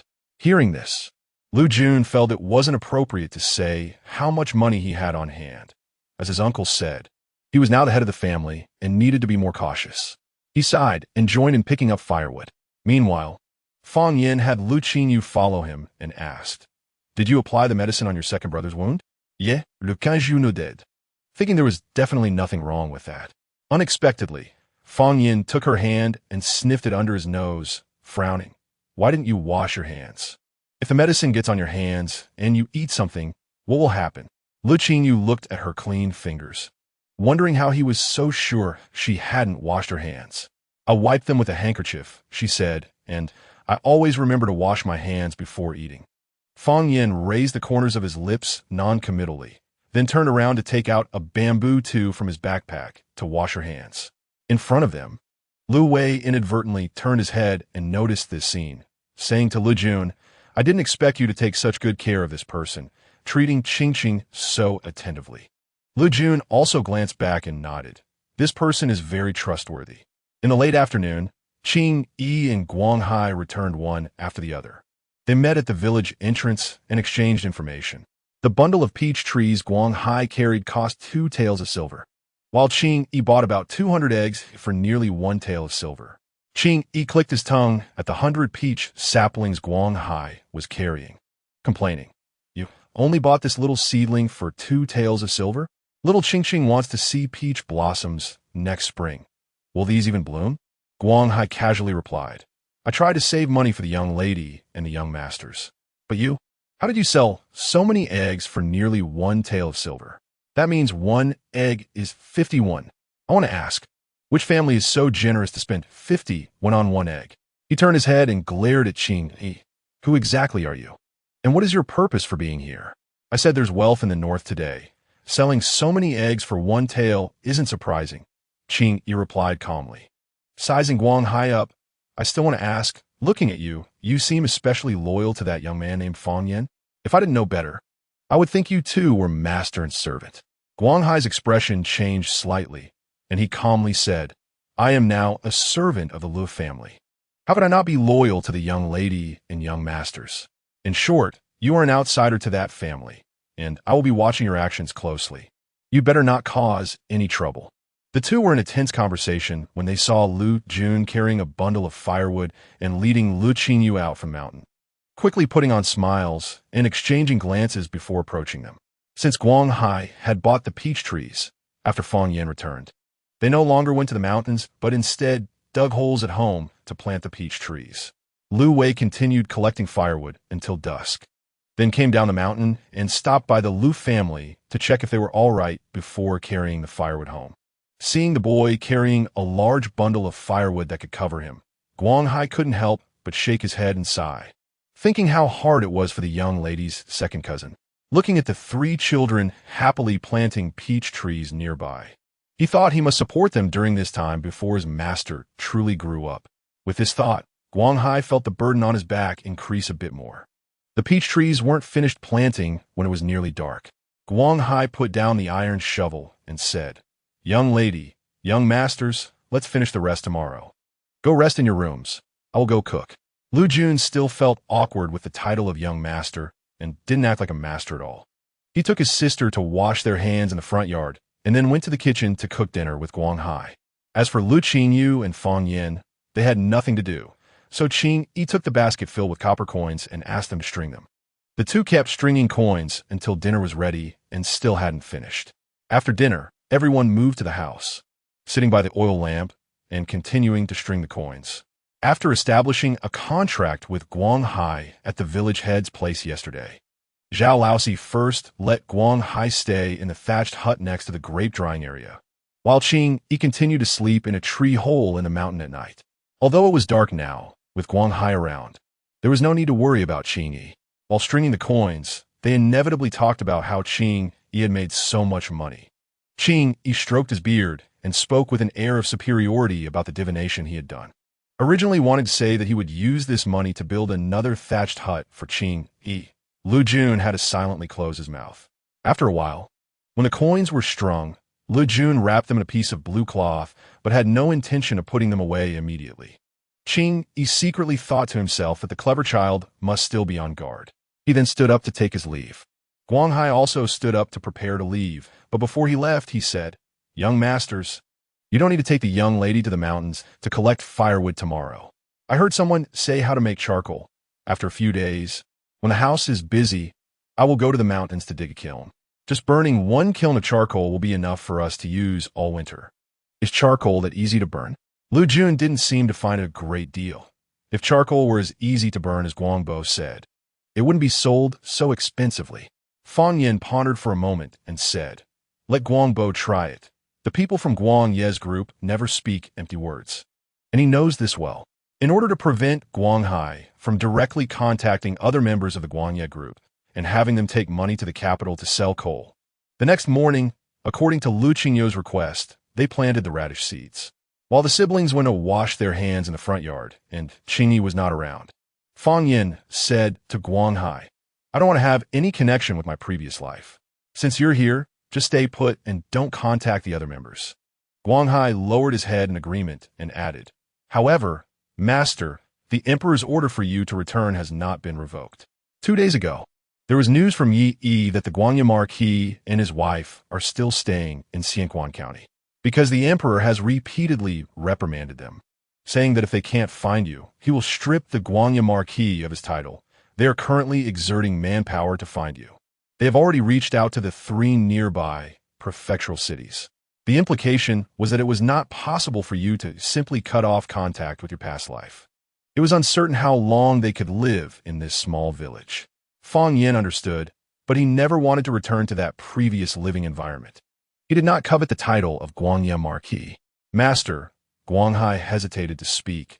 The existence of the Guangya Marquis is precisely due to the credit of the Grand Princess. How can it be stolen by outsiders? Fang Yin saw Guanghai's unspoken thoughts and said lightly, "You also know that the Guangya Marquis was conferred because of my mother's protection. If I do not accept this position, can it be inherited? I have no interest in calculating benefits with that couple at all. Since they have been planning this position for their son, it's better to give it to them." The emperor actually harbors misgivings about the Guangya group. If he were to ask for the Guangya group to withdraw in exchange for appointing a new heir, he would probably agree. Of course, the original Guangya Marquis was a hereditary title, and now that he is stepping down, the emperor can naturally remove that hereditary suffix. For the emperor, this would definitely be a very profitable deal. After Fang Yin said this, Guanghai immediately knelt down with cupped fists. "Master, please think twice. Guangya is the hard work of the Grand Princess and also your armor. If you just throw it away, how will that person on the high seat treat you?" Chapter 050. Have you ever thought about leaving? The emperor is not a suspicious or narrow-minded person. Fang Yin frowned and signaled Guanghai to come over, saying, "I only asked you to retreat, not for Guang Yi to give up the industries he has built over the years. With you in those industries, other forces will still be somewhat wary. Now that we are all hidden in the dark, others have no way to act." Upon hearing this, Guanghai had an idea in his mind. Yes, as long as the whereabouts of the master are concealed, there is nothing to fear from any scheming individuals. "Get up quickly," Fang Yin suddenly said quickly. "From now on, don't kneel to me." Hearing the approaching footsteps, Guanghai understood, smiled, and hurriedly stood up. The master is indeed special to that young girl. Perhaps it is because of the warmth here that the master does not want to return to the calculating Marquis's residence. However, he still had to remind the master and quickly said, "Master, although you want to hide in the mountains, you must continue to practice the martial arts left by the Grand Princess. Tomorrow, I will contact Yi and have him send over the techniques left by the Grand Princess. You must keep practicing. As long as the master can learn the 6th level of those techniques left by the Grand Princess, he will be able to look down on the entire Dezhou. Although they are protecting the master, only by becoming truly strong can one avoid unexpected incidents. Otherwise, the master would not have been captured by a few petty thieves. However, after this incident, the master must have realized the importance of becoming strong and would not refuse like before when they went to present the techniques." Fang Yin remembered his grandmother's instructions, frowned slightly, said good, and then spoke normally, "Guangbo, you go get busy." At this time, Le Qingyou had already walked a few steps away. Hearing Fang Yin say good, she curiously looked at Guangbo, who had saluted and turned to leave. "Brother Fang Yin, what were you talking about? Why does it look so serious?" "I was discussing with Guangbo whether to set up an oil paper shed in this carrot field," Fang Yin said without changing his expression. Hearing this, Le Qingyou ignored the good she just heard and nodded. It really should be set up. Although it is still relatively warm now, it is quite cold in the morning and evening. The little girl's serious tone made Fang Yin find it amusing. He turned around and called Guangbo back, asking him to go to the town again to buy some oil paper. As for the bamboo pieces needed for the shed, they could just cut a couple from the mountain. This small mountain is primarily filled with bamboo and hazelnuts. This time, they only bought a few sheets of oil paper, and Guanghai returned quickly. By noon, 2 oil paper sheds had been set up in the backyard, and Le Qingyou, along with her 2 brothers, had taken a lot of straw to cover the sheds. Looking at the large and small oil paper sheds, Le Qingyou smiled with her eyes squinted. The large shed was set up for half an acre of carrots, and once the carrots grew, they could dismantle it. The small shed was built over a well-prepared patch of white soil, and once Guangbo made the charcoal, they would warm the shed and plant some cucumbers and bok choy. When they went into the mountains again in the afternoon, Le Qingyou stopped picking firewood and specifically looked for wild grasses with a green hue and juicy broadleaves. The pit she was preparing for silage was still empty. Seeing the little girl carrying a small bamboo basket and cutting a pile of grass, Fong Yin thought of the pit in the backyard and, hearing her say it was for storing grass, went over to help instead of picking firewood. Lu Jun noticed this and shook his head with a smile, continuing to gather firewood. Even though Guangbo said he knew how to make charcoal, he still needed to prepare more firewood. Qing Yi and Guang Hai had gone into the mountains to dig the pit. After digging the pit, they also needed to cut branches, otherwise, they wouldn't be able to make charcoal. The three of them were picking up firewood and cutting grass not far from home. Soon, Lu Wei came over with a bundle of firewood tied with a rope. The four children gathered together, and it was quite fast to pick firewood and cut grass. Halfway through, a little monkey suddenly appeared, following Lu Qingyou closely, which slowed down her grass-cutting speed considerably because every time she cut a handful of grass and put it in her basket, the little monkey would come over to rummage and then take 2 pieces to munch on. Lu Qingyou didn't stop it, and the little monkey became even more lively, occasionally running over to Fong Yin to cause some trouble, but often got scared and squeaked when Fong Yin shot a glance. 2 days later, Guang Hai went to the town again and brought back a large bundle of winter clothes, including 1 set for him and Qing, 2 sets for Fong Yin, Lu Jun, and Lu Wei, and 4 sets for Lu Qingyou. They were all made of solid color fabric. At that time, Lu Jun wanted to buy some embroidered fabric for his sister's clothes, but the embroidered fabric was more than twice as expensive as this solid color fabric. So Lu Qingyou naturally refused, thinking it better to save that money for improving their meals. As a result, her brother insisted on getting her 4 sets of clothes. 2 sets were pink and 2 sets were green, all chosen by Lu Jun and Fong Yin. When they sent them to the tailor, Lu Jun even added 1 to the fee for each set to have it made more exquisite. Now that they were brought back, it was clear that Lu Qingyou's clothes had been given quite a bit of thought. The collar used different colored fabric. The pink outfit had a green collar, and the green outfit had a pink collar. Moreover, there was a pink fabric flower on the collar of the pink outfit and a green fabric flower on the green outfit. Therefore, although the combination of these 2 colors was somewhat common, the finished clothes looked fresh and clean. Lu Jun was very satisfied after looking at them and took his sister into the room to change into the new clothes. Once dressed, without a mirror, Lu Qingyou asked her brother if she looked good. Lu Jun smiled and nodded. "Who is this pretty little girl? Even I can hardly recognize you." Lu Qingyou was momentarily speechless and then couldn't help but laugh, urging her brother and Fong Yin to change into new clothes as well. Of course, when the 2 young boys were changing clothes, she didn't go out but stood by, helping a little by pulling at the sleeves and stretching the corners of the clothes. Lu Jun found his sister's busy little appearance quite amusing, but Fong Yin felt a bit awkward when the little girl was smoothing his waistband. Lu Qingyou didn't notice this. She only saw that the bruises on Fong Yin's body had healed well and felt relieved. The 2 young boys changed into their clothes, and when Lu Qingyou stepped back to take a look, she was suddenly dazzled. Her brothers were so young, yet already possessed the grace of jade. In 3 or 4 years, who knows how many village girls would be captivated. She shouldn't have to worry too much about their marriage. But the 2 brothers didn't even have undergarments. When they went to the town to buy fabric, she originally planned to buy some white cotton fabric for the tailor to make undergarments for her brothers, wanting to practice her skills, but after much persuasion, she managed to get it. However, in the days since returning home, she had been busy with other things, resulting in them now wearing only outer garments. Lu Qingyou thought of her brother's smiles when they insisted on her making clothes and their focused actions while picking needles and threads, tapped her forehead, said nothing, and ran out calling for Guangbo. Lu Jun looked at his new gray clothes and then asked Fong Yin beside him, "What's wrong? Is it that we don't look good in our new clothes? Did we scare away our sister?" Fong Yin adjusted the new blue cuffs and followed him outside, leaving behind a sentence, "I think I look pretty good in my new clothes." Lu Jun's expression suddenly became difficult to describe.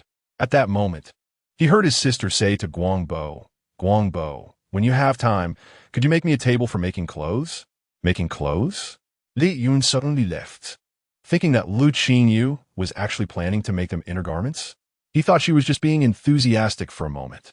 Guang Hai was currently sawing wood and laughed. "Miss wants to make clothes? That's great.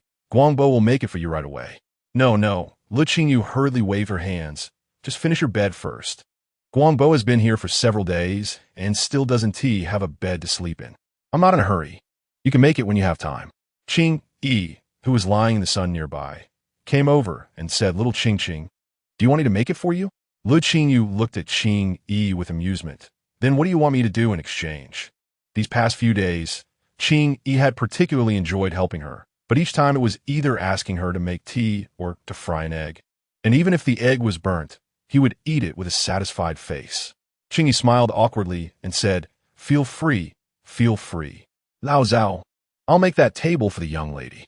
If you have nothing to do, go check out the cave entrance in the mountains. Guanghai turned to Le Qingyou, and his serious expression instantly became warm like spring. Young lady, go play. The small table is easy to make. I can finish it for you in less than half an hour. I'll definitely have it ready for you by tomorrow afternoon. Le Qingyou glanced at Qing Yi and nodded with a smile. Fang Yin was at the kitchen door grooming De He, and Le Qingyou called out to him, Brother Fang Yin, let's go find my second brother. The new clothes had arrived, but she didn't plan to send them directly to Lu Wei. If she sent them directly, it was uncertain who would end up with them, thanks to Li Shi. Thinking of that old lady from the Lu family and Li Shi, the smile on Lu Qingyou's face faded. Her second brother had always been enslaved by them, and she didn't know how to bring him to her own home. She could only do as her brother said and occasionally invite her second brother to her house to play. When Lu Qingyou was led by Fang Yin to the Lu family, Lu Wei was sitting next to old Master Lu, learning to weave bamboo baskets. A few days ago, he had collected enough firewood, and since old lady Lu saw it would last for 2 to 3 months, she assigned him new work. Qing, why are you here? Old Master Lu asked with a smile upon seeing his granddaughter. He still cared a bit about the 2 grandchildren of the second branch. And he looked at the boy beside Lu Qingyou and asked, Is this the child you picked up, named Fang Yin? Lu Qingyou really didn't like the way this family spoke, so she only replied with a HM, showing no intention of saying more. Grandpa, I'm here to find my second brother to play. The little granddaughter was dressed in brand new clothes, and her face looked a bit chubbier, which made old Master Lu feel relieved. It seemed that with the things from the Jiang family, the 2 children were doing much better. He smiled and said, Go play. Thank you, Grandpa, Le Qingyou said smoothly. I also want to have dinner with my second brother, so you don't need to wait for him. Old Master Lu was about to nod in agreement when old lady Li's voice rang out from inside. There are a pile of chores at home. How can there be time to play? As she spoke, old lady Lu walked out of the main room. When she saw her granddaughter and that wild boy both dressed in new clothes, she couldn't help but feel displeased. She frowned and said, Think about how to get through this winter. Don't be arrogant just because you have a few things. The Jiang family and your uncle can't support you for a lifetime. Old Master Lu felt that this was not a good thing to say. He opened his mouth, but didn't say anything. A hint of darkness flashed in his eyes as Fang Yin tightened his grip on Lu Qingyou's hand and said to old lady Lu, Then you don't need to worry. Old lady, we have always lived a hard life, and we are used to it. I heard that the pork from the Hua family in the town is the most authentic and the prices are fair, so there are many buyers. I wonder how your family's business is doing? You little brat. Old lady Lu thought of how the meat at home had boiled down and still hadn't sold, causing her liver to tremble with pain. She pointed at Fang Yin and said, Where did this wild boy come from? Get out. Glancing at Lu Wei beside her, she directed all her remaining anger at him. You get out too. If you dare to bring any dubious people home again, your father will break your legs. Lu Qingyou couldn't help but twitch her mouth. This old lady had a real talent for speaking nonsense. She looked like a clean and easygoing old woman. But who knew her true nature was like this? Lu Wei stood up and said, Grandma, please calm down. I'll take them out right now. Old lady Lu said with a stern face, You get out too and don't come back. Lu Qingling was in the house. Ever since the pork hadn't sold well, she hadn't gone to the town with Lu Laosi. At this moment, she ran out and blocked old lady Li's path, saying to Lu Wei, second brother, You should quickly take them out. Don't make Grandma angry. Hearing old lady Lu say that her precious eldest granddaughter was filial, Lu Qingyou and Lu Wei became the unfilial ones. Lu Wei knew he couldn't argue with old lady Lu any longer. Otherwise, he and Qing would truly become disobedient grandchildren. He said, Grandma, don't be angry, and turned to lead Lu Qingyou away. Once they had left the Lu family far behind, Lu Wei said to Lu Qingyou, Qing, Don't come over here in the future. If there's anything, wait until you see your second brother to talk about it. Anyway, I go up the mountain every 3 to 5 days. Having such a relative was truly distressing. Le Qingyou nodded and fell silent, until Lu Wei thought she was scared and finally heard her hesitantly say, "Second brother, didn't third aunt say you were brought here by her? Have you ever thought about leaving the Le family?" Chapter 051. Scheming is in vain. Correction, leave. He had never thought about it. But even if his parents didn't give birth to him, they raised him, could he just leave like this? Besides, where could he go? Lu Wei showed a nonchalant smile, ruffled his little cousin's soft hair, and instructed, "You mustn't say this again, or others will gossip about you behind your back. By the way, what do you need me for?" Fang Yin, somewhat displeased, pulled Le Qingyou's hand aside and said, "The clothes are here. Qingqing wants you to wear them." "Really?" Lu Wei looked at Le Qingyou, a warm smile on his lips. Meanwhile, Lu Qingling was acting cute to please Grandma Lu, but she felt a lump in her heart. It had been years, and Lu Qingyou was wearing new clothes again. Even that wild boy they took in had new clothes. Lu Qingling didn't understand why the circumstances of those siblings had suddenly improved overnight, but she knew she was quite unhappy about it. At the same time, she felt a bit uneasy. Could it be that the protagonist's halo was really that powerful? Both of Lil Lauer's parents were dead, yet the two children could still live well. No, she had to make Le Qingyou and his sister's lives return to how they used to be. After all, in this time and space, many children from farming families couldn't wear new clothes for years. How could Le Qingyou and his sister? They had been wearing patched clothes for over 2 years. They couldn't be allowed to leap forward like this. Ultimately, it was because she hadn't handled things properly when Jiang Yishan came the other day. After rolling her eyes, Lu Qingling smiled at Grandma and Grandpa Lu, saying, "Grandpa, Grandma, I'm going out to play," and before the words were even out of her mouth, she bounced out of the house. That night, the moonlight was covered by a thin layer of clouds, and Guang Hai, who was sleeping in the thatched house, suddenly opened his eyes, got up, and quietly got out of bed to open the door and come to the yard. In the yard, a shadow was sneaking towards the main house. Upon seeing a large black dog huddled at the door, he smiled, took out the steamed bun he had prepared, and threw it in front of the dog.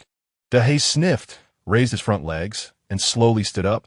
The shadow, seeing this, smiled even more smugly. De recognized this person.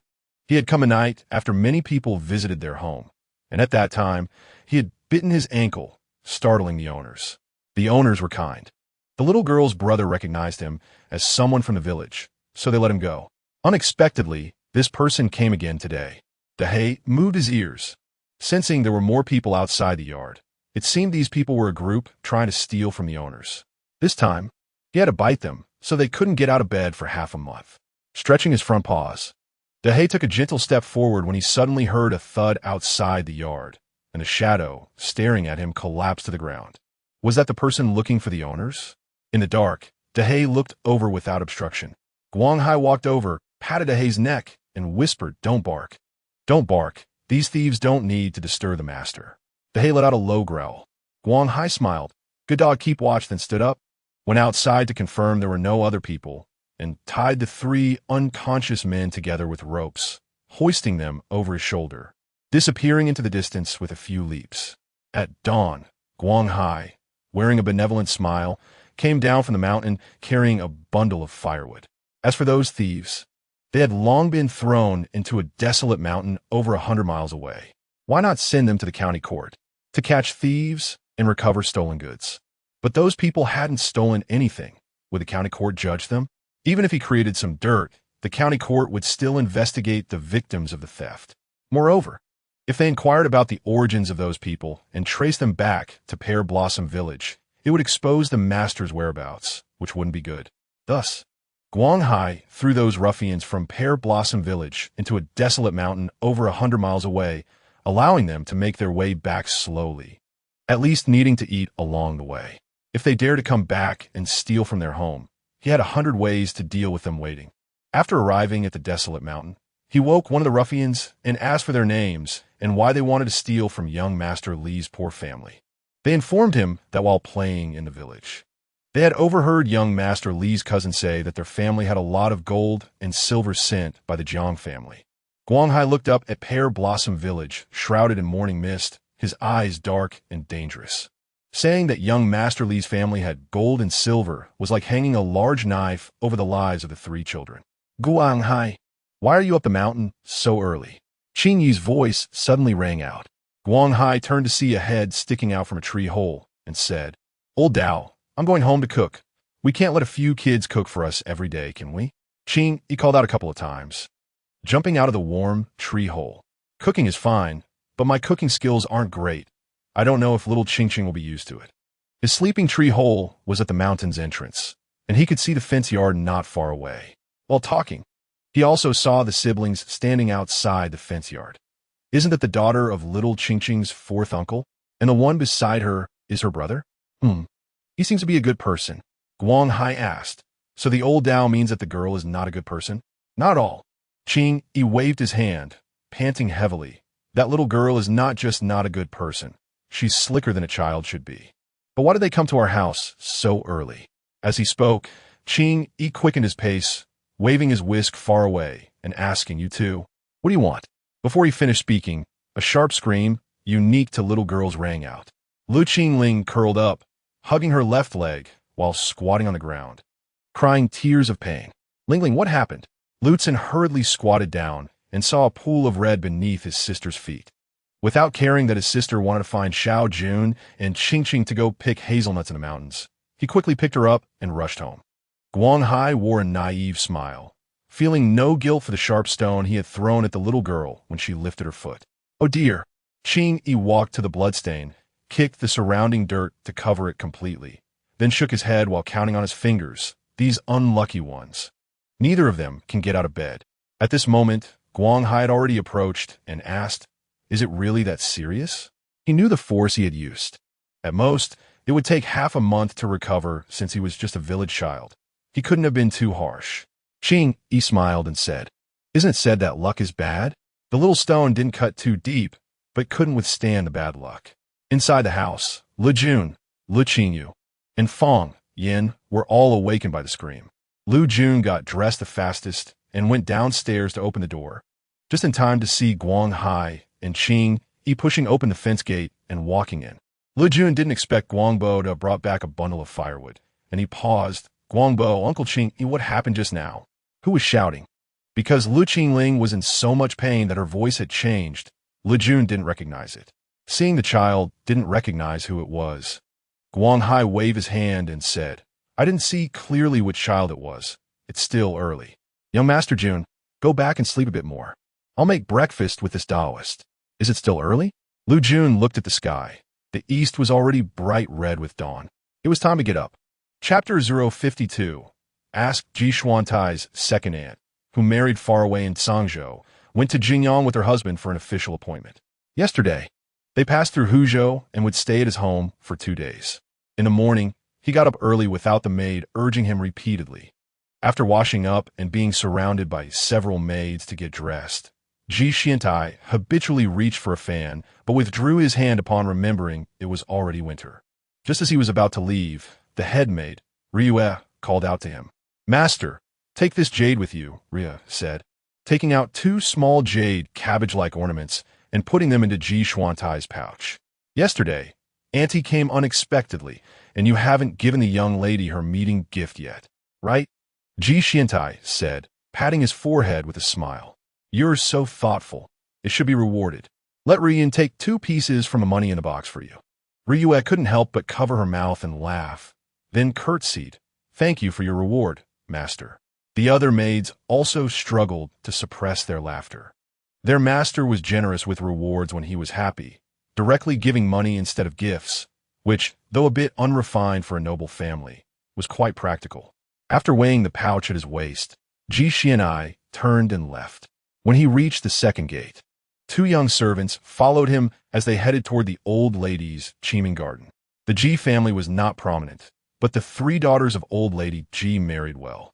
Now, the 3 sons-in-law had significant positions. The youngest was the governor of Huzhou, the second son-in-law was the county magistrate of Jingyang, and the eldest son-in-law was a provincial official in the capital.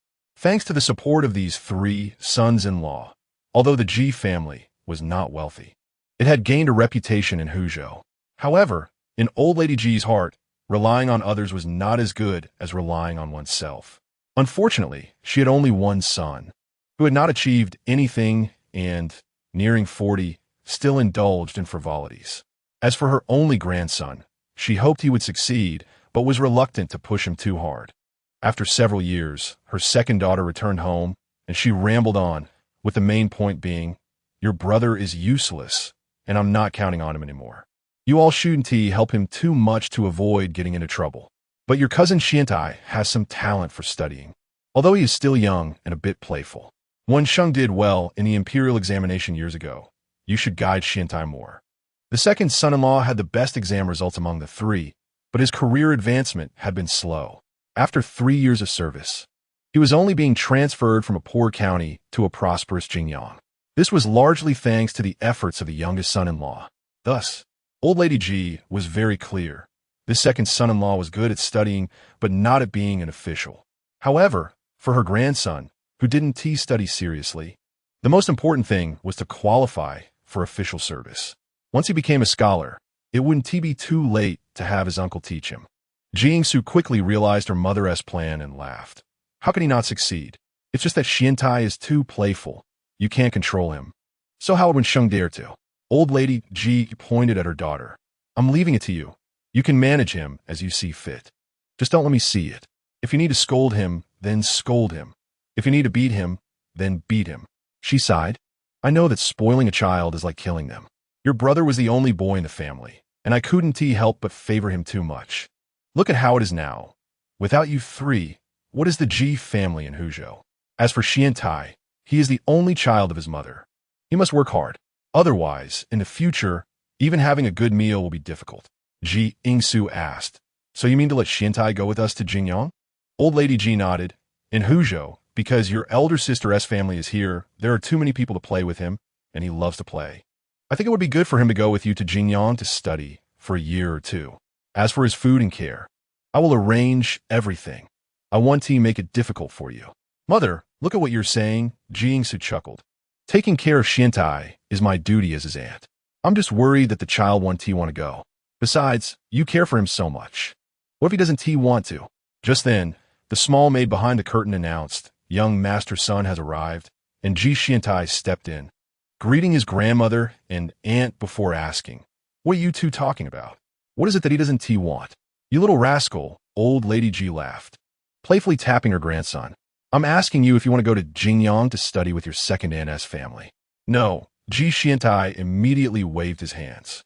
I can study at home just fine. Besides, I can't bear to leave my grandmother.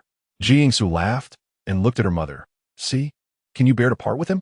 Although she was very fond of this only nephew and was happy to provide money and resources, she didn't dare take on the responsibility of educating him. Before his grandmother could speak, Ji Xiantai quickly changed the subject, asking his second aunt, Where's my little cousin Wei Wei? I brought her a little gift. Cousin, I'm here. A soft voice came from behind the beaded curtain. The little girl, with the help of the wet nurse, had already dressed and peeked out from behind the curtain. What fun thing did you bring me, cousin? The 6 or 7-year-old girl spoke with a seriousness that resembled an adult. Ji Xiantai found it amusing, thinking that this little cousin resembled her second uncle more than his elder cousin. Concerned that his elder cousin hadn't woken up yet, he didn't approach, but wave his hand. Come over. I'll show you. The little girl turned back, glanced behind the curtain, and then ran over to Ji Xiantai. Is there something for my sister? Of course there is, Ji Xiantai said, pulling out the 2 jade ornaments from his pouch and handing them to his little cousin. Take this to your sister. Since his elder cousin was born of the second uncle's first wife, Ji Xiantai didn't feel very close to her. And given that they were older, they had to avoid suspicion. They had hardly met a few times. Lu Jiwei examined the 2 small cabbages, noticing the holes drilled in them, and asked her cousin, What can this be used for? As she tilted her head, her dark bangs fell to one side, revealing her smooth, full forehead, making the little girl even more beautiful and adorable. Ji Xiantai's gaze fell on his little cousin's dark hair, and once again, he recalled the appearance of another little girl, her yellow hair making him particularly sensitive at that moment. Cousin, The hem of his clothing was tugged, pulling Ji Xiantai back to reality. What do you think this could be used for? He picked up one of the jade cabbages and said with a smile, you can wear it as a pendant, make it into a net for accessories, or just play with it at hand. Seeing her nephew being especially attentive when coaxing her daughter, Ji Yingsu's smile became even warmer. After having breakfast with his grandmother and aunt, Ji Xiantai quickly took his leave. Once outside Qiming Garden, he stood at the fork in the road, then walked toward the kitchen located to the west of Ji Manor. When the kitchen staff saw the young master arriving, they all hurriedly dropped their tasks to greet him. Ji Xiantai waved his hand. No need to be formal. Just continue with your work. Once everyone returned to their duties, he strolled around the various cooking stations with his hands behind his back. The staff felt a bit anxious, unsure if the young master was thinking of some mischievous prank to amuse himself. You, Ji Xiantai, finally stopped beside a middle-aged woman in a gray cloth dress. Pointing to the white porcelain stewing pot on the stove, are responsible for making tonics for the masters? The woman, confused, replied nervously yes. Ji Xiantai lifted the lid to take a look, then nodded. After a moment, he suddenly asked, do you know how to nourish a child with yellow hair? A child with yellow hair? The kitchen staff looked puzzled. Is there a child with yellow hair in the house? No. The key point was that the precious young master was caring about whom? Huh. The cook remained silent, and Ji Xiantai frowned. You don't know? I know. The cook hurriedly said, yellow hair is often due to insufficient nutrition. It's essential to have a good diet, and eating more black sesame seeds and regularly using Hisho Wu to wash the hair will help in half a year. Ji Xiantai nodded and asked, can that also treat thinning hair? Yes, the cook answered affirmatively. Ji Xiantai fell silent for a moment, then left the kitchen with his hands behind his back, causing everyone in the kitchen to exchange glances. Young master's son specifically came to the kitchen to ask how to treat yellow hair. However, who in a mansion had yellow hair? Could it be that rather reclusive cousin? Ji Xiantai thought that for a young lady, having a head of black, smooth hair was the most important, as otherwise, she couldn't style a beautiful hairdo, and even the prettiest face wouldn't look good. The image of the young girl with her bright, large eyes flashed in his mind, and Ji Xiantai wanted to quickly prepare nutritious food to send to her. At that moment, he felt he had a knack for being a good person. Just as he was about to leave, he ran into Mr. Liu, who was hurrying in behind the servants. Mr. Liu, is the snow jasmine still alive? Ji Xiantai asked. Mr. Liu stopped and greeted him, looking troubled. Young Master Ji, I regret to inform you that since bringing the snow jasmine back, I have taken great care of it, but it has been gradually wilting. It seems it cannot be saved. Ji Xiantai was silent for a long while after hearing this. Have you told Shi Jinglin? Not yet. Mr. Liu shook his head. I am employed by you, so I naturally came to inform you first. Ji Xiantai replied. You should have informed Shi Jinglin first. By telling me first, are you implying I should compensate him? A snow jasmine costs at least 1,000 taels. How did Shi Jinglin manage to find a genuine one for only 200 taels? If I have to compensate him 1,000 taels, my father would surely beat me to death. If I don't compensate, this would mean that the plant I personally took care of has died. And if this gets out, will my reputation as the young master of the Ji family still hold? Young master, I feel quite embarrassed about not being able to keep the snow jasmine alive, Mr. Liu said, lowering his head. You don't need to worry about the servant's wages. I brought the snow jasmine with me. How would you like to handle it? Chapter 053, How to Eat. When Ji Xiantai arrived at the fence yard of the Liu family with 2 servants, Le Qingyou was standing by the table that Guangbo had specially made for her, cutting fabric. The farmhouse courtyard was surrounded by a circle of fence under the evening sun. The sky was bluish-white, and the ground was scattered with fallen poplar leaves. The little girl, holding a pair of scissors that were much too large for her small hands, was diligently cutting a piece of white cotton fabric with her head lowered, which made Ji Xiantai feel quite serene and pleasant. He raised his hand to stop the servant who was about to call out, pulled on the reins, jumped off his horse, and just took a step toward the fence gate when a large black dog, half his height, suddenly appeared in front of him. The servants hurried forward, but Ji Xiantai calmly stopped them. Looking at the big dog that was stretching out its paws in a vigilant posture, but not barking at all, he smiled and said, This dog seems quite strategic. It's much better than those dogs that just bark loudly at strangers.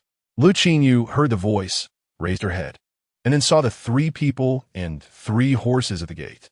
Wasn't this the young man who came with her uncle a few days ago and gave them 80 taels of silver? Just because of that 80 taels. Le Qingyou immédiatement smiled. She put down the scissors, stepped out with her short legs, and said, "Please come in, young master. What brings you to my home?" Ji Xiantai walked in the half-open gate, looked around, and seeing that the house was still quiet, he asked, "Where are your family members?" "They went to the mountains to cut grass," Le Qingyou replied. "What do you need?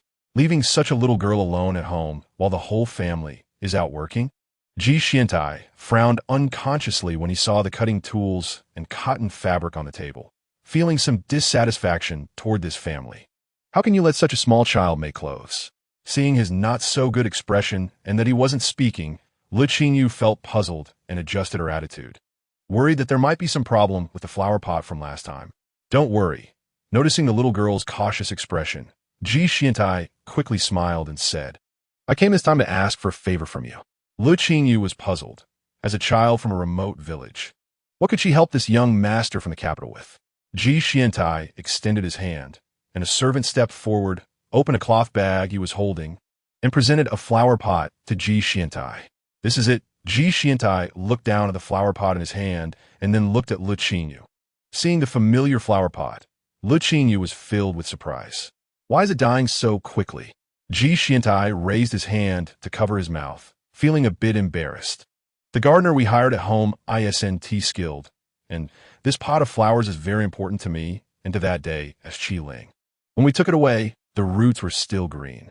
I thought you, this little girl, would take good care of it, so I wanted to trouble you to look after it again." Ji Xiantai also didn't know if it was reliable to have this little girl take care of Shui Jinzi again, but at least when they took it away, it was alive. According to Qi Ling, the roots of Shui Jinzi were originally withered. It had only been a few days, and it had wilted again. Perhaps Shui Jinzi just liked being cared for by this little girl. If it still didn't survive, then so be it. "You mean," Le Qingyou pointed at the flower and then at herself, "you want me to take care of it?" "Yes," Ji Xiantai nodded, worried that the little girl might feel pressured. He added, "Just take care of it like you did before. Even if it doesn't survive in the end, it's fine." Le Qingyou had always liked this pot of flowers that she had never seen in her previous life. Hearing this, she immediately nodded and said, "Okay, I will definitely take care of it." Saying this, she reached out her hands. Ji Xiantai was taken aback. He didn't expect the little girl to like this pot of flowers so much, so he handed it over to her with a smile, saying, "Then I'll leave it to you." Looking at the withered branches of Shui Jinzi, Le Qingyou felt a bit heartbroken, as if her precious treasure had been taken to roll around in the mud. Ignoring the pleasantries with Ji Xiantai, she hugged the flower pot and went to the kitchen to fetch water, then poured it little by little at the roots. Ji Xiantai followed her into the dilapidated farmhouse kitchen and saw the little girl watering the plant while softly talking to it. He couldn't help but shake his head with a smile, thinking it was quite amusing that he didn't go look for a skilled gardener, but instead came to find this little girl. It was clear that the little girl treated this Shui Jinzi as a companion, so he thought, just let her be. Le Qingyou poured about half a ladle of water, then placed the flower pot on the stove, turned around, and said to the elegantly dressed young man standing in the thatched kitchen, "This young master, please sit outside. I'll make you some tea." Her soft and polite words made Ji Xiantai feel good, and he said, "My surname is Ji. My name is Xiantai. Since you're younger than me, just call me brother." "No, I already have quite a few brothers." Le Qingyou smiled and thought, politely nodding but not speaking. Ji Xiantai said, "You're still young. Can you start a fire? No need to make tea. Speaking of which, I should thank you for troubling you today. You don't need to be polite, little girl." Just then, they heard voices from outside. "Who are you?" Le Qingyou's eyes brightened. "My brothers are back. Gio, let me take you outside to sit. Who receives guests in the kitchen?" Ji Xiantai chuckled to himself, thinking this little girl was quite clever. Although she was a farmer's child, her courage was not any less than that of his little cousin. Outside, the 2 servants of the Ji family had already introduced themselves and stated the purpose of their visit. Fang Yin didn't pay attention to these people, put down the 2 bundles of grass he was carrying, and went to look for Le Qingyou. At this time, seeing her come out of the kitchen with a young man, he frowned. The little girl was still young, not yet at the age to avoid the opposite sex. So he didn't say much, just cupped his fists in a gesture of greeting to Ji Xiantai. Ji Xiantai returned the greeting and smiled. Sorry to bother you. It's just that Xue Jianzi has encountered some problems, and the gardeners I hired couldn't handle it. So I thought I'd let your sister give it a try. Lu Jun also returned the greeting but said awkwardly, Young Master Ji, you think too highly of her. My sister doesn't know how to care for flowers. The fact that she managed to help Xue Jianzi recover before was probably just a coincidence. You should take it back and let a gardener who understands these things take care of it. If it dies, we poor family can't afford to compensate. Lu Qingyou wanted to say that she could take care of it, but seeing the serious faces of her brother and Fang Yin, she didn't speak. It was said that this pot of flowers was worth 200 taels, which converted to Huaguo's currency was over 2 million. This was definitely not a small amount. And it was better to clarify beforehand. Brother Lu is joking. Ji Xiantai waved his hand. I brought it for your sister to take care of. So it's up to her how she raises it. How could I ask for compensation if she doesn't manage to keep it alive? Not only do I not want compensation, but I'll also pay her for her efforts. Gao Qi, he said, bring out the reward I prepared for the girl. The servant standing on Ji Xiantai's right responded and soon went outside to take down 2 cloth bags from the horse's back. At this time, Fang Yin said, no reward for unearned merit. We can't guarantee anything, so we can't accept anything from young Master Ji. These 2 bags contain black sesame, black rice from Mahjiang, millet from Shanyang, and some red dates. Hearing the 2 brothers speak, it sounded like they had some education, which made Ji Xiantai feel a bit respectful. They're for the little girl to eat. Please, both of you little brothers, accept them. He regarded Fang Yin as part of the Lu family. After hearing this, Lu Jun and Lu Qingyou didn't explain anything. Lu Jun waved his hand. My younger brother is right. We can take care of the flowers, but we can't accept these things. Ji Xiantai looked at Lu Qingyou. Although the clean little girl looked much healthier than when they visited a few days ago, she still appeared quite frail, especially with her 2 soft little braids that were yellow and thin, making one feel sorry for her weakness. However, in the little girl's eyes, there was not a hint of desire for the food he just mentioned. Ji Xiantai specifically chose some not very expensive food so that the little girl could sell it conveniently after finishing. Although these were ordinary foods, they were still precious items for farmers. Seeing that the 3 siblings were adamant about not accepting, Ji Xiantai had to say, the little girl needs to eat these things to make up for it. When she grows up, she will still have yellow hair, which is not very good. His words were quite tactful, but Lu Jun and Fang Yan's expressions changed. A girl's hair not growing well might not lead to ridicule, but it would definitely be a drawback when finding a suitable match for her in the future. The reason why the younger sister's hair was yellow, thin, and soft was entirely because she had often gone hungry during these 2 years when she should have been eating well. Lu Jun felt a pang of heartache, something even an outsider could notice, yet he, as her brother, had overlooked it. In the end, the 2 bags of food Ji Xiantai brought were left behind. Ji Xiantai did not linger, saying he would come back to see how the flowers were doing in a month, and then he left with 2 servants. Lu Jun did not go back to the mountains, but took a cloth bag to the kitchen. Half an hour later, he served a bowl of steamed egg custard with black sesame to Lu Qingyou. Eat up, he said, moving the cloth on the table aside and gently touching his sister's soft hair. From now on, I'll steam a bowl of black sesame egg custard for you every day. Lu Qingyou was not a little child and could naturally see the concern in her brother's eyes. She nodded obediently. I will finish all of this. When I grow up, my hair will definitely be black and shiny. Her obedient words warmed Lu Jun's heart, and he smiled. Qingqing is really well behaved. Eat up. Fang Yin just pressed the grass they cut into the silage pit. While the siblings were talking, he was washing his hands and face nearby. Hearing the little girl's sensible words, he couldn't help but smile. Eating egg custard every day would surely become monotonous. After washing his face and drying his hands, he said, I'll clean the mill at the door, let it dry, and tomorrow I'll grind half of the black sesame into powder. Then we can add sugar to make it for Qingqing to eat. When it comes to food, no one was more particular than him. The young master of the Guanya Marquis, who ate a different meal every day. Chapter 054 Learning to make Lu Jun was looking at the fabric pieces cut out by his sister when he heard Fang Yan's words and smiled. This idea is good. Let's grind more. Sesame powder is definitely easier to digest than whole sesame seeds. Listening to her two brothers discussing food, Le Qingyou smiled with her eyes squinted, scooped a big spoonful of egg custard, fed it to her brother, and then scooped another spoonful for Fang Yin. Although Fang Yin was used to the simple environment of the countryside, he still couldn't use a spoon that someone else had used. So no matter how much Le Qingyou chased after him, he refused to eat, instead leading her around the stone mill several times, which made Lu Jun watch with amusement. Worried that the egg custard would cool down, he went over and carried his sister back to the table, saying, "Hurry up and finish these, brother will go cook dinner. Uncle Guang and Uncle Qingyi will be back soon." Guanghai had gone to the mountains to make charcoal, and Qingyi had gone out to sell the dozens of eggs and some dried grapes he had collected over the past 2 days. Thanks to Qingyi's calculations about finances, he made quite a bit of money that day, and when he returned, he asked Le Qingyou to make him 2 boiled eggs before going to sleep in the tree hole. The chickens at home laid a lot of eggs, which Qingyi already knew.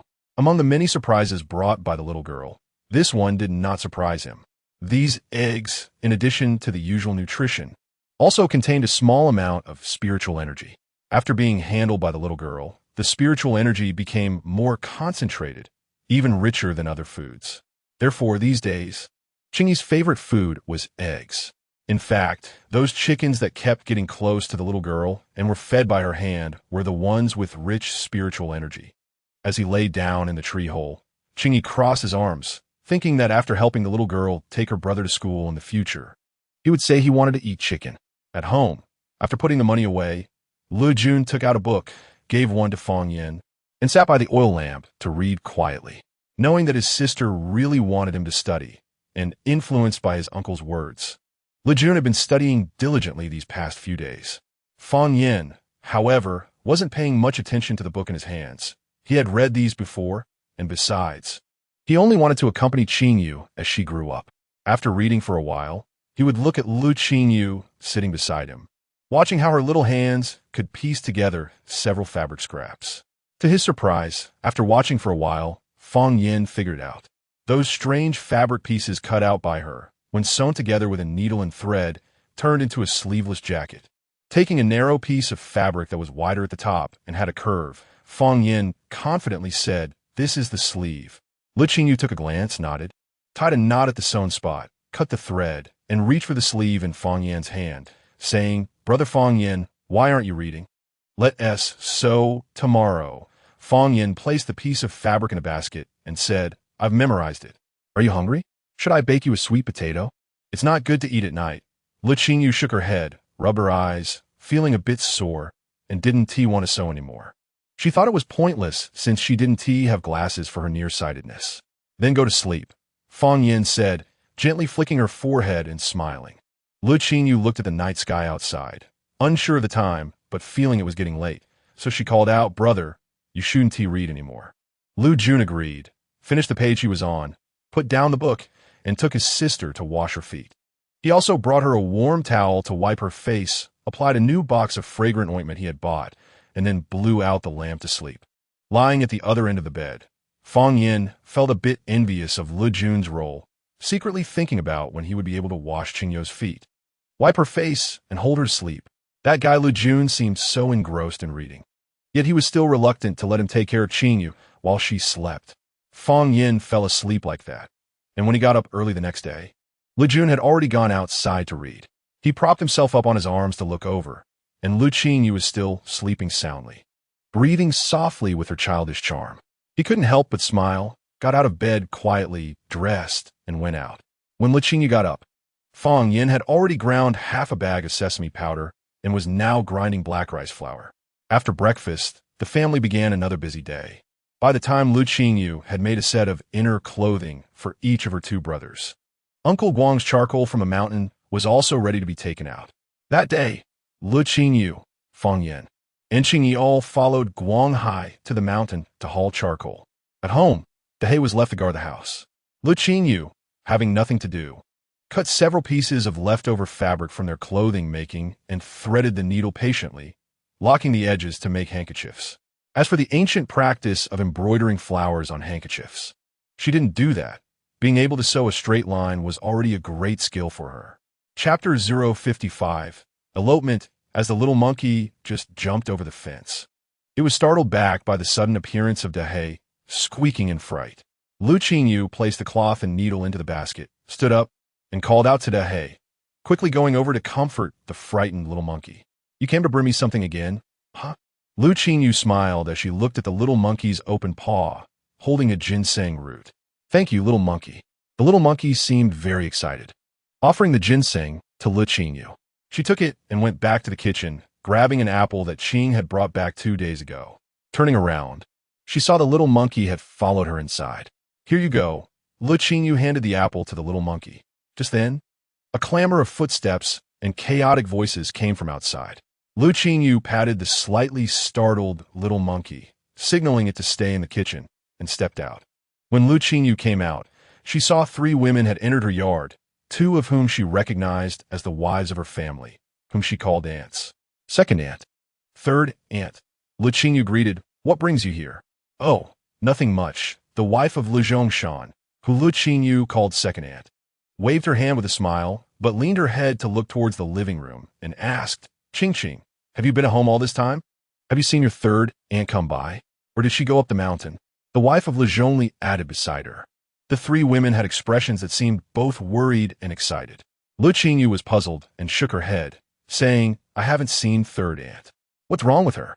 The woman who had come with Zhongshan's wife was about to say something, but was interrupted by Zhongli's wife coughing. She said, "It's nothing, nothing, Qing, just play," and then turned to the others. "Let's go, we should look elsewhere." In the blink of an eye, the 3 women hurriedly left.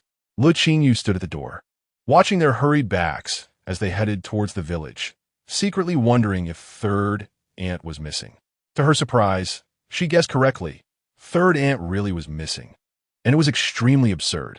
Half an hour later, when her brother and Fong Yin returned, she learned that third aunt had eloped with someone. Someone had seen Lu San's wife leave the village in the morning with a small bundle. When the family of Lu couldn't find her throughout the morning, that person mentioned what they had seen earlier. Upon hearing this, Lu Laosan immediately became furious and called on Lu Laosi, who was resting at home, to chase after her out of the village. In the village, old lady Lu cursed at home for dozens of times. When people came to comfort her, she helplessly covered her face, saying it was embarrassing. The widow Lu, whom Lu Laosan married later, almost burst out laughing inside. After adjusting her expression, she began to complain to the villagers, saying that she and Laosan had never wronged eldest sister Yin.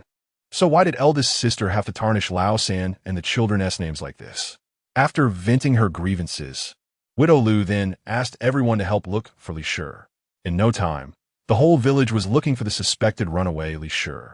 Lu Jun also heard about these events from his second aunt.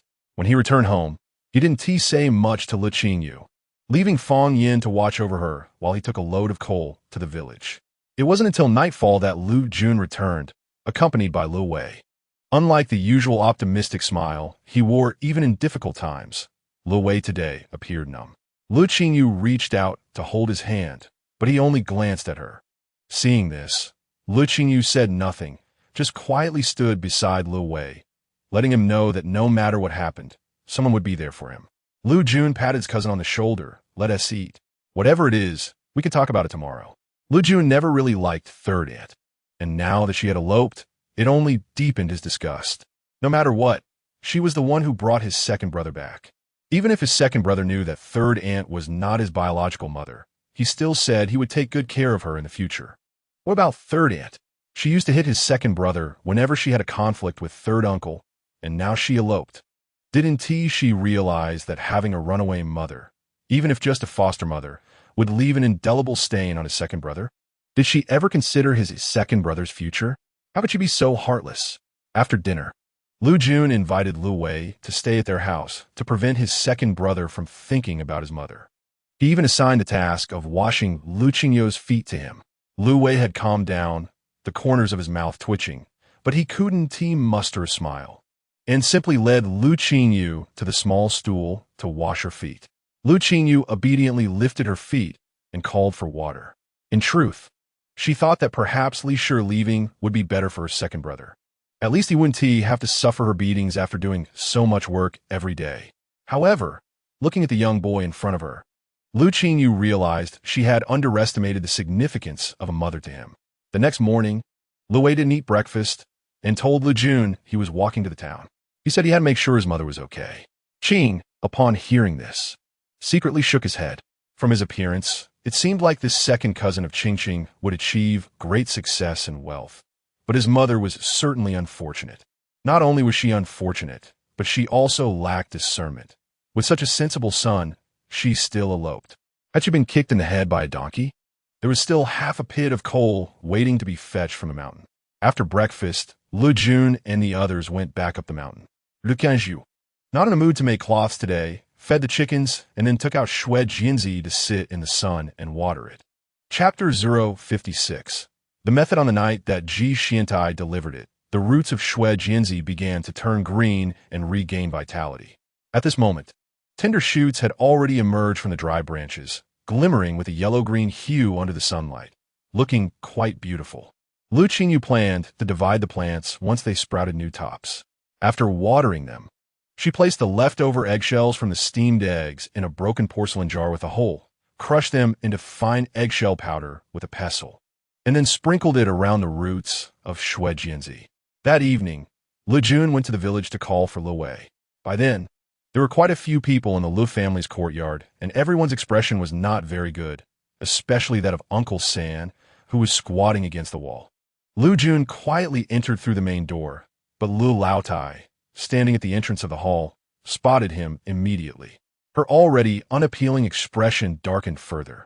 Xiao Jun, what brings you here?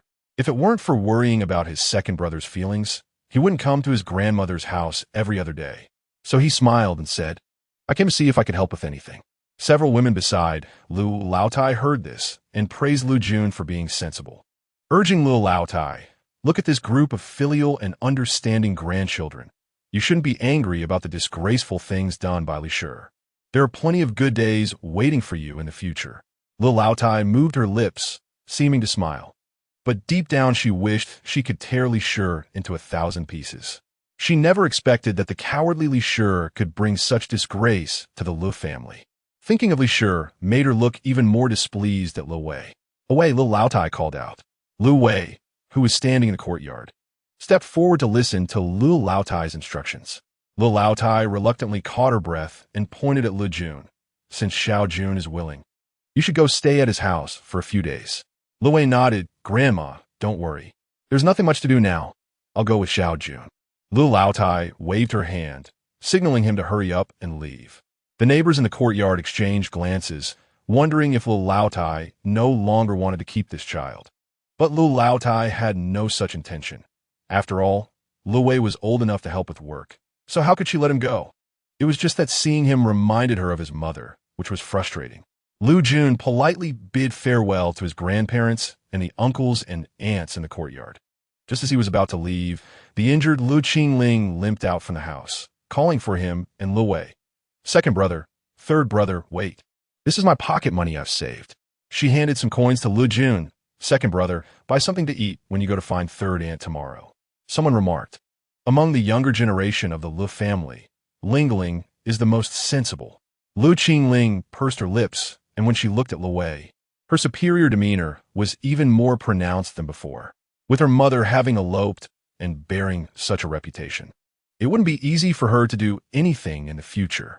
The richest in the Shuo River Basin, Lu Wei could forget about that for his lifetime. Lu Wei gave Lu Qingling a deep look, his hands hanging by his side without reaching out. Thank you, but since it's your saved pocket money, you should keep it and spend it slowly. After Lu Wei and Lu Jun left, the people in the courtyard began discussing Lu Wei's future life. An elder remarked, now that Li Shi has left, this child is pitiful. You must not neglect him in the future. Someone nearby immediately chimed in. At the very least, you need to ensure he gets married. Another woman whispered about Lu Shi. You should treat Wei better. When he grows up, he will remember your kindness. If you have your own children later, having a brother to support you will make life easier. Lu Shi perfunctorily nodded, as if agreeing yet mocking, huffing a sound. Her son's brothers were Lu Chong, who was doing well in school, and Lutzen from the fourth family, But could that Le, who was brought back by Li Shi from who knows where, compare? The crowd was unaware of Lu Shi's thoughts and chatted away, offering advice to the Lu family before dispersing. The next day, upon receiving news, Luda hurried back from the county, saying he had reported the case and urged the family to search for the eloping couple. They needed to find the man Li Shi ran away with. If they didn't kill him, they should at least make him suffer. Luda was furious when he received the news, smashing a teacup. Having a woman in the family act against the norms would bring shame to the whole family, even though he had distanced himself from it. Yet, if people wanted to see him as a joke, this was a significant disgrace. Moreover, in February of the next year, Zhou Xuezhen was to preside over the provincial examination in Huzhou, and his son was to take part. Given his son's efforts over the past 2 years, he was very likely to pass. How could he endure such a scandal erupting at this time?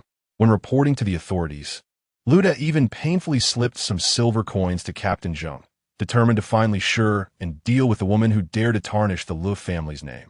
After hearing Lu Da's arrangements in the county, Lu San felt that he could finally lift his head, which had been hanging low for days.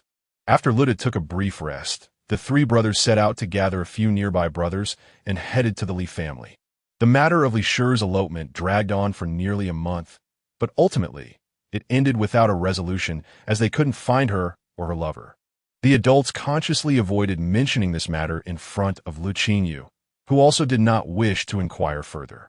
She quickly put the incident behind her, first making undergarments for her brother and Fang Yan, and then a handkerchief for each of them. In the following days, Lu Wei stayed at her house, and she made him a scarf. Once the coal was delivered to their home, Guanghai also made them 2 beds. Taking advantage of the opportunity, the family went to the Luyan fabric shop in town to make 3 bedding sets. They pasted sky blue oil paper on the windows, hung cotton curtains at the door, and placed a coal basin inside. In less than half an hour, the entire room became warm and cozy. In the morning and evening, Le Qingyou felt too lazy to stay indoors. Lu Wei only stayed at their house for a little over 10 days before Lu Laodai had Lutzen call him back. Lu Qingyou and her brother had no grounds to prevent their second brother from returning and could only tell him to come back to sleep at their place in the evening. At least at his own home, Lu Wei would have a warm place to sleep. However, after Lu Wei left, he only returned once, bringing them some tofu. The Lu family had made a lot of tofu, and old master Lu had him bring a piece over. Lu Wei looked good, saying he was doing well at home. Now that there was no work in the fields, he was either learning basket weaving from his grandfather or just idling about. He would no longer come to their house for a free meal. Though he spoke in a joking tone, Lu Qingyou felt a pang in her heart. Seeing her brother still insisting that Lu Wei stay at their house, she subtly tugged at her brother's sleeve. Lu Jun turned to look at his sister, but said nothing. After Lu Wei left, he playfully tapped his sister on the nose. "You stingy little thing. Why didn't you let me speak just now? Don't you want our second brother to stay at our house?" "Of course I do," Lu Qingyou chuckled. "Sometimes you are quite sensible. But how can you not understand that second brother feels uncomfortable staying at our home all the time?" Lu Jun lowered his head and thought for a moment before understanding. In the past few days, second brother had been living at his house, yet he still had to be bossed around by Lu Shi to work over there during the day. With Lu Wei's temperament, he would definitely feel uncomfortable. What should we do? Le Yun-Fritz-It. After all, he was still just a 12-year-old kid. He thought that Lu Shi was even harsher on Lu Wei than their grandmother. Without third aunt around, she was bullying him. Lu Qingyou also felt troubled, resting her chin on her hand and sighing. "It would be great if we could make second brother one of us." Fang Yan, who was practicing calligraphy nearby, put down his brush, reached out, and pinched Lu Qingyou's small, snow-white face, smiling. "I have a method. Do you want to hear it?" Lu Qingyou's eyes lit up as she looked at Fang Yan, and even Lu Jun couldn't help but urge, "Tell us." For this matter, Fang Yan looked outside, needing Qing Yi, the Taoist, to help out. Speaking of which, the psychology of the Lu family is easy to guess. They will definitely not treat Lu Wei well, nor will they drive him away. They only want to use him to do work. But what harm could this dispensable free labor do to the Lu family?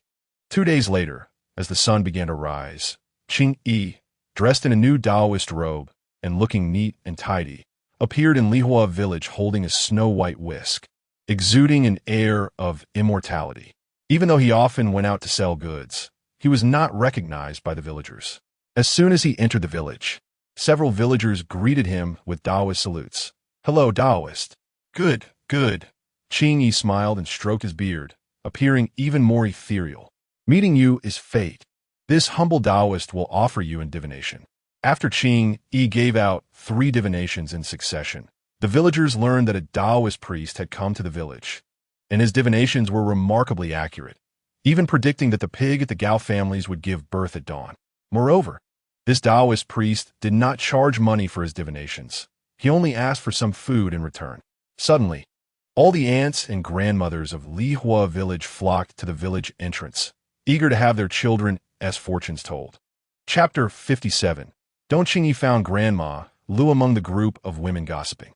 He quietly finished reading the fortune for the woman in front of him and turned to Grandma Lu, performing a Taoist greeting. "This benefactor has my respect. I observe that you have a black mist surrounding your face. Could it be that your family is facing difficulties?" The people around nodded in agreement. The Taoist is indeed very accurate. Isn't the Lu family going through a tough time recently? However, Grandma Lu seemed somewhat skeptical and asked, "What do you mean by that, Taoist?" "I observe your face, Grandma. You are someone blessed with descendants. Among your juniors, the most promising ones are your eldest grandson and granddaughter," Qingyi said earnestly, fabricating the details. He then looked at Grandma Lu. "Am I right? Isn't that so?" A hint of pride appeared on Grandma Li's face. Her eldest grandson was only 14, but already a student, and her granddaughter was like a fairy reincarnated. There probably weren't any children in the entire Xianquan county more successful than her two. Just as she was feeling pleased, the Taoist hesitated as he calculated with his fingers. "In your family, there is a child whose birth date does not harmonize with those 2 juniors." He calculated further. "It's not that the child's birth date is bad, but it indeed does not support your 2 juniors. If they spend too much time together, it may even suppress them." Grandma Li's heart sank, and she hurriedly asked, "Can the Taoist tell which child it is?" As Qingyi continued to calculate, he exclaimed, "Strange. This child should not have any familial ties to your family." "Are you talking about Away?" A woman's low voice said from aside. "No kidding. The Taoist is truly accurate. Isn't the trouble with my aunt's family caused by the 3rd sister and her child?" Many women immediately chimed in with agreement. Grandma Li's expression darkened, and she remained silent for a while. Qingyi raised his hand to quell the rising chatter and said to Grandma Lu, "These matters are mysterious. If you believe, they exist. If you do not, they do not. I may have spoken too much." He then turned around and said amiably to the people around, "Is there anyone else who wants to have their fortune told?" Grandma Lu stood among the crowd, listening for quite a while, knowing that this Taoist was indeed accurate and had real skill, causing her to feel a sense of dread. If she hadn't come today, wouldn't the good fortune of Lingling and Chong'er have been suppressed by some unknown child brought in by the Li family? However, why did this Taoist take the initiative to read her fortune? After pondering for a moment, Grandma Lu realized that only those with good fate would have the Taoist proactively read their fortune for them, and she couldn't help but feel pleased. Yet, thinking of the disaster at home, Grandma Lu immediately lost interest in listening to the Taoist read fortunes for others and hurried back home. Just as she reached her doorstep, a panicked scream echoed. "What happened?" Grandma Lu asked, rushing inside. Lu was lying at the entrance of the 3rd room, clutching her stomach, with a pool of water on the ground beside her. Lu Wei stood nearby, a hint of anger on his face. "What is going on?" Grandma Lu asked angrily again, looking at Lu Wei. "Away, did you push your mother?" Lu Wei's eyes were red. "Grandma, I didn't push her."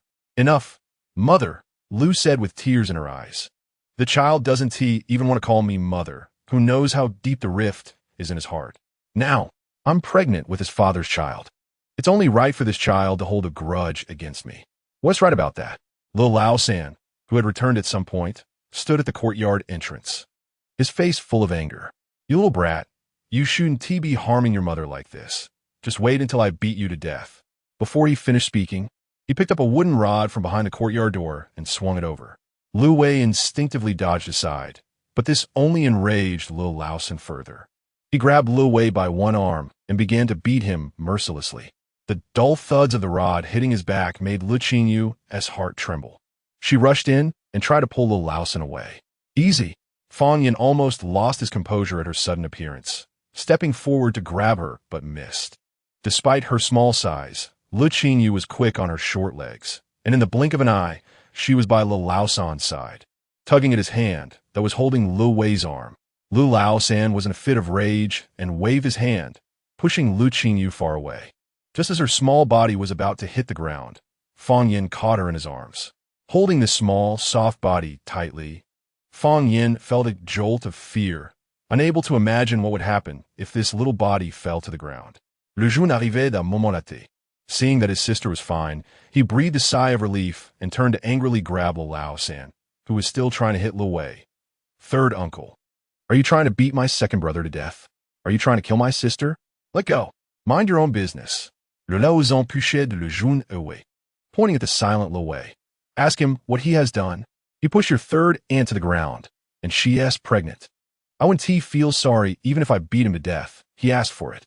Lu Jun glanced at Lu, who was still sitting on the ground, clutching her stomach and crying out, and then at the silent Lu Wei. Second brother isn't that kind of person. Third uncle, why don't you ask clearly first? Lu's cries grew louder, and she sobbed. I didn't expect that after marrying into the Lu family, I would be rejected by a group of children.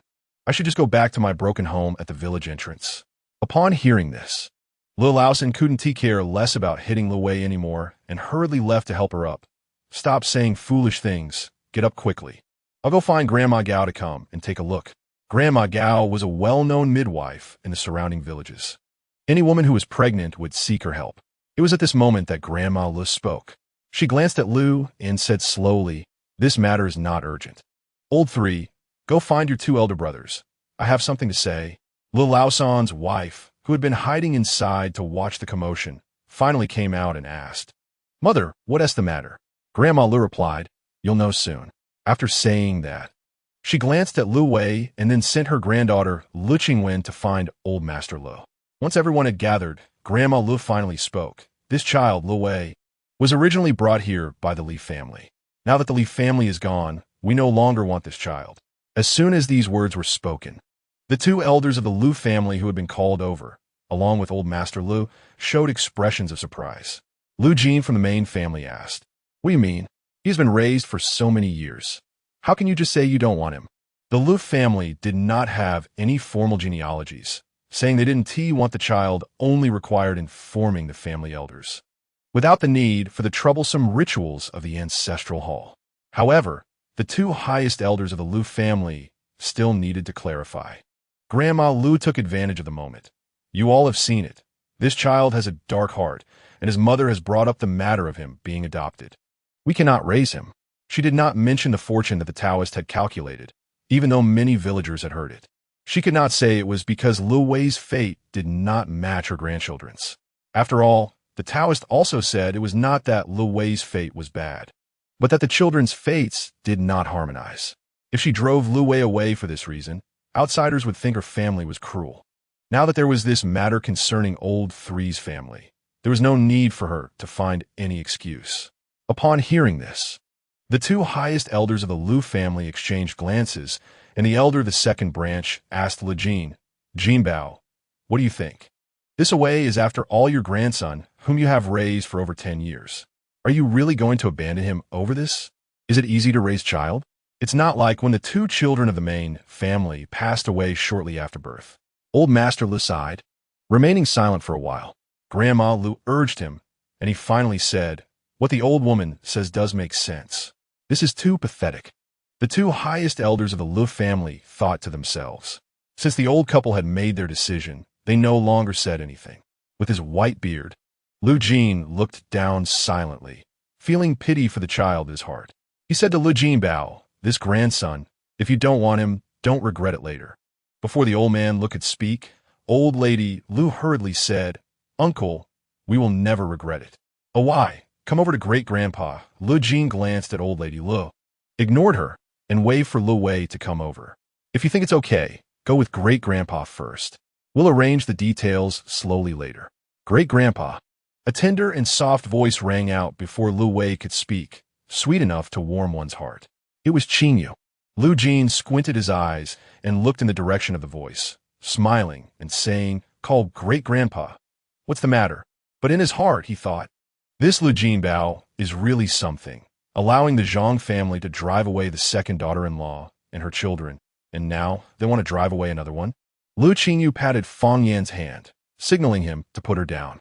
Fang Yan pretended not to understand and carried her over to the trembling old man. Lu Jun also came over and stood in front of Great-Grandpa. Great-Grandpa, I want to say, Lu Qingyou had to adjust her position while being held, looking at her brother beside her. With his nod, she said, we want our second brother to come live with us. Grandma and third uncle don't want him, so let's just make him our real brother. All right, no way. Two voices rang out simultaneously. Lu Jin immediately frowned and looked at old lady Lu. Lu Zhang, why not? This heartless child, we Lu family don't want, old lady Lu said. If you don't want him, does Qingyou's family want him? Another elder, Lu Yingkai, slowly spoke up. What's going on, Lu Zhang? Didn't you already separate your second family's household? Can you still manage them? Old lady Lu had nothing to say to that. But would Lu Wei's presence at the second family's house still affect her own grandchildren? She certainly didn't care whether Lu Jun and Lu Qingyou would be incompatible with Lu Wei. She was just worried that with Lu Wei living nearby, it would still affect Chong'er and Lingling. At this moment, the silent Lu Wei, who had been hanging his head, seemed to have heard the surrounding conversations and turned to look at Lu Qingyou, Fang Yan, and Lu Jun. Since you've already separated, you can't meddle too much in the second family's affairs, Lu Jin, who was already dissatisfied with Lu Zhang, said with a serious face. You can't control the lives of those two children and still act as their master. As long as Xiao Jun agrees, you have no say in this matter. Lu Jun quickly nodded. Great-Grandpa, I want my second brother to be my and Qingyou's real brother and come live with us. Old Lady Li's face instantly turned extremely ugly, and she said to Lu Jin, Uncle, how can I, as Qingyou and Xiao Jun's real grandmother, not have a say in his family's matters? Weren't you already separated? Lu Yin asked slowly. Even if it's your son, in our dojo, once separated, there are two families. If they are unfilial, you can naturally talk to me, my elder brother, and the village elders, but you really can't meddle in how they live their lives. The second great-grandfather of the Lu family usually spoke slowly, but this time he almost made old lady Lu spit blood in anger. Lu Jin thought for a moment and said, if you want to manage it, fine. But in the future, Qingyou and Xiao Jun's food, clothing, and expenses. Before he could finish, old lady Lu interrupted, sighing, let them be. But Xiao Jun, if it doesn't work out in the future, don't come home to take advantage. Chapter 058, A Family Grandma. It won't happen, Lu Jun said with a smile. You said this when we were separated from Mother, and I've always remembered it. Lu old lady's face turned even more unpleasant, and she turned to walk back into the house, no longer wanting to look at these unfilial grandchildren. Lu Jin then said to Lu Jinbao, you can't even handle one woman. Look at how the children of the Lu family have been made into what they are now. Lu Jinbao couldn't lift his head. Lu Jin snorted coldly, patted Lu Jun and then Lu Wei, saying, good children, let's go. If there's anything in the future, just go find great-grandfather. Back when the second branch was separated with two children, he didn't get to say much, and now watching another child being driven out, he felt quite uncomfortable. After watching the children leave, Lu Jin exchanged a few words with his brother Lu Yin before heading home. Meanwhile, Lu Qingyou and her group had not yet reached home when Lu Xianin, Lu Jin's grandson, came running after them with a bag of beans on his back. Xiu Yun, take this bag of beans home to eat. Winter is approaching, and if you can't make it through, just let Uncle know. Lu Xianin was 2 years younger than Lu Er, and when Lu Er was around, the two cousins got along well. In the 2 years since Lu Er and his wife passed away, Lu Xianin had also helped Lu Jun and his sister, but he had never directly given them a bag of food before, as every family has its own struggles. Lu Jun waved his hand, saying, Uncle, we have food at home. Besides, with second brother here, both second brother and I, along with Fang Yan, can contribute. Why would we worry about not having food? The whole village knew that Xiao Jun had picked up a child in town just over a month ago. Lu Xianin glanced at Fang Yan, his expression serious and handsome, thinking that perhaps these children could really make their lives better. His grandfather said not to despise the young and poor, and it made sense when applied to these children. How come not take it? You 3 boys can work and can eat too, Lu Xianin said, placing the bag of grains at Lu Jun's feet. Just take it. Uncle won't carry it over. Lu Jun could only smile and say, then I will accept it and return wheat next summer after the harvest. Lu Xian sighed helplessly. You child, hurry back. When they got home, Lu Qingyou looked for medicine for injuries and then pulled Lu Wei to sit down and take off his clothes. Lu Wei finally felt a sense of reality, thinking he would never have to go back to that house again. The corners of his lips couldn't help but curl up slightly, and he unbuttoned his shirt under Lu Qingyou's gaze without being shy. After applying the medicine, Lu Qingyou found another set of clothes for Lu Wei and told him to change. At that moment, Guang Hai came and called him for dinner, and the four of them chatted and laughed as they went out. The next morning, before dawn, Lu Qingyou was called up by her brother. She was still sleeping with her brother because Guangbo had made 2 more beds. Fang Yan and Lu Wei each had a bed, with the 3 beds placed in the corners of the room, not far from each other. Not knowing if it was because of her small size, Lu Qingyou often struggled to get up. Rubbing her eyes and seeing the other 2 beds empty, she couldn't help but ask, brother, where are second brother and brother Fang Yan? They went out to prepare breakfast, Lu Jun said with a smile, scratching his sister's nose while putting on the thin coat he had warmed for her. We agreed last night to go to town today to buy things to celebrate second brother becoming part of our family. Did you forget? Lu Qingyou immediately perked up, smiling and pushing her brother away. I didn't forget. I'll put on my pants myself. Here, there were no highly elastic thermal pants, and her cotton pants had been specially thickened by her brother for fear she would be cold, making them particularly difficult to wear. In the end, she still needed her brother's help to get dressed. Outside, Guang Hai had already prepared meat pies and made a simple dumpling soup. The meat pies were made with rabbit meat he had hunted on the mountain yesterday, and the family gathered around the table to eat, feeling warm all over. Since there were many things at home and only one fenced door, Qing, you didn't go to town this time. Leaning against the wall in the sunlight, he said, I'll stay home to watch the house, but little Qing, when you come back, bring me 2 pounds of braised beef. Slaughtering cattle always required government approval, so the price of beef was much higher than that of other meats. However, Lu Qingyou didn't mind the cost. Thanks to Qing, her second brother could come to her home, so she nodded, okay, I'll definitely bring it.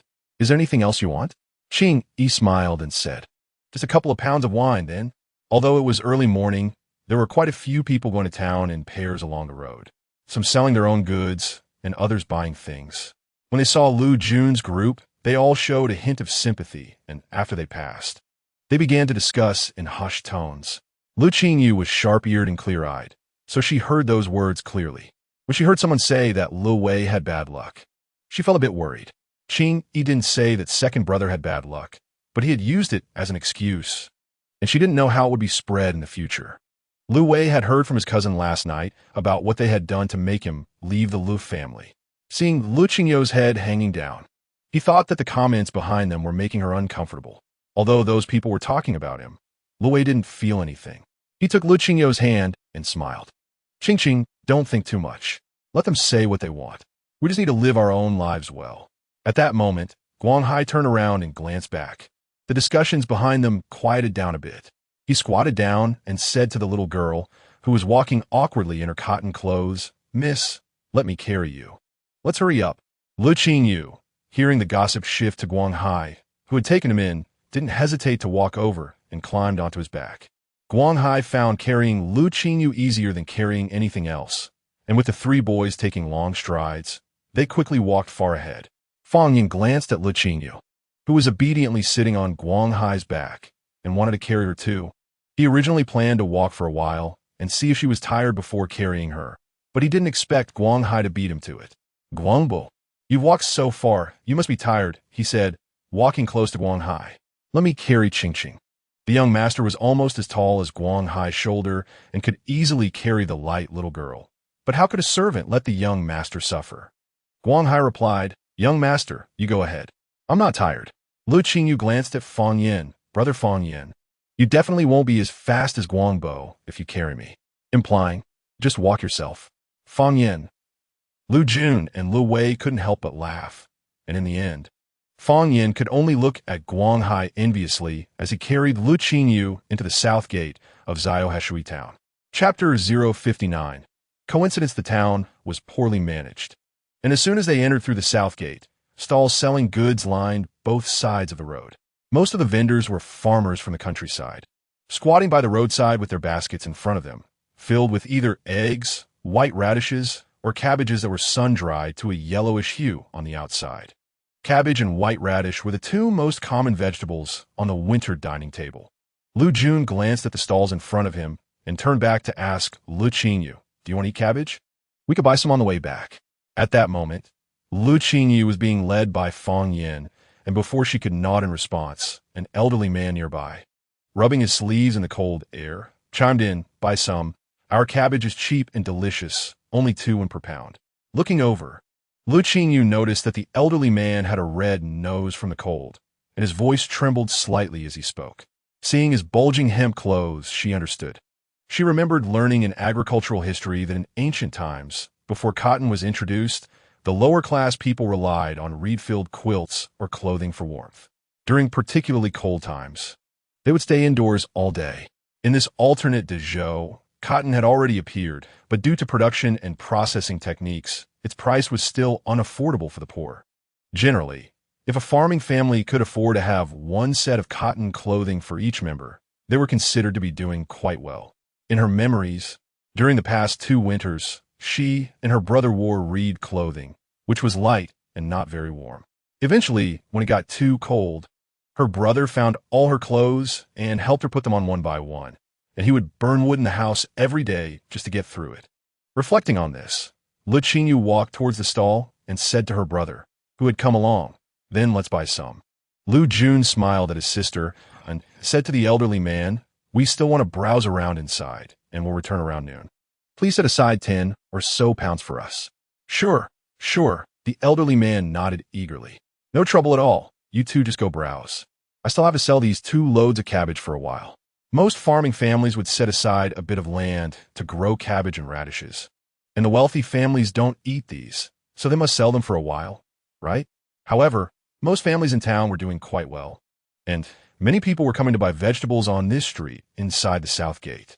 At the intersection, a mother and daughter dressed in hemp were arguing about something. The mother, with graying hair tied back in a bun, looked quite angry, while the daughter, with her hair half up and cascading down her shoulders, had a gentle and graceful appearance. Reluctantly, she pushed her mother's hand away, saying, "Mother, I don't want to go." The mother, looking very annoyed, lowered her voice and said, "You say you don't want to go now that we've arrived? Do you want to watch the whole family die? Hong Ying, let me tell you. The matchmaker has already said it's settled. You have to go whether you want to or not." "Mother," the girl suddenly lowered her head and choked out. "Are you trying to force your daughter to death?" Upon hearing this, the woman's expression changed. She looked around to see if anyone was watching them, then pulled her daughter towards the street heading east. Lu Qingyou felt a gust of wind beside her, and the mother and daughter, who had been arguing at the intersection, walked past them. The group didn't notice the pair, as they were heading to the Luyan fabric shop to have new clothes tailored. However, recalling that the couple from the previous 2 visits had given them the lowest prices, Le Jun suggested buying some fruitcakes to take along. At the East Street corner, there were quite a few stalls selling dried fruits and candied snacks. The group picked out 2 types, orange cakes and persimmon cakes, each weighing 3 pounds. Nearby was a stall selling sugar figurines, and seeing the various animals and landscapes, Le Qingyou, who still retained a childlike innocence, felt excited. Noticing that they were still weighing the fruits, she tugged on Fang Yan's hand and led him to the sugar figurine stall. "Little girl, what would you like?" The sugar vendor was an elderly man with graying hair, and his smiling face was full of wrinkles, giving him a kind appearance. Le Qingyou thought for a moment and said, "I want a fairy." The old man nodded in agreement, scooped a spoonful of sugar, and began to create a figure on the flat surface. Just then, a hushed voice came from a nearby alley behind the stall. "If it weren't for the eldest son of the Dan family returning from the border, would you get a chance like this? Hong Ying, listen to your mother. If you catch that eldest son of the Dan family, our family won't have to live those hard days anymore. Just look at how much fabric the Dan family has. You can't say you don't want this." The matchmaker also said that the Dan couple is preparing to send some silver to the county to arrange for their eldest son to get a position as a constable. When that happens, you two can live in the county without in-laws nearby, and you be living a good life. The old man, hard of hearing, only caught parts of the conversation, such as catch and living well, and couldn't he help but shake his head while continuing to make the sugar figurines. However, Le Qingyou turned to glance at Fang Yin, who squeezed her hand reassuringly. They then heard the girl's reluctant voice from the alley again. "Mother, is being a constable really that good? The clerks in the yamen are not as good as those in business. If a businessman gets rich, they can spend money to secure a place for their children in the county school. What about those clerks? Their children won't even be able to take the imperial exams. They can only continue being clerks or go back to farming. You ungrateful girl. How can you be so picky?" The mother, frustrated, pinched her daughter's arm. "What is wrong with being a clerk? Haven't you seen how much tribute the son of Qi Laohu collects during festivals, just being a town captain? I'm hoping you can marry into a good family. But what's the use of just wishing for it? When we get to the Dan family, behave yourself. Otherwise, I'll skin you alive." "Mother, I just want to marry a scholar." "I want to respond to the Dan family," the girl declared firmly. "I knew it. You've been bewitched by that poor scholar next door." At this moment, Le Qingyou was deeply focused on listening when her brother called her back. "Is your sugar figurine ready? Let us go." With that, Le Qingyou realized she had no time to listen further. The old man had already finished the sugar figurine and handed it to her. Fang Yin paid for it, and they turned to leave. Fang Yin felt that the conversation between the mother and daughter had been quite noisy while waiting for the sugar figurine. He looked down at the obedient Le Qingyou holding the sugar figurine, and his mood instantly brightened. He was the type of person who, as long as it didn't concern those he cared about, wouldn't bother about anything else. He didn't know that the little girl holding his hand was thinking about how to remind the Dan couple when they met them later. If it were someone else's business, Le Qingyou, as a 6-year-old pretending to be a child, wouldn't care that much. However, the Dan family mentioned by the mother and daughter was the same Dan family that had treated them well. Remembering how Aunt Dan had specially made her a small vest last time, Le Qingyou couldn't just ignore it. From the girl's tone, it was clear she looked down on Aunt Dan's eldest son, while the woman seemed to be scheming to take advantage of the Dan family.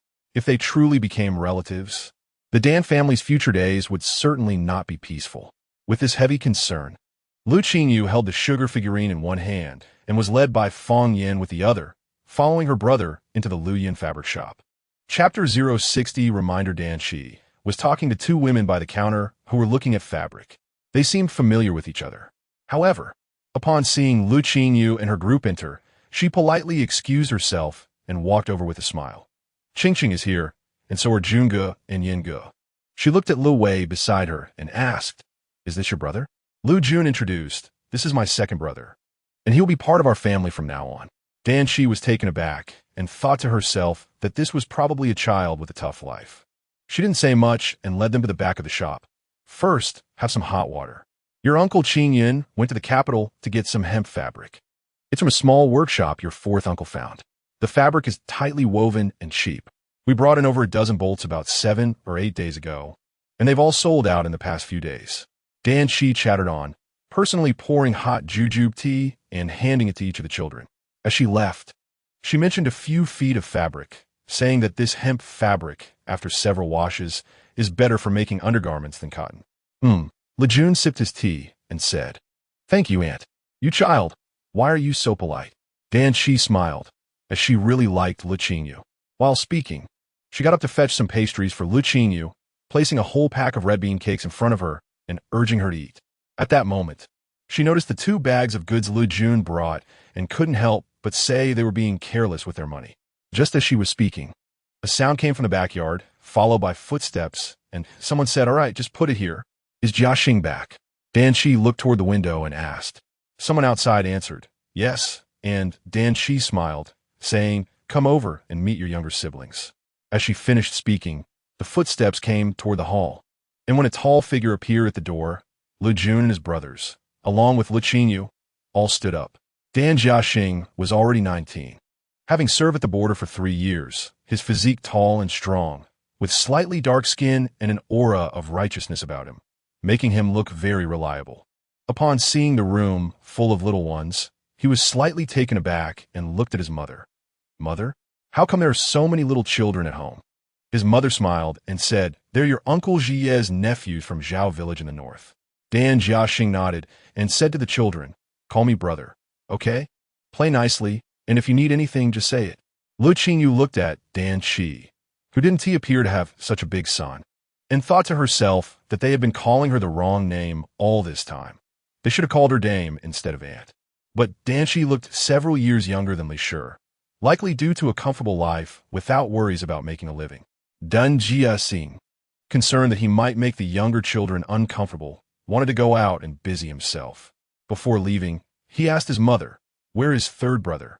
Second brother is apprenticing at a security agency in the county, practicing with swords and guns all day. Even at home, these kids probably wouldn't dare to play with him. But third brother is about the same age as these kids and is a student, so they should be able to play together. As soon as you stepped out the door, he ran out with his books, saying he was looking for classmates to study with. Dan Shi waved her hand and told her son, "Go ahead and do your thing." Dan Jiaxing nodded, and before going out, took one last look at the little girl among the three boys. She was wearing a lake green cotton coat, her small face fair and clean, with bright, sparkling eyes that made her very endearing. Even he, a grown man, couldn't help but feel soft-hearted at the sight. Outside, he began to chop the firewood he had just bought from the street, but his mind wandered. His mother had already found a matchmaker and said a girl would come to their fabric shop today to take a look. He wondered if he would have a lovely daughter like that little girl in the future. While he was lost in thought, a young assistant ran into the backyard. Seeing Dan Jiaxing, he rushed over to greet him before asking, "Big brother, where's the lady?" "There's a guest outside." He winked playfully as he spoke. Dan Jiaxing was taken aback, and then understood that the girl had arrived for the visit. However, he wasn't nervous. He put down the axe and called out, "Mother." Dan Shi had already come out from behind the curtain at that moment. She had heard the assistant's words in the house and said to her son, "Let us go see how our business is doing." She then turned to Lu Jun and said, "Junge, don't rush to leave yet. Wait a moment, and we'll come back to cut the fabric for you before you go." Lu Jun had naturally heard what the assistant said. When Dan Shi got up, he was about to take his leave, but since Dan Shi said that, it felt a bit inappropriate to insist on leaving, so he nodded instead. After Dan Shi left, he said, "We came at a bad time." Lu Wei replied, "We might as well buy something before leaving since we came all this way. But Uncle Guang is waiting for us outside. I'll go tell him." "I'll go too. I just don't know how to remind Dan Jia's family." Le Qingyou quickly chimed in. In the front shop, various fabrics were displayed. Xia Hongying stood behind her mother, struggling to suppress her feelings of dislike. When she sensed a gaze on her, she looked up to see a tall, slightly dark-skinned man. Recognizing him, she shyly glanced back before quickly lowering her head again. Le Qingyou followed her second brother out and happened to see Xia Hongying's expression, feeling somewhat confused. This girl clearly seemed shy upon seeing Dan Jiaxing. Could it be that she liked him at first sight? If that were the case, should she still remind them? It would be bad to disrupt a good match. Dan Jiaxing, upon seeing the girl, also felt a bit shy. Now that he had seen her, it was better for him to step back. "Little sister," he said, stepping up to Lu Qingyou and Lu Wei, glancing at Lu Wei and asking, "Where are you going?" "I'll accompany you." Lu Wei replied, "We're going out to let my family know. Big brother Dan is busy, so you don't need to worry about us." Not knowing whether to remind them or not, Le Qingyou remained silent. Meanwhile, Xiao's mother thought Dan Jiaxing was dissatisfied with her daughter and called out, "Big brother, let the children play by themselves. Come help us choose some fabric." Hearing her mother's words, Xia Hongying felt embarrassed and could only bury her head in shyness as Dan Jiaxing looked over. Dan Shi subtly frowned. Fortunately, there weren't many people in the shop at the moment, or the Xia family's daughter's reputation would not be very good. Though there were customs for matchmaking and meeting, no family would have their children speak to each other on their first meeting. However, since the girl's mother had called out, Dan Jiaxing suppressed his embarrassment and turned to walk over. When Lu Qingyou and Lu Wei found Uncle Guang and told him they might leave later, they returned to Luyan fabric shop, only to find Xia Hongying standing beside Dan Jiaxing, looking like a little wife. Lu Qingyou thought it best not to remind them hastily, for fear of causing trouble with good intentions. However, thinking of Dan Shi's kindness and the conversation she overheard between the mother and daughter, she felt it would be inappropriate not to say anything. So, after the Xia family left, when Dan Shi took them to the backyard warehouse to pick out fabric, Le Qingyou tugged at her sleeve. "Aunt, what is it, Ching Ching?" Dan Shi still had a satisfied smile on her face from her conversation about Xia Hongying, thinking that the most important qualities for her eldest son's wife were virtue and grace, and that the Xia family's daughter was quite good. Is there no fabric that we like? On both sides of the shelves were brightly colored light red cotton fabrics, soft and fine to the touch. Dan Shi mentioned that it was what Uncle Qingyou had brought back last time he went to the capital for hemp fabric. Le Qingyou liked it very much and was preparing to take a few feet of it. At that, she shook her head. No, I really like it. Aunt, when we entered the town, just now, we ran into that big sister from the fabric store. Really? Dan Shi smiled and patted Le Qingyou on the head, asking, what do you think of that big sister? Do you think she matches well with your brother Xing? In the middle of another shelf, the single family member, who was helping the three brothers pick out fabric, heard his mother's words and was momentarily speechless. How could she think to ask a little girl's opinion on such a matter? The single wife also didn't understand why she needed to ask Le Qingyou. She just felt that although this little girl was orphaned, she was as charming as the lucky dolls in New Year paintings, and instinctively wanted to ask her for a lucky phrase. Chapter 061 strict, but the little girl said, I don't know if I'm suitable or not. But my brother and I heard that big sister arguing with her mother on the road, and it seems she doesn't want to come. After hearing this, Dan Shi's expression slightly darkened, but she quickly noticed the little girl was still there and put on a smiling face again. After a moment, Le Qingyou picked out the fabric she wanted, then went over to help her three brothers choose as well, before saying goodbye and leaving the Luyan fabric store. Dan Shi escorted the children out of the store and saw a man in coarse cloth waiting outside. Then she felt relieved to watch them leave. When she returned to the backyard, she asked her son, you heard Qing's words too, right? When helping that girl from the Xia family choose fabric. Did you feel she was reluctant? Although there is a saying that parents' orders and matchmakers' words are to be followed, Dan Shi still wanted to help her son marry a wife who understands him well. If she is unwilling in her heart and agrees under parental pressure, they will only end up as a couple filled with resentment in the future. Mother, I only saw that girl was extremely shy, without outsiders around. The Dan family is much more relaxed. I sat down to eat a tangerine cake, and if you're worried, we can let the matchmaker ask tomorrow. That one tea do? Aunt Dan waved her hand. Even if we ask, we one tea get the truth. I'll find someone to inquire about it. This inquiry took 2 or 3 days, during which the girl from the Xia family came to town again, bringing a pair of insoles she made for Dan Jiaxing. Aunt Dan saw that when the girl saw her son, she was blushing and shy, thinking that Qing had mistaken the person at that time. Little did she know, the next day, when she went to the temple in the north of town to offer incense, she saw the girl from the Xia family pulling and tugging with a young man in patched clothes. Aunt Dan's expression immediately changed. Most people who saw this young couple thought they were husband and wife, and when a couple has a dispute in public, passers-by just take a glance and move on.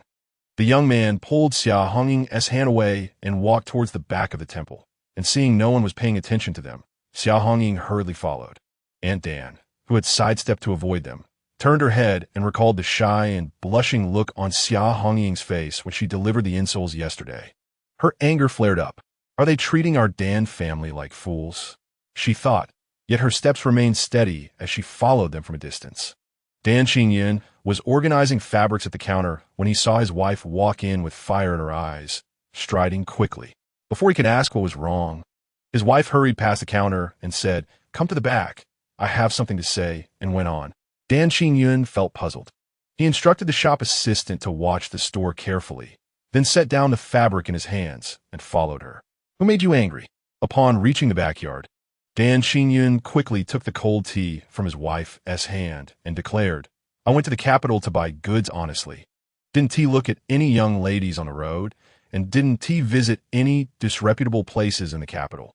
Rinshir's anger was mostly dissipated by her husband's words, and she took a breath, saying, "It's that girl from the Xia family, Xia Hongying. If she doesn't have any shame, she still thinks about scheming against our Jiaxing. What happened?" Dan Qingyin was even more confused. "Start from the beginning and tell me. Don't just get angry on your own." Rinshir turned to sit down and recounted everything she had seen and heard about the man and woman. When Dan Qingyin heard that the girl from the Xia family looked down on their son who was just back from the border and called him a lowlife, he was already furious. When he then heard that the girl from the Xia family intended to agree to the marriage to support the poor scholar financially later, he slammed the table with a loud bang. What is wrong with matchmaker Zhang? I paid her 10 taels of hard-earned money, and this is the good girl she found for my son? He gritted his teeth as he spoke the last 3 words. That is not even the worst. Rin Shi huffed coldly. That noble Xia girl said that even if she married into our family, she wouldn't let our son, that lowlife who can't take his eyes off women, touch her. As soon as that poor scholar passes the exam, she'll immediately ask for a divorce. The more she spoke, the angrier she became, patting her chest. Dan Qingyou slammed the table hard, causing one leg to tilt. Does our family think we're all fools? My son, Dan Qingyou, can't find a wife? This matter will not be mentioned again. Her heart is too dark. Trying to take our money while saying we're not reputable in business. I can't take it anymore. We must find a good girl from a good family for our son. Previously, they only felt that marrying a poor girl wouldn't look down on them. And the children of poor families can manage a household. But who knew they would encounter such a family? Why is there such a big difference between people? Ren Shi sighed. The few children from the Lu family can't even make ends meet, yet they don't take advantage of others at all. This Xia family, at least they have several able-bodied members, yet they only think of benefiting from others. I need to find that matchmaker Zhang to settle the score. Doesn't she know what kind of character the Xia family has? Dan Qingyou stood up to leave, but Ren Shi hurriedly stopped him. You can't out-talk the matchmaker. No need to find her. I have my ways to ensure she matchmake for us again. Dan Qingyou turned to look at his wife and sighed. Don't let Jiaxing know about this. Just say it work. This afternoon, I will go out and handle it. And try to get our son to report to the yamen early. As for the marriage, let us talk about it after he becomes a constable. Ren Shi then recalled the many derogatory things Xia Hongying said about low-ranking officials, feeling nauseous, covering her mouth with a handkerchief, and said, This time we really owe it to Qingqing. If it weren't for that child-ass words, I wouldn't have paid attention to Xia Hongying. But we can't formally thank her for this, to avoid gossip about Qingqing. Tomorrow, just send a young assistant to deliver some things to them. Dan Qingyou had already heard the ins and outs from his wife, saying, the child doesn't have an adult around. In a month, it will be the new year. I'll go out to buy some food and let the assistant take it with him. In the morning mist was thick and a frost had fallen, making the air cold and damp. Le Qingyou, however, rarely got up early. Just as she ran into the yard, Fang Yin scooped her up and carried her back inside. Up so early?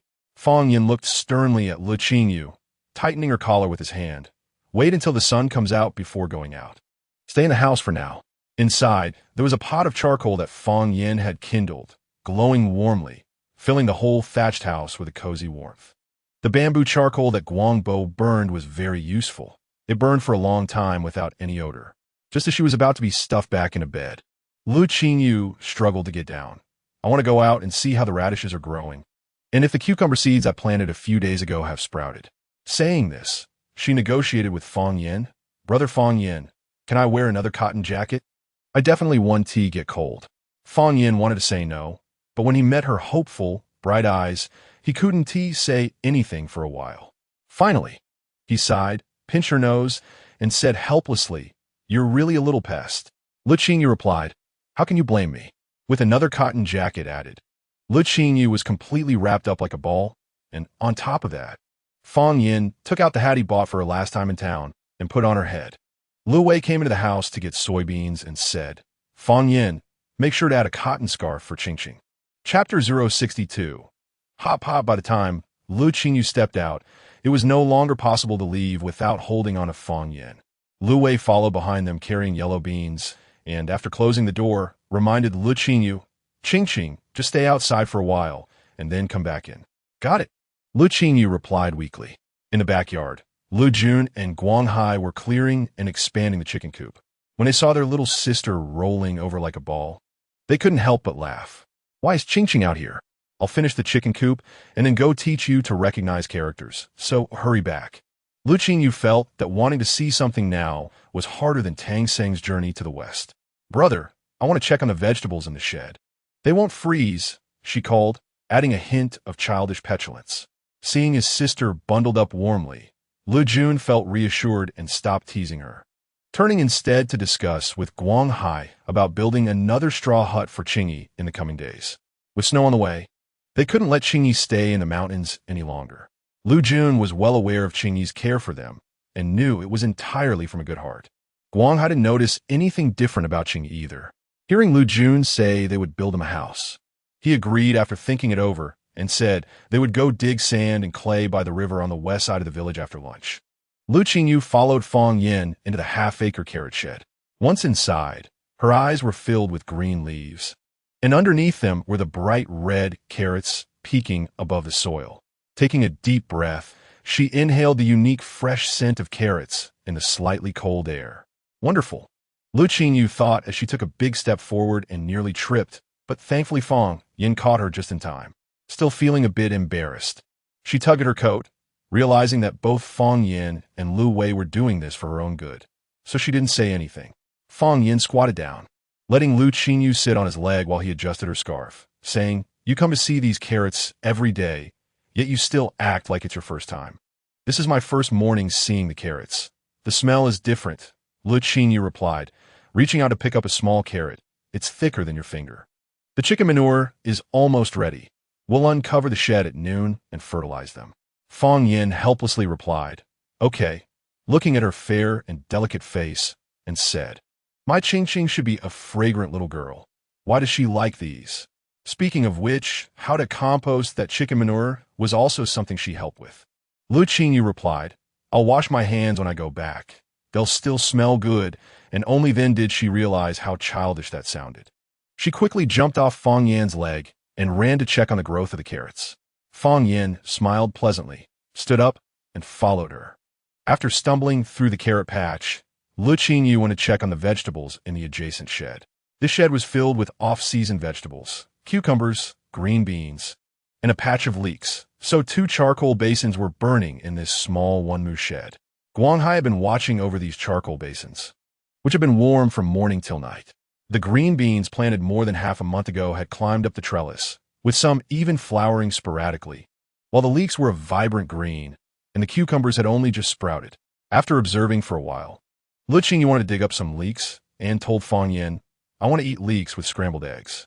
Fang Yin could tell she enjoyed wandering around in this vegetable-filled place, so he said nothing, helped her take off her big cotton coat, and handed her a small shovel that was resting by the edge of the shed. "Go play." After staying in the overly warm shed for less than half an hour, Lu Qingyu was bundled back outside in her big cotton coat without any chance to resist. She thought to herself that she needed to grow up quickly so she could move freely.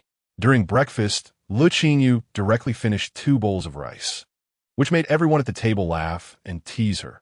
"You usually struggle to finish 1 bowl. How come you're eating so much today? Aren't you afraid of overdoing it?" Lu Qingyu put down her bowl, feeling that she truly couldn't eat anymore, and didn't reach for the steamed buns. "Eating more helps you grow faster," she said. Fang Yin couldn't help but chuckle at this. After the family had breakfast, the sun had dispersed the thick fog and was now hanging high in the sky. Lu Qingyu was granted the freedom to move around. As usual, she first fed the chickens and then busied herself in the warm shed. She had placed the snow violet in the vegetable-growing shed, moving it out to bask in the sun only at noon. After a month of careful nurturing, the snow violet was full of vigor, and its branches were budding. Lu Qingyu knew that within 10 days it would bloom. Observing closely, she realized it was a good time to divide the snow violet. Without preparing any flower pots, she decided to transplant 2 of them directly into the warm shed. Dividing them wouldn't affect the growth of the snow violet at all, so she got to work without hesitation.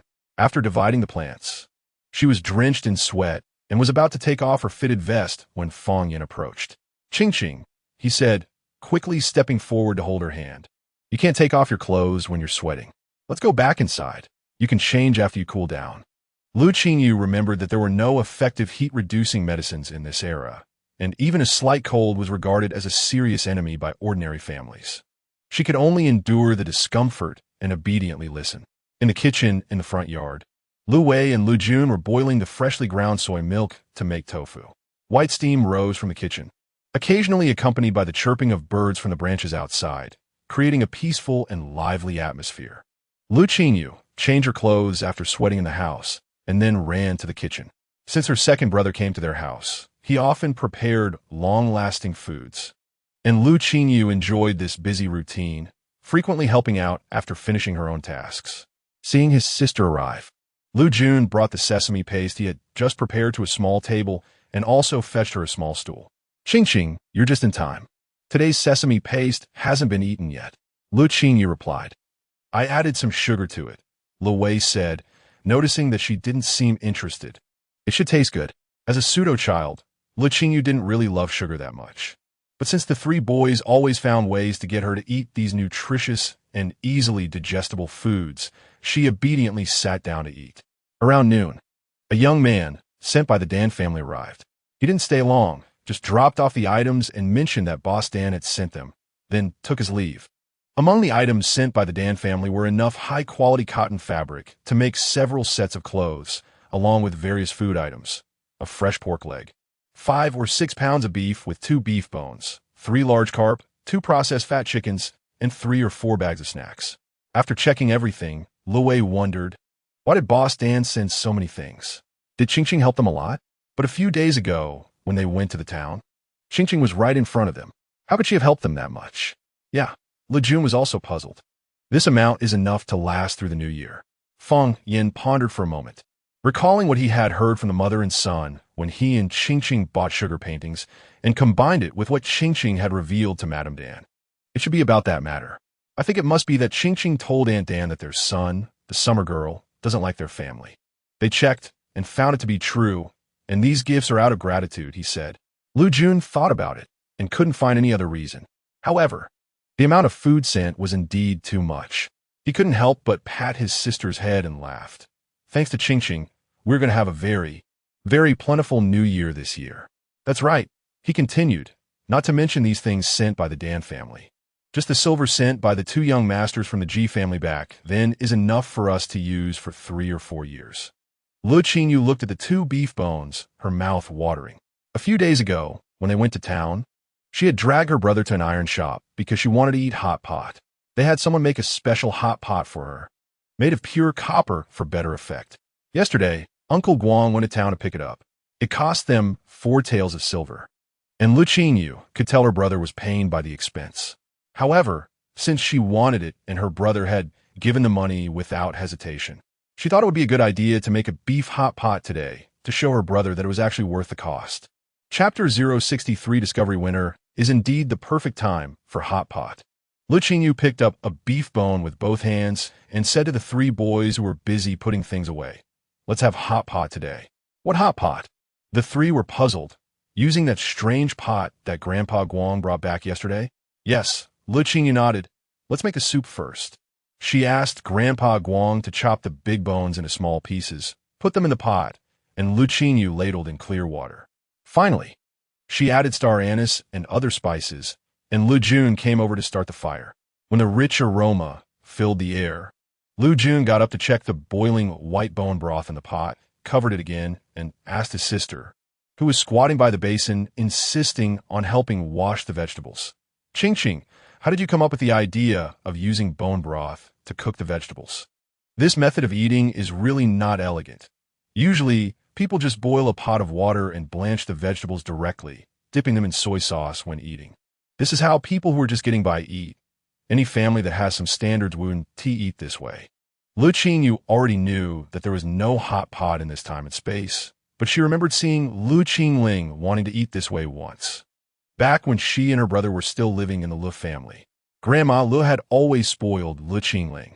And although it was said that there was no need to waste food like that, she eventually made it. However, it turned out to be quite unappetizing. The blanched vegetables and the half a pound of meat that Lu Qingling insisted on adding didn't taste good even when dipped in soy sauce. Grandma Li's soy sauce wasn't tasty, so the blanched vegetables with that soy sauce flavor were even less appetizing. It seemed that Lu Qingling murmured quietly, "It's a pity I don't know how to make sesame sauce." Suddenly hearing this, Lu Qingyou realized that Lu Qingling, like her, had crossed over, but she still didn't understand why she targeted the 2 siblings. "What are you thinking, little girl?" Lu Wei flicked her forehead, bringing her back to her senses. She smiled and said, "I was wondering if we have soy sauce at home." Lu Jun shook his head. I can't make it. I'll go get some beans from Granny Do's house to exchange for a bowl. Granny Do's soy sauce is the best in our village. At this time, ordinary people only had a few kinds of vegetables to eat throughout the year, so they would make a jar of sauce during the summer when the weather was suitable, and some could last for a year or two. In Lihua village, Granny Do was the best at making these sauces. Le Qingyou thought for a moment. Not having sesame sauce was indeed a pity, so she had to use soy sauce as a substitute. However, soy sauce is quite strong and can easily overpower the original taste of the blanched vegetables, so it needed some adjustment. The beef bone soup was almost done cooking, and Le Jun got up to get a bowl of beans from the house and headed toward the village. Meanwhile, Guanghai brought the already heated copper hot pot to the kitchen. Young lady, young master, this pot is ready. Fong Yin asked him to place it on the small table. Uncle Guang, go wash your hands and knead this dough well. Guanghai had great strength, and when the family wanted to eat noodles, they always asked him to knead the dough. He agreed and washed his hands, then went to knead the dough on the counter. Speaking of this dough, Guanghai especially liked to eat it, perhaps because the young lady added some mushroom powder to it, making it taste better than the pearl noodles he had eaten at Xinhai Tower in Kyoto that year. Lu Wei found a clean wooden ladle and scooped the bubbling white bone soup from the pot into the copper hot pot. The hot pot was already slightly red from the charcoal in the middle. As soon as the soup was added, it made a sizzling sound, and a unique aroma of beef bone soup instantly filled the kitchen. Thinking of the spicy hot pot, Le Qinyou's mouth watered. She was indeed a bit greedy. However, there were no chili peppers at the moment, and Sichuan pepper was also a rarity, so she decided to settle for this clear soup for now. Fong Yin noticed that there was only a small basket of fresh leeks and some dried vegetables on the table, while the rest were all meats. After thinking for a moment, he got up and went to the backyard to pull out a few big carrots. For safety's sake, Fong Yin broke a piece of carrot and threw it into the chicken coop. Seeing the chicken scramble to eat it and then come over clucking at him, he knew this was definitely edible. As he was carrying the carrot tops back to the front yard, he saw Lu Jun coming out of the village with a bowl, followed by 3 or 4 people leading horses. Looks like we came at the right time today. Ji Xiantai, dressed in a dark cloud-patterned brocade robe, took a deep breath before stepping into the fenced yard and asked Le Jun, "What a fragrant smell. Little brother, what good food are you making at home?" Little brother? Lu Jun looked at his height, which was not much shorter than this young Master Ji, and cupped his fist, saying, "Young Master Ji, you're too polite. It's just some farmhouse dishes." Beside him, Shi Jinglin was also captivated by the strong aroma, saying, "Little brother, you're not going to say you're unwilling to share with us, are you?" As a dandy young master from Huzhou Prefecture, Shi Jinglin usually spoke without much consideration. Lu Jun felt a bit embarrassed and said, "Not at all. It's just that we really didn't team make anything good." Just as he finished speaking, Lu Qingling, who had followed them because she saw the tall and handsome young master, chimed in, "Third brother, is this beef bone soup? I could tell just from the smell. Beef bone soup is great. Are you really unwilling to share it with us?" she said, blinking her eyes playfully. Shi Jinglin then noticed this little girl and asked, "Who is this little girl? She must be a peasant child, but she seems quite clever and is dressed neatly. She looks quite likable. Qingling, why did you come along?" Lu Jun also just noticed Lu Qingling, frowning slightly before relaxing. He introduced her to Ji and Shi. "This is my cousin. Oh, let us not stand outside. Let us go inside." "Sure." Lu Qingling jumped ahead, saying, "I want to eat the delicious food at third brother's house." Ji Xiantai found this amusing. The little girl seemed small but quite charming. "Xiu Yun, who are these people?" Lu Wei heard talking outside, but no one came in, so he came out to greet them. Lu Jun stepped forward to introduce them and quietly explained to Lu Wei why these 2 young masters came over, and then invited them to sit in the kitchen. The small kitchen quickly felt crowded with 4 or 5 more people entering. "Do you want to go to my house?" Lu Qingling whispered, "It's too cramped here." However, no one paid her any mind. Ji Xiantai felt happy just seeing the little girl waving her hand to greet them and didn't even notice the crowd. Lu Qingyu invited the 2 young masters to sit down. They had come during mealtime, and it wouldn't do to let them go hungry. "Come here," Xiao Qingqing. Ji Xiantai, quite familiar, took off the dark blue pouch from his waist, held Lu Qingyu's hand, and placed it on her palm, saying, "This is the erasure powder I specially had someone grind for you. Just add a little to your meals, and you'll grow up quickly." As he spoke, he examined Le Qingyou's hair, muttering to himself, "It's gotten quite dark. It seems this girl has been eating those black sesame seeds obediently." Lu Qingling watched with jealousy, biting her lower lip tightly. Sure, Jinglin, seeing the fair-skinned girl with black hair, also liked her very much and stepped forward to give her the small gift he had brought. It was a small, milky white jade ruby, often used by young ladies as a skirt accessory. It looked quite precious, but in Sure Jinglin's eyes, it was just an ordinary trinket. Seeing another little girl looking eagerly at it, he smiled. "I didn't know there was another little girl at home. I only brought this one gift. I'll bring you something next time." Lu Qingling hurriedly said thank you.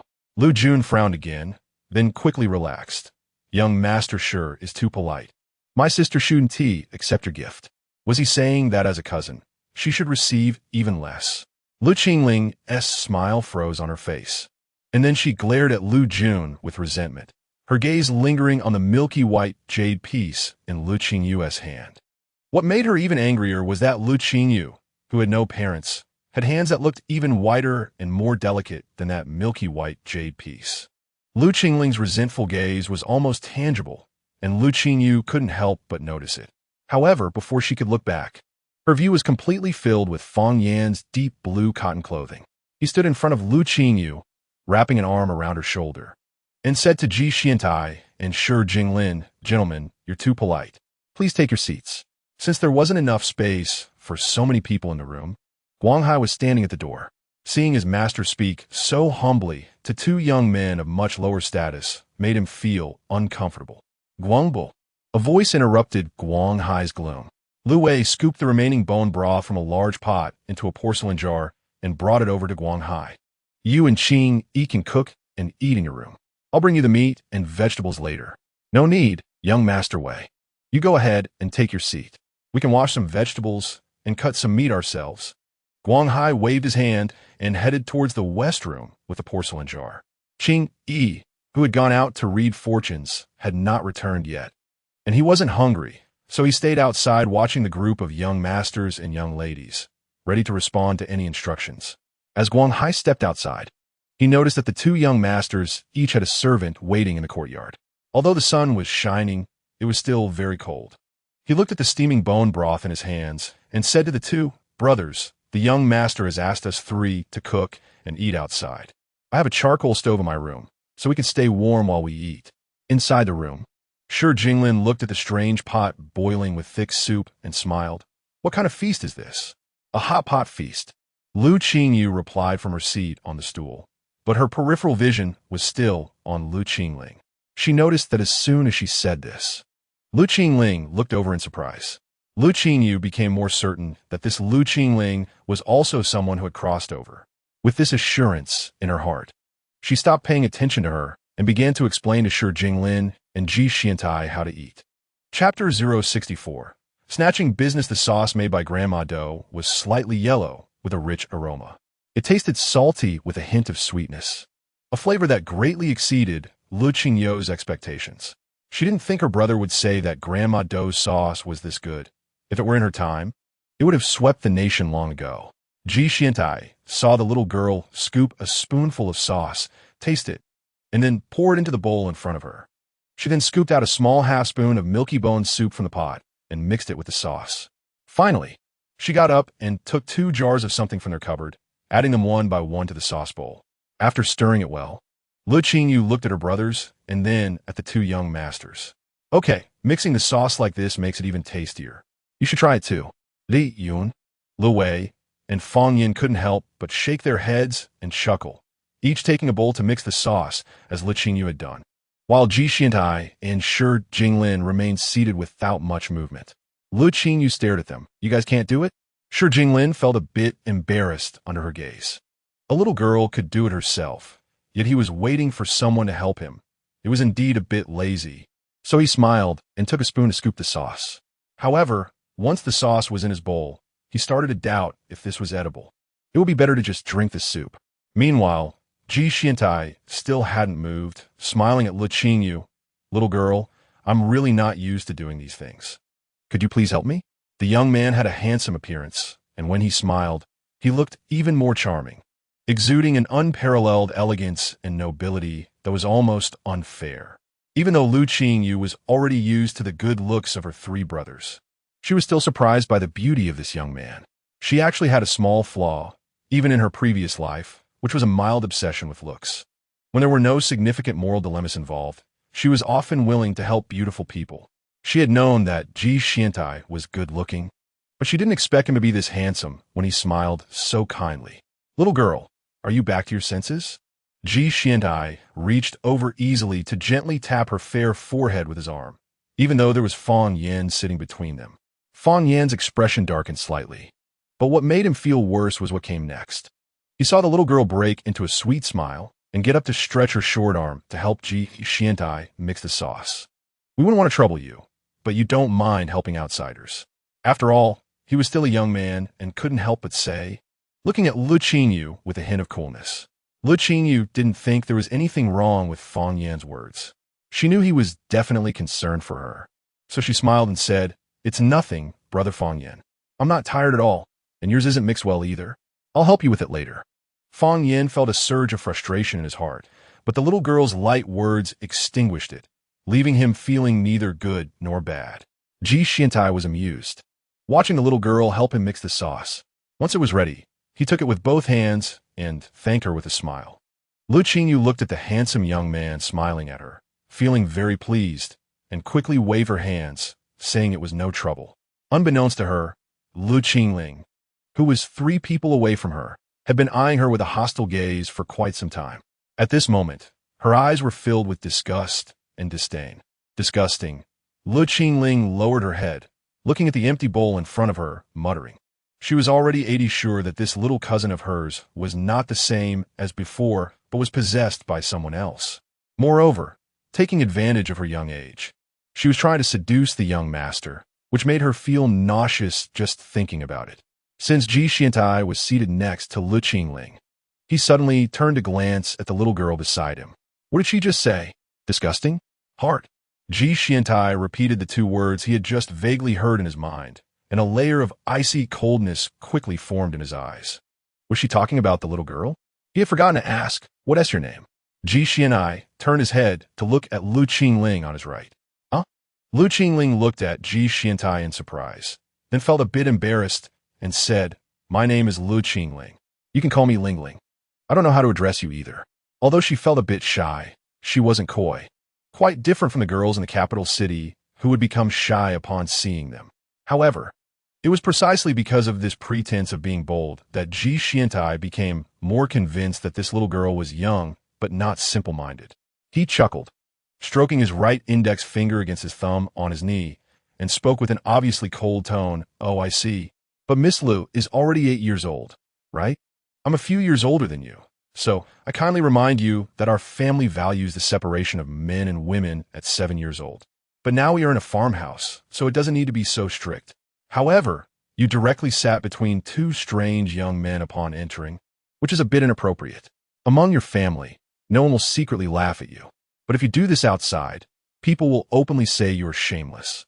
With 3 or 4 twists in one sentence, Lu Qingling's face turned the color of pig liver, and she bit her lip, unable to speak for a long time. Ji Xiantai had always been a bit reckless, seeing the little girl biting her lip with tears welling up in her eyes. He still smiled naturally at the table of people who were staring at him in shock. "I guess I spoke too much. Let us eat." Eat. Lu Qingyou felt no sympathy for Lu Qingling. She used the serving chopsticks to pick up some slices of meat and place them into the boiling white soup. "This can be eaten now." Lu Jun looked at Lu Qingling, who was about to cry, and quickly followed suit to break the awkwardness, put in more vegetables. "This is what Qingqing bought from a merchant. Everyone should try it." Hearing this, Lu Qingling looked over at the well-cut plate of carrots by the pot, then back at Lu Qingyou, her eyes filled with even more hatred. The original female lead had actually been replaced by a scheming girl. She had to come up with a way, preferably to get rid of her. If she couldn't get rid of her, she would make sure to trample her into the mud so she could never rise again. In this time and space, there could only be one special existence, her. Lu Qingling gritted her teeth in humiliation, picking up her chopsticks to reach for the fragrant bubbling pot. She had thought of promoting hot pot in this time and space 2 years ago, but couldn't do it because she didn't have a suitable pot. So why should this scheming girl get everyone's recognition with the novelty of this hot pot? Actually, she paused her chopsticks, looking at the copper hot pot that was quite similar to those in later generations, and said with a slight choked voice, "This method of eating hot pot was thought of by me. I originally wanted to sell it to the restaurant in town to increase our family's income. I didn't expect Qingqing to make it, and even in." She glanced at Shi Jinglin and then at Ji Xiantai, lowering her head. After hearing this, it was likely that these two wouldn't buy the idea from Le Qingyou either. Shi Jinglin had just thought that Ji Xiantai was a bit excessive in his remarks about the little girl, but now he realized that this little girl was not simple. Even if this way of eating was her idea, saying it in front of others was not appropriate. Moreover, this way of eating wasn't even her idea. Shi Jinglin, being soft-hearted, didn't want Ji Xiantai to continue to criticize the little girl. He placed the vegetables he had picked up into his bowl and smiled. "You're still young and haven't tea gone out much. This way of cooking vegetables has been passed down among boatmen on the water for decades. How can you say it was your idea?" "I know." Lu Qingling's expression remained unchanged. Seeing that Shi Jinglin was willing to help her, she turned to him and said, "But the method for making this pot really took me several months to come up with. I originally wanted to sell it, but now that Qingqing's family has made it, outsiders already know the method, and my idea is nothing now." Shi Jinglin smiled. "You're still young, so you don't need to worry about your family's livelihood." He sighed inwardly. Indeed, children from poor families grow up quickly. This little girl was always worried about family matters. Should he spend some silver to buy it? As the son of Huzhou's richest man, Shi Jinglin certainly had some business acumen. He had just thought about mentioning to the young girl that he wanted to buy this hot pot after dinner. Now, he turned to look at the wronged Le Qingyou and genuinely didn't know who to discuss this matter with. While Shi Jinglin was caught in his dilemma, the others at the table had already started eating enthusiastically. When Ji Xiantai took the first bite of the dish dipped in sauce, he was amazed by its delicious and savory flavor. The meat was tender and the vegetables refreshing. He didn't expect such a simple dish of hot pot could taste so good. Having grown up surrounded by various delicacies, Ji Xiantai could immediately tell that the dish's deliciousness lay not in the pot itself, but in the soup base and the ingredients. Hearing that Shi Jinglin was still comforting the overly thoughtful and somewhat mischievous young girl, Ji Xiantai scoffed. Regardless of whether this pot was her idea, even if it wasn't something that had to be good. It was merely a novelty and convenience. Surely, an ordinary copper pot could achieve the same effect. Chapter 065. Missed opportunity. My great-aunt just happens to have a dowry shop that does restaurant business. I wonder if you could sell me the recipe for this hot pot. Ji Xiantai took out a handkerchief to wipe the corner of his mouth and asked, "Isn't this just an extremely ordinary dish? Can it really be sold?" Lu Jun put down his chopsticks, somewhat unable to believe it. After all, he thought, who can't make this? The sailors and boatmen who navigate the waters are probably more skilled than they are. There's no secret recipe, and no one would buy it. So he merely brushed off Lu Qingling's earlier words. He didn't expect this young Master Ji would actually want to buy it. "Brother Ji."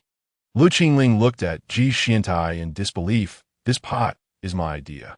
Shi Jinglin, who has always been tolerant of girls, also wanted to buy the recipe for this dish, so he said, "Xiantai, I also want to buy this dish. Why don't we buy separately? Let's buy the pot from Qingling and the recipe from the Qing family." Actually, he still preferred Xiao Qingyou, but he also felt that Lu Qingling was quite understanding and pitiful. "No," Ji Xiantai smiled. "I only want to buy the soup-based recipe." "Jinglin, your family has plenty of money. You could buy a novelty pot as a good deed." A faint gaze swept over Lu Qingling. "Shi Jinglin, am I unaware that the pot is optional? The main point is the soup base?" Le Qingyou, while listening to the discussion at the table and happily eating the hot pot she had been thinking about for a long time, secretly thought that children in ancient times are really precocious. They are only in their teens, but already know how to seek business opportunities for their family's business. At this moment, Lu Qingling looked at Lu Qingyou and asked, "Qingqing, do you think this is okay?" "This is what? Selling this hot pot as your creative idea?" No wonder time travelers don't want to encounter competitors in ancient times. Without competitors, anything from the future can be claimed as her idea. If there were competitors, It would create competition. However, Le Qingyou really didn't have the time to argue with Lu Qingling over this. Looking at Lu Qingling like this, Lu Qingyu felt that she must have been younger than herself before her time travel. Otherwise, how could she be so childish and competitive? Lu Qingyu smiled and remained silent. Qingling, Lu Jun said with some displeasure, my sister is still young. You could just ask me about these family matters. Fang Yin said, let's talk about these matters after dinner. He added 2 slices of cooked meat to Lu Qingyu's bowl and said to her, just tell me what you want to eat, and I'll get it for you. Le Qingyou. It was indeed a bit difficult for her little arms to grab the food, and she wanted to eat carrot slices. They each helped themselves to food, and the others couldn't discuss the soup-based purchase anymore, so they focused on eating. After a while, after the meal, Lu Wei made tea with the boiling water from the pot, and everyone moved to the main room. The charcoal basin in the main room was just replaced by Guanghai. And since Lu Qingyu and the others lived there, the charcoal basin was always kept burning, making the room very warm. The walls were covered with white wallpaper, and 3 beds occupied the corners of the room, each with a matching small table, all newly made and very cozy. As soon as they entered, Ji Xiantai said, this little house is tidied up quite well. It looks like a thatched cottage from the outside, but I didn't expect it to be so bright inside. Naturally, one should take care of the house they live in, Lu Wei said. After exchanging a few pleasantries, they got to the main topic. Both Ji Xiantai and Shi Jinglin were interested in buying the soup base for the hot pot, and they had no intention of preventing each other from buying it, which eased the pressure on Le Jun. Since both wanted to buy, then let them both buy it. However, Le Jun knew there was no secret recipe, and when they said they wanted to buy it, it was just to give face to his family, so he didn't ask for a high price. It was sold for 8 taels. Ji Xiantai had his subordinate bring 10 taels of silver. Although he had generously helped the Lu siblings before, when it came to business, it was still a matter of principle. This is 10 taels of silver, with the extra 2 taels being for the meal just now. Lu Jun was not blinded by money, nor did he blindly raise the price just because they wanted to buy the soup base. Ji Xiantai felt that this person could become a friend. The price Lu Jun offered made Shi Jinglin feel quite comfortable. After all, while the taste of the hot pot was amazing, the method for the soup base was something their chef could easily replicate. Shi Jinglin also handed over 10 taels of silver. Seeing Lu Jun immediately tense up with 20 taels, Lu Qingling's eyes turned red with jealousy. She had been selling meat with her father day and night for over 10 days and still hadn't saved up 10 taels. Why did Le Jun have it? This hot pot was her idea first. Brother Shi, brother Ji, Lu Qingling stepped forward. Don't you want that special hot pot? With that, making hot pot would be very convenient. Ji Xiantai waved his hand. My funds are limited. I only need the essence. Shi Jinglin felt that this little girl was quite understanding and pitiful. He had already decided to sell it, and although he felt Ji Xiantai might be trying to take advantage of him, he still smiled at Lu Qingling. Little girl, how much do you want to sell it for? Lu Qingling thought that kind of novel hot pot could greatly enhance a shop's appeal, and it must be more expensive than just a soup base. However, she didn't want to ask for too much, lest she ruin Shi Jingling's impression of her. So she said, Brother Shi, just give me what you think is fair, I don't mind. Upon hearing this, Shi Jinglin felt that this little girl was quite sensible. He originally intended to give her a few extra taels, but upon careful calculation, he realized he only had 35 taels left for the month. He still needed to give this little girl money to take care of the flowers, and he had to organize a flower appreciation event when he got back, which all required money. Thinking this way, Shi Jinglin felt a pang in his heart. If he had known, he wouldn't have bought this pot. With so many talented people in the family restaurant, they couldn't even come up with a suitable pot for cooking vegetables. He could only go back and ask his father for more money for the recipe he bought. Right now, he had no money, so he could only take out a small silver ingot worth 5 taels to give to Lu Qingling. Though he was a spendthrift, he knew that 5 taels could buy 2 large carts of buns, so selling a uniquely styled pot recipe was more than enough. Lu Qingling looked at the small silver ingot in her hand, almost unable to maintain her expression due to anger. She lowered her head and said, Thank you, Brother Shi. No need to thank me. Shi Jinglin felt heartache. This 5 taels was purely wasted.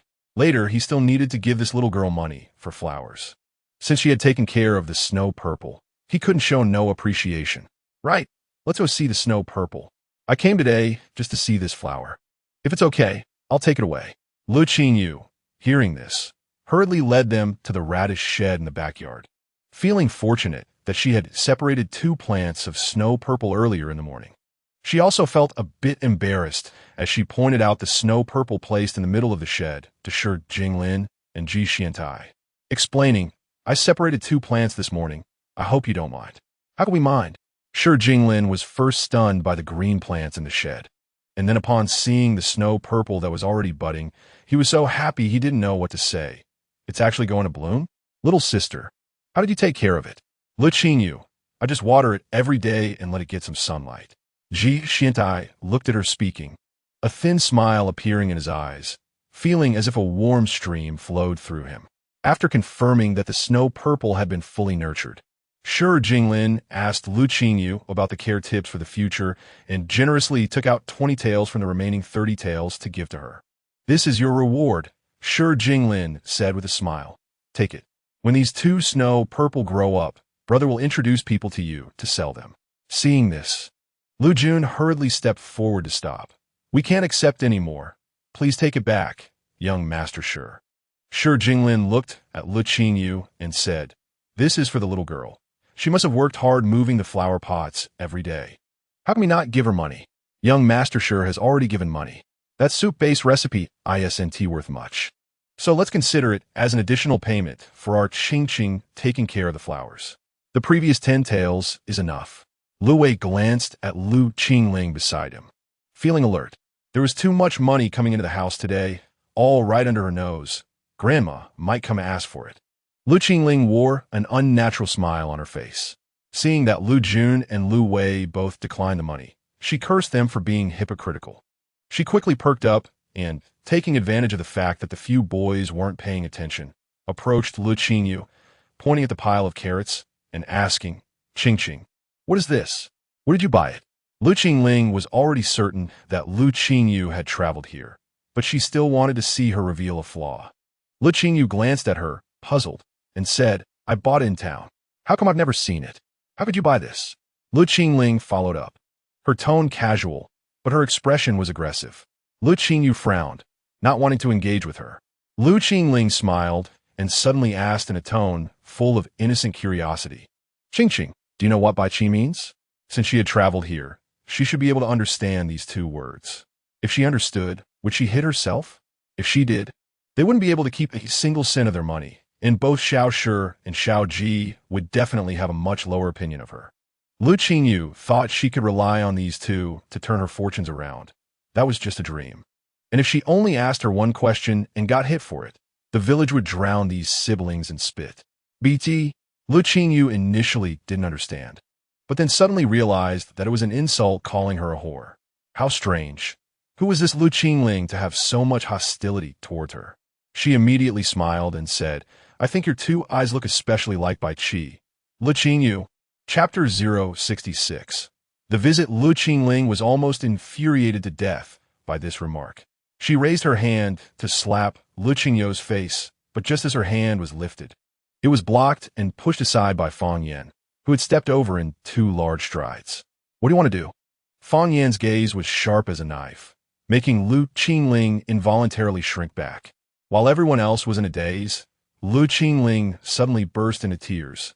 You are bullying me. Rinrin, why are you crying? Lu Jun frowned. Weren't you the one who wanted to hit Qingqing just now? Fang Yan just pulled you away. How does that count as us bullying you? Lu Qingling sobbed. The way you speak is still bullying me, isn't it? As she said this, her accusatory gaze turned to Shi Jinglin and Ji Xiantai. Ji Xiantai sneered. It was the first time he had seen such a good little actor in a farmhouse. Just as Shi Jinglin was about to speak, Ji Xiantai coldly said, Shi Xiao, mind your own business. Seeing that his cousin clearly was causing trouble, Lu Wei recalled her naive demeanor when she once instigated the old lady to quarrel with those who did not give her face, and he couldn't help but shiver. He could only step forward and softly coax her. If the old lady truly came to the door, they might not be able to keep what they had accumulated over these days. With Lu Wei's coaxing, Lu Qingling cried even more pitifully. Lu Qingyou was speechless at this scene. She really didn't expect a time-traveling girl to cry so fiercely. Could it be that she was just a primary school student before the time travel? Le Qingyou cried louder and louder, and Lu Jun had no choice but to endure his headache and go to comfort her. However, unexpectedly, a deep barking sound erupted at that moment. De rushed out and barked at the crying Lu Qingyou. In the blink of an eye, Lu Qingyou ran out crying, and De stopped barking, finally quieting the courtyard, leaving Ji Xiantai and Shi Jinglin both stunned. Lu Wei rubbed his temples in annoyance. Now we're in trouble. Lu Jun understood his meaning and looked a bit worried. Lu Qingyou thought of the difficult old lady and regretted not holding back from retorting to Lu Qingyou earlier. At that moment, she felt a warm hand ruffle her hair. She looked up and met Fang Yan's gentle gaze. Don't be afraid. Can't we protect you? Ji Xiantai glanced at them and pointed in the direction Lu Qingyou had run off to. Call for her parents? Probably in less than 15 minutes. My grandmother will come over, Lu Jun said with a bitter smile. You two young masters should leave first to avoid getting caught in the crossfire. Ji Xiantai raised an eyebrow. It's fine. We were planning to rest at the inn in town anyway. We're not in a hurry to leave. I'm not afraid of getting caught in the crossfire. Sure, Xiao, if you have concerns, you can leave first. Sure, Jinglin shook his head. If I leave, wouldn't that make me look cowardly, scared of an old lady from the countryside? Besides, we didn't conspire to bully her granddaughter, so why should we leave? Not wanting these two to leave, Lu Jun and Lu Wei could only invite them back to the main hall to sit. Guanghai was waiting in the front yard. When he saw the young masters and Miss arrive, he came over to greet them and asked, What happened just now? That young lady? The child is feeling wronged. Lu Jun said, We might need to trouble Uncle Guang to keep an eye on my sister. Guanghai pondered for a moment and said, Young masters and young miss, don't be afraid. With me here, no one can harm you. Qing, he was still lazily sitting at the door, basking in the sun. Just as she was comfortably enjoying the warmth, a crying figure ran past and disturbed her mood. She then said, Isn't it just that old farmhouse woman? There's no need to be afraid. As the saying goes, evil people have their own evil to deal with. Ji Xiantai looked at the Taoist priest and smiled. The little brother's family seems quite prosperous. Li Yun. As soon as they sat down in the room, before the tea could be served, little Lao Tai's furious voice rang out from outside. Lu Jun, Lu Wei, you two little brats, come out here. Old lady, how angry can you be? You're my doorstep. Please calm down. Guanghai had already stepped forward to block her path. What do you think you are? A beggar, daring to block my way? Little Lao Tai remembered her granddaughter crying so hard that she couldn't catch her breath and felt heartbroken. Her precious treasure had been so upset. How could she still bring good fortune? Little brats, come out, or I'll beat you to death. Little Lao Tai completely disregarded her image outside. Grandma. Lu Wei stepped forward to block Lu Jun and came out first. What is the matter? Please calm down and speak slowly. Rinrin was bullied by you two to the point of crying like that. How can I calm down? Little Lao Tai's face was twisted with rage. When she saw two young men in fine clothes come out behind Lu Wei, she recalled the silver her granddaughter had mentioned in bits and pieces and said sternly, You little brats, your family provides for you to eat and wear, and not only do you bully your own sister, but you've also learned to hide things? Grandma, we didn't bully Rinrin. Lu Jun's explanation was interrupted by little Lao Tai. Don't talk back to me. Where's your little sister? Let her come out and apologize to Rinrin. Lu Jun's eyes turned fierce as he looked at little Lao Tai. His fists clenched tightly. If you scare my sister, don't think I won't be filial today. You little brat, do you dare to threaten me? Little Lao Tai nearly jumped up at his words. Don't think that just because your father is gone, you can go wild. As she said this, she tried to barge into the house. Fang Yin failed to hold her back, and Lu Qingyou broke free from him, running to the doorway. When Little Lao Tai saw her, she reached out, but Ji Xiantai swiftly raised his arm and knocked her hand down hard. Which family are you from? Turning to see Ji Xuantai's clothing, Little Lao Tai's eyes narrowed, and her confidence wavered. Hasn't any adult taught you to respect your elders? Ji Xuantai's eyes were filled with cold amusement. Of course I was taught. But my family taught me to respect the elderly, not to respect old beasts. With that, he stepped forward, hugged the frightened little girl in his arms, and turned to glare at Little Lao Tai. Surviving to an old age without dying makes one a criminal. Only kind elders deserve filial piety from their juniors. Old lady, don't think that just because you're old You can act violently in the younger generation's home. For someone like you, it's at least 30 lashes in the court. Lu Laotai's face instantly turned pale as she stepped back 3 or 4 paces, but she stubbornly replied, "You think you can say that? Is there any reason for being unfilial? I've never heard such a thing." Le Qingyou was not intimidated by Lu Laotai. She was just surprised to see her acting so recklessly. Just as Ji Xiantai was about to speak, she interjected, "We are not unfilial. When my brother and I were starving and nearly dying, you didn't care about us at all. In that situation, during the New Year, my brother even scraped together a New Year gift to send to you, but you threw it out because you thought it was shabby." Lu Qingyou was being held by Ji Xiantai, and her words were powerful, almost making Lu Laotai faint with anger. "Threw it out? I just didn't want the neighbors to gossip. I wouldn't have thrown out the New Year gifts meant for 2 orphan children. What little wretch." Lu Laotai suddenly changed to a sorrowful expression, sobbing as she pounded her thigh. "Erzi, I'm sorry for you. I didn't dare to take care of your children, which is why you, at such a young age." "Grandma," Le Jun suddenly raised his voice to interrupt her possible slander against his sister at this moment. He truly hated this old lady who always made things difficult for them. "We didn't bully Rinrin. She wanted to hit Qingqing, and we just stopped her.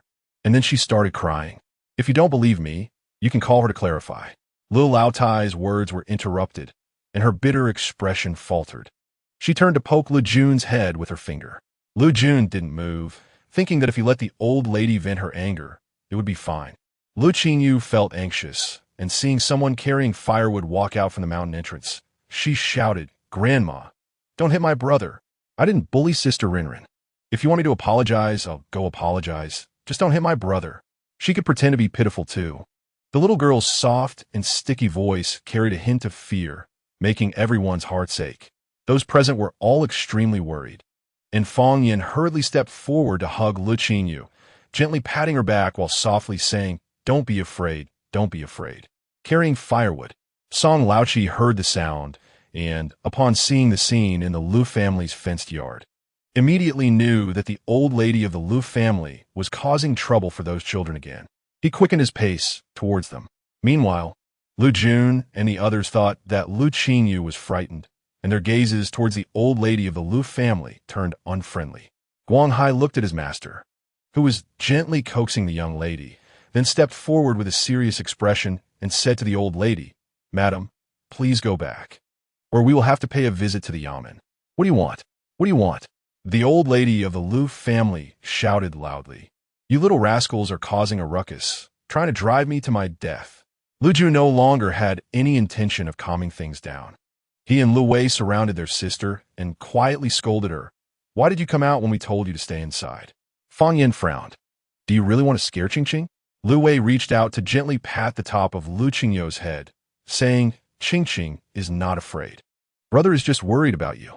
"I'm not afraid," Lu Qingyou said, feeling a bit embarrassed. It was quite shameful for an adult to be coaxed like a child by 3 young boys. "I came out to reason with her." Seeing the children huddled together talking, the old lady became even angrier, pounding her thigh and choking back tears. "Unfilial descendants. Second son, why did you die so early? Look at your children. They think I'm some old hack." In the end, it turned into a dramatic sobbing. Ji Xiantai couldn't help but lament that he had never seen such a scene before, crossing his arms and watching with a smile. However, Shi Jinglin watched in silence for a while, and his previously good impression of Lu Qingling was greatly diminished. "Old Aunt Lu, why are you blocking the children's way and crying?" At that moment, a cheerful voice came from the doorway. "My second brother loves these 2 children the most. Are you not afraid that he and his wife will come looking for you at midnight?" Chapter 067 Night, reading Madame Li's displeased expression froze, and she was at a loss for words. Song Laoqi smiled as he pushed open the fence gate and entered. "Aunt Lu, who in the village doesn't know you are kind-hearted? Fortunately, this is outside the village and it's cold, so not many people saw it.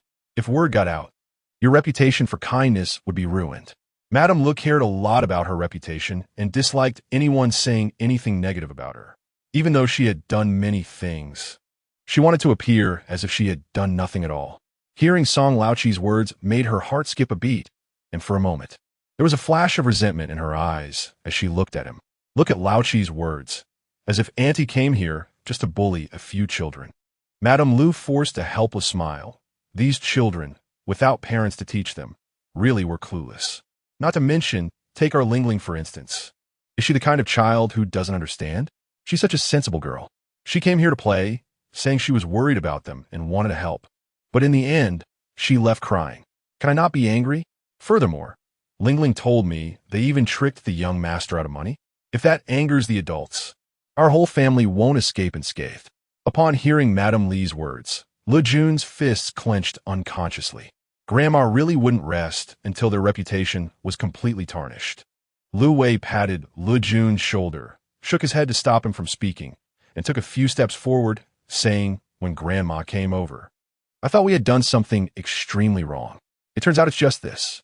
We can explain it to you. As for Lingling crying, we really don't know why. She was fine, and then suddenly started crying when we only tried to stop her from hitting lightly. She accused us of bullying her. Seeing that Madame Lu seemed to want to interrupt, he quickly looked at Song Laochi and said, Uncle Chi, tell us, what is wrong with us not wanting Lingling to hit lightly? How did it become bullying her? Should we have let her hit lightly? We can understand if Grandma cares more about Lingling, but we care more about Qin. Is that really so hard to understand? Understand. Song Laochi nodded repeatedly, secretly admiring how well Wei could speak. In my house, I also care more about the younger ones. Auntie, is it worth it to come here and scold a few children over such a matter? Although everyone knows you are kind-hearted, who doesn't know you left 3 children unattended? Don't go too far, or you might ruin the good reputation you've built for a lifetime. One sentence made Madame Li's expression darken further. What did Song Laochi mean? Was this matter going to get out today? Chi, you don't understand. Every family has its difficulties, Madame Lu sighed, appearing to care about the children more than she actually did. I'm just afraid they go astray. Besides, they're just small children, and I can't rest easy with them handling so much money. In the end, this whole fuss was still about money. Ji Xiantai, standing to the side, boredly rubbed the jade pendant at his waist, a cold smile appearing at the corners of his lips. Sometimes, he didn't look down on the poor. It was just that these people had many shortcomings due to their poverty. Song Laochi understood Madame Li's meaning, wanting to control the children's money. He bluntly mentioned the money the children had, causing trouble for them. Fortunately, it was him who encountered this matter today. It would be hard for someone else to say anything. Thinking this, he smiled and said, Auntie, you really care about them. However, it's not easy for the children to save some money. If you take charge and you don't live in the same house, it's also inconvenient for them to spend. The other day, I heard my wife say that when you didn't want Wei, both old gentlemen said you couldn't interfere with the children's matters. Did I hear wrong? If not, Jun Wei, why don't you help your grandma and we can go ask the old gentleman together? Lu Jun and Lu Wei responded in unison. But Madame Lu's face was filled with displeasure. However, because there were outsiders present, she had to endure it, thinking of the good reputation they had built over decades, and that her eldest son and grandson were both scholars. In the end, she didn't say much more, leaving behind a remark that they shouldn't do bad things without adults supervising them. However, she was still unwilling in her heart. Her granddaughter had said that the 2 young masters had given them a total of 40 to 50 taels of silver. That was a significant amount of money. With that money, her younger son wouldn't need to go to town every day to sell that hard-to-sell braised meat, right? She often favored her grandchildren. But didn't they all do it for the family? Unlike these few, who only knew how to take advantage and pocket everything good, how could she favor them? But how could she forcefully take that money back? She couldn't let her 2 sons get involved. That wouldn't be right and would tarnish her reputation. It seemed she and her old man would have to make another trip when it got dark. Jun, Wei, make sure to put away your things well. After watching Madame Lu walk away, Song Laochi reminded them, I see your grandma has more tricks up her sleeve. If not, you should go tell the 2 old gentlemen later. Noticing Guang Hai and the disheveled man who had been silent all along, Song Laochi sighed. It's good to have an adult at home.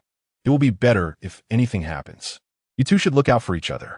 Recalling how much help Lu Urge had given him in the past, Song Laochi couldn't help but remind them. However, since he was a man struggling to support his own family, he could only lend a hand when Urge's 2 children were in trouble. Looking at the scene before him, Jun was indeed making the family more lively with his sister. Song Laochi felt quite emotional, reminded them a couple more times, and then carried the firewood away. At home, after sending off Ji Xiantai and Shi Jinglin, Lu Jun couldn't help but punch the earthen wall in the hall. He was angry. He didn't know how much longer Grandma would keep humiliating them. Was it just because he was still young? What are you doing? Lu Wei pulled a stool over to sit down and said to him not to scare Qin Xin. Today's matter was quite a hassle, and he was worried it would frighten her. Lu Jun turned around to see his sister leaning listlessly against Fang Yin, immediately regretting his actions. He quickly put on a smile and approached to pinch her soft, tender cheeks. Qin Xin, don't be afraid. Brother could drive away the bad people. Le Qingyou shook her head. Brother, I'm not scared at all. Will Grandma come to trouble us again? Not noticing at this moment, Fang Yin raised his head and glanced at Guang Hai, who was not far away. It's fine, Le Jun said with a relaxed smile. If she comes again, I'll go find great-grandpa and second-grandpa. Lu Wei also smiled and nodded. Yes, we can't control Grandma, but someone can. At night, after finishing dinner, it was completely dark. Lu Jun brought in the 2 pots of charcoal that Guangbo had just lit and casually grabbed a handful of chestnuts and hazelnuts to bury in another pot that was almost burnt out. Roasting chestnuts and hazelnuts in the remaining warmth of the charcoal was the best. His sister could eat 10 or more each time, so Le Jun always buried some for her as snacks. Time to read. Le Jun took out his books and sat at the table, calling the 3 lazy ones leaning against the bed over. Lu Wei didn't plan to attend school. He only wanted to learn a few characters to avoid being completely illiterate, so he wasn't very proactive about studying. Realizing his second brother's thoughts, Lu Qingyou often urged him to study, saying that he was old enough to learn knowledge.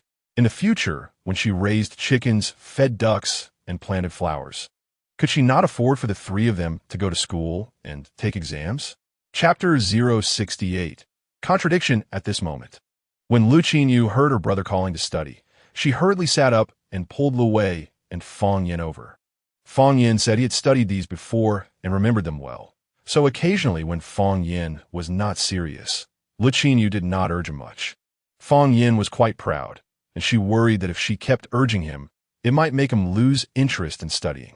The 4 of them gathered around the table, first reading through what they had learned last night, and then starting to learn new chapters. Although there was no dictionary with pinyin annotations, there was a character book, which used the Fanxia method to indicate readings, similar to the ancient Chinese phonetic system. Fanxia uses 2 simple, common characters to denote the pronunciation of a more complex character. For example, the character is pronounced using the initial sound of zhing and the final sound of ru to represent it. This method is quite inconvenient. Sometimes Le Jun would encounter situations where he didn't even recognize the 2 characters used for Fanxia. However, Fang Yin read a lot, so he knew the basic characters. Thus, within a month, they had already finished reading the Analects, including the commentary. Lu Jun did not know exactly what the student exams entailed. He was just memorizing roughly for now. He decided to visit his grandmother's house around the new year to ask his uncle for advice. The 3 of them could focus on their studies, but only Lu Qingyou, after matching the traditional and simplified characters in this section, would occasionally get up to drink tea or sit by the charcoal stove to check on the roasted chestnuts. Since Lu Jun had no intention of turning his sister into a talented woman, he turned a blind eye to her lack of seriousness. However, if any of the 3 were not focused, Lu Qingyou would always stand up to remind them to study hard. Her cute little face would become serious, which often made the 3 boys unable to suppress their laughter.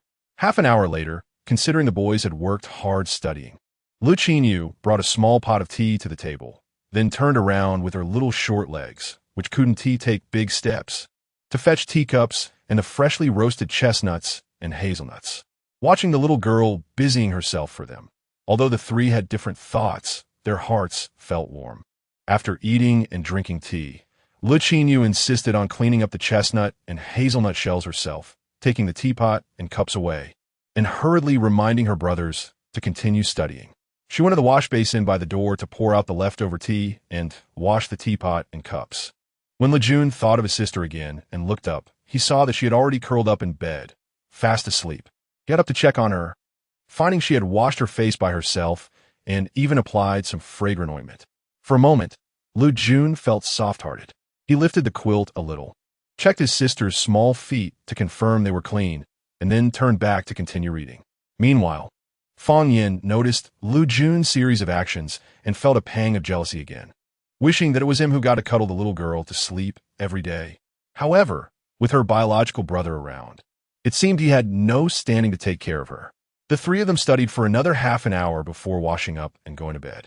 When the moon was high in the sky, Fang Yin opened his eyes, lifted the quilt, put on an outer garment, and quietly slipped out the door. In the courtyard, which looked like it was covered in a thick frost, stood a tall, dark figure. Before Fang Yin got close, the figure had already knelt down. "What orders do you have, master?" It was Guang Hai's voice. In a quiet backyard, Fang Yin turned and walked ahead, with only a few occasional clucks from the chickens breaking the silence. Fang Yin said, "I hope you can keep that old woman in check." "Yes." Guang Hai lowered his head. "Even without your orders, I was already planning to teach that woman a lesson tonight." Fang Yin's lips curled up, and he waved his hand. "Go ahead." Guang Hai cupped his fists, then quickly vanished. Fang Yin looked up at the round moon in the sky and walked on the empty ground to the toilet. When he returned to the room, Fang Yin was filled with cold air. The comfortable temperature inside made him unconsciously relax. Suddenly, a voice rang out in the dark. "Had diarrhea? Why were you out for so long?" It was Lu Wei's voice, sounding very alert, as if he hadn't been asleep at all. "Did you know I was out?" Fang Yin asked in a low voice. "You haven't slept?" Lu Wei sighed. "I couldn't sleep." "Are you okay?" "I'm fine," Fang Yin replied casually, taking off his outer garment and lying down. "Then I'll sleep first." At this moment, old Madame Lu was also unable to sleep, thinking about that more than 40 taels of silver, not a bit of sleepiness in her eyes. However, when she mentioned to old man Lu that they should go in the dark to get that money to help those children, he didn't even respond. Both angry and worried about the 40-something taels of silver, it was no wonder she couldn't fall asleep. After tossing and turning for a while, old Madame Lu got up. It was cold, and since there was a chamber pot in the room, she didn't need to go outside. Old Madame Lu put on her clothes and came to the chamber pot. As she was taking off her undergarments, she glanced outside and saw a dark shadow clearly at the window, startling her into screaming. As she yelled, she suddenly felt a pain in her calves and fell to the ground with a thud. This commotion startled old man Lu awake. He put on his coat and got out of bed, seeing his wife slumped on the ground, but nothing seemed to be wrong with her, so he asked in confusion, "Why are you yelling?" "My leg hurts," old Madame Lu said, clutching her leg, her voice trembling. There was a dark shadow at the window. "You must be seeing things," old man Lu said, lighting the lamp and opening the door to look at the window. There was nothing there. When he came back to look at old Madame Li's legs, they seemed fine, so he asked, "What are you trying to stir up?" "What could I be stirring up? If it weren't for a bunch of unfilial grandchildren, would I have fallen tonight?" She complained, "Hurry and help me up." Old man Lu couldn't argue with her, sighed, and helped her back to bed, covering her with the quilt. Old Madame Lu kept saying her calves hurt, and he said, "I'll wake up the third and fourth to ask a doctor for you." With that much noise just now, couldn't they hear it from the other house, which isn't far away. Old Madame Lu's usually gentle face was filled with frustration. "Don't call them. Let us see when they come." They waited until the next morning. Old Madame Lu had been in pain for most of the night, and as she watched the sky gradually lighten, still no sign of her son, and even her most favored granddaughter was nowhere to be seen. Her complexion had already turned pale. Just as she was looking at the door, Lu San walked in and asked, "Mother, I heard a shout last night. Are you and father okay?" Old Madame Lu's pent-up anger from the night exploded at that moment. "You're only asking now? If something really happened, your parents would have been dead by now. Yenner is pregnant. I couldn't leave." Lu San retreated a couple of steps. "I thought the fourth brother would have come over since his room is closer to you two." This statement further poked at old Madame Li's anger, and without caring that it was early morning, she pointed at Lu San and scolded, "I raise you ungrateful children, cleaning your mess since you were little. Your own mother has something wrong, and none of you step up." Old man Lu, feeling annoyed, stood up and said to Lu San, "Go to the village ahead and fetch a doctor for your mother. She has been in pain all night." Lu San sighed and turned to leave, but when he reached the door, he stopped and said, "Father, I don't have any money on me." As soon as he finished speaking, he received another round of scolding. Old man Lu waved his hand, letting his third son go out first. Moments.Le. He found a few copper coins and sent them to him. Chapter 069 Useless. It wasn't until the doctor arrived that the Lu family finally got out of bed, and they anxiously went to the window to check. Grandma wasn't in pain, and Le Qingyou held onto Grandma Li's hand, her small face filled with concern, which made the doctor sigh in admiration and say to Grandma Lu, "Your granddaughter is truly filial." Grandma Lu, however, responded with an ambiguous expression, "Truly filial." The doctor felt her pulse for a while and examined Grandma Li's leg, puzzled. "Your health seems fine. There's no problem here. Where does your leg hurt? What kind of pain is it?" Grandma Lu explained, and Grandpa Lu also mentioned how his wife was startled by a dark shadow last night. The doctor pondered for a moment and said, "Perhaps she was frightened. I'll prescribe 2 doses of calming medicine first, and if there's no improvement, it might be better to invite a Taoist priest to take a look." The ancients revered ghosts and deities, and whenever people had some issues, they often thought they had offended something. Moreover, listening to this old man's words, the doctor thought that since Grandma was frightened by a dark shadow, it suggested that older people shouldn't be easily scared unless they had done something against their conscience. Thus, he suggested they invite a Taoist priest. "Doctor, we don't believe in that. Please take another look at my grandma." Le Qingyou stood up, looking disapprovingly at this otherworldly doctor who pushed everything on his spirits whenever something happened. It was too irresponsible. "Qingyou, don't speak nonsense." The entire family of believers was shocked by Le Qingyou's words. Even San reprimanded her. Since Le Qingyou was born in this world, she had never been criticized so much, and she looked at Grandma Lu with grievance. But Grandma Lu remained silent, recalling what Song Laochi had said yesterday, and a clever idea emerged from her heart. First, she had the third son send away the doctor, and then she had the fourth son go to the Taoist temple in the north of the town to invite a priest. For the first time, feeling so ignored, Le Qingyou felt very uncomfortable. Her father had just taken the money and left, so she poured a cup of tea for Grandma Lu and brought it to her, comforting her. "Grandma, don't think too much. You will definitely get better.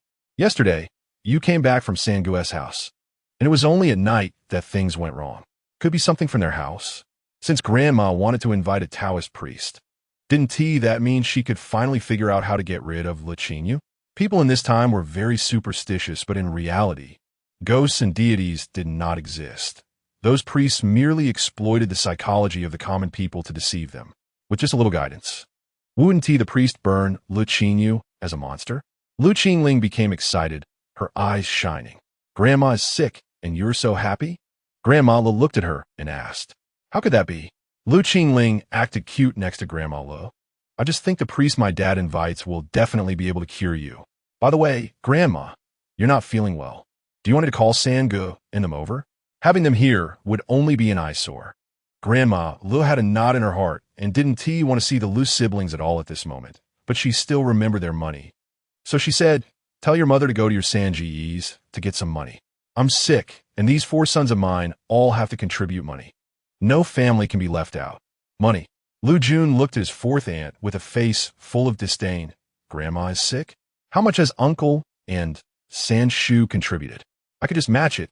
"Ah, Jun, it's not that simple," Xiaomi said. "Look at how disdainful you are of this thatched cottage. We've all been here, taking care of your grandma, putting in effort. Do you think we should also pay? Your father is gone and hasn't contributed a penny to your grandparents in the past 2 years. Now you're being asked to contribute for medical expenses. Why are you being so evasive? You can't do this. You and Qingqing are already at a disadvantage without parents. And if you continue being unfilial to your elders, who will talk to Qingqing when she grows up?" Le Qingyou, who was picking eggs in the backyard, didn't hear this, and even if she did, she wouldn't care. But Le Jun heard it and took it to heart. After hesitating for a moment, he said, "We don't have money either. We can only do our best." "You don't have money?" Xiaomi chuckled. "Your sister Qingling said yesterday that 2 young masters came to your house and gave you a lot of money. Plus, there's that jade thing for Qingqing. Altogether, it should be at least 100 taels." Xiaomi felt her heart race, wishing she could take that money directly from Lu Jun's hands. Guanghao was in the front yard making mud bricks. Upon hearing this, he turned his head and glanced, feeling that this family was more disgusting than bedbugs. They simply wouldn't learn a lesson until they were beaten. But the young master clearly did not want them to take any lives anymore. What you said, fourth aunt? Lu Wei laughed from his side. If one didn't know better, they'd think we became very wealthy. How old is Qingling? Do you really believe what she says? Not to mention, Grandma has more than just the second uncle as a son. Besides, after the second uncle passed, Grandma drove out the second uncle's wife and Jun and Qingqing, right? Now you say Jun should be filial to Grandma on behalf of the second uncle. It doesn't quite make sense. However, since Grandma is sick as younger generations, it is our duty to contribute some money, but it can't all be on us. The medical expenses for Grandma should naturally be shared with the living uncles. We kids shouldn't be the ones bearing the burden of the uncle's benefits. Fourth aunt, don't just say we have money and expect us to bear Grandma's medical expenses. Speaking of which, you also have children. If you act too stingily, it will spread bad rumors, and that won't be good for marrying off your children. Good for you, Wei. Xiaomi was speechless. This tongue of yours has become quite sharp after a few days of absence. You're not supposed to be one of us. Good. If we don't evenly distribute 10 taels of silver, bring it here. Oh, is this little Jun's fourth aunt? Accompanied by the sound of a donkey's hooves, a voice rang out at the courtyard gate. Why is it that your Lu family's elders don't care about my nephew and niece's lives, but come to ask for money? Zhao Laosi jumped off the donkey cart, tied the donkey to the small sour jujube tree at the gate, and walked over with a smile, patting his nephew's shoulder. What nonsense is she talking about? Come on, Uncle will take you to the village to ask around. What is going on? When you drove my sister out, didn't you say you wouldn't let them manage anything in the future? Why are you coming to ask for money now? Logic is on your side, right? Xiaomi was stunned, seeing that the Zhao family members had arrived. She suddenly felt a bit guilty and waved her hand. It's not like that. Jun's uncle, my mother-in-law, is seriously ill, and Jun is her biological grandson. Shouldn't he give her a single penny? So, I need to ask you, when my nephew was starving and almost froze to death, shouldn't you, as his biological grandmother and aunt, have given him a single penny? Zhao Laosi asked, his expression darkening little by little. Be sensible and get lost quickly, or I might accidentally take my nephew to find the 3 elders here to reason with you. Upon hearing this, Xiaomi turned around and left. If Zhao Laosi really took it to the 3 elders, the Lu family would lose all face, spreading the word that they were stingy and didn't care for their own grandchildren, not to mention whether her son could continue his studies in the future. It was feared that no one in the village would want to associate with them. What Xiaomi didn't know was that in Pear Blossom Village, many were whispering about the Lu family, saying that one should never find relatives like them. The second son died, and they didn't care for their grandson. The third son was fine, yet wanted to marry again, forcing Li to leave home. Although Li's elopement was despicable, more people thought the Lu family was unkind. If Xiaomi and Grandma Le knew this, they would have lost the mood to covet the little money in Lu Jun's family, and they would be worried sick. Chapter 070. Buying a mountain after Xiaomi left. Zhao Laosi reined in a mocking smile on his face and looked seriously at Le Jun. If your cousin hadn't stood up to refute her earlier, would you have just let your fourth aunt extort you? Without an uncle, Le Jun lowered his head. I won't let myself be extorted without any bottom line. But I have to protect Qingqing. If I don't give a single cent to my fourth aunt, I don't know what she will say about us behind our backs. I'm a man. I don't care about reputation, but Qingqing can't be treated that way. Hearing this, Zhao Laosi sighed almost inaudibly. What you're thinking is right. But with people like your fourth aunt and grandmother, you still have to show them who's in charge. Fourth uncle, why are you here? Just then, a pleasantly surprised, soft voice rang out. Le Qingyou, round and chubby, came out from the backyard and happily ran towards Zhao Laosi when she saw him, while Feng Yan followed behind with a bamboo basket full of eggs. It seems you missed our little Qingqing. Zhao Laosi's face immediately lit up with a smile as he took a couple of steps forward and lifted his little niece into the air for a toss. Without parents, Le Qingyou had never been lifted by a big hand like that of her father, even when she was very young. At this moment, she was first startled. Then laughter burst forth uncontrollably from her chest. After playing with his little niece for a while, Zhao Laosi carried her to the donkey cart outside to get things, but spoke to Le Jun and the others. With the winter solstice approaching, Uncle brought some pork and half a bag of flour. Take it inside first. Lu Jun and Lu Wei came out to help carry things, while Fong Yin turned around to take the basket of eggs to the main room. This is what Uncle specially brought for Qingqing. Zhao Laosi opened a wooden box, revealing 2 silk flowers meant for playing with during the new year. The flowers were 2 spring blossoms in light purple and light red. Le Qingyou took them with both hands and said, "Thank you, Uncle." This made Zhao Laosi unable to help but laugh again. After unloading everything from the donkey cart, Le Jun came over to take Le Qingyou in his arms and said, "Uncle, go inside and warm up for a while." Inside, Lu Wei had already brewed the tea. When Zhao Laosi entered and looked at the warm and tidy little house, he felt completely at ease. He called the children over and talked about how popular the raisins he brought to the capital were. Then reminded Le Jun, "During the new year, go ask your village head how much it would cost to buy that mountain behind the house. Uncle estimates that such a small hill would cost at most 100 taels. Instead of letting your money sit idle, why not take it out to buy that mountain? Later, you can plant some grapes from the grape valley and earn dozens of taels of silver each year just from selling grapes. Moreover, if we enclose the mountain, we can raise many chickens, ducks, and geese, which would also bring in some income." Le Qingyou nodded repeatedly. When Guangbo was making charcoal on the mountain, she had already told her brother about buying the mountain, but her brother took her words as childish nonsense and didn't take them to heart. Now, that uncle mentioned it again. Could it be possible to buy the mountain? Lu Jun supported his sister's little head to stop her from nodding further and smiled at Zhao Laosi.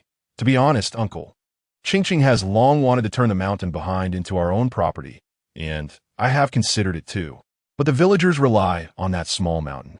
Even if I buy it, would I block the villagers from picking firewood and mushrooms?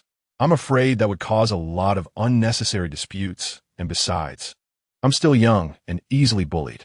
If I buy the mountain, Grandma will definitely come looking for trouble." Ultimately, he just wanted to ensure his sister grew up safely. However, Le Qingyou still wanted to send all 3 of them to school for exams. In her opinion, buying the mountain this year or next year was the same. So she said, "Brother, your concerns have solutions. We can say that Uncle bought the mountain. The villagers can still pick firewood and mushrooms. We could draw a line at the entrance to the mountain and gradually build a fence. As long as we allow the villagers to enter freely up to that line, it will be fine, right? When we have enough funds in the future, we can replace the fence with a mud wall." After hearing his little niece's well-reasoned words, Zhao Laosi couldn't help but laugh heartily, shaking his head and saying to Le Jun, You are more like your father. You just aren't as clever as your sister." He then asked Lu Wei and Fong Yin for their opinions. After all, with the kids living together as a family, he, as their uncle, had to treat them equally. Fong Yin simply nodded and said nothing. Lu Wei said, "I think it's completely feasible.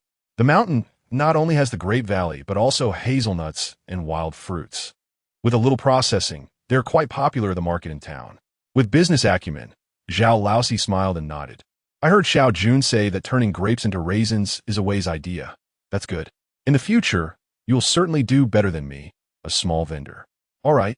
After hearing this analysis, Lu Jun also realized that buying this small hill would bring more benefits than drawbacks, so he nodded and said, "I'll go ask the village head." Fong Yin suddenly said, "Since we have to say that this mountain is Uncle's, why not take advantage of Uncle's presence and ask the village head now?" "Good." Zhao Laosi stood up, looking at the 3 youths who were all around 11 or 12 years old, yet each one was more thoughtful than the last. How could this family not thrive in the future? He decisively said, "Let's go now. You 3 come with me. If we can buy it today, we'll buy it today." Le Qingyou wanted to follow, but Uncle insisted she was a girl and shouldn't concern herself with such matters, firmly leaving her at home. So Fong Yin didn't go either. "Guangbo, after you finish with the eggs, could you build a small Kong heated bed for me in the kitchen after covering Uncle Qingyi's house?" Le Qingyou ran outside to Guanghai, who was busy removing mud molds. "What does the young lady want a Kong for?" Guanghai asked, puzzled. There weren't many families in the Shore River area that built Kangs, and those who knew how to do it were few. He would have to ask his subordinates to find a way to learn it on the spot. "I want to try hatching chicks on the Kong." Lu Qingyou squatted beside him, resting her chin on her hands and looking up at the busy Guanghai. "Uncle Guang, what kind of Kong can you build?" Guanghai. He couldn't say he couldn't build any kind, so he smiled and said, "I can only do the simplest one. Le Qingyou then asked, "Can you add a couple more chimneys to the Kong to ensure even heating?" Ah! Guanghai hesitated and turned to glance at his master, standing nearby. That should be possible. Seeing the little girl making Guang-yi, who is usually known for being capable, feel at a loss, Fang Yan's eyes were full of affectionate amusement. He bent down, took Lu Qingyou's hand, and helped her stand up. "Let's go back inside. Qing, tell me what kind of Kong you want, and I'll try to sketch a rough design for Uncle Guang to build." Lu Qingyou's eyes sparkled at his words, feeling that Fang Yan's suggestion was simply perfect. Guanghai also breathed a sigh of relief, feeling that his young master was so kind at such a young age, which was truly rare. Chapter 071. Empty talk. The sketch was only half done when Lutzen's voice came from the yard. "Xiao Jun, away," and "Qing. Are you at home?" Following that was Guanghai's questioning voice. "What's the matter?" Lutzen thought for a moment and said, "Grandpa and Grandma want them to come over. If they're not home, then forget it." Although he wasn't as clever as his elder cousin, he could see that after his father called a Taoist priest, Grandma seemed to be preparing to summon Xiao Jun and the others for trouble. Lutzen didn't want to take them over and turned to head back. But at that moment, Lu Qingyou and Fang Yan walked out. Lu Qingyou asked, "Fourth brother, is there something going on?" "It's Grandma." Lutzen thought for a moment and said, "Last night, I don't know how, but she hurt her leg. The doctor said Grandma's health is fine, but she keeps saying her leg hurts, so my father went to find a Taoist priest. The priest is at home now, and Grandma wants you to come over." Lu Qingyou didn't think much of it and decided to go. Fang Yan naturally couldn't let her go alone. Guanghai felt increasingly uneasy, put down the wooden shovel in his hand, and said, "I'll go with you, young miss and young master." He knew very well what kind of temperament the old lady of the Lu family had, and he was curious about what she wanted to do by finding a Taoist priest. Lutzen watched, opened his mouth, but ultimately said nothing and turned to walk ahead. Just as they exited the door, a scruffy-looking Taoist priest approached. Lutzen suddenly remembered that Qing's family had taken in a scruffy Taoist priest who couldn't find food. Before Qing could ask what was going on, he saw the young man turn back and say to his little Qing, "Let this Taoist come with you." Qing pointed to his own nose and asked, "What do I need to do?" Qing's grandma feels something is wrong at home and found a Taoist, Fang Yan said. "This is asking us to go over. Uncle Qing, you are an adult and also a Taoist, so come with us to see what's going on." "Sure." Qing smiled and said, "In the Great Zhou, there are many fake Taoists who only want to cheat money. If this one is too, it would be a good opportunity to get rid of him and prevent him from causing trouble for the Taoist community." Lu Qingyou still had some reservations. After all, Qing had pretended to be a high-ranking Taoist in the village just over a month ago, and she was worried someone might recognize him. Entering the village, seeing that Lutzen was a bit far from them, Lu Qingyou tugged at Qing's sleeve and whispered her concerns. "Don't worry," Qing smiled. "People love to judge by appearances. Even if someone recognizes me, it doesn't matter.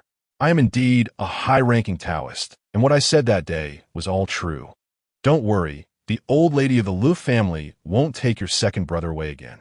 When they arrived at the Lu family, Fang Yan reminded Qing, "You watch over Qing while I negotiate with them."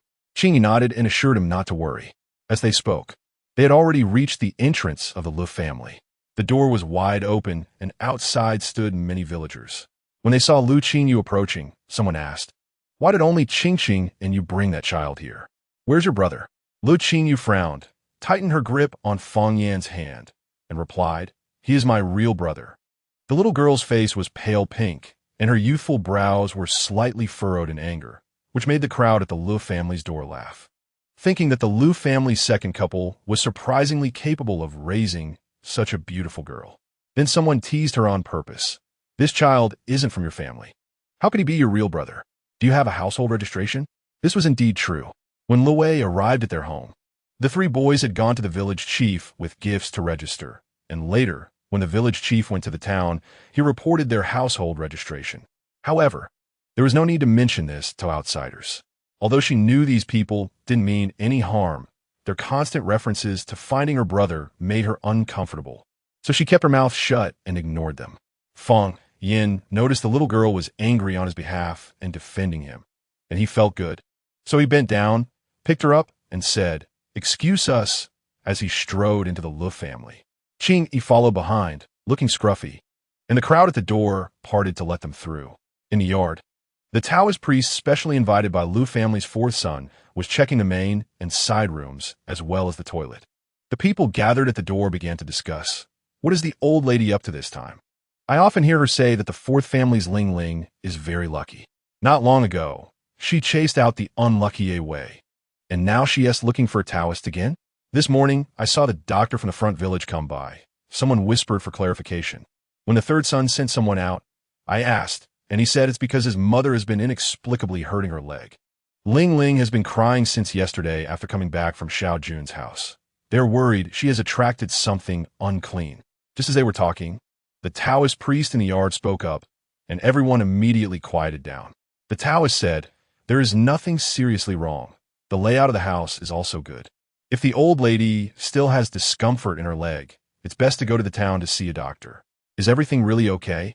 Sitting in a chair, the old lady of the Lu family looked pale.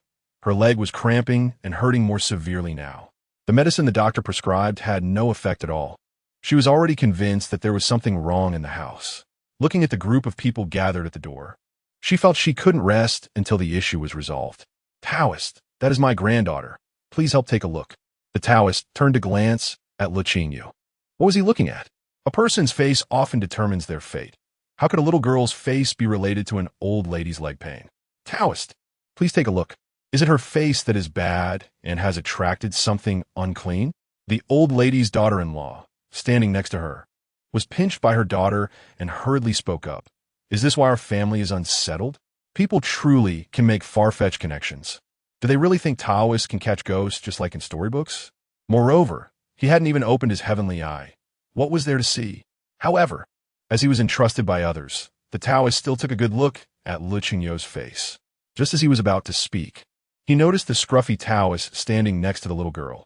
His gaze suddenly fixed on the worn-out whisk tucked in the Taoist's waist. In his childhood, he had the fortune to accompany his master to the capital. At that time, there was a great drought, and the emperor ordered the national teacher to open a prayer for rain. He had seen the scene at that time beside his master. The national teacher held a whisk with a dusty, circular ring at the top that looked like clouds and mist, exactly like the one held by the scruffy Taoist in front of him, except that this one lacked a layer of dusty color and faintly revealed a hint of purple. In the Taoist community, purple is always associated with the primordial supreme deity. The Taoist suddenly became serious, raised his hands to pay respects, but heard the scruffy Taoist casually cough, and he instinctively lowered his hands. Qingyi pressed the whisk at his waist and asked his fellow Taoist, what do you think about this little girl's face? Is there anything wrong? Not noticing, Fang Yin and Lu Qingyou both cast him a thoughtful glance. Upon hearing this, the Taoist was so surprised that he nearly choked on his own saliva. He looked again at the little girl. Could she be the illegitimate daughter of the national teacher? Taoist? The Lu family, not knowing what the Taoist was thinking, looked at him in confusion. Chapter 072. Slap in the face. Taoist Wu Su didn't know what the Lu family was thinking as they looked at him in confusion. He withdrew his unfounded thoughts and chuckled softly. This little girl had clear eyes like mirrors, and her ears and forehead had the appearance of fortune, so she would definitely not attract anything unclean. As he spoke, he glanced at the little me girl, who instinctively took a step back. Wu Su then looked at the elderly lady of the family. Madam, as the saying goes, blessings and misfortunes come from within oneself. You are feeling unwell. Shouldn't you first reflect on whether you have made any mistakes? Haven't you heard that even the current emperor, when our great Zhou suffers from bad weather, must reflect on himself? There is no one like you who, while feeling unwell, seeks trouble with the younger generation. If you don't change this, you may bring more misfortune upon yourself. He could only see that the little girl's face was indeed good, and he said so much because of a national teacher who was beside her. How could he say anything bad about someone a national teacher was protecting? Moreover, he was never like some Taoists who, after receiving money from the host family, would say whatever pleased them. As soon as these words fell, Madame Lu was immediately angered to the point of struggling to breathe. The onlookers at the door erupted in a commotion, urging, Aunt, what's bothering you? Don't think of mistreating the children. In the past, we've all seen it but didn't say anything. Now that the second family child is being looked after by their fourth uncle, why are you causing trouble again? It must be that you don't think well of your second family. Forget it. Don't stir things up.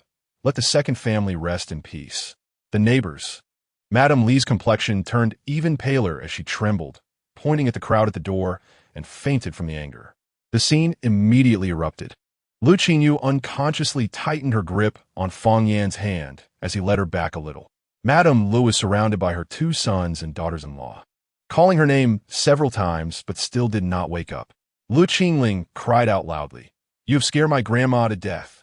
The crowd outside was awkward, and someone whispered, "Who knew Aunt was so intolerant of harsh words?"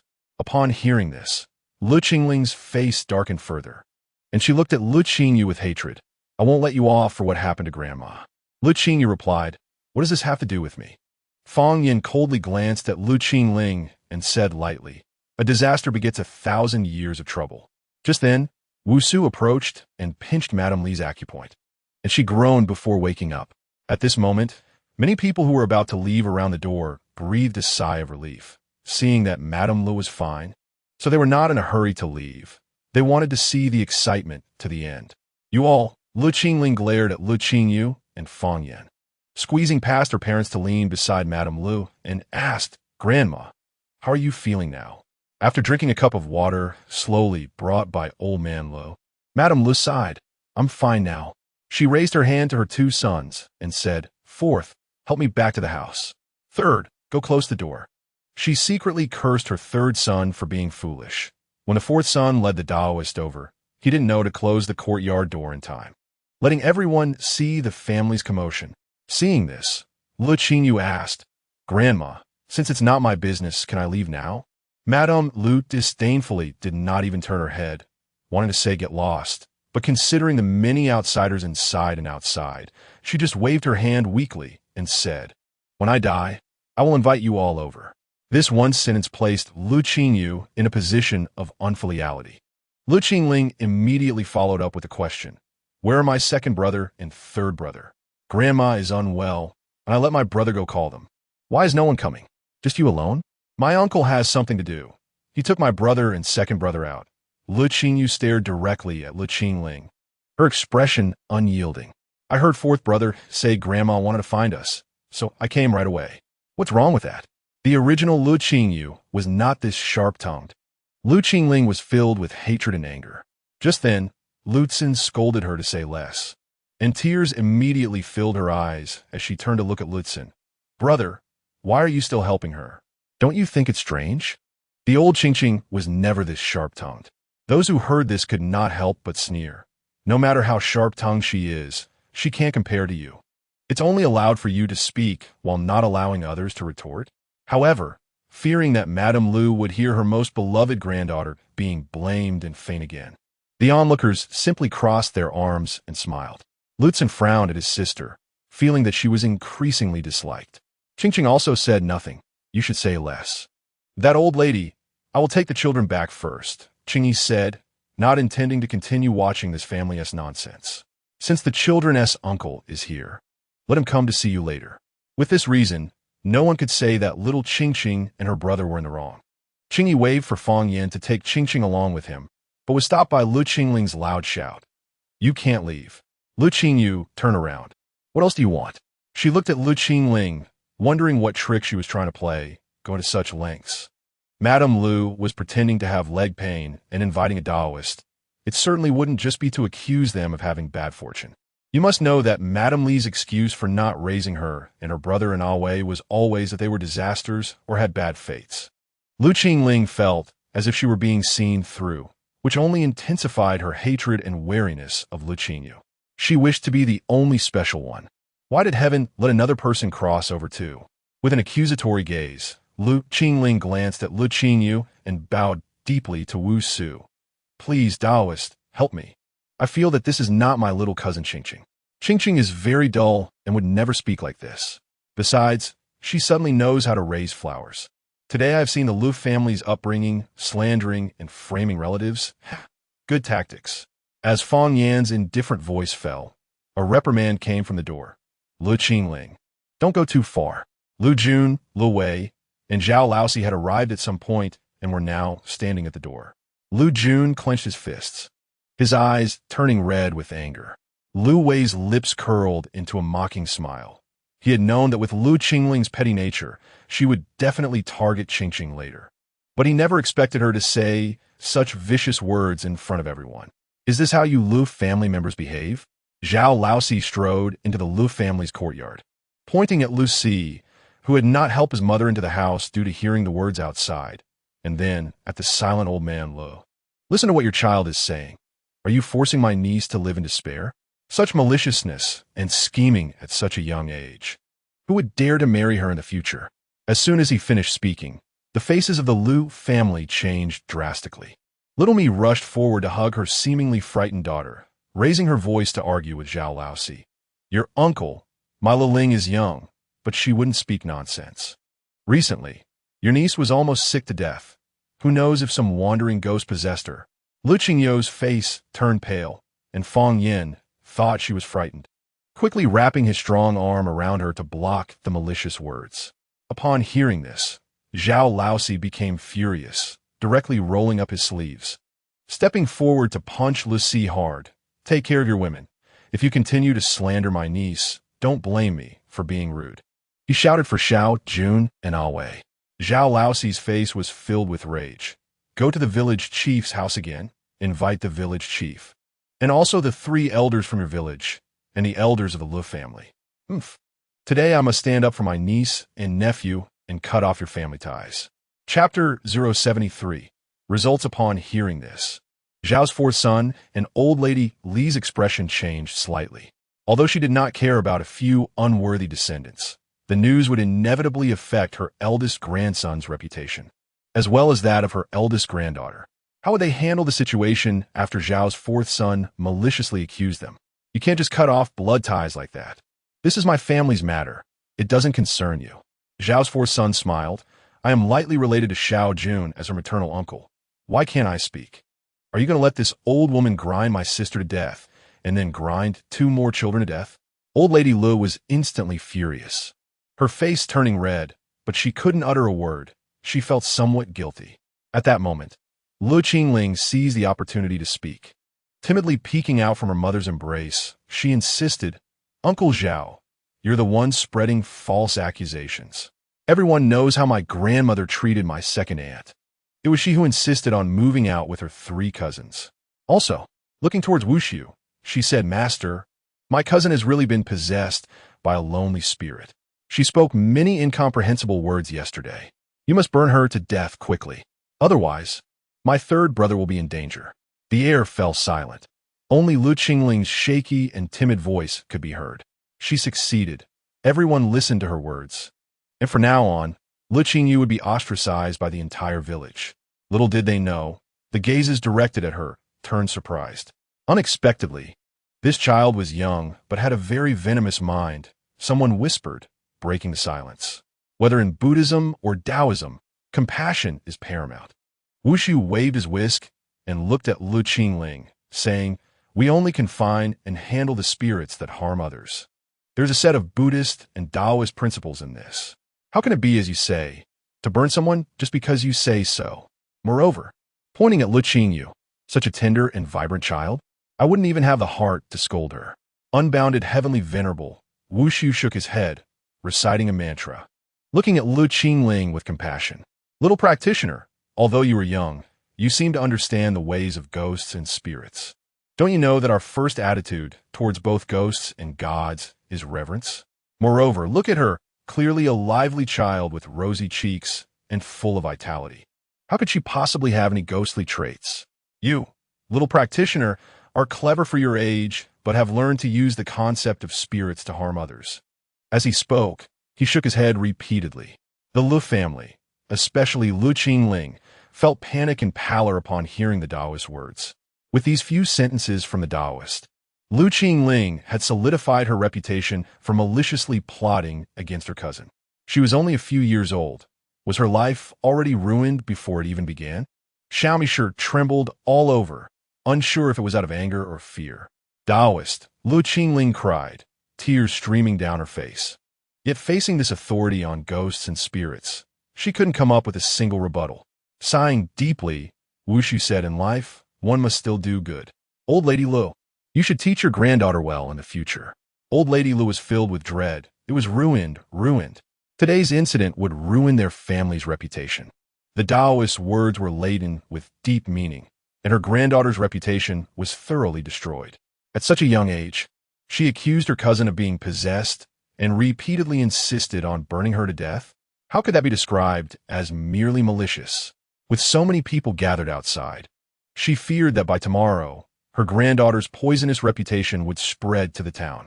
In the future, not to mention finding a good marriage for her granddaughter. Even finding her a playmate would be difficult. Old Lady Lu felt utterly defeated. Her legs ached, and she didn't even notice. She had pinned all her hopes on this fortunate granddaughter, but instead of fortune, disaster had come. Soon, the village chief, the 3 elders, and the 2 elderly men from the Lu family arrived. After understanding the situation and ignoring the stubborn arguments from Old Fourth Lu and Old Lady Lu, they directly called for Lu's son, who was at home, to write a severance letter. The severance letter was made in duplicate, with the elderly couple from the Lu family and Zhao's 4th son each pressing their fingerprints, and then they were handed 1 copy each. Seeing Lu Jun and Lu Wei with red eyes, the elderly man from the Lu family nodded with satisfaction. What considerate children! It's just that the elders are too unclear about the situation, always causing trouble. All right, don't be sad. The elderly man from the Lu family patted Lu Jun on the shoulder. If anything happens in the future, just go find your uncle. Our family won't abandon you. Lu Jun and Lu Wei both bowed solemnly, thanking their great-grandfather. I'm also grateful. Zhao's 4th son clasped his hands in salute to those who stood up for his niece and nephew. Thank you, elders, for making this trip. Let's go visit my nephew's house. I'll buy some snacks, and we can discuss the children's future living arrangements to prevent anyone from coming out to bully them. The village chief laughed. Brother Zhao, you're joking. With such a caring uncle, who would dare bully the children? Ah, that's not certain. There are always those with bad intentions. Zhao's 4th son shook his head and raised his voice. I heard the children say that someone recently tried to steal from them. What do they have? Just enough food to fill their stomachs. I don't know who spread the word that my nephew's family is wealthy, attracting thieves. Beating a drowning dog is human nature. Just as Zhao's 4th son finished speaking, a plump woman said, Isn't that Le Qingyou? I heard it myself. She said that the Jiang family has some connection to the deceased 2nd brother, sending over plenty of food, clothing, and gold and silver. At the time, I was incredibly envious, but now I think about it, it's frightening. Indeed, soon a chorus of agreement followed. I think that little Qingling from old Annie's family is too clever for her age and so malicious. Could it be that she is the one possessed by a ghost? Otherwise, how could she say such things about Qingyou? Oh dear! The voices of concern filled the air as everyone began to inquire about Wushu, with many feeling uneasy and wanting to buy talismans. Although Wushu did not like this little girl from the Lu family, he would not intentionally harm her with lies. He explained to the crowd the symptoms of those possessed by ghosts or spirits before taking his leave. As he walked out of the Lu family's door, he looked around but could no longer see the national teacher or the children. He wanted to ask the villagers, but feared that they would speculate in secret.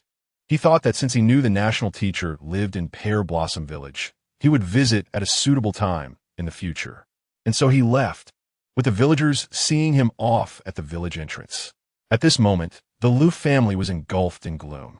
Lu Qingling leaned against Xiaomi Shi, crying uncontrollably. Lu Yinyan then came out from the house, supporting her not-so-obvious belly, looked at Lu Qingling and said, Dear niece, don't cry. Even if you're lucky, you can't cry like this. Don't cry away your fortune and bring a misfortune.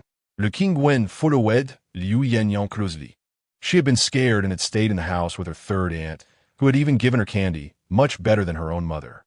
Thus, in a short time, Lu Qingwen showed her dependence on Lu Yinyan, saying, Yes, sister, you should listen to 3rd aunt.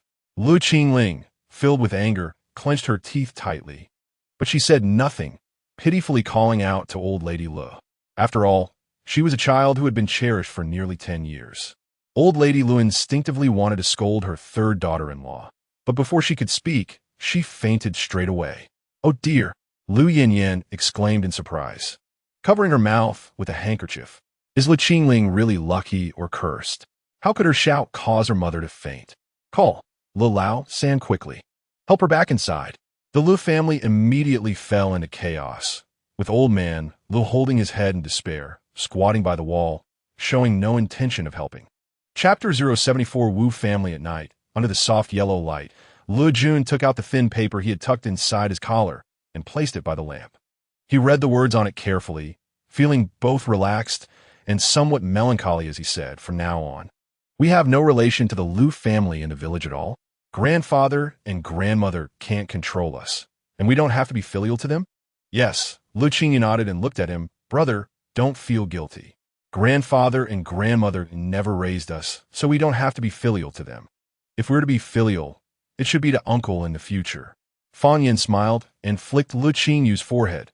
You understand quite well.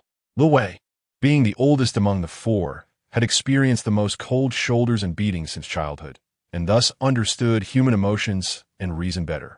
However, this matter had both its pros and cons. At present, they were young and oppressed by those elders, and under Uncle's guidance, they had severed ties with their grandparents. Naturally, outsiders would not say anything.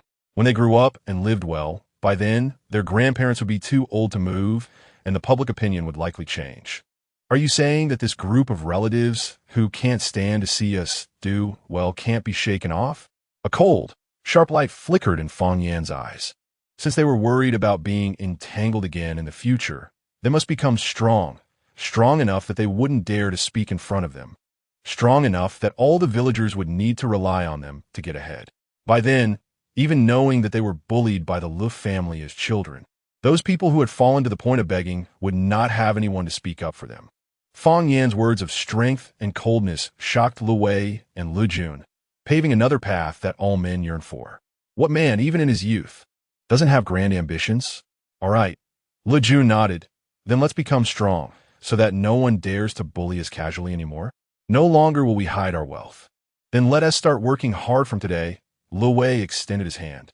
Lu Jun and Fan Yan also placed their hands on top, determined to become strong. They would make the so-called elders of the Lu family dare not trouble them anymore and let everyone look up to them. The last sentence was said in unison by the three boys, filled with passionate voices that made Lu Qingyou's mouth twitch.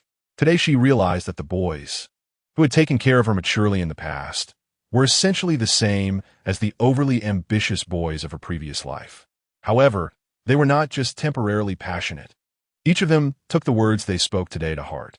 Wanting to become strong, for them at present, meant studying. The usually indifferent Lu Wei spent an extra half an hour reading that night. Zhao Laosi was sleeping in Guanghai's room, while Guanghai was sleeping on the ground. They both heard some sounds coming from the main room. Zhao Laosi only heard the words become strong and make people look up, and he found it amusing. Everyone has such whimsical thoughts in their youth. The next morning, before dawn, Zhao Laosi got up early. After having breakfast, he needed to return to the city. After washing his face, he went to the kitchen to cook. Uncle, let me do it, Guanghai said at the kitchen door. No need, Zhao Laosi waved his hand.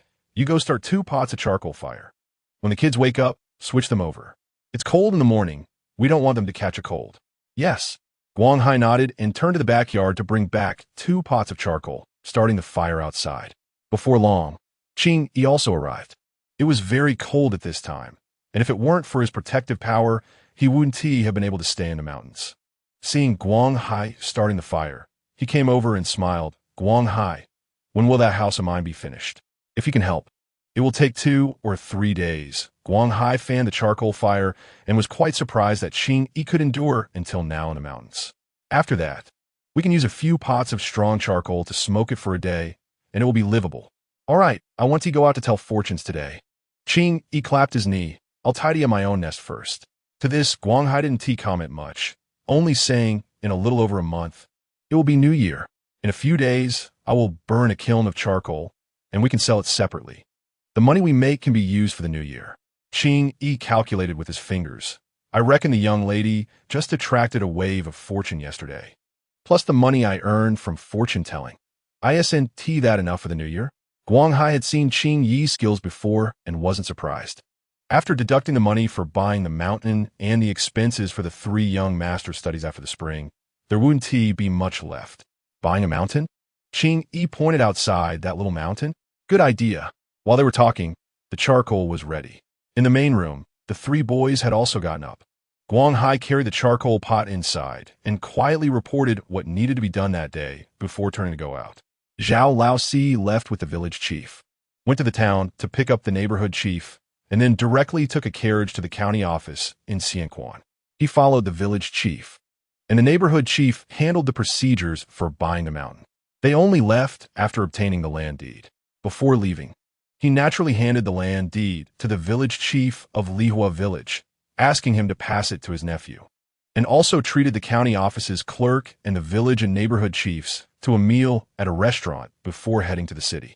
As the sun set, village chief Gao Dafeng arrived at the fence yard at the foot of the mountain, smiling as he pushed open the fence door and walked in. Jun kid, Wei kid, are you reading? Are you preparing to go to private school? Lu Jun and Lu Wei were sitting in the sunlight by the wall of the main room reading, with a pot of charcoal in the middle, undisturbed by the cold. They both put down their books and invited the village chief to sit. Village chief, have some tea. Le Qingyou, who was eager to start cooking dinner, was busy in the kitchen. Hearing the village chief's voice outside, she was pushed out by Fang Yin to serve tea. Little Qingyou is really sensible. The village chief smiled as he took the rough porcelain teacup held by the little girl with both hands and took a sip before pulling out the land deed and handing it to Lu Jun. Take this. Your fourth uncle is really worried about you. Your name is written on the land deed. Once the mountain is sold, I will bring this deed over to you. When they went to the village chief's house yesterday, they had team mentioned that they wanted to buy the mountain themselves. Lu Jun took the land deed and said, "Thank you, Uncle Gao. You brat, too polite." Gao Dafeng drank a sip of tea, placed the cup on a nearby stool, and said, "In the future, if you have any matters, just go to your uncle's house. I will help if I can." Gao Dafeng was not foolish. A few days ago, he had seen rich young masters riding fine horses come to the village twice, and now Lu Jun's uncle proposed to buy the small hill behind their house. It was almost unnecessary to guess. He knew that most of the money for buying the mountain was probably contributed by Lu Jun himself. Saying it was his uncle buying, it was just to avoid unnecessary trouble for the kids. Knowing this in his heart, he didn't let anything slip. Lu Wei and Lu Jun, at such a young age, could befriend rich young masters, indicating their future would not be bleak. If he didn't cultivate a good relationship now, would he wait until they soared to great heights before trying to get close? Moreover, these kids coming together as a family were also pitiable. He could help a little. Naturally, he would. Gently, Lu Jun showed the land deed to Lu Wei and then took it to the kitchen, smiling at Le Qingyou. "This land deed is for you to keep." Le Qingyou, having washed the teacup and was currently cutting leeks, was preparing to make leek and egg pockets for her family for dinner. Turned her head in confusion upon hearing this. "For me to keep?" "Yes." Lu Jun approached the counter and looked at his sister, who was barely reaching his chest, even when standing on a round stool. His heart felt a bit soft. Gently, "Just because you learn to cook doesn't mean you've become a big girl. Since you become a big girl, the house deed and land deed should naturally be kept by the big girl." Le Qingyou, that seems to make sense. She lifted her apron, wiped her hands, took the land deed, folded it a few times, and placed it in her pouch, patting it. "I will keep it safe, brother, don't worry." Lu Jun patted his sister's head and went out to fetch firewood to help with the cooking. His sister was making dinner, and he couldn't concentrate on his studies at all. Fang Yin went to the vegetable shed in the backyard to pick cucumbers. When he returned, he was pulled by Lu Qingyou to witness their family's land deed and stood by her side rolling out dough. Soon after, Lu Wei also came in to help, and the kitchen was occupied by 4 children, while Guanghai and Qingyu continued to build outside. Although the dinner was made by Le Qingyou, most of it was directed by her, with her 3 brothers assigned different tasks. The chive and egg pancakes they made, while not as golden and tender as the ones she had made in her past life, were still quite tasty. Therefore, during dinner, Lu Qingyou received praise from the whole family. Brothers, Brother Fang Yin, Brother Wei. Lu Qingyou called out a string of names while counting silver coins in bed after receiving the financial power from her brother. "What's wrong?" Lu Jun, who was focused on his reading, casually asked, "Are you hungry, Qing?" "No." Lu Qingyou put on her shoes and jumped out of bed, running to the table in the center of the room. However, Fang Yin scooped her up and sat her on his lap. Already accustomed to his thigh as a seat, Lu Qingyou continued, I just suddenly thought a question. Which of you three is older and which is younger? If I know the order, I could just call you directly big brother, second brother, third brother. Lu Wei couldn't help but laugh at her words. After she finished speaking, he said, I'm 3 months older than your brother. Fang Yin looks even younger than your brother. So naturally, I'm the eldest brother. Your brother is the second brother. And Fang Yin is the youngest, the third brother. Fang Yin frowned and tightened his hold on the little girl in his arms, saying, I think it's better if you just call me brother Fang Yin. Le Qingyou shook her head. It's more distant with names. And looking at my brother, who is also frowning, I laugh and say, from now on, you are the second brother. I still prefer you to call me brother. Lu Jun sighed, but then thought about it and felt much better knowing that Xingqing was still his own sister, and now she had 2 more brothers to care for her. The issue of titles ended up unresolved, but Lu Qingyou did learn the order of the 3 boys and their birthdays. Lu Wei's birthday was on the 6th day of the 3rd month. Lu Jun's was on the 20th day of the 6th month. And Fang Yan's was on the 9th day of the 9th month. Since they had all passed, Lu Qingyou quietly noted them down, remembering to celebrate their birthdays next year. 2 days later, the news that Lu Jun's uncle had bought the small hill outside the village spread throughout the village. The village chief said that Zhao Laosi had already spoken, allowing villagers to come and go freely within a mile outside the mountain. Most people in Lihua village praised Zhao Laosi for his kindness. At the same time, even though the village chief did not announce that Zhao Laosi had given the land deed of the hill to Lu Jun, many guessed that Zhao Laosi bought the mountain to support his nephew. Just think about it. There may not be much good stuff on that mountain, but just the bamboo alone could be worth a few taels of silver. The daughter of the He family in Lihua village, who lived south of Shai town in Wujia village, was big and strong, but was used to being a glutton who loved to eat but not to work. She had never been seen picking mushrooms or wild fruits in the mountains, but as soon as she heard that Zhao Laosi bought the mountain, she immediately felt sour inside, thinking that the soil on that mountain must be worth more. When she returned to her mother's house, she couldn't help but complain. They say Zhao Laosi bought it. But why would he buy a hill in our poor rural area? Isn't it just to support his nephew? Now that the mountain has been bought by Zhao Laosi, we can't even go in anymore. The hazelnuts and mountain pears growing there will all be harvested by Zhao Laosi's nephew from now on. TSK. That girl from the Wu family is really pitiful. They always brag about how her son-in-law discusses everything with her daughter, but they don't even know about the mountain purchase. The Wu family mother and daughter laughed at the neighboring Wu family mother and daughter for a while. The next day, the news that Zhao Laosi bought the mountain to support his nephew spread throughout Wujia village. Soon, Wu's mother personally ran to Zhao's village in the north of the town. Wu Shi was very happy to see her mother come and quickly took out 2 jiao to send Hai to buy meat in town, asking her mother, Mom, have we prepared the filling for dumplings for the winter solstice? While speaking, she pulled her mother into the house and took out pastries for her mother to eat. Wang Shi saw her daughter's life was flourishing, but when thinking about how her eldest grandson had to wait to eat eggs, she felt quite uncomfortable and wrapped the pastries up, saying, save these for Yu Hang to eat. Hey girl, tell me the truth. How profitable is that business of Laosi's? Every month, it must earn 5 or 6 taels of silver. Wu Shi poured 2 cups of hot tea and told her mother, Mom, you eat. There's still more pastries. When you leave, I'll take you to town and buy a few packages for Yu Hang and Wan Er. What a generous girl. Wang Shi's face darkened. For more than a month, her daughter hadn't been visiting her as often as before, and without giving her any silver, Wang Shi was already dissatisfied. You can hide how much Zhao Laosi earns from outsiders, but why hide it from your mother? Mom, Wu Shi was shocked. What are you talking about? Wang Shi snorted coldly. Your husband bought that little hill in Lihua village for his sister for at least over 100 taels. You tell me he only earns 5 or 6 taels a month. I won't believe you. 5 or 6 taels a month adds up to over 60 or 70 taels a year. After deducting what you eat, does he not know to save silver for retirement? How could he be willing to spend so much money on a useless mountain? Mom, are you saying that Laosi bought a mountain in Lihua village? Wu Shi's lips trembled in anger. I had no idea about this at all. As she spoke, she began to cry, sobbing sadly. Chapter 075. Dumpling, seeing that her daughter did not seem to be lying, Wang finally put away her questioning expression. Tell your mother. What exactly is going on? Wu paused for a moment and finally spoke about how Zhao Laosi had heard that she was supported her family and then had a fight with her, and that he hadn't returned home for over a month. She choked up and said, "He even blames me for not being able to have a son, saying he wants to take a concubine. I didn't even dare tell you and my brothers. What a good Zhao Sailang." Wang was furious and slammed the table.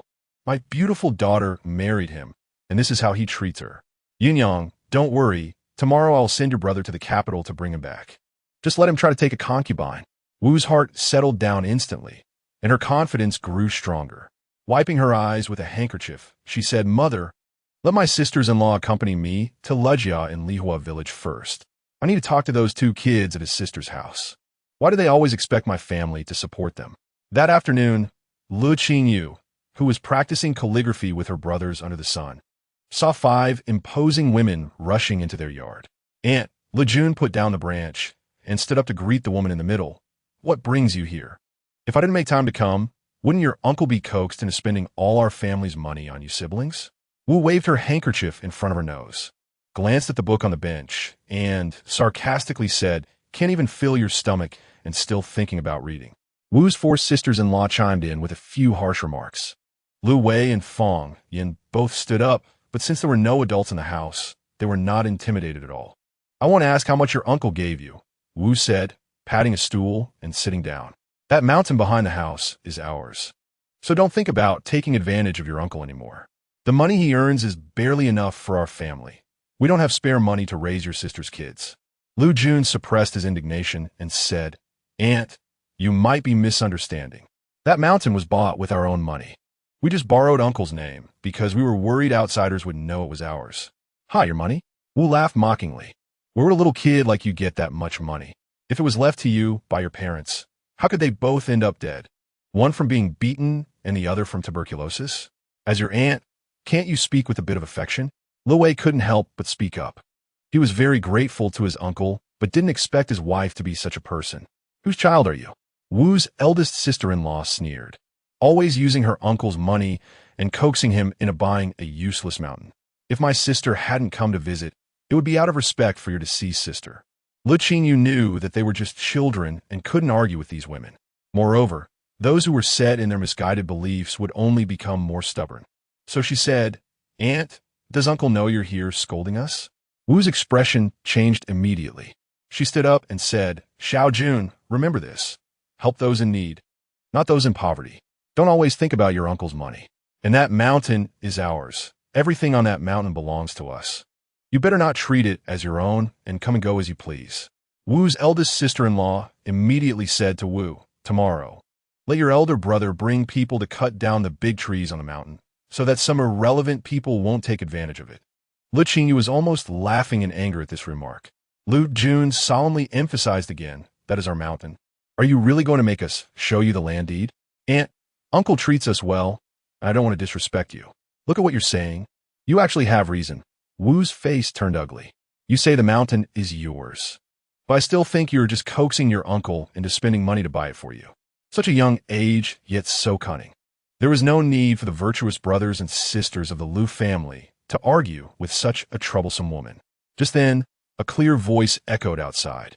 Jiang Yishan, who had been standing outside listening for a while, stepped in, followed by a chestnut-colored steed and a luxurious carriage, exuding an imposing aura. Wu and her 4 sisters-in-law couldn't help but lower their heads and step back after just one glance. Master Jiang, seeing this, Lu Jun and Lu Wei both cupped their hands in salute, while Fong Yin merely nodded. As Jiang Yishan walked in, Wu and the others couldn't help but take another step back, all wondering which wealthy family this young man belonged to. How could he come to such a poor place like the Lu family? Seemingly sensing the thoughts of the 5 women, Jiang Yishan cupped his fists and smiled. "I haven't introduced myself yet. I am Jiang Yishan, a friend of these 2 little siblings from the Lu family. I just heard this lady say that my virtuous brother is coaxing his uncle for money, which is impossible. The father of my virtuous brother and sister has done a favor for my grandmother. How could we lack their money?" The young man, only 15 or 16 years old, had a gentle and warm voice that made Wu and her 4 sisters-in-law feel ashamed instantly, especially Wu, who had always been proud of her appearance. felt uncomfortable being called aunt by this young man. As Jiang Yishan said these words, he looked down and saw Le Qingyou staring up at him with wide eyes. Full of gratitude, he felt a pang of sourness in his heart. He actually didn't have the right to say such things, but he said them to help them out. However, upon meeting the sincere gratitude in the little girl's eyes, Jiang Yishan felt unable to lift his head. For a moment, he didn't dare to look again. Taking a deep breath, he said to the women, "Are you all waiting for me to personally see you off? All right, you should go back and find out whose mountain this is. If you really dare to come and cut down the trees tomorrow, I'll have to let the officials come and catch thieves." Wu's eldest sister-in-law was so frightened that her legs went weak and feeling embarrassed.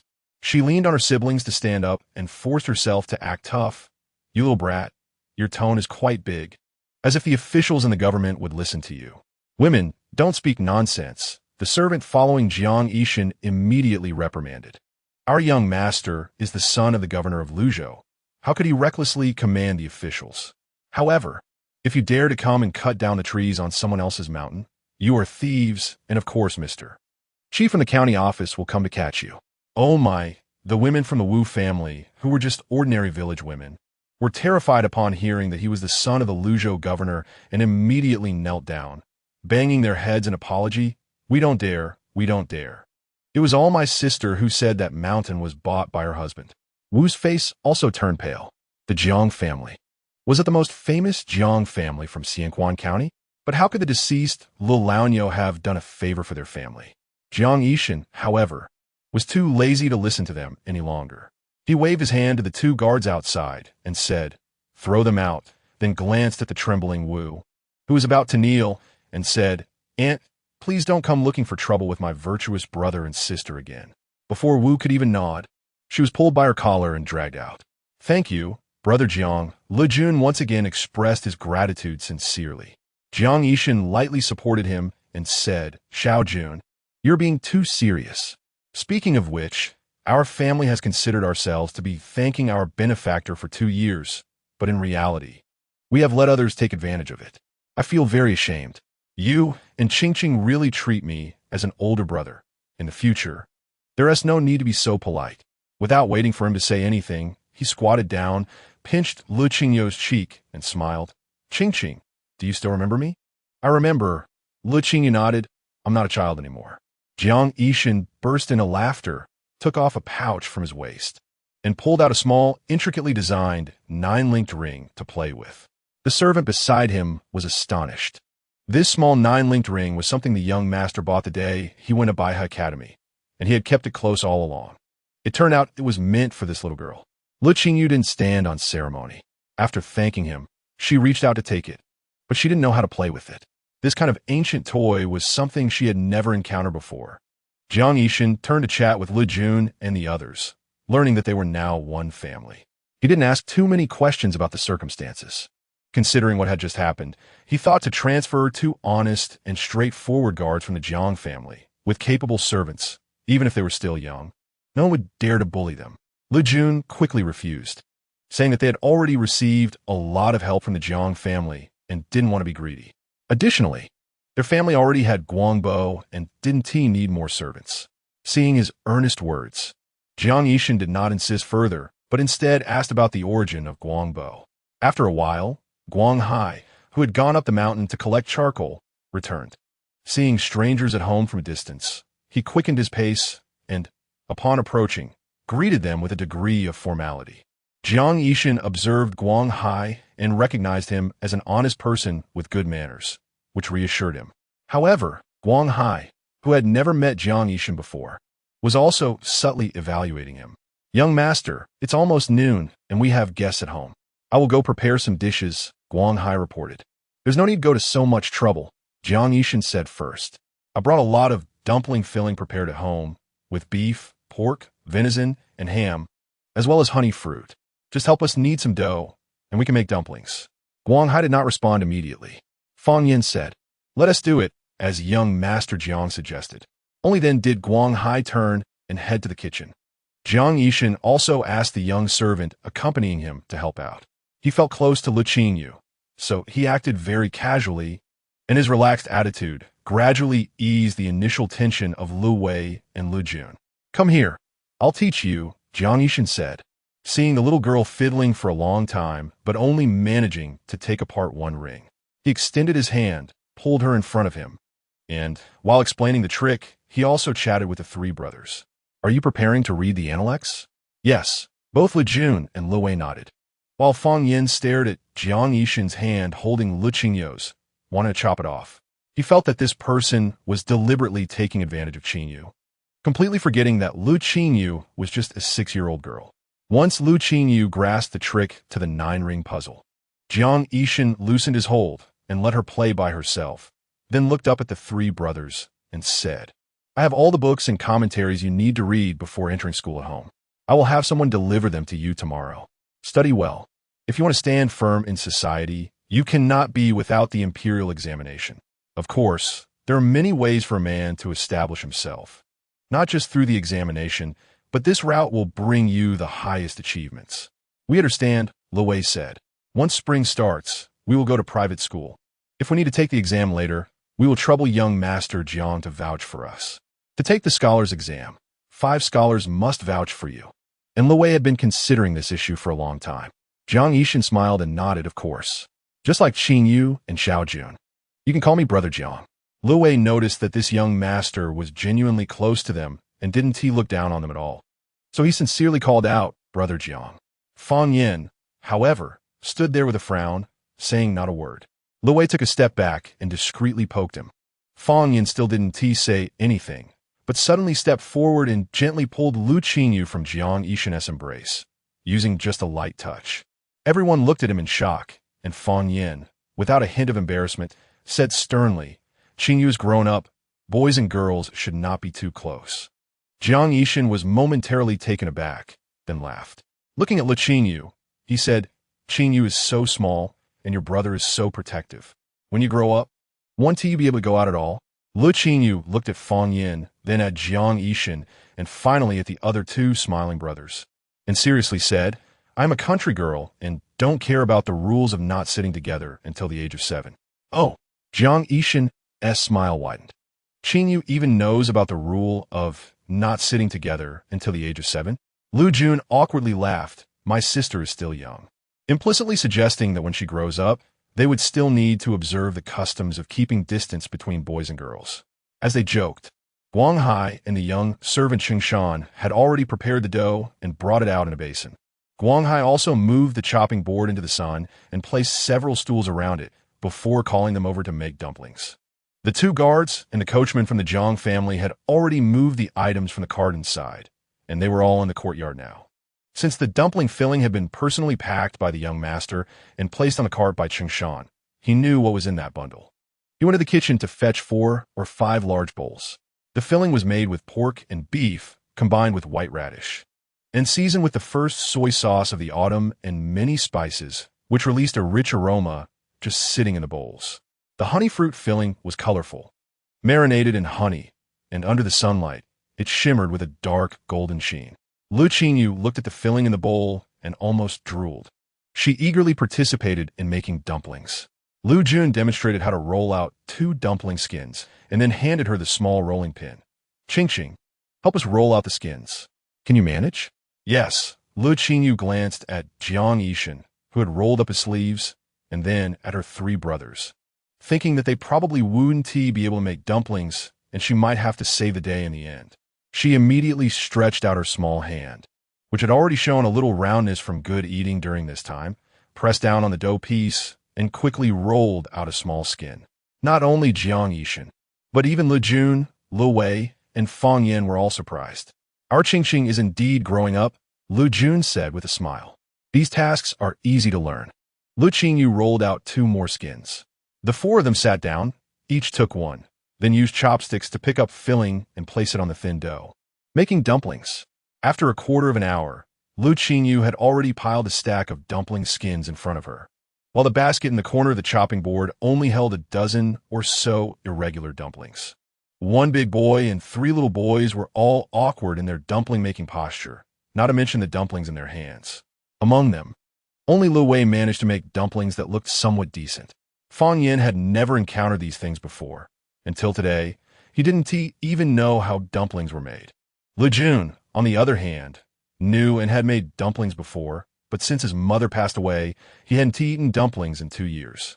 Now, picking up the dumpling skin, he felt utterly unskilled. As for Jiang Yishan, he was making the mistake of having high expectations but low skills. This time, the Baiha Academy had a break, and he was thinking about the little girl from Lihua village, so he hurried back home. Just in time, his family was preparing to send New Year gifts to old friends and acquaintances, so he took on the task of sending New Year gifts to the Le family. Before coming, he heard his mother mention that this year the household had prepared several kinds of dumpling fillings. When he went to the kitchen, he saw several cooks were busy making dumplings. He thought to bring some for the little girl and her brothers, and he could teach them how to make them. Who knew that such a small dumpling would be so difficult to make? Looking at the bamboo basket that held a dumpling with a bulging belly and a bit of filling peeking out, Jiang Yishan felt quite embarrassed. Cheng Shan was suppressing his laughter nearby when he suddenly felt a chill on his body and met his young master's cold gaze. He shrank his neck, and just as he was about to step forward to help, he saw the little girl from the Lu family lift a piece of dough, holding it up in the air with her big eyes squinting with a smile. "I can make dumplings. Let me teach you." Guanghai, who was chopping wood at the kitchen door, was first taken aback, then grinned widely. He thought to himself that he would wait and see. If the young lady couldn't make them either, he would go help. Le Qingyou picked up a scoop of beef and radish filling with her chopsticks, placed it on the dough, and said while working, "First, use the chopsticks to press the filling down a bit, then fold it over, pinch it, and it's done." It's very simple. As she spoke, a plump, white dumpling lay in her hand, contrasting beautifully with her small, slightly chubby wrist, making it exceptionally pleasing to the eye. Jiang Yishan set down the dumpling he had squished and discreetly nudged it to the edge of the bamboo basket before picking up a dumpling skin to wrap it. Following the little girl's method, the four of them were all capable, having seen Le Qingyou demonstrate in detail, and each of them managed to make dumplings that looked quite presentable.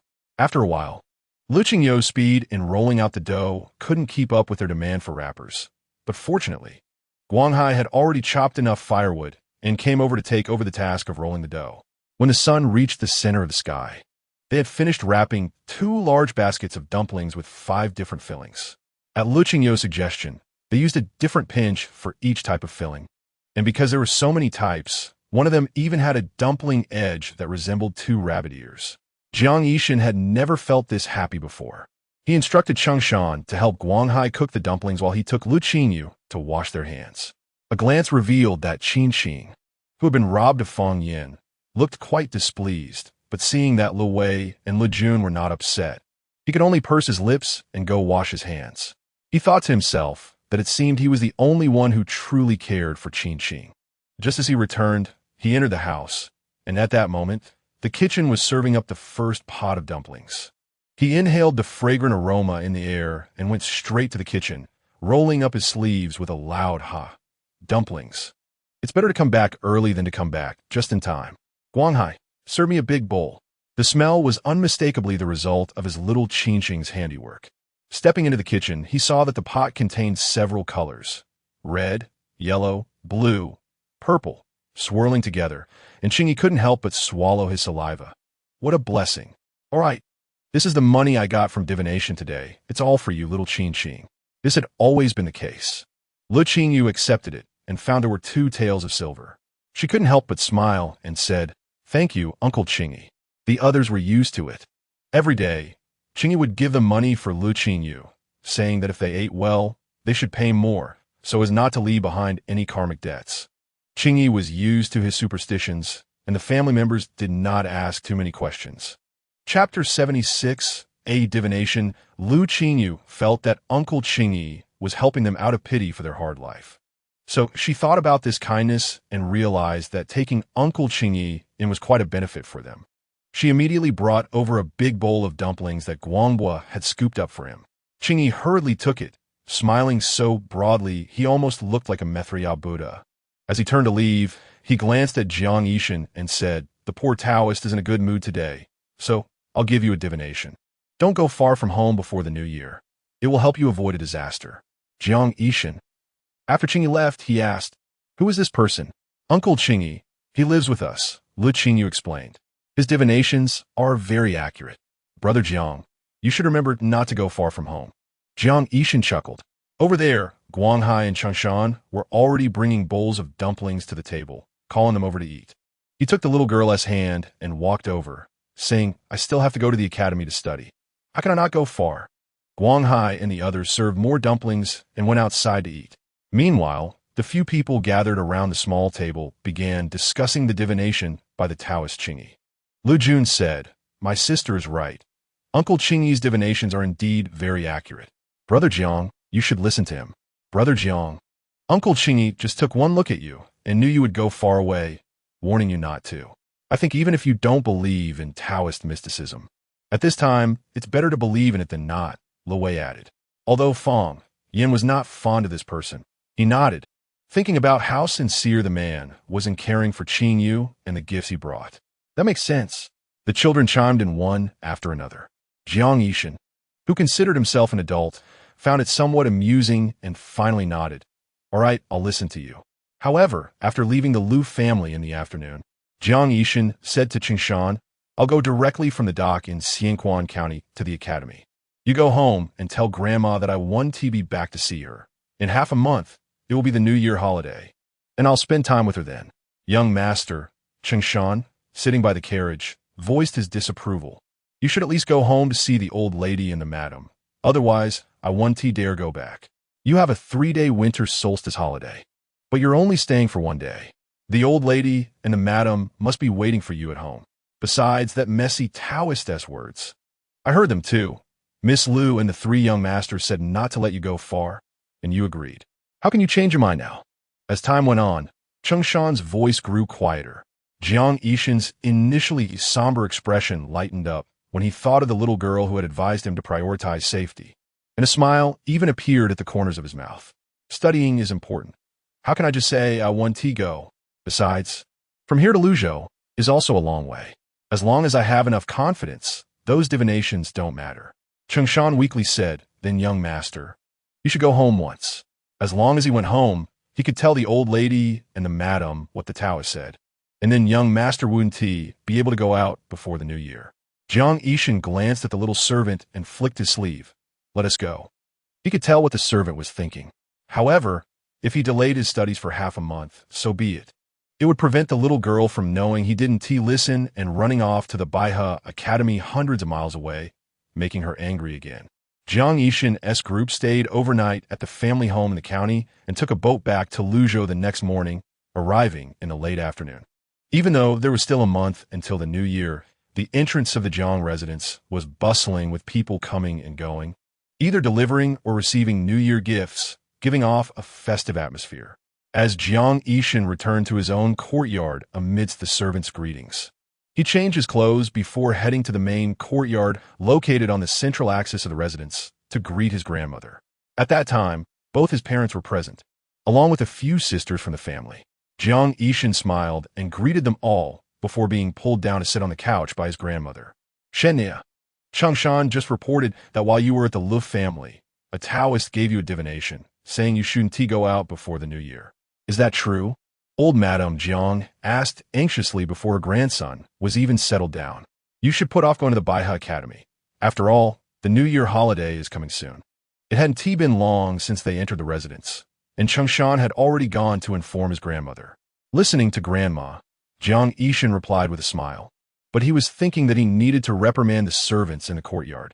Although he knew that the servants would report to his grandmother and mother about matters concerning him as soon as possible, he still needed to scold them to show his attitude as the master. When the day came that he could be independent, he would be the one to make his own decisions. In similar situations in the future, it wouldn't just be a simple reprimand. Jiang Yishan nodded, not hearing what his father said below, but he knew that the family had already discussed it before he arrived. Indeed, they had discussed it. Jiang Tingyu had been an official for over a decade and believed in this sort of thing. So when a little servant came trembling to report about a country Taoist divination, he adopted a better to believe than not mindset. Don't just sit around at home, Jiang Tingyu said, stroking his beard. The Zhou Shiwezhen has arrived at the academy and is preparing to start the inspection after the new year. You can go pay him a visit during this time. ISNT Zhou Shiwezhen Chang's last inspection at Huzhou? Jiang Yishan asked.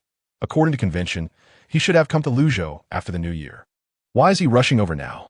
Well, I did ask someone about it. Jiang Tingyu glanced at the room full of daughters and nieces, thinking that it wouldn't matter if the girls heard about it, and continued. It said that Minister Zhang intends to matchmake his wife's nephew with Zhou Cheng's eldest daughter, but the Ji family isn't prominent, and their child is a bit mischievous, so Zhou Cheng was reluctant. That's why he hurriedly brought his daughter here after finishing his inspection. Now I understand. Jiang Yishan said, I will be careful when visiting Zhou Shiwezhen in the future. No, son, your father doesn't mean to have you be careful. If you truly catch the interest of Zhou Cheng's eldest daughter, how could our Jiang family afford to marry her? Jiang Tingyu's brows furrowed tightly. However, this wasn't something he should say. He would go back and tell his wife to clarify their son's stance. Hearing the topic shift to the matters of young men and women, the girl's eyes lit up with interest. Jiang Qianji, the youngest daughter of Jiang Tingyu, who had always been favored by her father and treated kindly by her brother, was bolder than the others. She quickly followed up on Jiang Yishan's words, elder brother. We are hosting a banquet for the Zhou family's young lady the day after tomorrow. Would you like to take a look and decide how to behave accordingly? I heard that the Zhou family's young lady is as beautiful as a fairy and also talented. We would love to have a sister-in-law like that. Her words immediately encouraged the other 3 or 4 girls nearby, and the room became lively with chatter. Jiang Yishan smiled and said to them, Don't talk nonsense. When we entertain Miss Zhou the day after tomorrow, you must behave decorously, and today's discussions must not be leaked. His tone wasn't very stern. Yet the girls became serious and no longer dared to joke around. Old Madame Jiang then spoke. Listen to Yishan. Gossiping is not the way for young ladies to behave. The children obediently agreed. Jiang Tingyu looked at this harmonious scene, his face, still elegant and handsome even after middle age, full of smiles. How are the 2 children from the Le family doing? Madame Jiang suddenly asked. Last time, I heard your grandmother say that the things we sent over the past 2 years were all occupied by their uncles. I've been worried about it. She only had 1 son, and although she had 3 illegitimate sons and 3 illegitimate daughters, she still felt it was insufficient. Ever since she heard the old lady's words, she wanted to take in those 2 children to raise them. Children who have suffered so much must know gratitude and will surely be beneficial to Yishan in the future. Although Jiang Yishan had thought about bringing the 2 children home to raise them, he did not know his mother's intentions. He laughed and said, They found 2 more children without parents and took in 2 people who couldn't get enough to eat. One of them is the fortune teller. And now it's quite a lively big family. Upon hearing this, Mrs. Jiang knew her idea wouldn't work and inevitably felt a bit disheartened. However, she still instructed her son, Since we have already formed this good connection, you should go and visit them whenever you have time. Jiang Qianji raised her hand and said, Next time when Big Brother goes, take me with you. I haven't seen what the village looks like, and also I have many clothes that I can't wear anymore, which I can give to that little girl. Jiang Yishan, who was originally smiling, lost his smile at that moment. He glanced at his half-sister and said, She doesn't lack clothes. Although he knew that his elder sisters and younger sisters would send their unused clothes to families with ordinary means in the clan every year during the ancestral worship in Xianquan, he still felt uncomfortable hearing about picking up someone else's old clothes. Jiang Qianji didn't understand how she had upset her elder brother, feeling wronged but didn't dare to show in front of their grandmother, parents, or anyone else. Jiang Yishan didn't pay her much attention and said to his grandmother, I almost forgot, that little girl has grapes growing by her house, and she made 2 big jars of wine from them. She filled several gourds for me to bring back. Grapes can be made into wine. In this time and place, wine was mostly made from sorghum and corn, and there weren't the various fruit wines of later generations. So when the family heard that the village girl made wine from grapes, they were all quite curious. Jiang Yishan personally returned to his courtyard, followed by 2 maidservants, each carrying 2 earthy gourds. He first gave 1 gourd to his grandmother, then turned to give 1 to each of his parents, smiling as he said, That little girl said this grape wine can invigorate the blood and nourish the skin, and it's not very strong, but it tastes better than rice wine. I only have 8 gourds, so I'm giving 1 to you and 1 to grandmother. As for this gourd, let us all try it together at dinner tonight. Over there, old Madame Jiang had already pulled out the cork from the gourd, sniffed it, and took a sip, while several granddaughters anxiously gathered around. Grandma, we don't know if it's clean. Should we let the servants try it first? Old Madame Jiang swallowed the fragrant wine and waved her hand, saying, Don't talk nonsense, it's really good. Although it's not very strong, it warms me from the bottom of my heart. It's a good thing. The cold expression on Jiang Yishan's face turned into a slight proud smile, saying that the little girl's creation was indeed good. Jiang Qingyou didn't taste it, letting the servants behind him take it away. Hearing his mother say it wasn't tea strong, he lost interest in drinking and decided to leave it for his wife. Men, after all, prefer stronger spirits, and Jiang Qingyou really didn't like sweet drinks like rice wine. At dinner, he still had a glass of deep red, sparkling grape wine beside him, poured by his son, and in the green jade cup, the wine looked even more beautiful, with a faint medicinal scent mixed in with the aroma of the wine. The wine bug in his stomach stirred, and Jiang Qingyou thought, since it was poured by his son, he should drink it. He lifted the cup and took a sip. The rich wine lingered in his mouth, warm and mild. But when swallowed, it had a spicy kick. Good wine. Jiang Qingyou finished the remaining wine in his cup in one go and said to his son, who was sitting next to his wife, Son, pour me another cup. Jiang Yishan picked up the gourd and laughed, saying, Dad, this wine has to be sipped slowly to taste it. Jiang Qingyou, one gourd of grape wine would be just about gone if everyone had 2 cups, because not only were Jiang Yishan's half-sisters at the table, but also 2 cousins who stayed for dinner, as well as 2 concubines who were trying to please their father. With so many people, there wasn't too much to go around. After dinner, everyone returned to their rooms. The 2 concubines, who had just been trying to please the old lady in the afternoon, heard that the grape wine had beauty-enhancing effects and were all itching to get a gourd. They knew they couldn't get any from the master and mistress, but what about from the eldest son? The eldest son had always treated them with respect. Surely he wouldn't refuse them if they asked for a pot of wine. So the next day, Jiang Yishan received 2 jade trinkets, said to be small gifts sent by the 2 concubines. And when he heard from the head maid that the maid on the other side was hinting for grape wine, he couldn't help but shake his head and laugh, worried that his father's women would come to him for wine if they couldn't get it from him. Jiang Yishan had no choice but to take out a gourd, divide it into 4 small bottles, and have the head maid send a portion to all 4 of his father's concubines. This way, if he gave one to this one, the others wouldn't come asking as well. Jiang Yishan felt a bit regretful. He shouldn't have mentioned in front of so many people that it was made by a little girl. After thinking about it, he called over the most talkative maid, Lu Qiao, and instructed her to spread the word. Chapter 077 Before Evening. Everyone in the mansion knew that the eldest young master valued the 2 children left by the man who had once saved the old lady and would never allow anyone to bully them in the slightest. Those who had thoughts of sending someone to the countryside to ask for grape wine soon gave up on the idea. Although there were 3 illegitimate sons in the mansion, even the concubines who had given birth to those sons did not dare to show their teeth in front of Jiang Yishan. They all knew very well that whether there were 3 or 6 illegitimate sons, in the eyes of the old master, they were not as important as the eldest young master. In the first 2 days after Jiang Yishan returned home, he was invited by his classmates from the academy to several tea parties. After that, he spent all his time in the study reading and organizing books, preparing to send the books of the Lu family brothers over on the day he returned.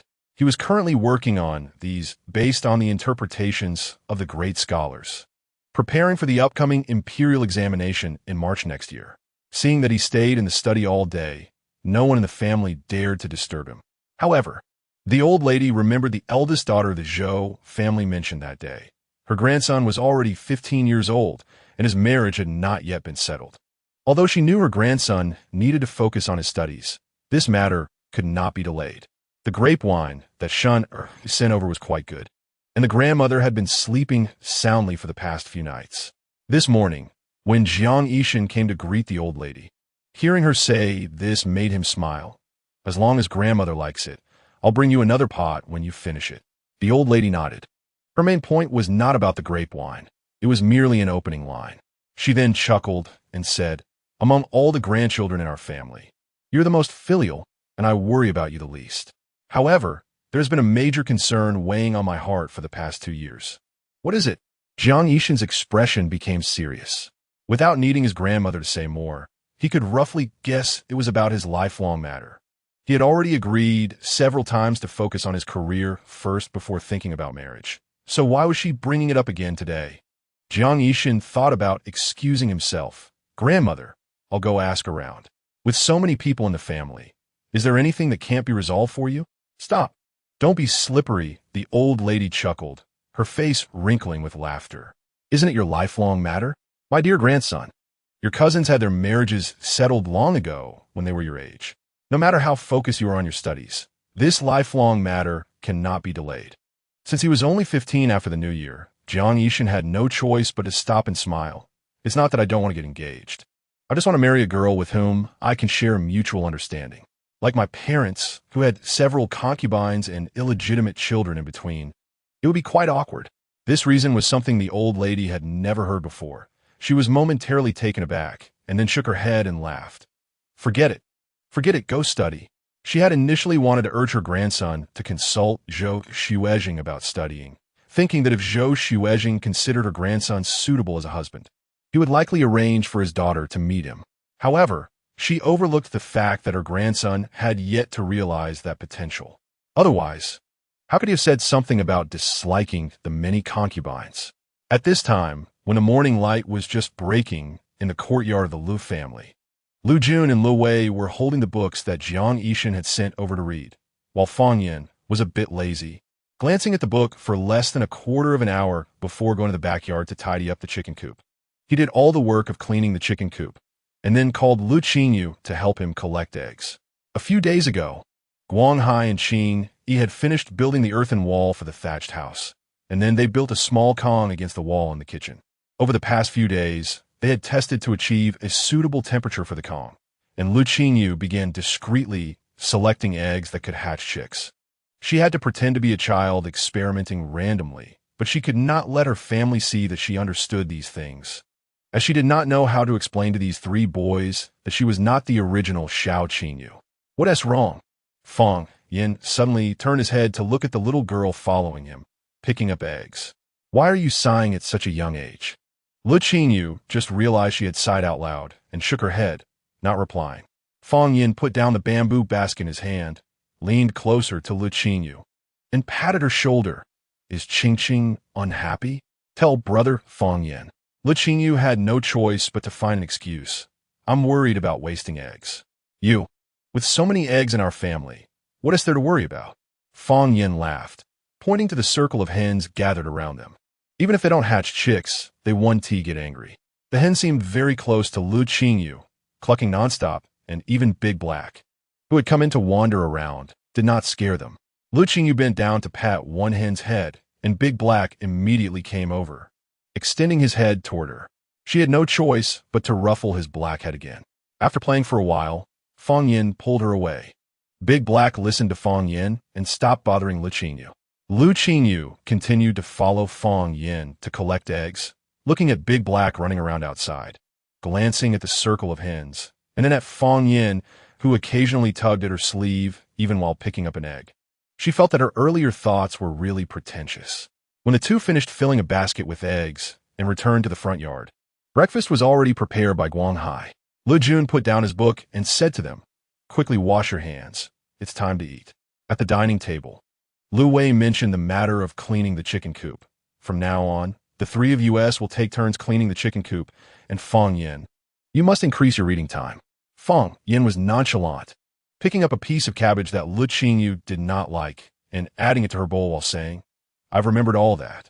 I just want to move around a bit." In fact, he wanted to take Qingqing to collect eggs. Otherwise, Guanghai could easily manage those tasks alone. You've remembered everything? Upon hearing this, Le Jun and Lu Wei were quite surprised. They exchanged words, saying they would quiz him after eating. If he had remembered everything, they wouldn't care how long he read. After the meal, the few of them cleaned up the bowls and wiped the table. Lu Wei then brought over the book that Fang Yin had been reading and placed it in front of himself and Lu Jun, starting to quiz from the first page. At this time, the children's exam primarily tested fill-in-the-blanks, simple annotations, and poetry composition. Lu Wei would say a line, prompting Fong Yin to continue it, while Le Jun would pick out a more important line and ask him to explain it. As the three brothers studied hard, Le Qingyou did not disturb them. She pulled over the basket of eggs she had selected, adjusted the temperature on the Kong, and began placing the eggs one by one into the wheat straw on the Kong. At first, she wanted to place a mattress on the Kong, but since she and her brothers had only just gotten mattresses this winter, it felt wasteful to put the chicks on a mattress. So she used the wheat straw taken from their beds instead. The wheat straw was smooth, flat, white, and clean, which also had good insulation properties. After placing a dozen eggs, the brothers' questioning had already ended. Seeing her little figure kneeling on the Kong, busy and diligent, they all came over to help. "Who is it?" Suddenly, a loud voice came from outside. "Le Jun, Le Qingyou, my brother is here to bring you something. Hurry up and come out." It was Le Qi. Lu Jun frowned, getting off the Kong to put on his shoes. "Why is this brat here?" Lu Qi was particularly mischievous and used to bully Qingqing. Lu Jun was quite impatient with him, and although his eldest cousin, Lu Chong, did not often interact with them, he always brought things back for both him and Qingqing whenever he returned home, making it hard not to entertain him. Just as he was thinking this, he heard his eldest cousin say to Lu Qi, "You better behave." "Ah, Jun, Qingqing, are you home?" In the kitchen, Lu Jun answered, slipping on his shoes as he went out. "Eldest brother, you're back." Lu Chong, who was nearly 16, was tall and slender, with handsome features and a slightly fair complexion, dressed in a light blue long robe. Although he wasn't exceptionally good-looking, he was someone who easily left a good impression on others. He had returned home yesterday afternoon and walked over to the kitchen to see them, asking if Lu Wei was also there. "Yes," Lu Wei replied from inside, putting on his shoes and walking out. "Eldest brother, did you pass your exams?" Everyone at home knows that Lu Chong is going to take the imperial examination this year, which is personally overseen by the scholar official. This is the final and most important step in becoming a scholar, and many people go their whole lives without passing the imperial examination, just like their uncle, who has been taking the exams for over 10 years and is still an old student. "If he passes," Lu Chong said with a smile, his expression revealing a hint of elation. "The scholar official values him, and he ranked third. He will become a student of the county's academy, finally living up to the support his family has given him all these years." Yesterday, he vaguely heard